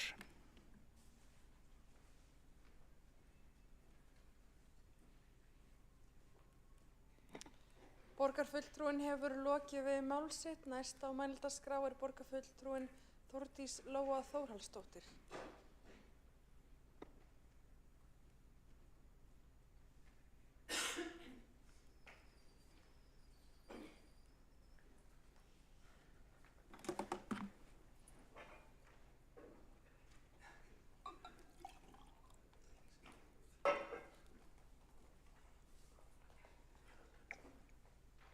Forseti, ágæta borgarstjórn. Ég var nú með ansi langa ræðu hérna í fyrri umræðu en þá var ég nú að fara almennt yfir pólitíkina og stefnuna í fjárhagsáætlun en nú langar mig aðeins að fara yfir þau mál sem kannski ég ber ábyrgð á fyrir utan það að vera forseti borgarstjórnar að þá eru það atvinnu nýsköpunar og ferðaþjónustumál. Og það vitum við sem erum og vinnum í sveitarfélögum að ef engin atvinnan í sveitarfélögunum þá nú ekki mikið samfélag. Og við höfum oft rætt það hérna að mjög gjarnan eru sveitarstjórnarfólk að ræða atvinnumál, hvort sem það útgerðarmál í sínu svæði eða landbúnað eða nýsköpun og iðna og þetta verða gjarnan kjarnamálin. Og við erum lánsöm hérna í borginni. Við höfum kannski ekkert svona dagsdaglega miklar áhyggjur af þessu. Ég sit meðal annars fyrir hönd borgarinnar í stjórn Faxaflóahafna og sit þar með kollegum mínum frá Akranesi og Hvalfjarðarsveit. Og ég finn bara mjög mikið fyrir því hvaða áhrif það hefur á kollega mína sem sita hérna frá Vesturlandi þegar að breytingar verða. Og nú síðast urðu mikla breytingar á Akranesi þegar eitt af stöndugu fyrirtækjunum þar fór í gjaldþrot og það hafði gríðarleg áhrif á sveitarfélagið. Og við svona aðstæður þá getur maður eiginlega ekki sett sig í spor sveitarstjórnarfólks landið kring þegar við hérna í höfuðborginni höfum svona búsældalegt og gott atvinnulíf. Þannig að það ber að þakka fyrir það. En það ekki nóg að vera bara þakklátur á dögum eins og þessum, heldur verðum við líka að vita nákvæmlega hvað sem við viljum, hvernig við ætlum að byggja upp atvinnulífið í borginni og hlúa að því og styðja við. Ekki bara á tyllidögum og gefa okkur það að atvinnulífið hérna sé bara alltaf blómstrandi þó að sannarlega þurfum við ekki að hafa sömu áhyggjur og kollega okkar allt land. Við samþykktum hérna í borginni nýja atvinnu, nýsköpunar og ferðaþjónustustefnu fyrir nokkrum árum síðan, eða í rauninni fyrir 2,5 árum síðan. Og þar settum við fram þá framtíðarsýn og það var kannski svona nýlundan í stefnunni að við vildum bæta hér inn í borgina sköpunarkraft og framtakssemi og finna og búa til frjóan og frjósaman jarðveg fyrir gott atvinnulíf og ekki síður fyrir nýsköpun og ferðaþjónustu. Og við vildum og róum fram hvernig sú stefna hefði áhrif bæði á samfélagið, hvernig það hefði efnahagsleg áhrif og hvernig það hefði menningarleg áhrif á okkur. Ásamt því hvernig það hefur áhrif á nærumhverfi okkar hérna í borginni og á náttúruna. Og við settum á laggirnar aðgerðaráætlun sem var samþykkt í kjölfarið og þar drögum við fram ákveðna svona 6 grunnþætti. Það það hvernig við ásamt atvinnulífinu getum stutt við og stuðlað að sameiginlegum skilningi þannig að borgin í sínu kerfislega umhverfi skilji þarfir atvinnulífsins og hvernig atvinnulífið skilji hvernig stjórnvald borgin Við einskoruðum okkur einnig að hlúa að og gera gott umhverfi atvinnulífs og nýsköpunar og gerum það með alls kyns verkefnum. Við viljum fleiri stoðir verðmætasköpunar, það þýðir að við byggjum fleiri stoðir undir atvinnulífið og við viljum einnig búa til sögur, góðar sögur úr borginni fyrir fyrirtæki til þess að sjá og heyra. Við viljum stuðla að grænum vexti og þetta þekkjum við í gegnum græna planið okkar og í gegnum loftslagsmarkmiðin okkar og ekki síður þessi félagslegi vinkill sem að enginn verður skilinn eftir. Þessi aðgerðaáætlun, hún liggur fyrir og hún núna kynnt reglulega í forsætisnefnd. Við fylgjum henni eftir og pössum upp á þau verkefni sem að í rauninni eru dagstaglega í forgrunni og það eru meðal annars nokkuð verkefni sem að við erum í samstarfi við stofnanir eins og Íslandsstofu, við samtökin hérna, við sveitafélögin í kring og ég ætla aðeins að fara yfir þessi verkefni. Við byrjum aðeins á ferðaþjónustunni. Það sem hefur gerst á undanförnum misserum er það að Reykjavíkurborg hefur stuðlað að góðu og miklu samstarfi við hagaðila innan ferðaþjónustu og ber þar hæst núna sameiginleg stofnun okkar, fyrirtækjana á höfuðborgarsvæðinu og sveitafélagana á höfuðborgarsvæðinu svokallaða markas- og áfangastaðarstofu höfuðborgarsvæðisins sem var stofnuð 2023. Og ég fór ágætlega yfir það hérna í borgarstjórn þegar það gerðist. En markastofan, hún þróar og markasetur áfangastaðinn Reykjavík eða höfuðborgarsvæðið í heild.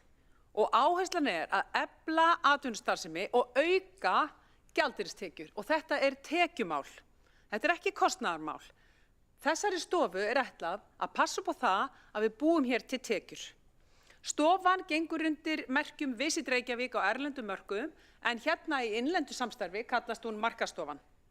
Í dag eru yfir 100 samstarfs- og aðildarfélagar og ég vil hvetja borgarstjórn á að lesa fréttabréf sem þeim berst reglulega frá markastofunni en ekki síður að mæta á þá viðburði sem opnir eru öllum og borgarfulltrúar hafa ítrekað fengið boð á að koma og það er meðal annars ferðamálaþing höfuðborgarsvæðisins sem síðast var haldið núna í síðasta mánuði eða í lok október á ferðadeginum Hittumst sem verður núna í vor. En meðal annars á síðasta degi Hittumst þegar öll ferðaþjónustu fyrirtæki í borginni sem eru aðilar að stofunni komu saman til þess að kynna sig fyrir hvort öðru, það mættu yfir 1000 manns. Og þetta var eitt risastórt tengsla netverka hittingur sem að ferðaþjónustan hefur haldið á höfuðborgarsvæðinu í áratug. Þannig að þetta er gríðarlega mikilvægt að við nýtum þennan samtalskraft. Það eru fullt af verkefnum sem að markastofan hefur núna farið fyrir sem hefur með stóra höfuðborgarsvæðið að gera. Mér langar að fara í gegnum nokkuð þeirra. Eitt þeirra eru verkefni sem við þekkjum mörg hver hérna, meðal annars úr skipulaginu og það er Hallgrímskirkju umhverfið. Hvernig á það að vera þegar stóra rútur eru að koma þangað? Við erum líka með íbúa sem búa þarna, við erum með atvinnulíf allt í kring, við erum með börn að fara í leikskólan. Þetta er svona klassískt verkefni, það sem að allir eru með sín gleru og við þurftum eitthvað svona málamiðlara í miðjuna. Í þetta fór markastofan og við fáum fljótlega að heyra af niðurstöðunum af þessu. Þarna komu, eins og við segjum oft hérna með leyfi forseta, allir og amma þeirra að. Og ég veit ekki betur en að þetta hafi verið mjög kröftug vinna. Það voru nokkur úr pólitíkinni sem meðal annars tóku þátt, en aðalega voru þetta hagaðilar, íbúar, foreldrar barna í skólum og leikskólum, þetta voru atvinnurekendur allt í kring og þetta voru líka þeir sem reka kirkjuna. Annað svona dæmi sem er mjög tengt Mosfellsbæ og er svokölluð Álafoss-kvos.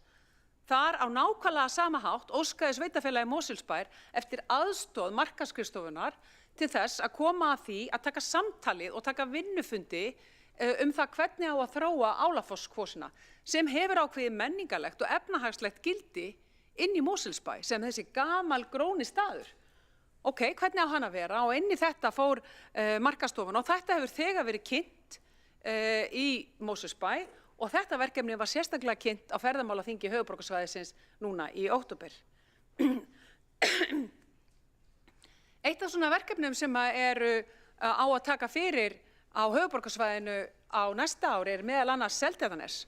Og af hverju Seltjarnarnes? Jú, út á Gróttu er gríðarlega mikið af ferðaþjónustu fyrirtækjum sem fara þegar það koma norðurljós. Nákvæmlega svona kvöldum eins og núna, það sem er mikið frost eða kalt og það er hávetur og þanga bara að fara ferðaþjónustuaðilar og ferðamenn sjálfir að því að þeir eru að leita að norðurljósum. Og hvað gerum við með aðstöðun út á Seltjarnarnes? Er hún góð? Alls ekki.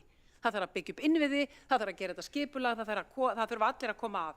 Og það mun vera gert árið 2025. Mig langar að beina athyglinni ykkar líka á 2026, því að 2026 verður hérna á Íslandi sólmyrkvi. Sólmyrkvin verður í ágúst, hásumartíma bara rétt eftir verslunarmannahelgi. Og hvað gera sólmyrkvar? Já, þeir geta kallað á fleiri þúsund manns sem koma í einum grænum og við þurfum að vera undir það búin. Og undir þetta eru Vestfirðir meðal annars að undirbúa sig því að sólmyrkvinn verður í örskamma stund á jaðarsvæði Íslands sem eru Vestfirðir, Snæfellsnes, Seltjarnarnes, Álftanes og Reykjanes. Og það sem getur gerst er þegar það eru þegar byrjað að bóka gríðarlegan fjölda ferðamanna sem ætla að koma hérna bara til að skoða þetta og þau munu síðan hreyfa sig eins og risastíldartorfa eftir því hvernig veðri verður á þessum dögum og hver möguleikin er á sýnileika á sólmyrkvanum. Og undir þetta þurfum við að vera tilbúin. Þetta er ekkert minna en einhver risa menningarnóttar skipulag. Bara svo ég seti þetta í eitthvað samhengi. Fólk gerir sér enga grein fyrir því hvaða áhrif þetta getur haft á bara óskup venjulegan þriðjudag í ágúst. Það eru svona verkefni sem skiptir máli að við á höfuðborgarsvæðinu ásamt geiranum í þessu tilviki ferðaþjónustuna vinnum saman. Eitt af þessum stóru verkefni sem við höfum einnig verið að vinna núna er stefna álagsstjórnun og þolmörk skemmtiferðaskipa. Og það hefur verið í gangi mikið samráðsferli og stefnan er núna á lokametrónum. En þetta er samstarfsverkefni Reykjavíkurborgar og Faxaflóahafna og þeir sem sita í þessum stýrihóp fyrir utan undirritaða sem hér stendur og oddvita Sjálfstæðisflokksins, þá eru þarna fyrst og síðast fulltrúar frá hagaðilum, fulltrúar frá menningu og listum, fulltrúar frá íbúum og við höfum verið að undirbúa þetta sem er þá stefnan og þetta er í rauninni risastórt ferðalag sem við erum komin á. Við erum núna að undirbúa stefnu og þolmörk þar sem að verður búið til sameiginlegt stefnuskjal, þar sem að við sjáum hvert við erum að fara, en það er bara fyrsta skrefið. Því að næsta skref er að móta aðgerðaáætlun og ekki síður að ræða við stjórnvöld, því að þetta er allt saman gert í rauninni undir aðgerðaáætlun stjórnvalda. Þetta er svokölluð C7 aðgerð stjórnvalda í ferðaþjónustu sem var samþykkt á vorþingi 2024. Þegar við erum síðan klár með svona sirka hvurslags aðgerðaáætlun við viljum sjá hérna á höfuðborgarsvæðinu, þá þurfum við að fara í að innleiða hana og mögulega í aðgerðir. Og þetta er gríðarlega stórt verkefni sem við þurfum að vera með puttan á púlsanum, en við gerum ekkert af þessu ein. Og í öllum þessum málum er það samvinna á milli atvinnulífsins, þarna í þessu tilviki ferðaþjónustunar, okkar hérna stjórnvaldsins, Reykjavíkurborgar og svo meðal annars í þessu tilviki Faxaflóahafna. Eitt af þessum verkefnum sem við vinnum síðan með Íslandsstofu heitir og kallast Meet in Reykjavík. Þetta er eitt af þessum risatekjuaukandi samstarfi sem við erum í með Íslandsstofu og Hörpu. Það sem verkefni er að ná til borgarinnar stórum ráðstefnum og fundum. En fjöldi ferðamanna sem kemur hingað til borgarinnar á ráðstefnur og fundi eru 5% allra ferðamanna sem koma til landsins. Og heildartekjur þessarar atvinnugreinar eru rúmlega 30 milljarðar árið 2022. Þannig að þetta er engar smá tölur. Efnahagslegt fótspor þessara gesta sem koma hingað á fundi og ráðstefnur er þrefalt meira en annara gesta sem koma til landsins.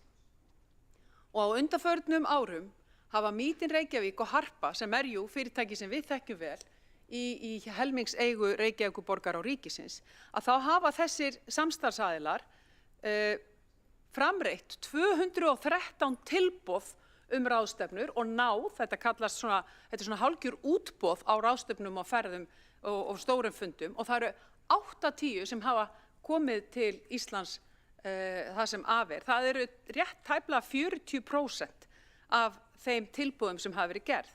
Og þetta er mjög góður árangur og segir mér fólk úr þessum bransa að Reykjavík sé ennþá mjög vinsæll áfangastaður fyrir stórar ráðstefnur. En hvernig verkefni er þetta? Að segja ráðstefnur og fundir, á hvaða skala er þetta? Jú, með leyfi forseta ætla ég aðeins að fá að fara yfir það.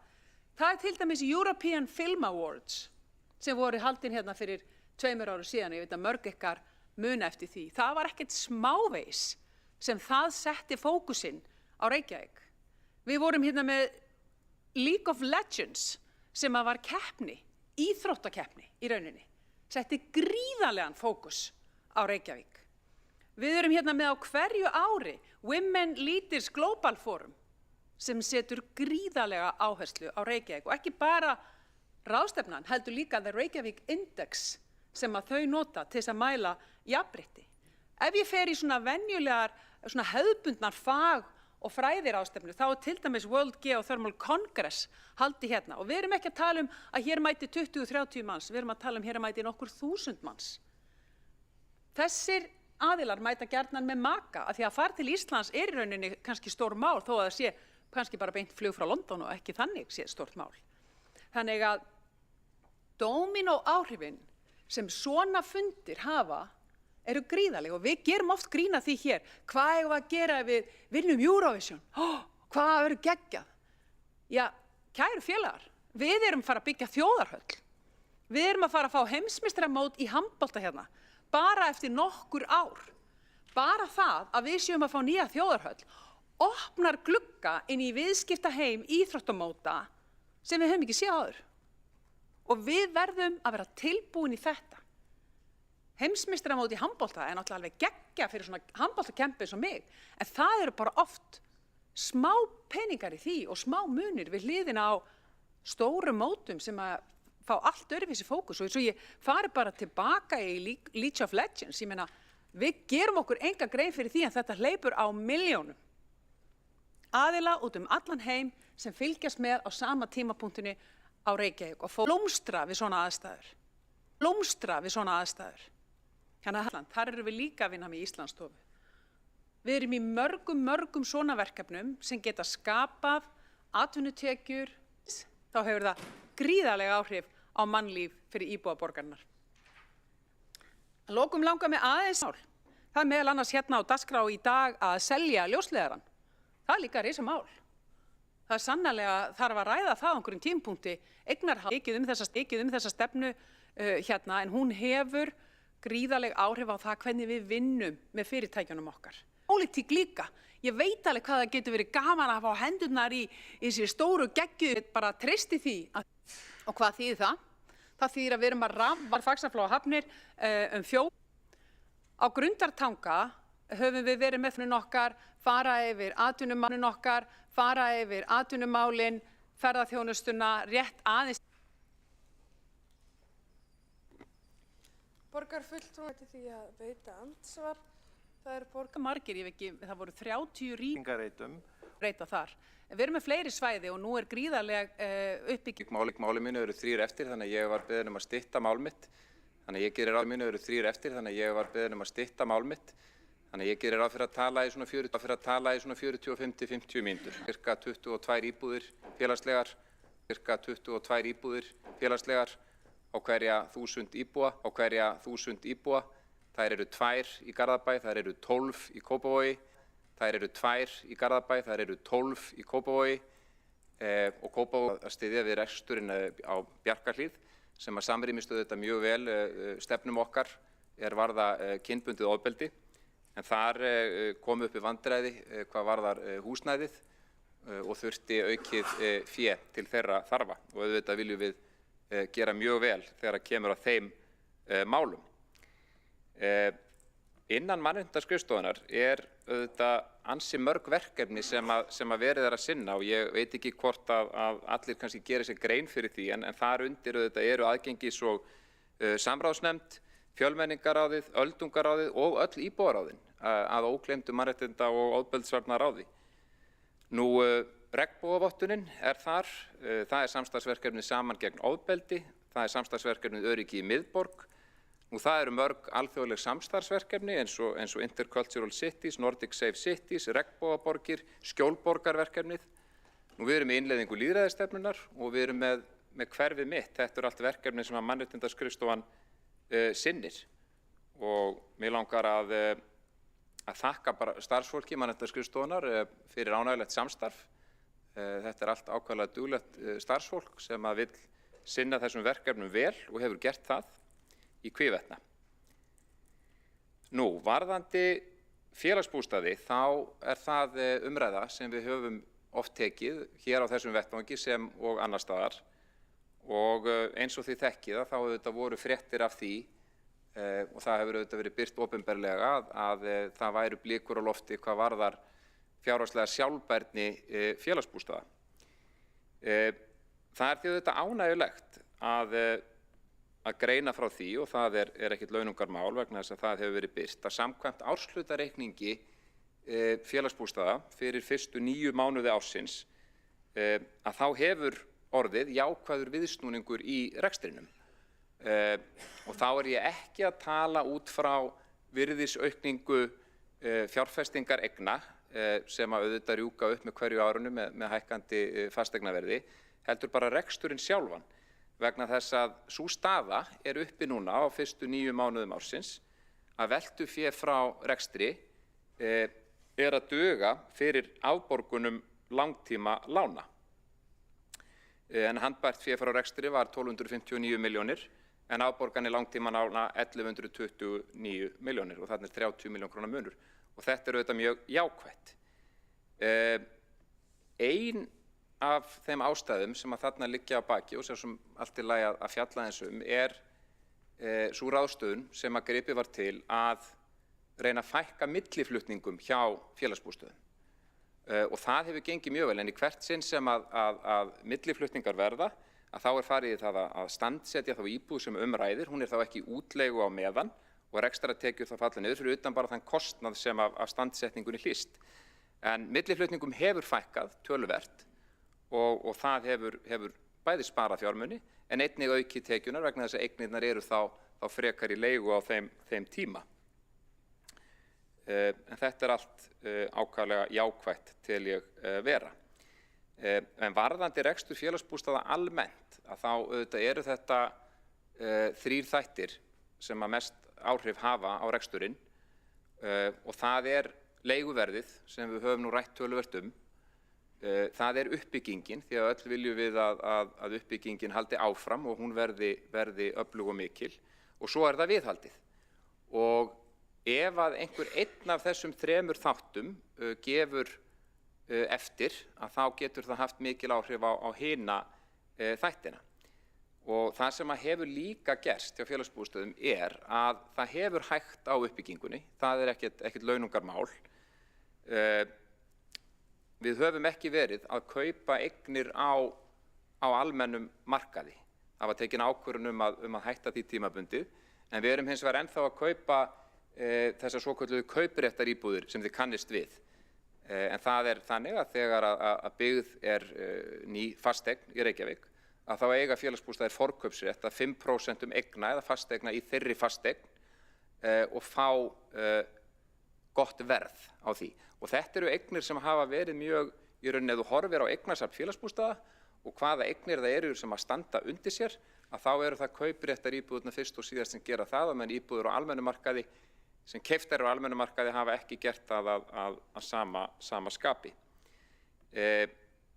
Kollegi minn Heiðbjörg Hilmisdóttir kom inn á það hér áðan í sinni ræðu að varðandi leiguverð félagsbústaða þá væri í gangi ákveðin skoðun hvað varðar lendingu í því máli, hvernig viljum við tryggja áfram farsæla uppbyggingu félagslegs húsnæðis í borginni á sama tíma og við íþyngjum ekki leigjendum félagsbústaða.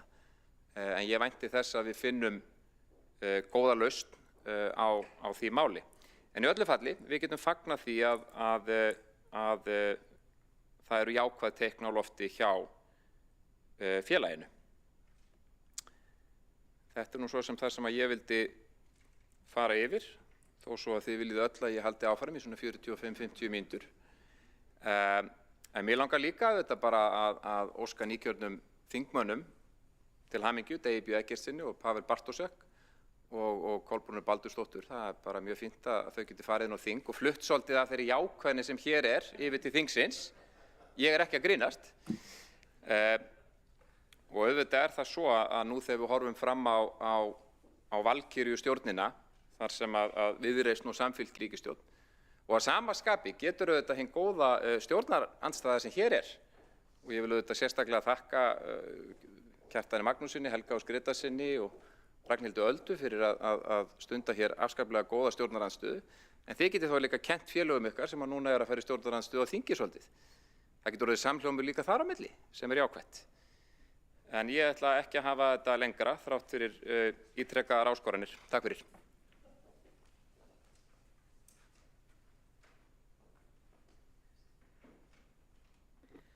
Borgarfulltrúin hefur lokið við mál sitt. Næsta máldagskrá er borgarfulltrúin Ásta Skjaldal Guðjónsdóttir.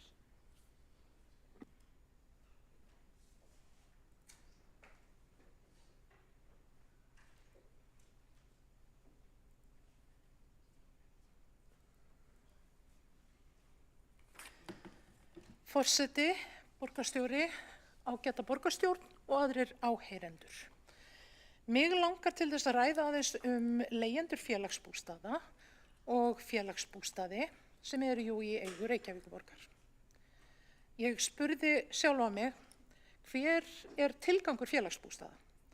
Ég fór á netið og leitaði og það eina sem ég fann var eftirfarandi texti tekinn af síðu félagsbústaða með leyfi forseta. Félagsbústaðir tryggja framboð af félagslegu leiguhúsnæði í Reykjavík. Í öllum hverfum borgarinnar eru félagslega leiguíbúðir sem ætlaðar eru fjölskyldum og einstaklingum undir tilteknum eigna- og tekjumörkum. Tilvitnun lýkur.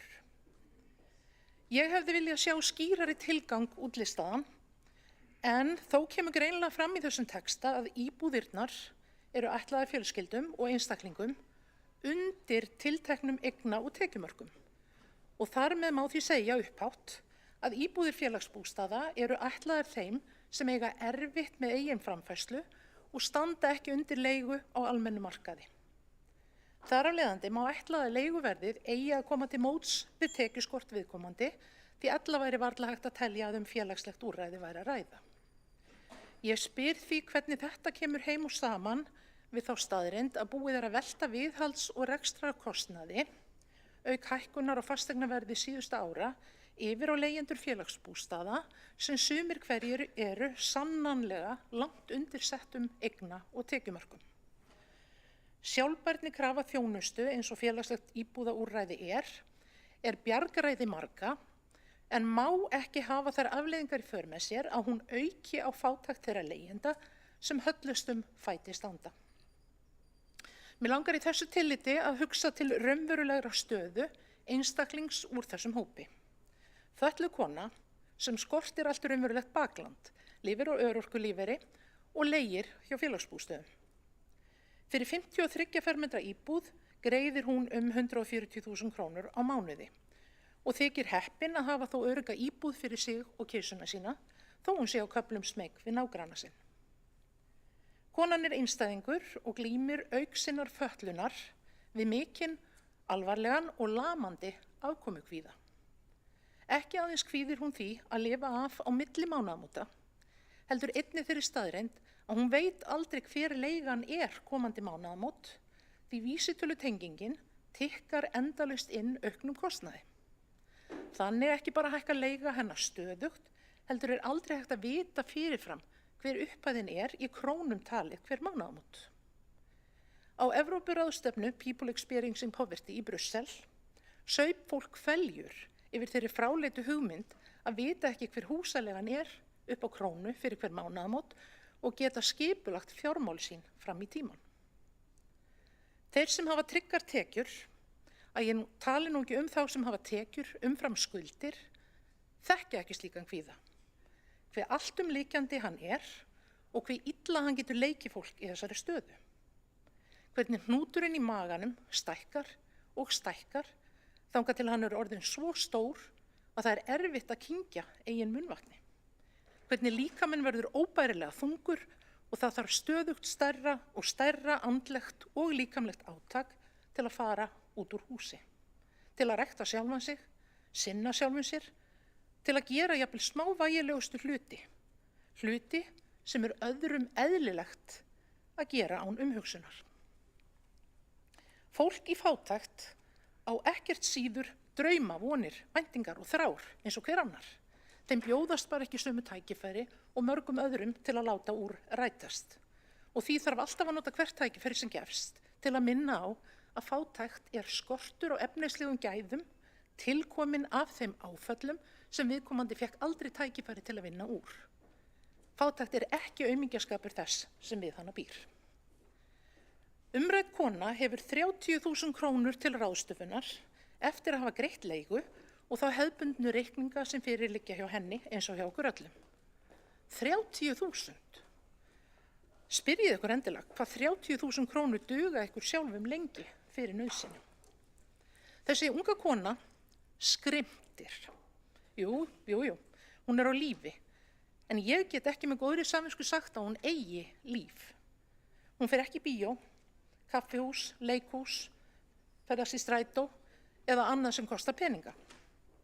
Og ég get sagt ykkur af minni fyrir reynslu að þegar maður er búinn að lifa tíma í slíkum aðstæðum, þá tapar maður getunni til að leita upp í félagslega afþreyingu sem ekki kostar peninga. Svo verður of erfitt að vera innan annað fólk því það hefur ekki skilning á stöðum hans og upplifunum. Maður tapar sjálfstraustinu, svo sjálfsvirðingunni og einangrast að lokum félagslega. Það er þrennt sem þarf til þess að breyta stöðu eins og umræddrar vinkonu minnar. Það þarf að hækka örorkulífeyrinn sem er að vísa ekki okkar forræði hér. Borgin þarf að koma betur til móts við tekjulægstu leigjendur sína sem hluta af öflugri velferðarþjónustu sinni og að lokum þurfum við sem samfélag að skapa rými fyrir jaðarsetta einstaklinga eins og fólki fátækt sannarlega er. Til að gera þeim kleift að verða aftur virkir samfélagsþegnar. Við getum og eigum að gera betur. Og ég er sjálf lifandi sönnun þess að það er hægt að snúa stöðunni við. Það er hægt að eiga gott og gjöfult líf eftir að hafa búið við fátækt og erfiðleika. Reynslunni bý ég alltaf að og ég er enn jafn staðráðin nú og áður í að nota hana til þess að bæta samfélagið mitt. Takk fyrir.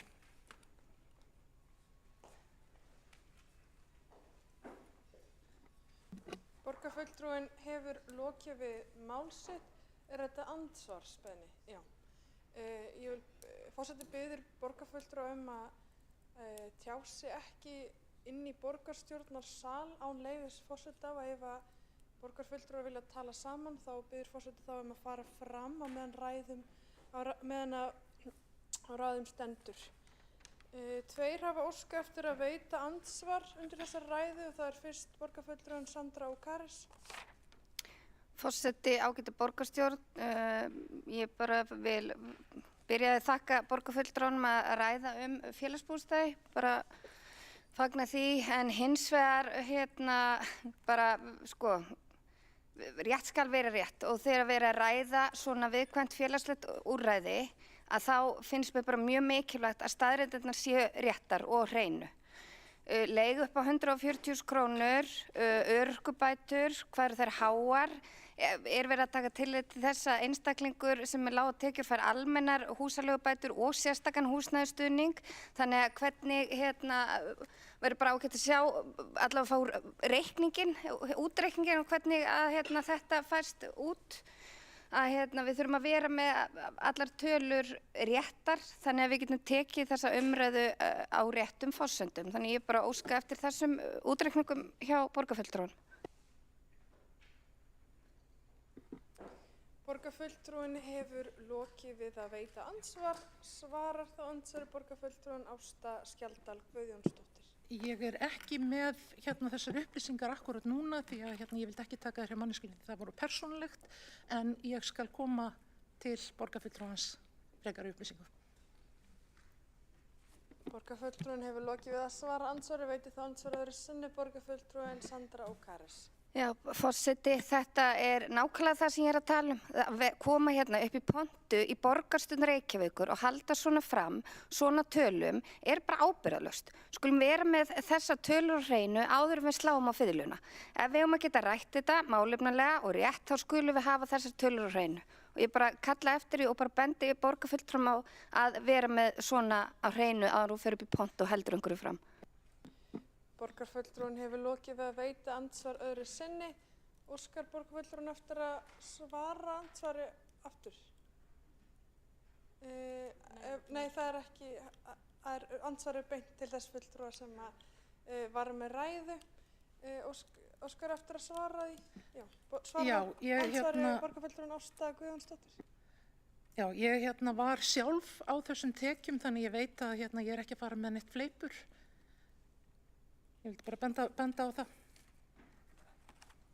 Borgarfulltrúinn hefur lokið við að svara andsvar öðru sinni. Forseti minnir borgarfulltrúa á að ávarpa forseta við upphaf máls. og þá veitir andsvar borgarfulltrúinn Magnús Davíð Norðdahl. Forseti, borgarstjórn, mér langar að þakka virðulegum borgarfulltrúa Ástu Þ. Skjaldal fyrir sína ræðu og ég veit að í hvert sinn sem hún talar fátækt að þá gerir hún það af einurð og heilindum og þekkir þessi mál örugglega betur en við mörg hver sem hér erum.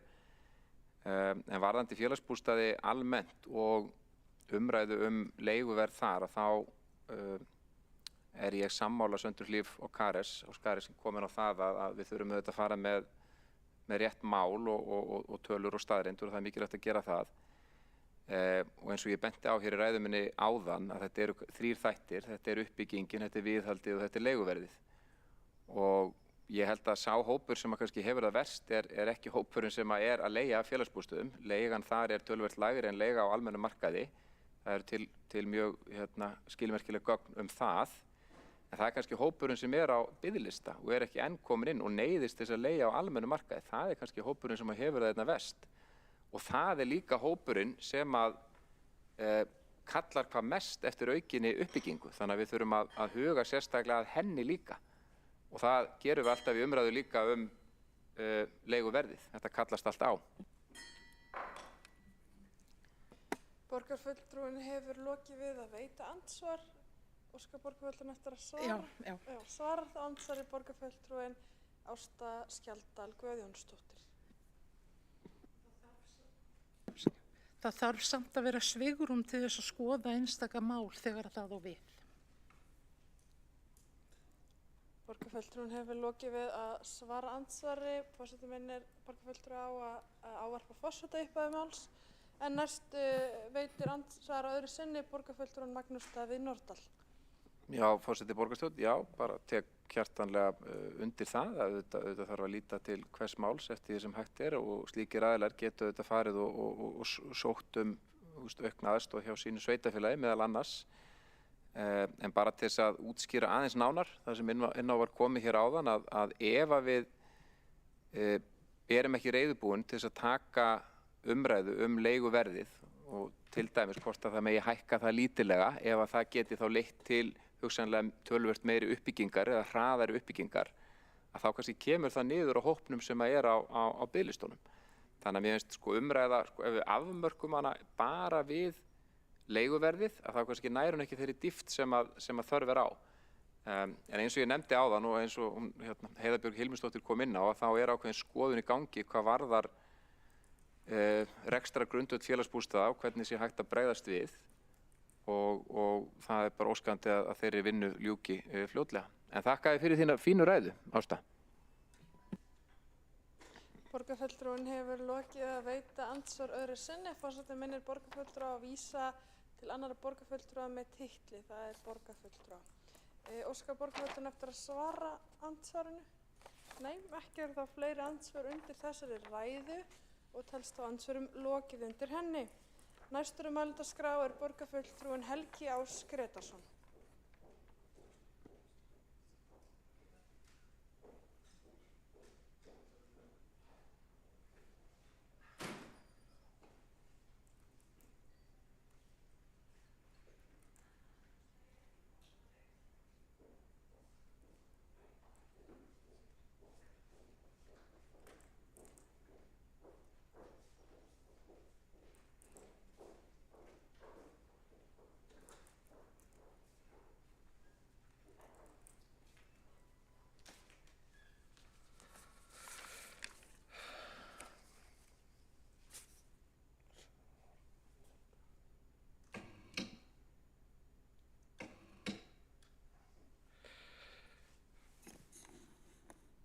Forseti, ágæta borgarstjórn. Ég ætla nú ekki að hafa langa ræðu hér. Það er sjálfu sér ánægjulegt að finna það að núverandi borgarstjóri hann hafi meiri áhuga á fjármálum borgarinnar en forveri hans. Og það eru ýmis viðmið sem eru á réttri leið ef við höldum málefnalega á umræðum fjármál borgarinnar og það að sjálfsögðu jákvætt, en eins og félagi mínir í borgarstjórnarhópi Sjálfstæðisflokksins hafa bent á, þá stafa það aðallega af auknum skatttekjum, vegna þess að vandinn við rekstur Reykjavíkurborgar hefur aldrei lotið að tekjuöfluninni sem slíkri, heldur glímir rekstur borgarinnar við útgjaldavanda og á honum ekki tekið með skipulögðum hætti. Þannig að grundvallaratriðið pólitískt við stjórn borgarinnar hvað varðar fjármálin eru þau að það þarf að vera vel skilgreint hver séu lögbundin skylduverkefni sveitarfélagsins og hvernig það að rækja þau skylduverkefni af hendi og á sem hagkvæmasta hátt, og að öll önnur verkefni séu sett til hliðar og reynt að skilgreina þau þannig að ástæða til að halda áfram með þau eða ekki. Og einn helsti vandi borgarinnar að enn þann dag í dag ekki skilgreint nákvæmlega í öllum þessum tölum sem hér eru bornar á borð, þörf á því að Reykjavíkurborg sé að standa í þessu verkefni. Það skylt samkvæmt lögum. Þannig finnst mér að það ætti að fara kerfisbundið yfir reksturinn, meðal annars til þess að svara þeirri spurningu hvar eigi að skera niður. Vegna þess að það án niðurskurðar, að mínu mati, þá verður erfitt að ná tökum á rekstrinum, í sérstaklega ljósi þess að skuldirnar, sérstaklega A-hlutans, eru orðnar það háar að mikið fé fer í að greiða af lánum og greiða vexti, sem að gerir alla stöðu A-hlutans þrengri. Þegar maður að vísa til A-hluta sveitarfélags eins og Reykjavíkurborgar, þá verið að vísa í þá starfsemi sem rekin með skatttekjum, eins og til dæmis velferðarmál eða skóla- og frístundamál og menningar- og íþróttamál og svo framvegis. Og meðan að B-hlutin, og það það sem mjög óvenjulegt við Reykjavíkurborg, með öll önnur sveitarfélög á landinu, að B-hluti Reykjavíkurborgar afar stór, í sjálfu sér stærri en A-hlutin. Það stafar aðalega því að Orkuveita Reykjavíkur afar stórt fyrirtæki, bæði þegar horfir á efnahagsreikninginn og rekstrarreikninginn. Svo erum við komið með félagsbústaði sem orðið afar stórt fasteignafélag og skuldar yfir, minni rétt, skuldir þess á kringum 60–70 milljarða, en eignasafnið nemur náttúrulega mjög háum fjárhæðum, meðal annars vegna þess að fasteignir hafa hækkað mjög í verði. Punkturinn með þessu að hér hafa verið settar fram tölur, meðal annars af hálfu núverandi borgarstjóra, þar sem hefur verið að bera saman skuldir Reykjavíkur við önnur sveitarfélög. Sá samanburður örðugur þegar Reykjavíkurborg í fyrsta lagi miklu stærri og í öðru lagi með svona rosalega stóran efnahagsreikning sem kemur að þessum B-hlutafyrirtækjum.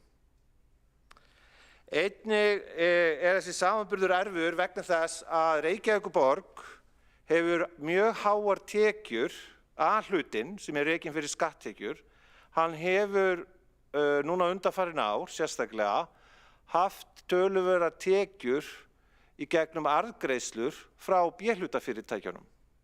Og ég vildi hér sérstaklega minnast aðeins á þær arðgreiðslur, vegna þess að með því að taka svona mikið fé úr B-hlutafyrirtækjunum, þá vantarlega aðalega sem sagt Orkuveitu Reykjavíkur, þá hefur verið að minnka svigrúm þessara B-hlutafyrirtækja eða Orkuveitunar aðalega, til þess að lækka álögur á fyrirtæki og einstaklinga í borginni og annarra sem að greiða gjöld til fyrirtækisins. En ég vil aðeins lesa upp þessar tölur og þetta allt saman núvirt til nóvember verðlagsvísitölunar 2024. Semst árið 2020 þá voru heildararðgreiðslur til borgarinnar 4.066 milljónir og þá ekki, inn í þessum tölum ekki ábyrgðargjaldið sem Orkuveitan borgar Reykjavíkurborg að hlutunum á hverju ári. Þetta eru 4 milljarðar. 2021 voru 4,7 milljarðar, 2022 4,9 milljarðar, 2023 þá var það 6,7 milljarðar tæpir og 2024 áætlað að verði 5,7 milljarðar. Punkturinn hér samanlagt á þessum 5 árum þetta næstu 26 milljarðar. Kópavogur, Garðabær og önnur nágrannasveitarfélög og ekki heldur Akureyri býr að þessum arðgreiðslum. Þetta eru verulega fjárhæðir. Fyrir næsta ár sem við erum að ræða hér áætlunina þá gert ráð fyrir að arðgreiðslu nemi samtals fyrir utan ábyrgðarréttargjaldið sem Orkuveitu Reykjavíkur greiðir að hluta borgarinnar eða borgarsjóði. Þá gert ráð fyrir því að arðgreiðsluna nemi 6.572 milljónum. Þannig að síðan árið 2020 hafa verið teknir 32,5 milljarðar eftir árið 2025. Þá var samtals búið að taka 32,5 milljarða úr þessum fyrirtækjum. Þetta eru töluverðar fjárhæðir. Einnig samanburður við ríkið mjög vandmeðfarinn þar sem að ríkið hefur allt annað módel við innheimtu tekna og hefur mun meira svigrúm til þess að setja á ýmis gjöld til þess að afla sér tekna, ólíkt því sem að sveitarfélag hefur. Fyrir utan það að náttúrulega ríkissjóður hefur þurft að standa straum af mjög háum útgjöldum undanfarin ár, bæði út af COVID og svo líka Grindavík, þannig að aftur samanburðurinn nokkuð örðugur. Það breytir því ekki að miðað við þær tölur sem hafa verið framreiddar, þá myndi ég sem sjálfstæðismaður, sem hægri maður, segja að sveitarfélögin, ef að þetta eru tölurnar sem við erum að horfa á í nágrannasveitarfélögunum, og þá eru þær tölur líka ástæði til þess að hafa áhyggjur af, rétt eins og hér í borginni. Ef við förum þá yfir aðeins skuldastöðu borgarinnar, þá A-hlutans, þá gerir útkomuspáin ráð fyrir því að skuldir A-hlutans í árslok 2024 verði 207 milljarðar króna. 207 milljarðar króna. Ef við skoðum skuldir A-hlutans í árslok 2010, þá voru þær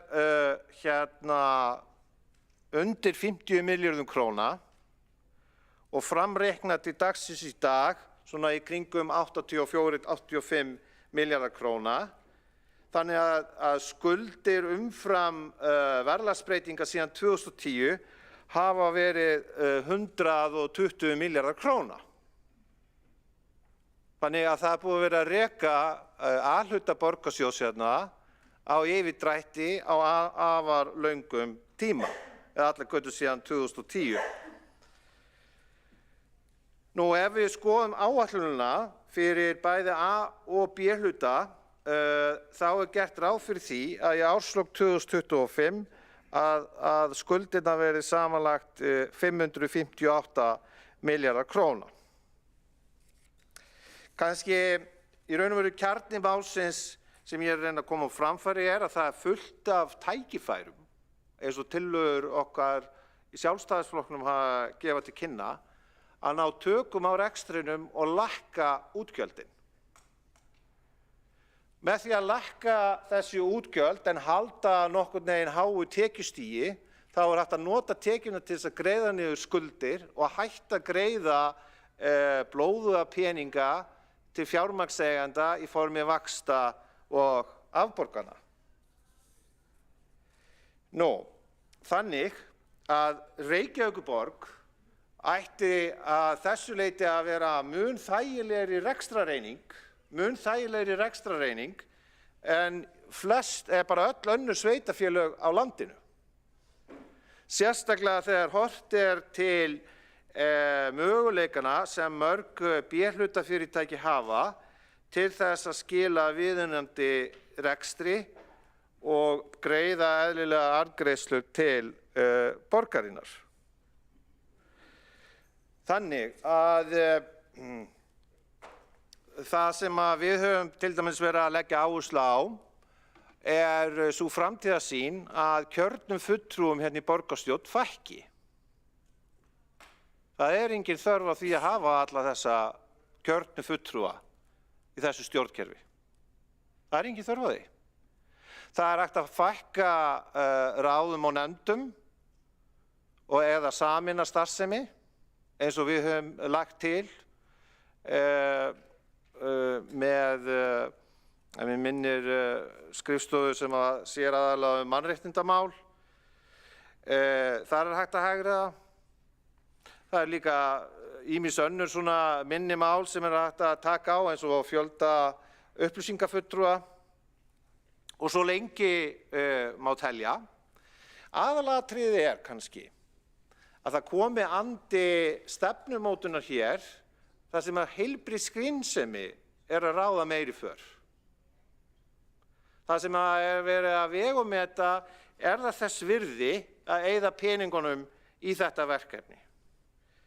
Ég hef sjálfur oft nefnt framkvæmdirnar á Hlemmi sem að maður horfir á og hafa staðið yfir í töluverðan tíma og maður velti fyrir sér hverju á þetta að skila fyrir borgarsjóð.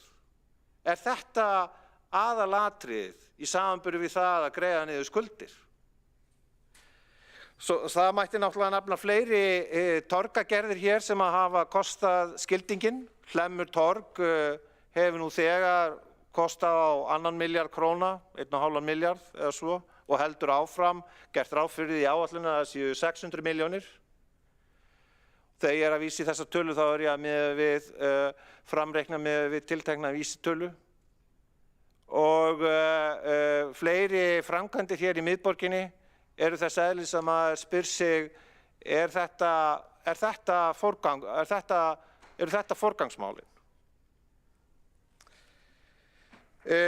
Auðvitað það svo að eins og ég minntist á í upphafi ræðunnar að það ánægjulegt þegar fleiri strik að vera á grænu og það sé út af tekjuaukningu fyrst og fremst að takast að ná þessum hlutföllum niður, en að mínum mati eiga markmiðin að vera mun metnaðargjarnari til þess að hægt sé að lækka skatta og að minnka umfang þessa opinbera reksturs.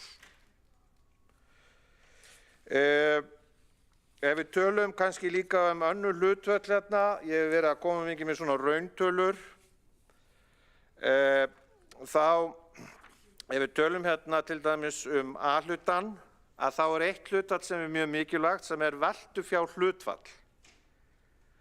Og veltufjárhlutfall sem sagt reiknað sem hlutfall veltufjármuna á móti skammtímaskuldum og sýnir hæfi til að inna greiðslur á næstu 12 mánuðum.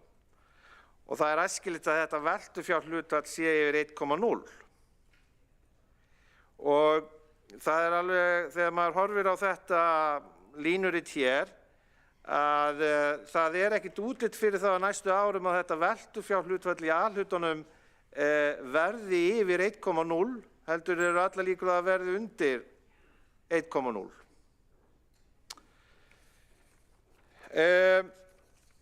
Eins og ég segi, ég ætla ekki að hafa þetta lengra. Pólitíska sýnin og sem að átökin að snúast viljum við hafa stórt og umfangsmikið opinbert kerfi með sköttum í botni eða viljum við minnka báknið og lækka skatta og lækka álögur og einstaklinga og fyrirtæki. Það síðar nefnda viðhorfið sem ég tel að hægri menn eigi að standa fyrir og í því felst að taka þar mjög margar erfiðar ákvarðanir til þess að lækka útgjöld A-hluta borgarsjóðs og hætta að taka svo mikinn pening út úr B-hluta fyrirtækjunum til þess að geta staðið undir þeirri óráðsíðu sem maður sér hér allt og mikið.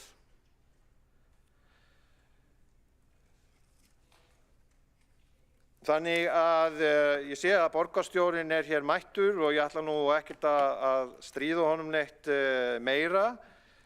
En það samt gott að skynja í hans málflutningi að hann hafi raunverulegan áhuga á opinberum fjármálum og það mjög mikilvægt vegna þess að eingöngu með traustum opinberum fjármálum hægt að hjálpa þeim sem minnst mega sín í okkar samfélagi og það eitt af því sem mjög mikilvægt að hið opinbera geri.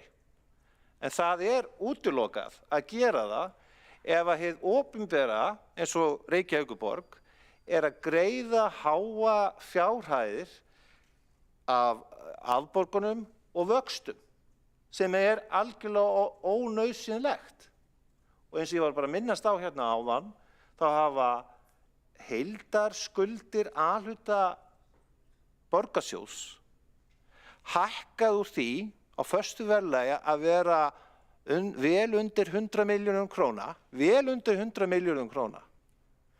í að vera vel yfir 200 milljörðum króna í árslok 2024 og útliti fyrir að skuldirnar haldi áfram að hækka. Það verður að hætta þessari skuldasöfnun og forgangsraða fjármunum og verkefnum í þágu verkefna sem að borgin skylt að sinna.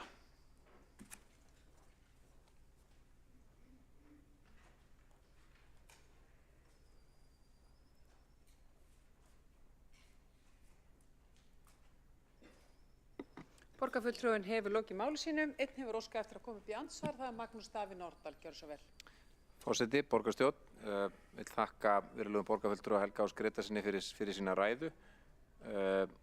Byrja á að taka undir það að það auðvitað gott að tiltaka og benda á atriði sem að geta bjagað samanburð. Þarna sérstaklega vísað til þess að B-hluti annarra sveitarfélaga sé ekki eins stór og hjá Reykjavíkurborg og það alveg rétt. Það hins vegar önnur atriði sem að einni bjaga þennan samanburð og eins og sá sem hér talar kom inn á áðan í ræðu sinni, þá það auðvitað hvað sveitarfélagið að gera. Og Reykjavíkurborg það sveitarfélag á höfuðborgarsvæðinu og reyndar á landinu öllu sem að dregur velferðarvagnin. Við erum með langflestar félagslegar íbúðir á hverja 1000 íbúa til dæmis. Við erum eitt sveitarfélag með gistiskýli. Þetta fáein atriði og það rétt að geta þess líka í þessu sama samhengi. Varðandi þróun almennt, því að hér var vísað til ríkissjóðs, að þá á næsta ári gert ráð fyrir 20 milljarða halla á rekstri íslenska ríkisins. Nú fjölgun opinberra starfa hjá hinu opinbera. Já. Takk fyrir. Borgarfulltrúinn hefur lokið við að veita andsvar og svara þá andsvari Helgi Áss Grétarsson. Gjörðu svo vel. Forseti, ágæta borgarstjórn. Reykjavík höfuðborg. Í því felst mikið forskot meðal annars til þess að afla tekna út af ferðaþjónustu og annarar atvinnustarfsemi.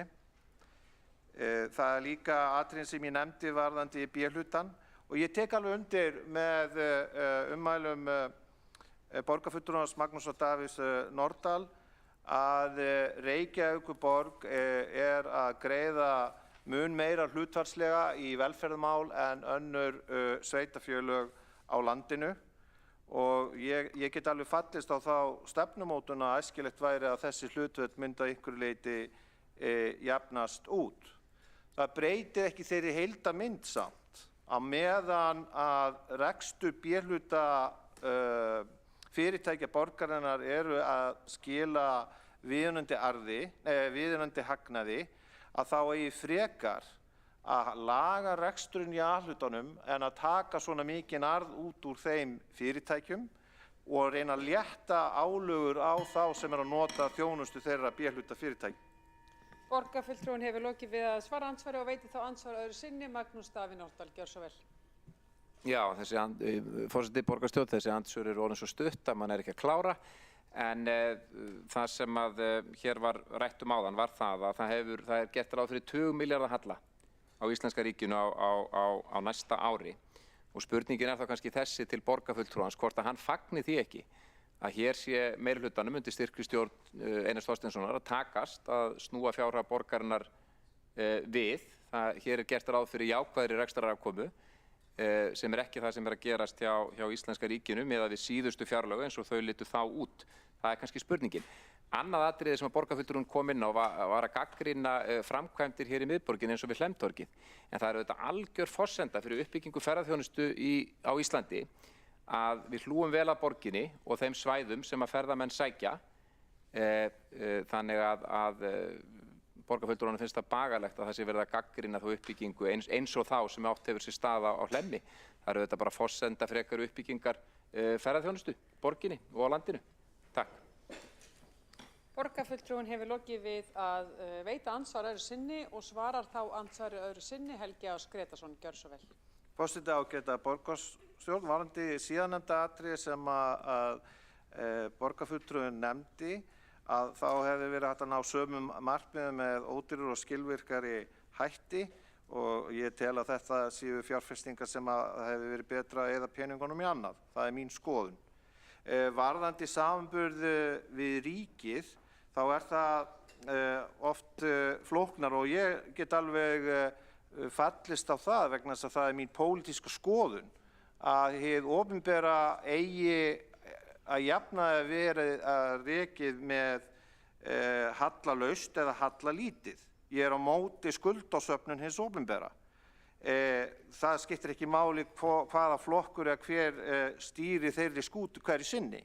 Vandinn í Reykjavíkurborg er að hallareksturinn yfir svo langt tímabil að hann er farin að býta borgina að hluta borgarsjóðs og mikið og það er verið að greiða á hverju ári allt og mikið í vexti og afborganir lána. Borgarfulltrúinn er lokið við að svara andsvar öðru sinni og er þá andsvari lokið undir þessari ræðu. Tekur þá til máls Hildur Björnsdóttir, borgarfulltrúi Sjálfstæðisflokksins. Gjör svo vel.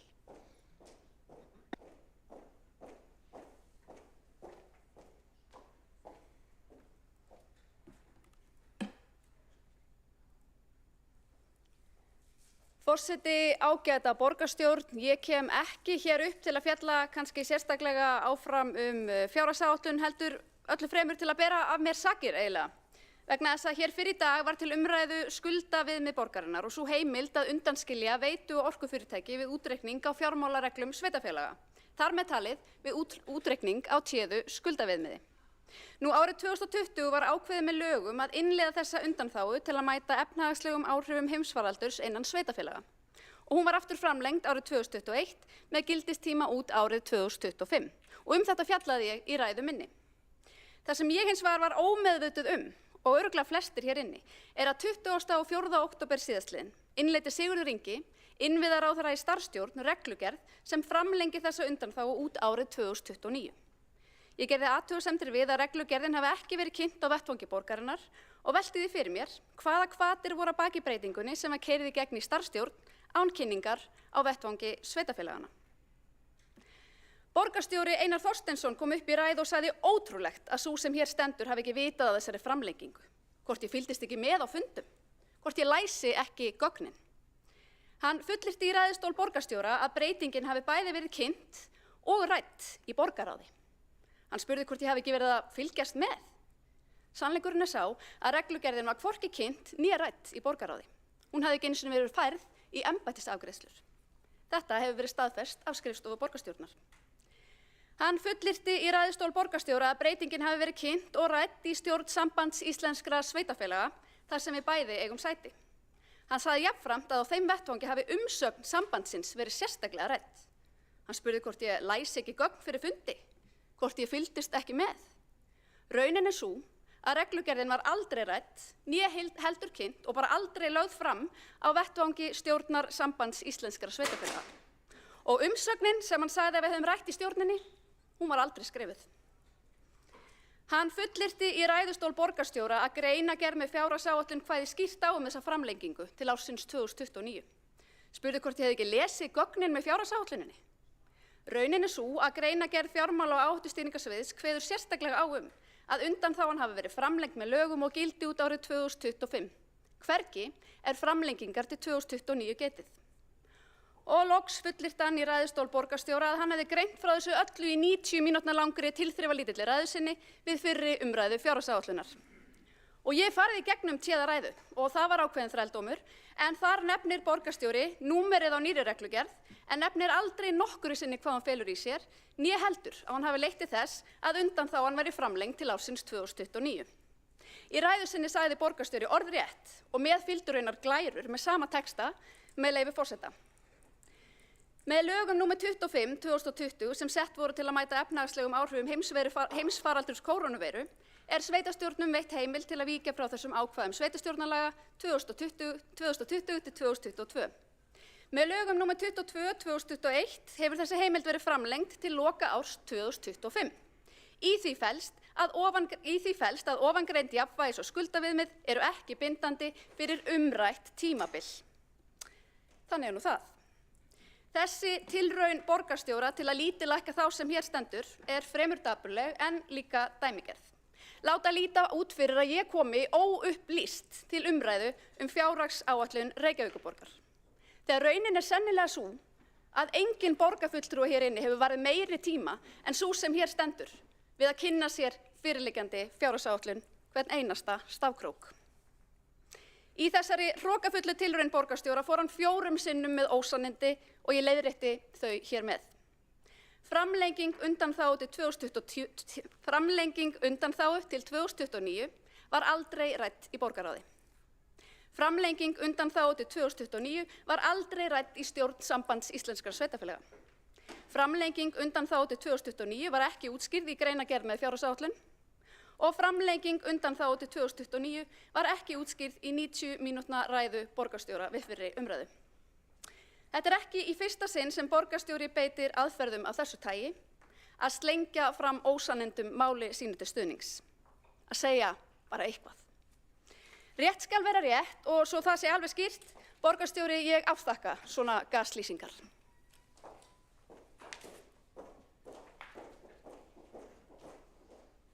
Borgarfulltrúinn hefur lokið máli sínu og til máls tekur borgarstjóri Einar Þorsteinsson. Gjörðu svo vel. Forseti, kæra borgarstjórn, þetta er nú ein svo allra undarlegasta ræða sem ég hef heyrt hér í borgarstjórn.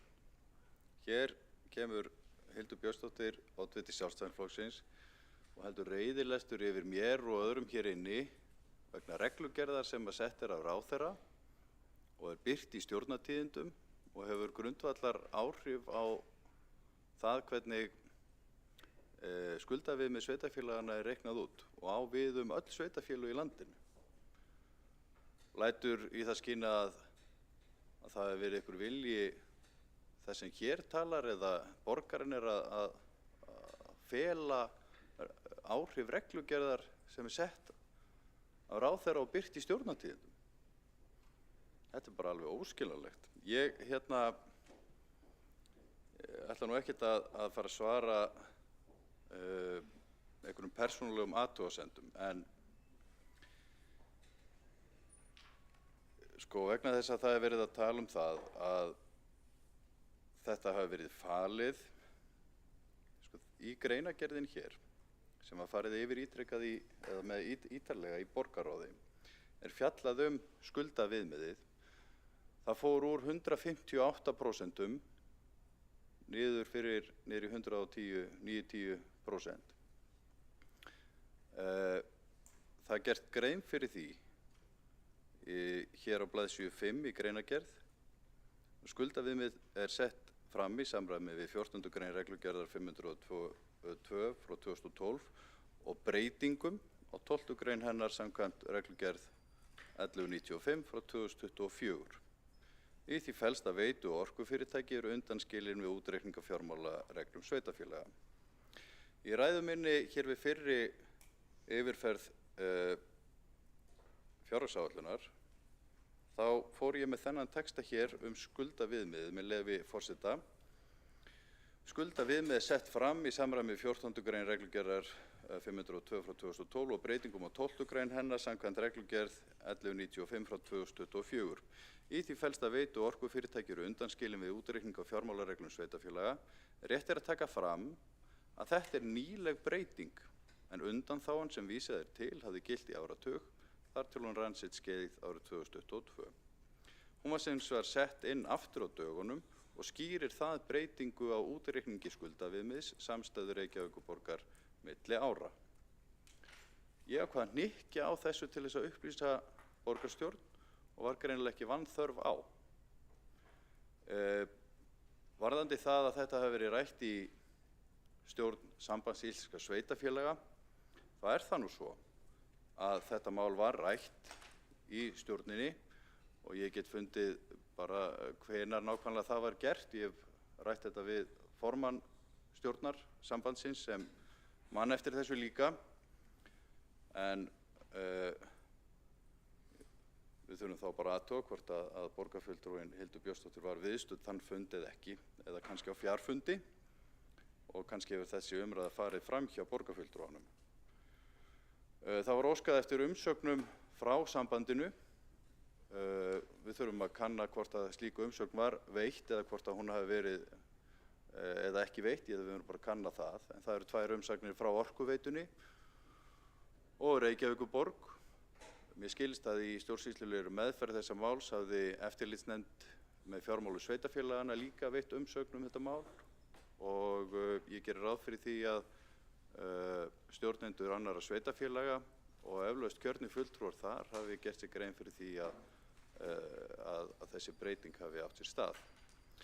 Þannig að ég átta mig ekki alveg á þessum hita í þessu máli. Í grunninn er þetta bara mjög góð tíðindi fyrir sveitarfélög sem að málið varðar. Ég held að við deilum ekki inntak reglugerðarinnar, heldur frekar það að borgarfulltrúinn virðist ekki hafa áttað sig á þessu, þrátt fyrir að ég hafi bent sérstaklega á þetta í ræðu minni hér eins og ég hef rakið og þá nú ekki 90 mínútna ræða eins og haldið var fram hér áðan, heldur var hún kannski vel innan við klukkutíma. En þetta eru mikið af tölum, en ég hnykkti nú bara sérstaklega á þessu og þetta er líka að finna í greinargerðinni og ég vona að þetta bara útskýri málið.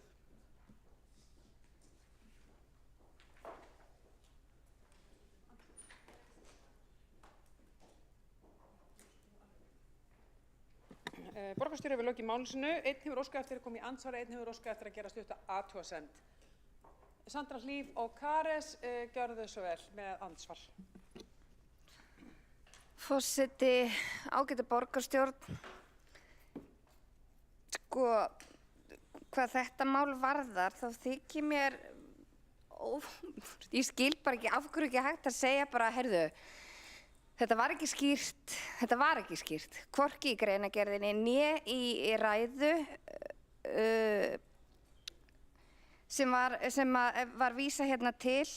Nýleg breyting á reglugerð segir bara ekki neitt, þannig að náttúrulega mjög skrítið að bara taka ekki fram hvenær þetta verður tekið fram.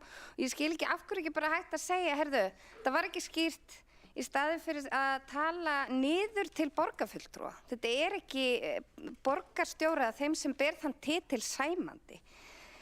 Bara sýna smá auðmýkt og bara viðurkenna þegar eitthvað má betur fara hjá honum sjálfum.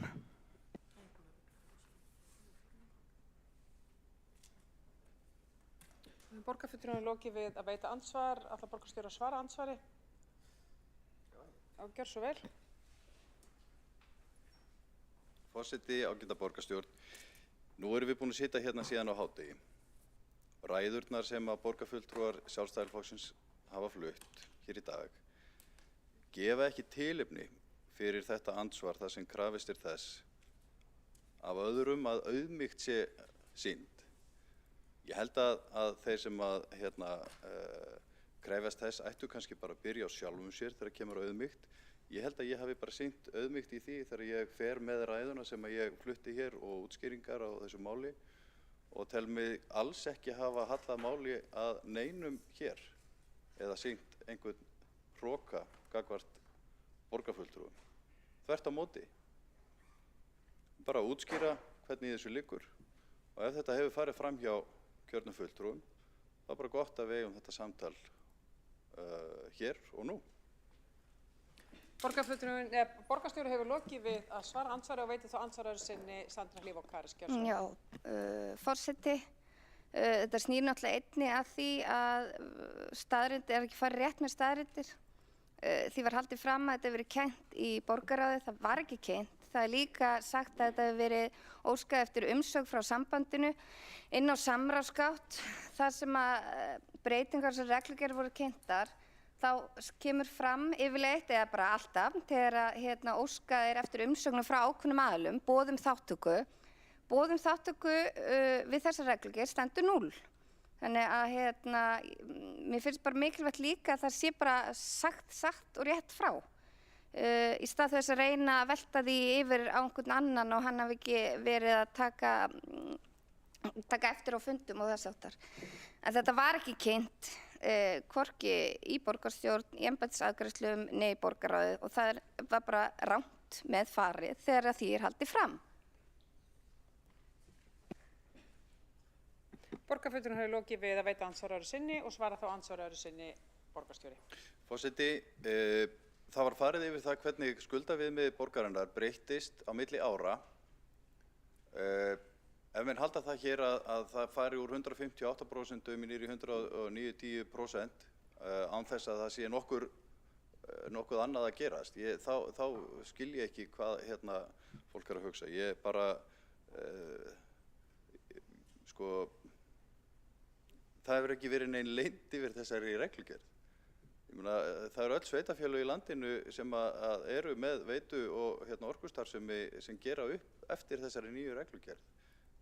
Ég bara skil ekki hvaða, og nú talaði gaslýsingu áðan, það er nú ekki orð sem ég nota oft, en mér finnst þessi umræða bara koma mjög óvart. Í grunninn er þetta bara jákvætt, þetta eru góð skilaboð inn á markaðina það að skuldir borgarinnar séu þá í eðlilegu samhengi við ábyrgðir borgarinnar. Það er að segja skuldaviðmið endurspegli betur ábyrgðir borgarinnar á skuldum orkuveitunar og það er bara jákvætt. Borgarstjóri hefur lokið við að veita andsvaraður sinni og er þá andsvörunum lokið en forseti ætlar að heimila stutta athugasemd. Gjörðu svo vel. Hildur Björnsdóttir. Forseti, ágæta borgarstjórn, það er auðvitað ekkert athugavert við það að fólk takist á þessum vettvangi áherslur í rekstri borgarinnar. Ég þakka borgarstjóra upplestur úr ræðu sinni sem að einmitt upplýsir að hann nefni hvergi að þessi undanþága hafi verið framlengd til ársins 2025 og hann les ekki upp síðari hluta sem fylgdu eftir sem er kaflinn sem ég las, þar sem sérstaklega nefnt að undanþága skuldaviðmið gildi út 2025. En þetta er ekki ágreiningur hvort að reglugerðin sé góð eða slæm eða hvort að undanþágan sé í lagi eða hvað eina. Hún snýr að því að borgarstjóri leyfði sér að fara upp í ræðustól með ósannindi til þess, einhverju viðleitni til þess að styrkja málflutning sinn með ósannindum og hugsanlega lítillækka einhvern annan. Hann hélt í fram að framlengingin hefði verið rædd sérstaklega í borgarráði. Það er ósatt. Hann hélt í fram að framlengingin hefði verið sérstaklega rædd í stjórn sambandsins. Það er líka ósatt. Það finnst hvergi í fundargerð. Hann hélt líka fram að framlengingin hafi verið sérstaklega útskýrð í greinargerð með fjárhagsáætlun og það er líka ósatt. Og hann hélt líka fram að hann hafi tekið þetta fram í ræðu sinni og nú er upplýst að það er líka ósatt.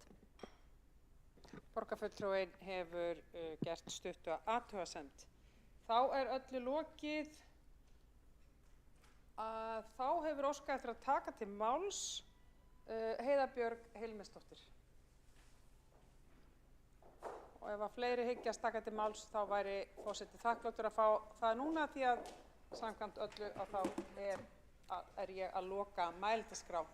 Kæri forseti og ágæta borgarstjórn, mér finnst bara mikilvægt að koma hér upp til þess að varpa smá ljósi á þær umræður sem hér eru. Það er þannig að á dagskrá stjórnar sambandsins fundi 951 þann 30.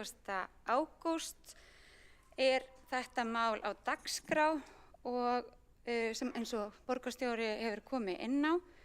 Þetta er liður 12, fjármálareglur sveitarfélaga og óskað eftir umsögn. Þetta kemur erindi frá innviðaráðuneytinu þar sem óskað er eftir umsögn sambandsins vegna óskar Reykjavíkurborgar breytingu á reglugerð og það kemur hérna umsagnarbeiðni og bókunin er stjórn tekur jákvætt í ósk Reykjavíkurborgar og felur framkvæmdastjóra að skrifa inn umsögn miðað við umræður á fundinum. Og undir þessu eru allir sem eru í stjórn sambandsins og varamenn í stjórn sambandsins hafa aðgang að þessu. Þarna er bréf til innviðaráðherra fjármálareglur, erindi Orkuveitunar til innviðaráðuneytis. Þarna er álit eftirlitsnefndar þetta mál, þar sem þau taka undir að það sé rétt að framlengja þennan frest þar til búið er að koma þessu á réttan kjöl. Þannig að ég vildi bara staðfesta það. Sjálfsagt að fara yfir þetta oftar í stjórn sambandsins, en við fórum allan að rækilega yfir þetta þarna með öllum mögulegum fylgiskjölum og hvort að borgarfulltrúi Hildur Björnsdóttir, já, hún var á fundinum.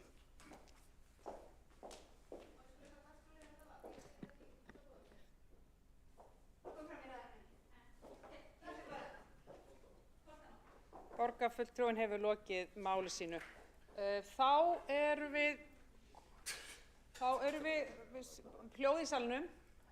Þá höfum við klárað mælendaskrá í síðari umræðu fjárlagafrumvarp eða fjárhagsáætlun Reykjavíkurborgar og nú ætla ég að hringja inn.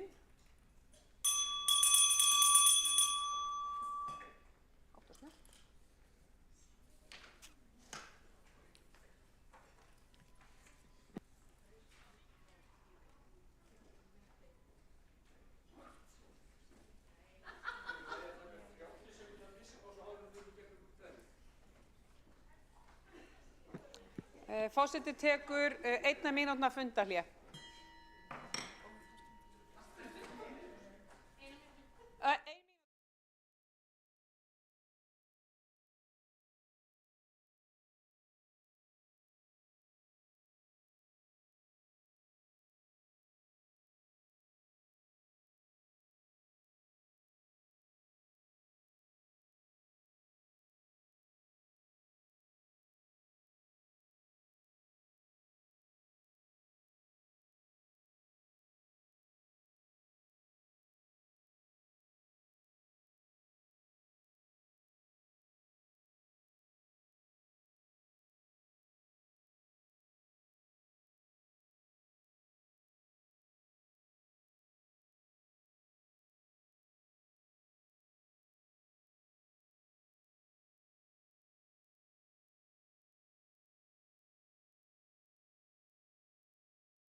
Fundi er framhaldið í borgarstjórn.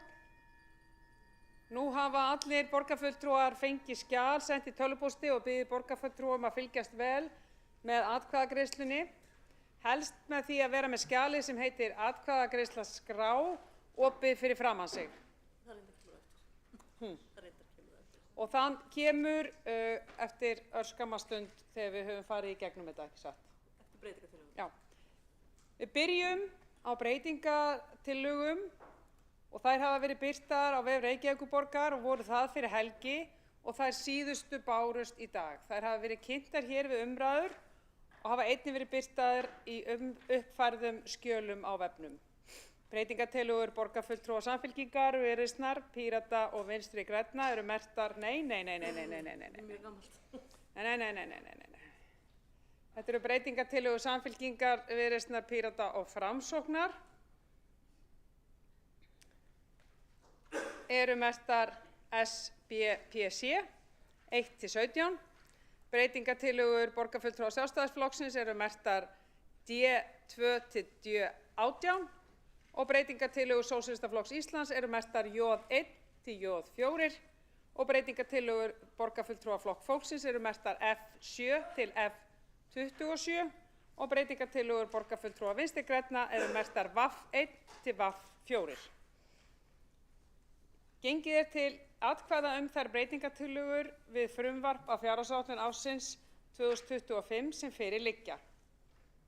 Forseti vill vekja athygli á því að í þessu lokaskjali sem þið hafið fengið erum við búin að setja saman nokkrar tillögur sem eru sömu þættina og tillagan sem undan gengur lengra og við munum bera þær upp til atkvæðagreiðslu í þessari röð. Allir borgarfulltrúar klárir með atkvæðaspjöldin sín. Við byrjum á að ganga til atkvæða breytingatillögu borgarfulltrúa Samfylkingar, Framsóknar, Pírata og Viðreisnar. Og þá það tillaga, ég ætla bara að fá að segja tillaga meirihlutans númer 1. Og það tillaga jafnlaunastofu. Þeir sem eru samþykkir vinsamlegast skifi merki. Og það eru borgarfulltrúar meirihlutans Vinstri grænna og Sósíalista, þeir sem á móti kunna vera. Og það hjáseta Flokks fólksins og Sjálfstæðisflokksins.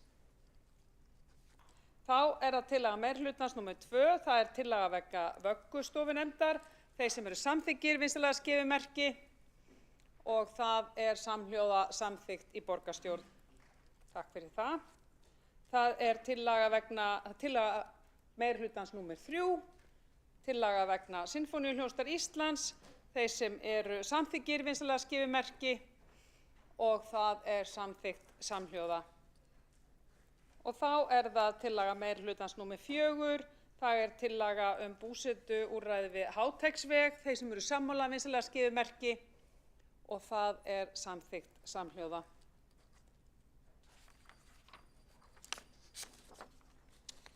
Þá það tillaga meirihlutans númer 5, það tillaga vegna tilfærslu á fjárheimildum. Lagt til að velferðarsvið fái heimild vegna leiðréttingu og dreifingu fjármagni, þeir sem eru samþykkir vinsamlegast skifi merki. Ásækið, það vantar. Það tillaga meirihlutans númer 5.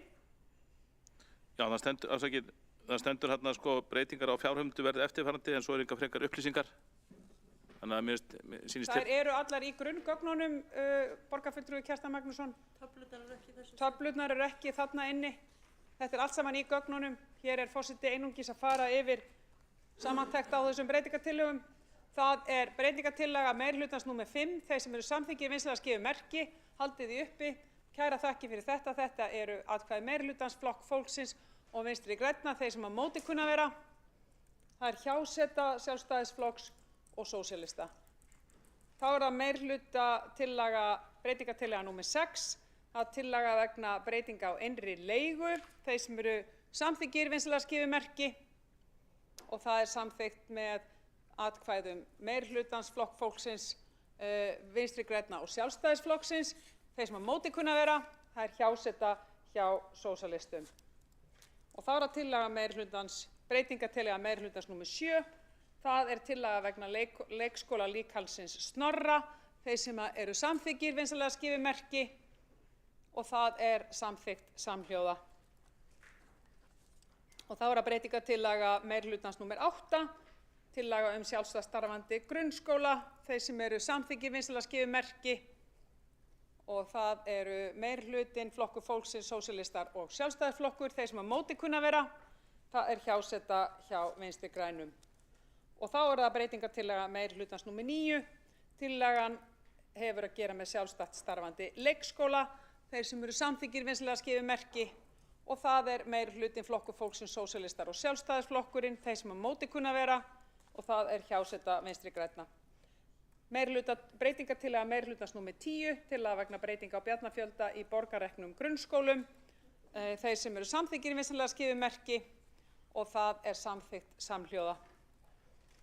Þá er það breytingartillaga meirihlutans númer 11, það er fjárfesting í stafrænum innviðum, flutt í rekstur. Þeir sem eru samþykkir vinsamlegast gefið merki, það eru atkvæði meirihlutans. Þeir sem á móti kunna vera, það eru atkvæði Vinstri grænna og hjáseta Flokk fólksins, sósíalista og Sjálfstæðisflokks. Þetta er komið. Ekki alveg. Já, í dag ég bara passa upp á pappírana. Þá er það breytingartillaga meirihlutans númer 12. Það er tillaga vegna hækkunar á tekjum jöfnunarsjóðs. Þeir sem eru samþykkir vinsamlegast gefið merki og það er samþykkt samhljóða. Og þá er það breytingartillaga meirihlutans númer 13. Það er tillaga vegna hækkunar útsvarstekna. Þeir sem eru samþykkir vinsamlegast gefið merki og það er samþykkt samhljóða. Má ég sjá frá öllum? Já, takk fyrir það. Og þá er það breytingartillaga meirihlutans númer 14. Það er tillaga vegna gjaldfærslu lífeyrisskuldbindinga. Þeir sem eru sammála vinsamlegast gefið merki og það er samþykkt samhljóða. Þá er það breytingartillaga meirihlutans númer 15 og það er tillaga vegna breytinga á fjármagnskostnaði A-hluta.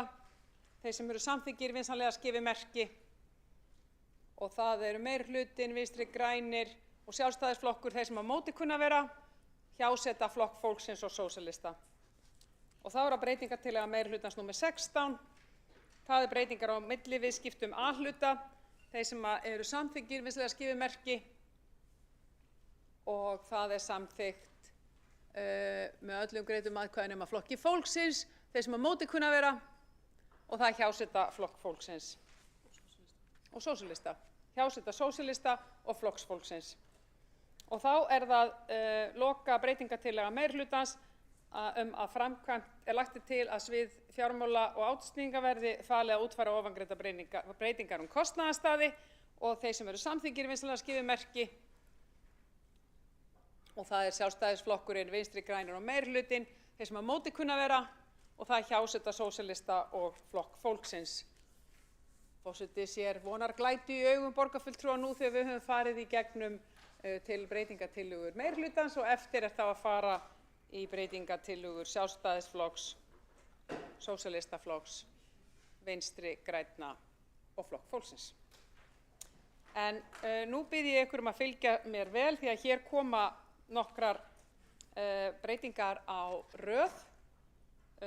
Þá verða bornar upp breytingartillögur borgarfulltrúa Sjálfstæðisflokksins sem merktar eru D2 til D18. Og það er fyrst tillaga D2.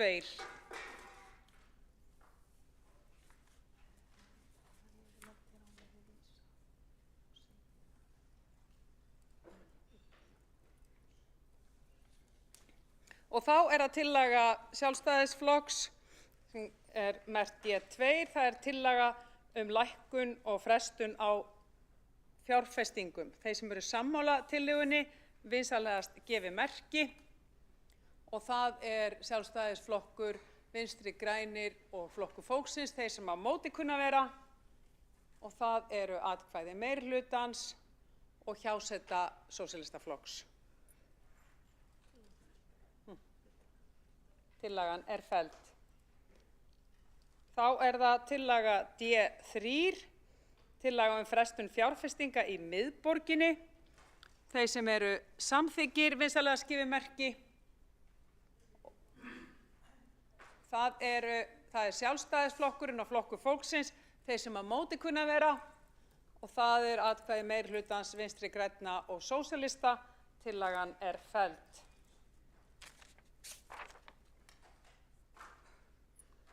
Þá er það tillaga D4 stjórnkerfis úttekt. Forseti leggur til að vísa tillögunni í borgarráð. Þeir sem eru samþykkir málsmeðferðartillögu forseta að vísa tillögunni í borgarráð vinsamlegast gefið merki. Og það er meirihlutinn, sósíalistar, Flokkur fólksins og Sjálfstæðisflokkur, og þeir sem á móti kunna vera er fulltrúi Vinstri grænna. Samþykkt er að vísa tillögunni til borgarráðs. Og þá er það tillaga D5. Það er tillaga ráðningarbann.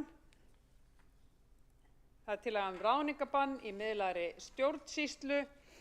Þeir sem eru samþykkir tillögunni vinsamlegast gefið merki, og það eru Sjálfstæðisflokkurinn og Vinstri og Flokkur fólksins, þeir sem á móti kunna vera, og það er atkvæði meirihlutans og hjáseta sósíalista og VG. Tillagan er felld. Og þá er það tillaga D6. Það er tillaga að mannréttindaskrifstofa verði færð undir velferðarsvið og mannréttinda- og ofbeldisvarnaráð verði sameinað velferðarráði. Þeir sem eru samþykkir tillögunni vinsamlegast gefið merki, og það eru borgarfulltrúar Sjálfstæðisflokksins, þeir sem á móti kunna vera, og það eru fulltrúar sósíalista, Vinstri grænna og meirihlutinn og hjáseta Flokk fólksins, og tillagan er felld. Og þá koma tvær tillögur hagræðingu á skrifstofu borgarstjóra og borgarritara. Við göngum fyrst að tillögu að greiða atkvæði tillögu Sjálfstæðisflokksins, og síðan tökum við fyrir tillögu Flokk fólksins sem kallast F25.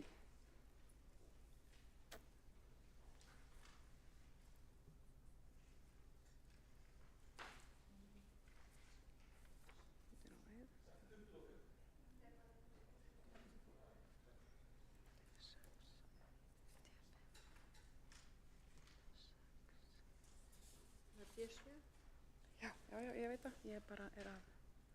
Já, hérna.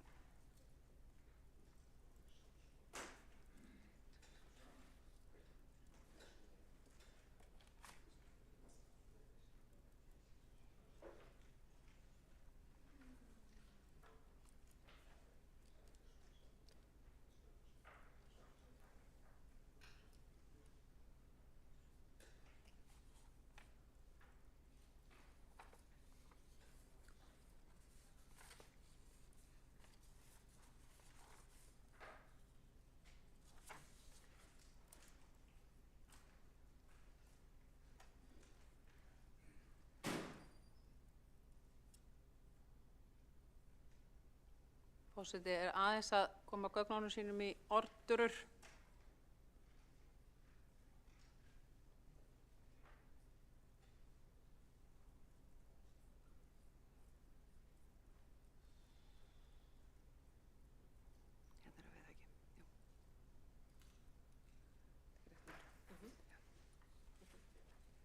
Nákvæmlega hérna, ok.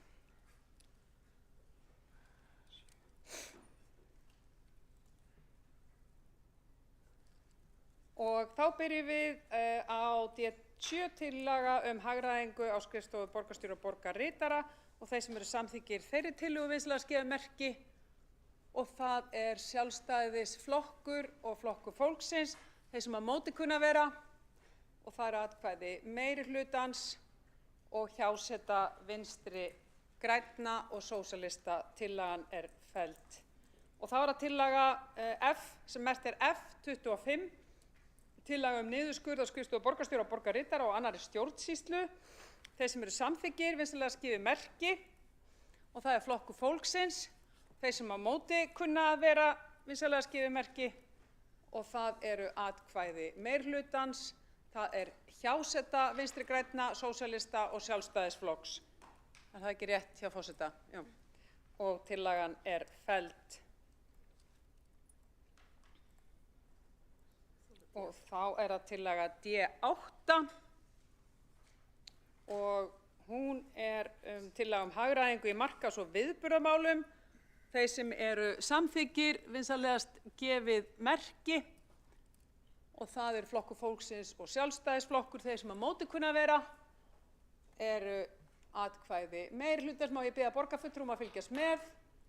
Takk fyrir það. Það er þá atkvæði meirihlutans og Vinstri grænna og tillagan er felld. Þetta var D8.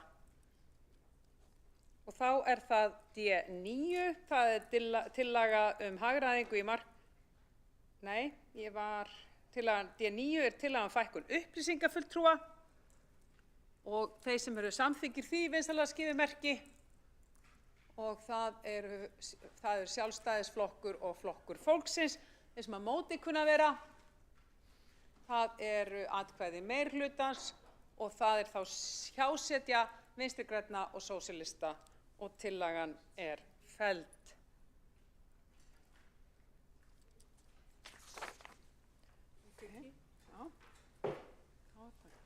Þá er það tillaga D10 hagræðingu vegna móttaka. Þeir sem eru samþykkir tillögunni vinsamlega skifið merki. Höldum í gleðina, já, þetta eru atkvæði Sjálfstæðisflokksins og Flokks fólksins. Þeir sem á móti kunna vera, það eru atkvæði meirihlutans og Vinstri grænna og hjáseta Sósíalistaflokks. Þetta var tillaga númer D10 og hún er felld. Þá er það tillaga að hagræða skipulagi borgarstjórnarfunda númer D11 og þeir sem eru samþykkir vinsamlega skifið merki og það eru sósíalistar og Sjálfstæðisflokkur. Þeir sem á móti kunna vera eru borgarfulltrúar meirihlutans og Vinstri grænna og hjáseta Flokk fólksins. Já, takk fyrir það. Tillagan er felld. Og þá er það tillaga D12 fækkun borgarfulltrúa og forseti leggur til að tillögunni verði vísað frá þar sem að málið er ekki á borði borgarstjórnar. Þeir sem eru samþykkir málsmeðferðartillögu forseta vinsamlega skifið merki. Það eru fulltrúar sósíalista, Vinstri grænna, Flokk fólksins og meirihlutans. Þeir sem á móti kunna vera eru fulltrúar Sjálfstæðisflokksins og tillögunni er vísað frá.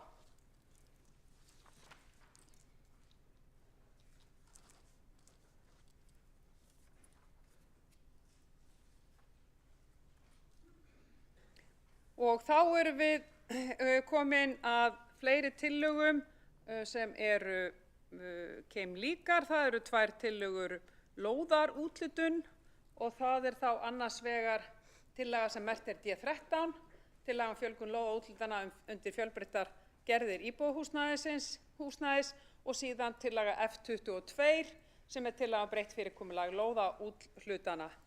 Og forseti leggur til að tillögu D13 verði vísað til átakshóps í húsnæðismálum sem nú er að störfum. Þeir sem eru samþykkir málsmeðferðartillögu forseta vinsamlega skifið merki og það eru fulltrúar Sjálfstæðisflokks, Sósíalistaflokks, Flokks fólksins og meirihlutans. Þeir sem á móti kunna vera eru Vinstri grænir. Þannig að tillaga vísun í átakshóp er samþykkt. Og þá er það tillaga breytt fyrirkomulag og lóðaúthlutana og þeir sem eru samþykkir því vinsamlega skifið merki og það er Flokkur fólksins. Þeir sem ætla að vera samþykkir F22, það er Flokkur fólksins. Þeir sem á móti kunna vera, það eru atkvæði meirihlutans og Vinstri grænna. Tillagan er felld. Þá er það tillaga D14. Það er tillaga fjölgun atvinnulóða fyrir fjölbreytta atvinnustarfsemi. Forseti leggur til að vísa þessari tillögu í umhverfis- og skipulagsráðs til meðferðar. Þeir sem eru samþykkir málsmeðferðartillögu forseta vinsamlega skrifi merki og það eru atkvæði Sjálfstæðisflokksins, Flokks fólksins og meirihluta. Þeir sem á móti kunna vera eru Vinstri grænir og hjáseta Sósíalistaflokksins. Þetta var tillaga D14. Þá erum við komin að tillögu D15 og það er tillaga sölu ljósleiðarans og þeir sem eru samþykkir þeirri tillögu vinsamlega skrifi merki og það eru fulltrúar Sjálfstæðisflokksins, þeir sem á móti kunna vera eru Sósíalistaflokkur, Vinstri grænir og meirihlutinn og hjáseta Flokk fólksins. Þetta er ekki rétt skilið hjá mér.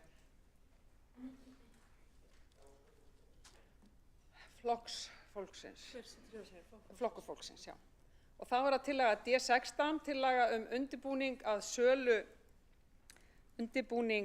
sölu malbikunarstöðunar og forseti leggur til að henni verði vísað frá vegna yfirstandandi vinnu.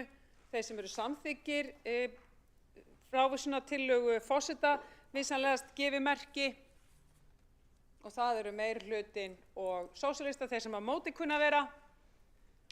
Sandra, ég veit ekki, ertu á réttu spjaldi? Og það er þá fulltrúar Sjálfstæðisflokksins og malbikunarstöðunar. Þannig,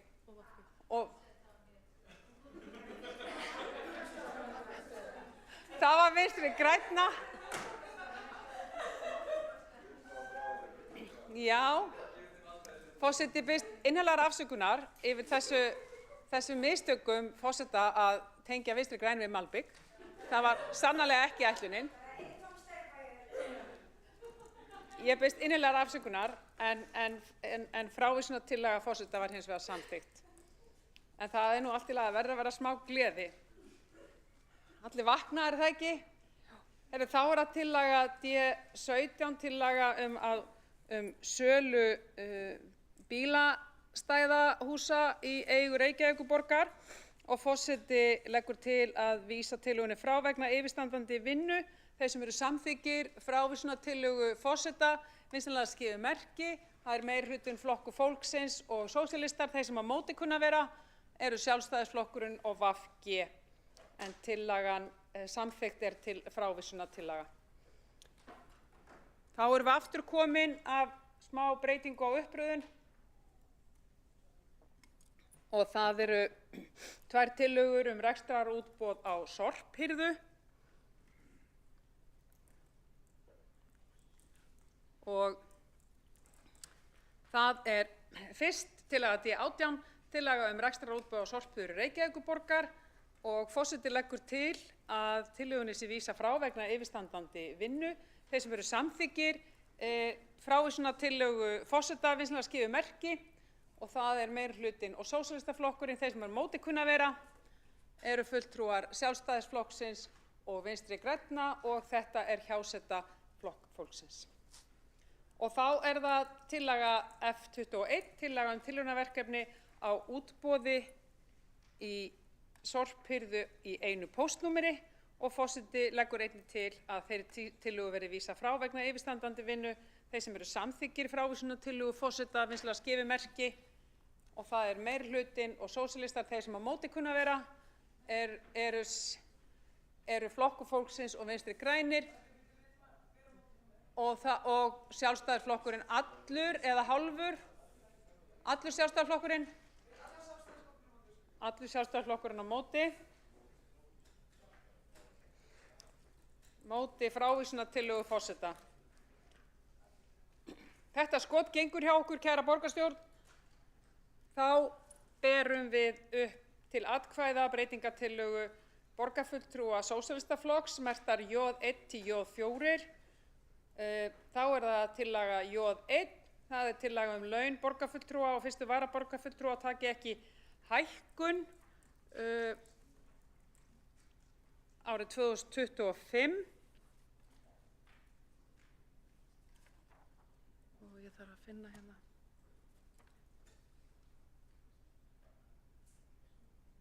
Já, og þeir sem eru samþykkir tillögunni vinsamlega skrifi merki. Það eru sósíalistar, þeir sem á móti kunna að vera. Það eru fulltrúar meirihlutans og Vinstri grænna og ætlar Sjálfstæðisflokkurinn ekki að greiða atkvæði á móti. Þið sitjið hjá. Og Flokkur fólksins.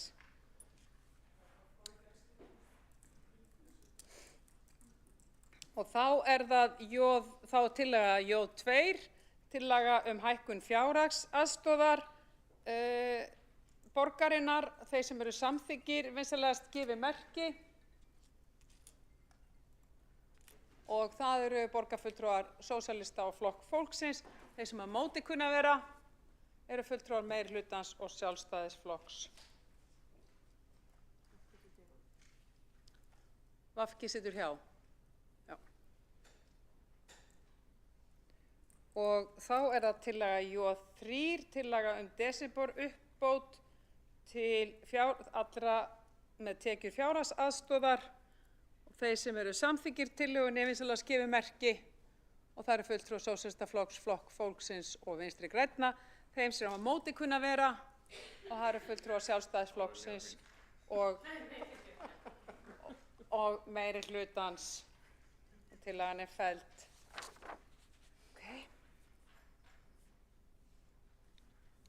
Og þá er það tillaga J4, tillaga gjaldfrjáls frístundaheimili og þeir sem eru samþykkir tillögunni vinsamlegast gefi merki. Það eru fulltrúar sósíalista og Vinstri grænna. Þeir sem á móti kunna að vera eru fulltrúar meirihlutans og Sjálfstæðisflokksins og hjáseta Flokk fólksins og tillagan er felld.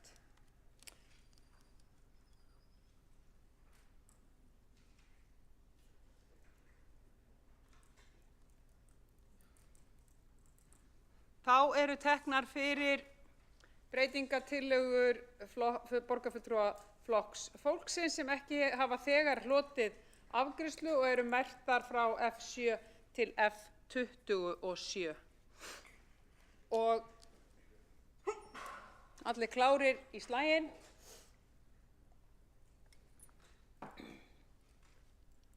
Og það er þá tillaga að fjölga talmeinafræðingum. Forseti leggur til að tillögunni verði vísað til stýrihóps þar sem málið er til vinnslu. Þeir sem eru samþykkir vísun forseta vinsamlegast gefi merki og það eru fulltrúar meirihlutans, Flokk fólksins og Sjálfstæðisflokksins og sósíalista og þeir sem á móti kunna að vera og það eru fulltrúi Vinstri grænna. Þannig að vísun í stýrihóp er samþykkt. Og þá er það tillaga aukið fjármagn til Þá er það tillaga F8 aukið fjármagn til félags- og velferðarmála fatlaðs fólks og þeir sem eru samþykkir vinsamlegast gefi merki og það eru sósíalistar og Flokkur fólksins, þeir sem á móti kunna að vera og það eru atkvæði meirihlutans og hjáseta Vinstri grænna og Sjálfstæðisflokks.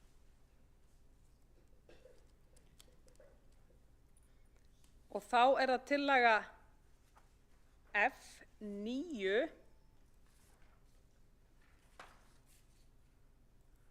Þá er það tillaga F9 úrbætur á biðstöðum strætó. Þeir sem eru samþykkir því vinsamlegast gefið merki og það er Flokkur fólksins og sósíalistar, þeir sem á móti kunna að vera og það eru atkvæði meirihlutans og þarna er hjáseta Vinstri grænna og Sjálfstæðisflokksins. Og þá er það tillaga F10. Það er tillaga að fjármagna uppbyggingaráætlun sérstakt húsnæði fyrir fatlað fólk og forseti leggur til að tillögunni verði vísað frá vegna yfirstandandi vinnu. Þeir sem eru samþykkir frá tillögu forseta vinsamlegast gefi merki og það eru atkvæði meirihlutans og sósíalista. Þeir sem á móti kunna að vera eru Flokkur fólksins og Vinstri græn, hjáseta Sjálfstæðisflokks. Og þá er það tillaga F11, tillaga að fjölga félagsmiðstöðvum fyrir aldraða. Og forseti leggur til að tillögunni verði vísað til stýrihóps mótun stefnu í málefnum aldraðs fólks Þeir sem eru samþykkir vísunartillögu forseta vinsamlegast gefi merki. Það eru fulltrúar Sjálfstæðisflokks, Flokk fólksins og meirihluta, þeir sem á móti kunna vera, og það er hjáseta Vinstri grænna og sósíalista.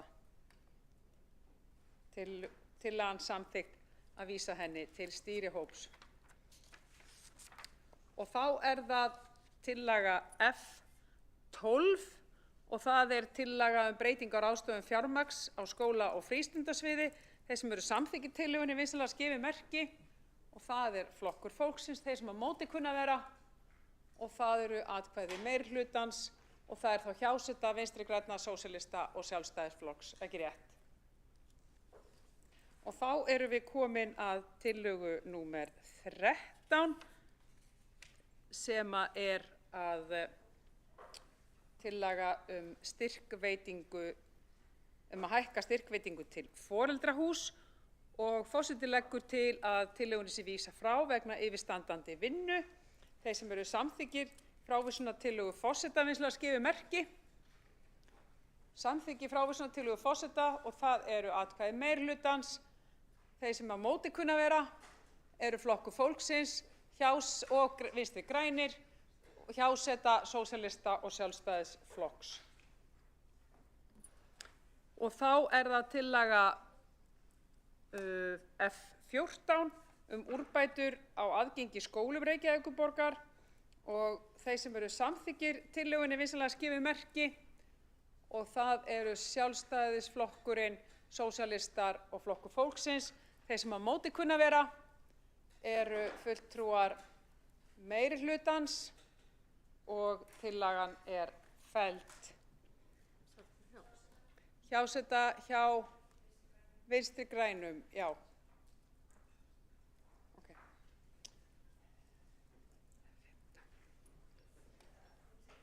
Þá er það tillaga F15 hækkun á grunnfjárhæð fjárhagsaðstoðar. Þeir sem eru samþykkir tillögunni vinsamlegast gefi merki, og það eru sósíalistar og Flokkur fólksins. Þeir sem á móti kunna vera eru Sjálfstæðisflokkur og meirihlutinn og hjáseta VG.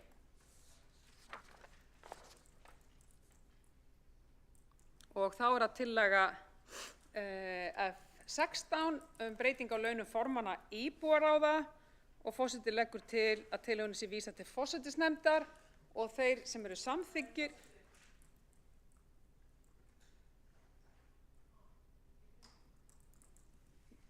breytingar á launum formanna íbúaráða.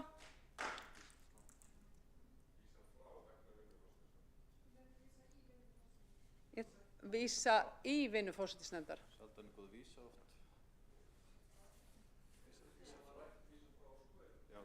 Vísa frá, nú fyrirgefið.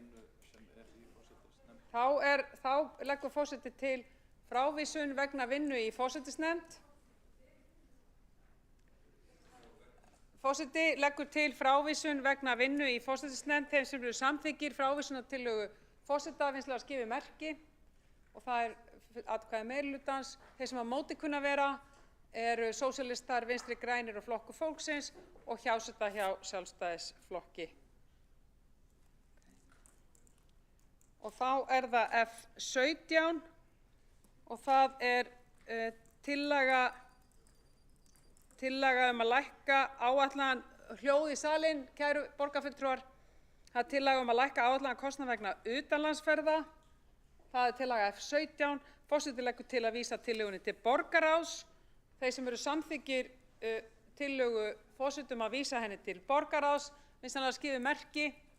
Samþykkir vísun í borgarráð, það er meirihlutinn, Sjálfstæðisflokkurinn, Flokkur fólksins. Þeir sem á móti kunna vera eru Vinstri grænir og hjáseta sósíalistaflokks.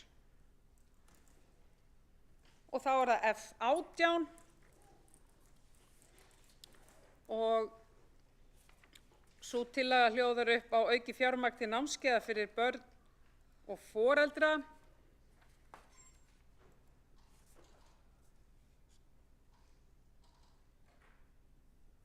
Og forseti leggur til að vísa í stýrihóp rýningu á biðlista barna og ungmenna eftir sálfræðiþjónustu miðstöðvar og mat eftir framkvæmd.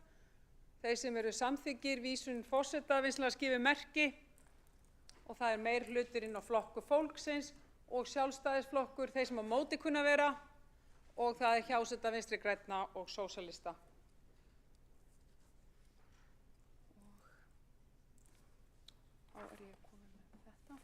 Og þá er það tillaga F19, það er tillaga sálfræðilegt meðferðarúrræði fyrir eldra fólk og forseti leggur til að tillögunni verði vísað til stýrihóps mótun stefnu í málefnum eldra fólks.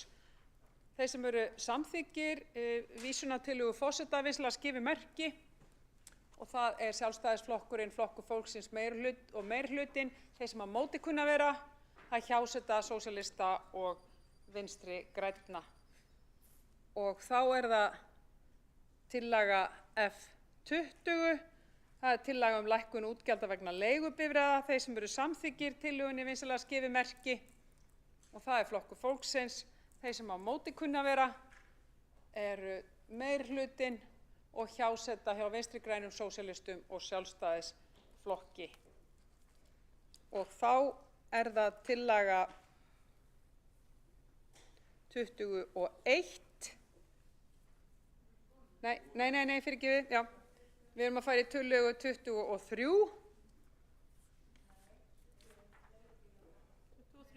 23. Við erum búin með tillögurnar þarna á milli. Þær hafa farið fram áður. Við erum að fara í tillögu F23, tillaga breytingar á skipulagi þjónustu og nýsköpunarsviðs.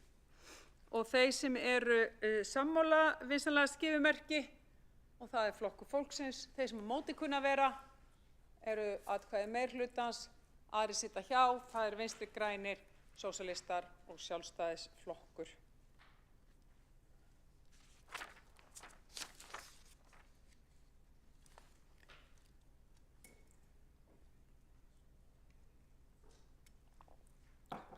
Og þá er það tillaga F24 að falla frá leiguverðshækkun í félagsbústöðum og forseti leggur til að vísa tillögunni til borgarráðs þar sem að tillagan er í vinnslu þar. Þeir sem eru samþykkir tillögu forseta vinsamlegast skifi merki og það eru meirihlutinn og Sjálfstæðisflokkurinn og Flokkur fólksins, þeir sem á móti kunna vera eru Vinstri grænir og sósíalistar sitja hjá. Þá erum við. Forseti er alltaf aðeins að lenda í því að talvan mín dettur út og það tekur 90 sekúndur að ræsa sig. Því hvort að fleiri hérna eru í þessu. En við erum sem sagt komin núna í tillögu F26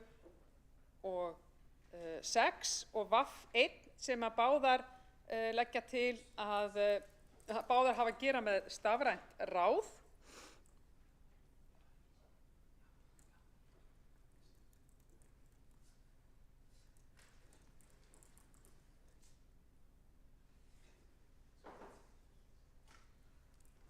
Og við byrjum á tillögu F26 að leggja niður stafrænt ráð, þeir sem eru sammála tillögunni vinsamlegast skifi merki og það er Flokkur fólksins, þeir sem á móti kunna að vera eru meirihlutinn Vinstri grænir og sósíalistar og hjáseta Sjálfstæðisflokks, tillagan er felld og þá er það tillaga Vinstri grænna sem merkt er VAF1, tillaga að stjórnkerfisbreytingu en það er einnig lagt til að stafrænt ráð verði lagt niður. Þeir sem eru samþykkir tillögunni vinsamlegast skifi merki, þeir sem eru samþykkir, það er Flokkur fólksins og Vinstri grænir og með sýnist Sjálfstæðisflokkurinn vera á hreyfingu, já, samþykkir, þeir sem á móti kunna vera eru meirihlutinn og sósíalistar og tillagan er felld.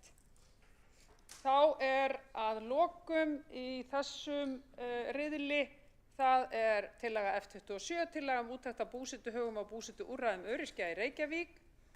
Það er tillaga F27 og forseti leggur til að vísa tillögunni til velferðarráðs.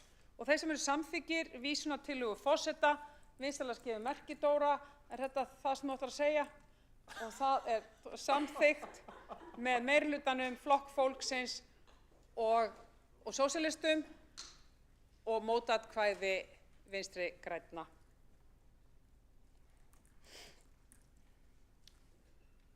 Þá, það sat enginn hjá, nei. Nei, það var ekki. Þá verða teknar fyrir þær breytingartillögur sem komu frá borgarfulltrúum Vinstri grænna sem ekki hafa þegar hlotið afgreiðslu. Og þá að það er tillaga VAF2, tillaga breytingu á íbúaráðum, og þeir sem eru samþykkir tillögunni vinsamlega skrifi merki, og það eru Vinstri græn, þeir sem á móti kunna vera, og það eru atkvæði sósíalista og meirihlutans og hjáseta Sjálfstæðisflokksins og Flokk fólksins. Þetta var VAF2.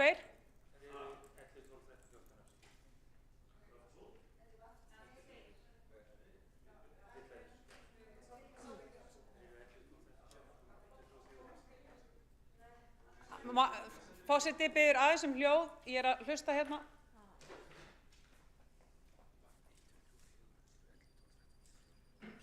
Nú, ok. Ég veist ekki.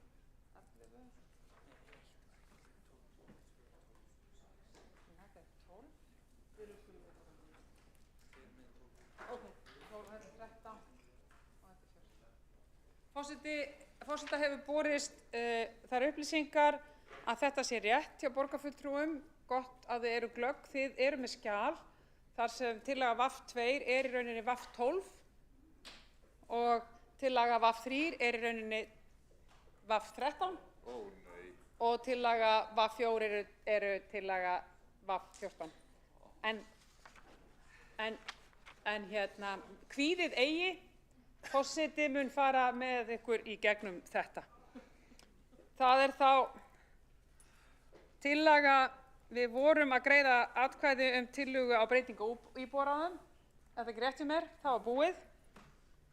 Og þá erum við komin að, þá erum við komin að tillögu sem gengur undir nafninu bæði VAF3 og VAF13, tillaga fjölgun ístíma skautahallarinnar, og forseti leggur til að tillögunni sé vísað til menningar- og íþróttaráðs, og þau sem eru samþykk vísunartillögu forseta vinsamlega skrifi merki, og mér sýnist það vera samþykkt samhljóða. Og þá er það tillaga sem gengur undir númerinu VAF4 eða VAF14, sem er tillaga breytingu af fundarkostnaði og launagreiðslum varamanna í ráðum og nefndum, og forseti leggur til að tillögunni sé vísað til forsætisnefndar. Og þeir sem eru samþykkir vísunartillögu forseta vinsamlega skrifa merki, og er það samþykkt samhljóða. Þá mun skrifstofustjóri borgarstjórnar og ritari borgarstjórnar ýta á send, og borgarfulltrúar fá nú sendan e-mail.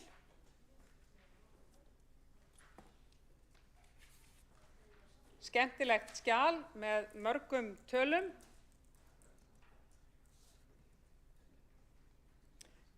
Og við göngum til atkvæða frumvarp fjárhagsáætlun Reykjavíkurborgar fyrir árið 2025 með áorðnum breytingum. Ef enginn gerir athugasemd við þá málsmeðferð hér, þá tekur forseti fyrir liði samkvæmt listanum sem borgarfulltrúar hafa hjá sér. Það eru skyggðu liðirnir sem við greiðum atkvæði og hyggst forseti bera þá upp í einu lagi ef enginn hreyfir andmælum.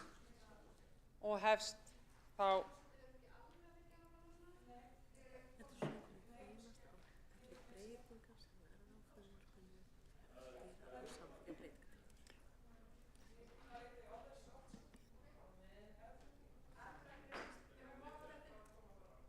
þetta á að vera þetta inn, bara, þetta er mjög spennandi, þetta er æsispennandi. Flott. En hér að ræða frumvarpið með áorðnum breytingum.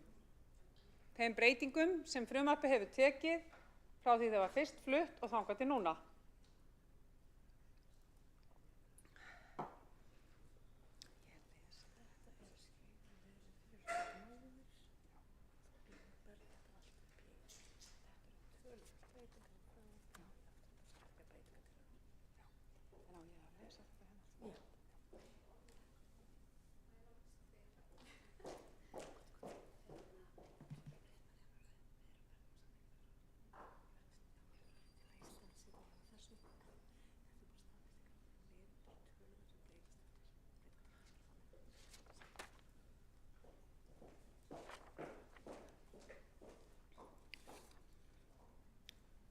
Það eru sem sagt skyggðu liðirnir sem eru í rauninni bláir líklegast á skjalinu ykkar sem við greiðum atkvæði og hyggst forseti bera þá upp í einu lagi ef enginn hreyfir andmælum. Forseti ætlar ekki að lesa upp allar tölurnar en ég ætla að fara hins vegar inn undir þá liði sem þetta á við og hlustið vel. Aðeins að hingra. Ég ætla að fletta þeim fyrir því. Ok?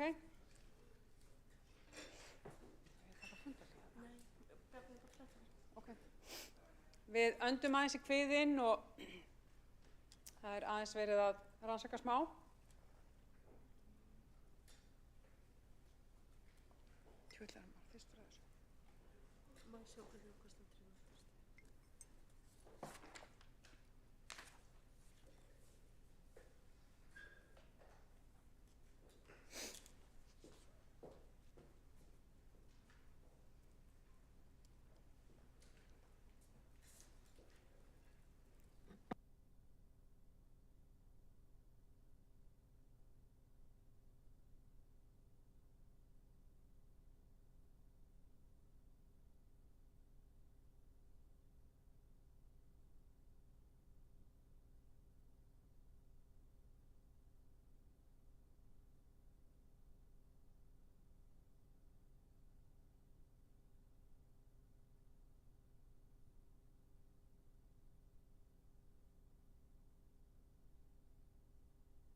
Kæra borgarstjórn, það kom nú bara hérna tæknileg spurning sem við vorum að ganga úr skugga fyrir borgarfulltrúa Sjálfstæðisflokksins. En enn og aftur, þá erum við að ganga til atkvæða frumvarp fjárhagsáætlunar með áorðnum breytingum. Og ef enginn gerir athugasemd við málsmeðferð þá tekur forseti alla þessa liði saman eins og ég hef áður sagt. Er að ræða skyggðu liðina eða ljósbláu liðina sem við greiðum atkvæði og hyggst forseti bera þá alla upp. Þetta á við skatttekjur í heild, rekstrarniðurstöðu fyrir fjármagnsliði, fjármagnstekjur og fjármagnsgjöld, rekstrarniðurstöðu aðalsjóðs og liði sem hafa ekki áhrif á sjóðstreymi, breytingar á skammtímaliðum og fjárfestingarhreyfingar og fjármögnunarhreyfingar og hækkun á handbæru fé, rekstrarniðurstaða fyrir fjármagnsliði og fjármagnstekjur eignasjóðs, rekstrarniðurstaða eignasjóðs, liði sem ekki hafa áhrif á sjóðstreymi og breytingar á skammtímaliðum, fjárfestingarhreyfingar, fjármögnunarhreyfingar og hækkun á handbæru fé. Þá erum við komin að A-hlutanum og það þarf að samþykkja rekstrarniðurstöðu fyrir fjármagnsliði, fjármagnstekjur, rekstrarniðurstöðu og liði sem ekki hafa áhrif á sjóðstreymi, fjárfestingar og fjármögnunarhreyfingar og hækkun á handbæru fé, frumvarp að fjárhagsáætlun A-hluta í heild með áorðnum breytingum, rekstrarniðurstöðu fyrir fjármagnsliði, fjármagnstekjur og gjöld, tekjuskatt og matsbreytingar fjárfestingareigna, rekstrarniðurstaða A- og B-hluta, liðir sem ekki hafa áhrif á sjóðstreymi og breytingu á skammtímaliðum, fjárfestinga og fjármögnunarhreyfingar ásamt hækkun á handbæru fé, í A-hluta og B-hluta. Og ég ber þetta upp til atkvæða. Þeir sem eru samþykkir, vinsamlegast gefi merki og það eru meirihlutinn og Vinstri græn, þau sem á móti kunna vera og það er hjáseta Flokk fólksins, Sósíalista og Sjálfstæðisflokks. Þá er komið að því að afgreiða í heild sinni frumvarp á fjárhagsáætlun Reykjavíkurborgar fyrir 2025 með áorðnum breytingum. Þeir sem eru samþykkir, vinsamlegast gefi merki og það eru atkvæði meirihlutans og Vinstri grænna. Þeir sem á móti kunna vera og það er hjáseta Flokk fólksins, Sósíalista og Sjálfstæðisflokks. Og þá er gengið til atkvæða 5 ára áætlun Reykjavíkurborgar 2024 til 2028, 2025 til 2029. Þeir sem eru samþykkir, vinsamlegast gefi merki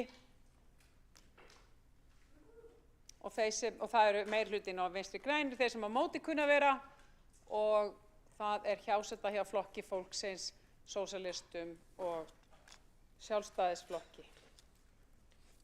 Og þá höfum við farið í gegnum alla fjárhagsáætlun, síðari umræðu, allar breytingatillögur og frumvarpið með áorðnum breytingum og 5 ára áætlun með áorðnum breytingum.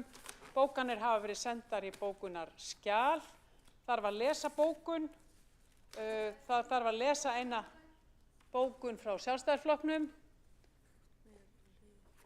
og undir með liðum 3 og 4. Nei, þú áttir að fara í gegnum lið 3 og 4. Já, og hvað er það sko? Þú þurfum að finna hana. Við erum ekki að leiktra til það.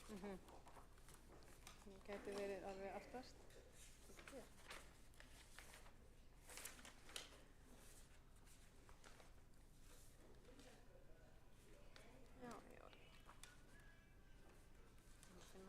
Ég get þetta fundið hann á netinu sko.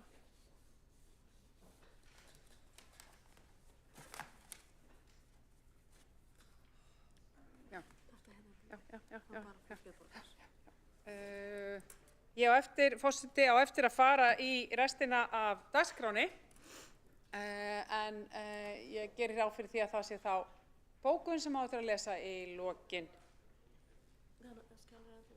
Skjalið er opið, má senda inn í skjalið. Flott, þá bið ég, það er að koma bókun frá Sjálfstæðisflokknum sem ég held að þið viljið lesa. Þannig að ég hvet ykkur til þess að kíkja á það, þá verður bara sett inn í skjalið, skjalið er opið. Er í ritun. En þá bara verður hún lesin.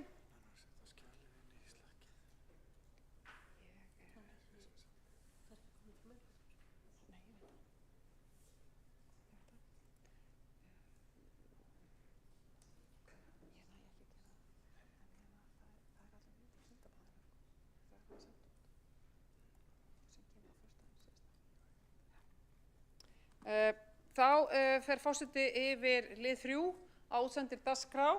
Það er fundargerð borgarráðs frá 21. nóvember og þar er fundargerð borgarráðs frá 28. nóvember og þar er 2 liðir sem þarf að, já, þetta eru breytingatillögur sem við erum öll búin að fara í gegnum, þannig að þetta er lagt fram. Þá er það síðan liður 4 og það er fundargerð mannréttinda- og ofbeldisvarnaráðs frá 14. nóvember.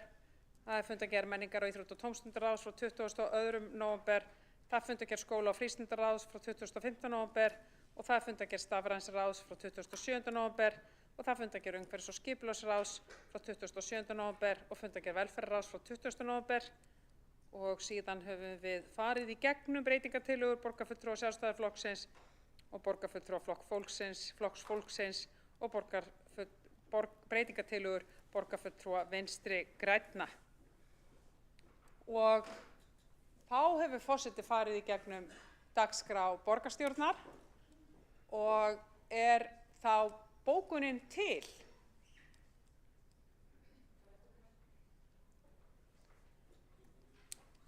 Borgarfulltrúi, er bókunin tilbúin? Þá bara býð ég borgarfulltrúanum að lesa hana, gjörðu svo vel.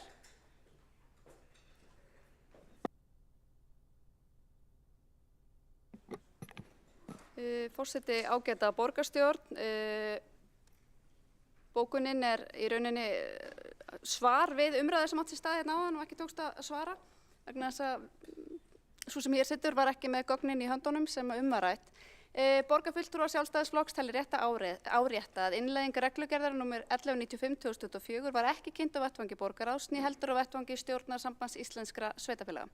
Það var hún ekki heldur kynnt í greinargerð með fjárhagsáætlun Reykjavíkurborgar. Höfðu fulltrúarnir því ekki upplýsingar innleiðinguna fyrir umfjöllun fyrirliggjandi fjárhagsáætlun. Breytingin heimilar undanþágu vegna veitu og orkufyrirtækja við útreikning og skuldaviðmiðs sveitarfélaga.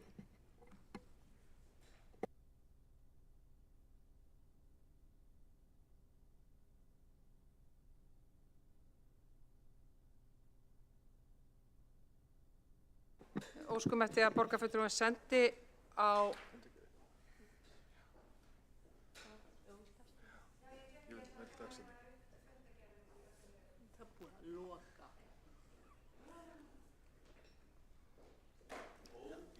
Verðum við ekki bara að gefa Helga, ég verð bara að gera fundar núna.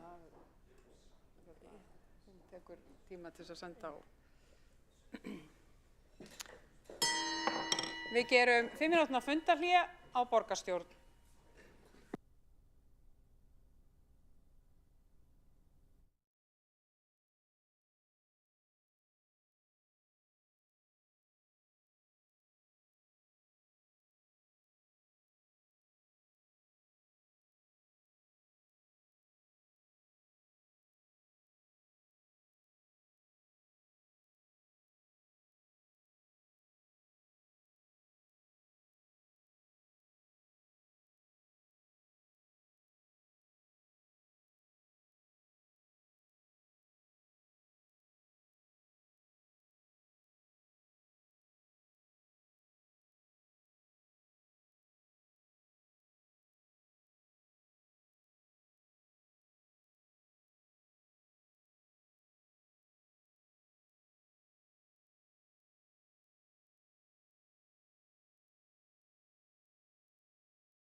Fundur er settur, fundur er áframhaldið í borgarstjórn og forseti biður þögn og einbindingu. Við gerum fundarhlé þar sem borgarfulltrúi Sjálfstæðisflokksins las upp bókun og óskað var eftir að gera gagnbókun og borgarfulltrúi Heiða Björg Hilmisdóttir mun lesa hana, gjör svo vel.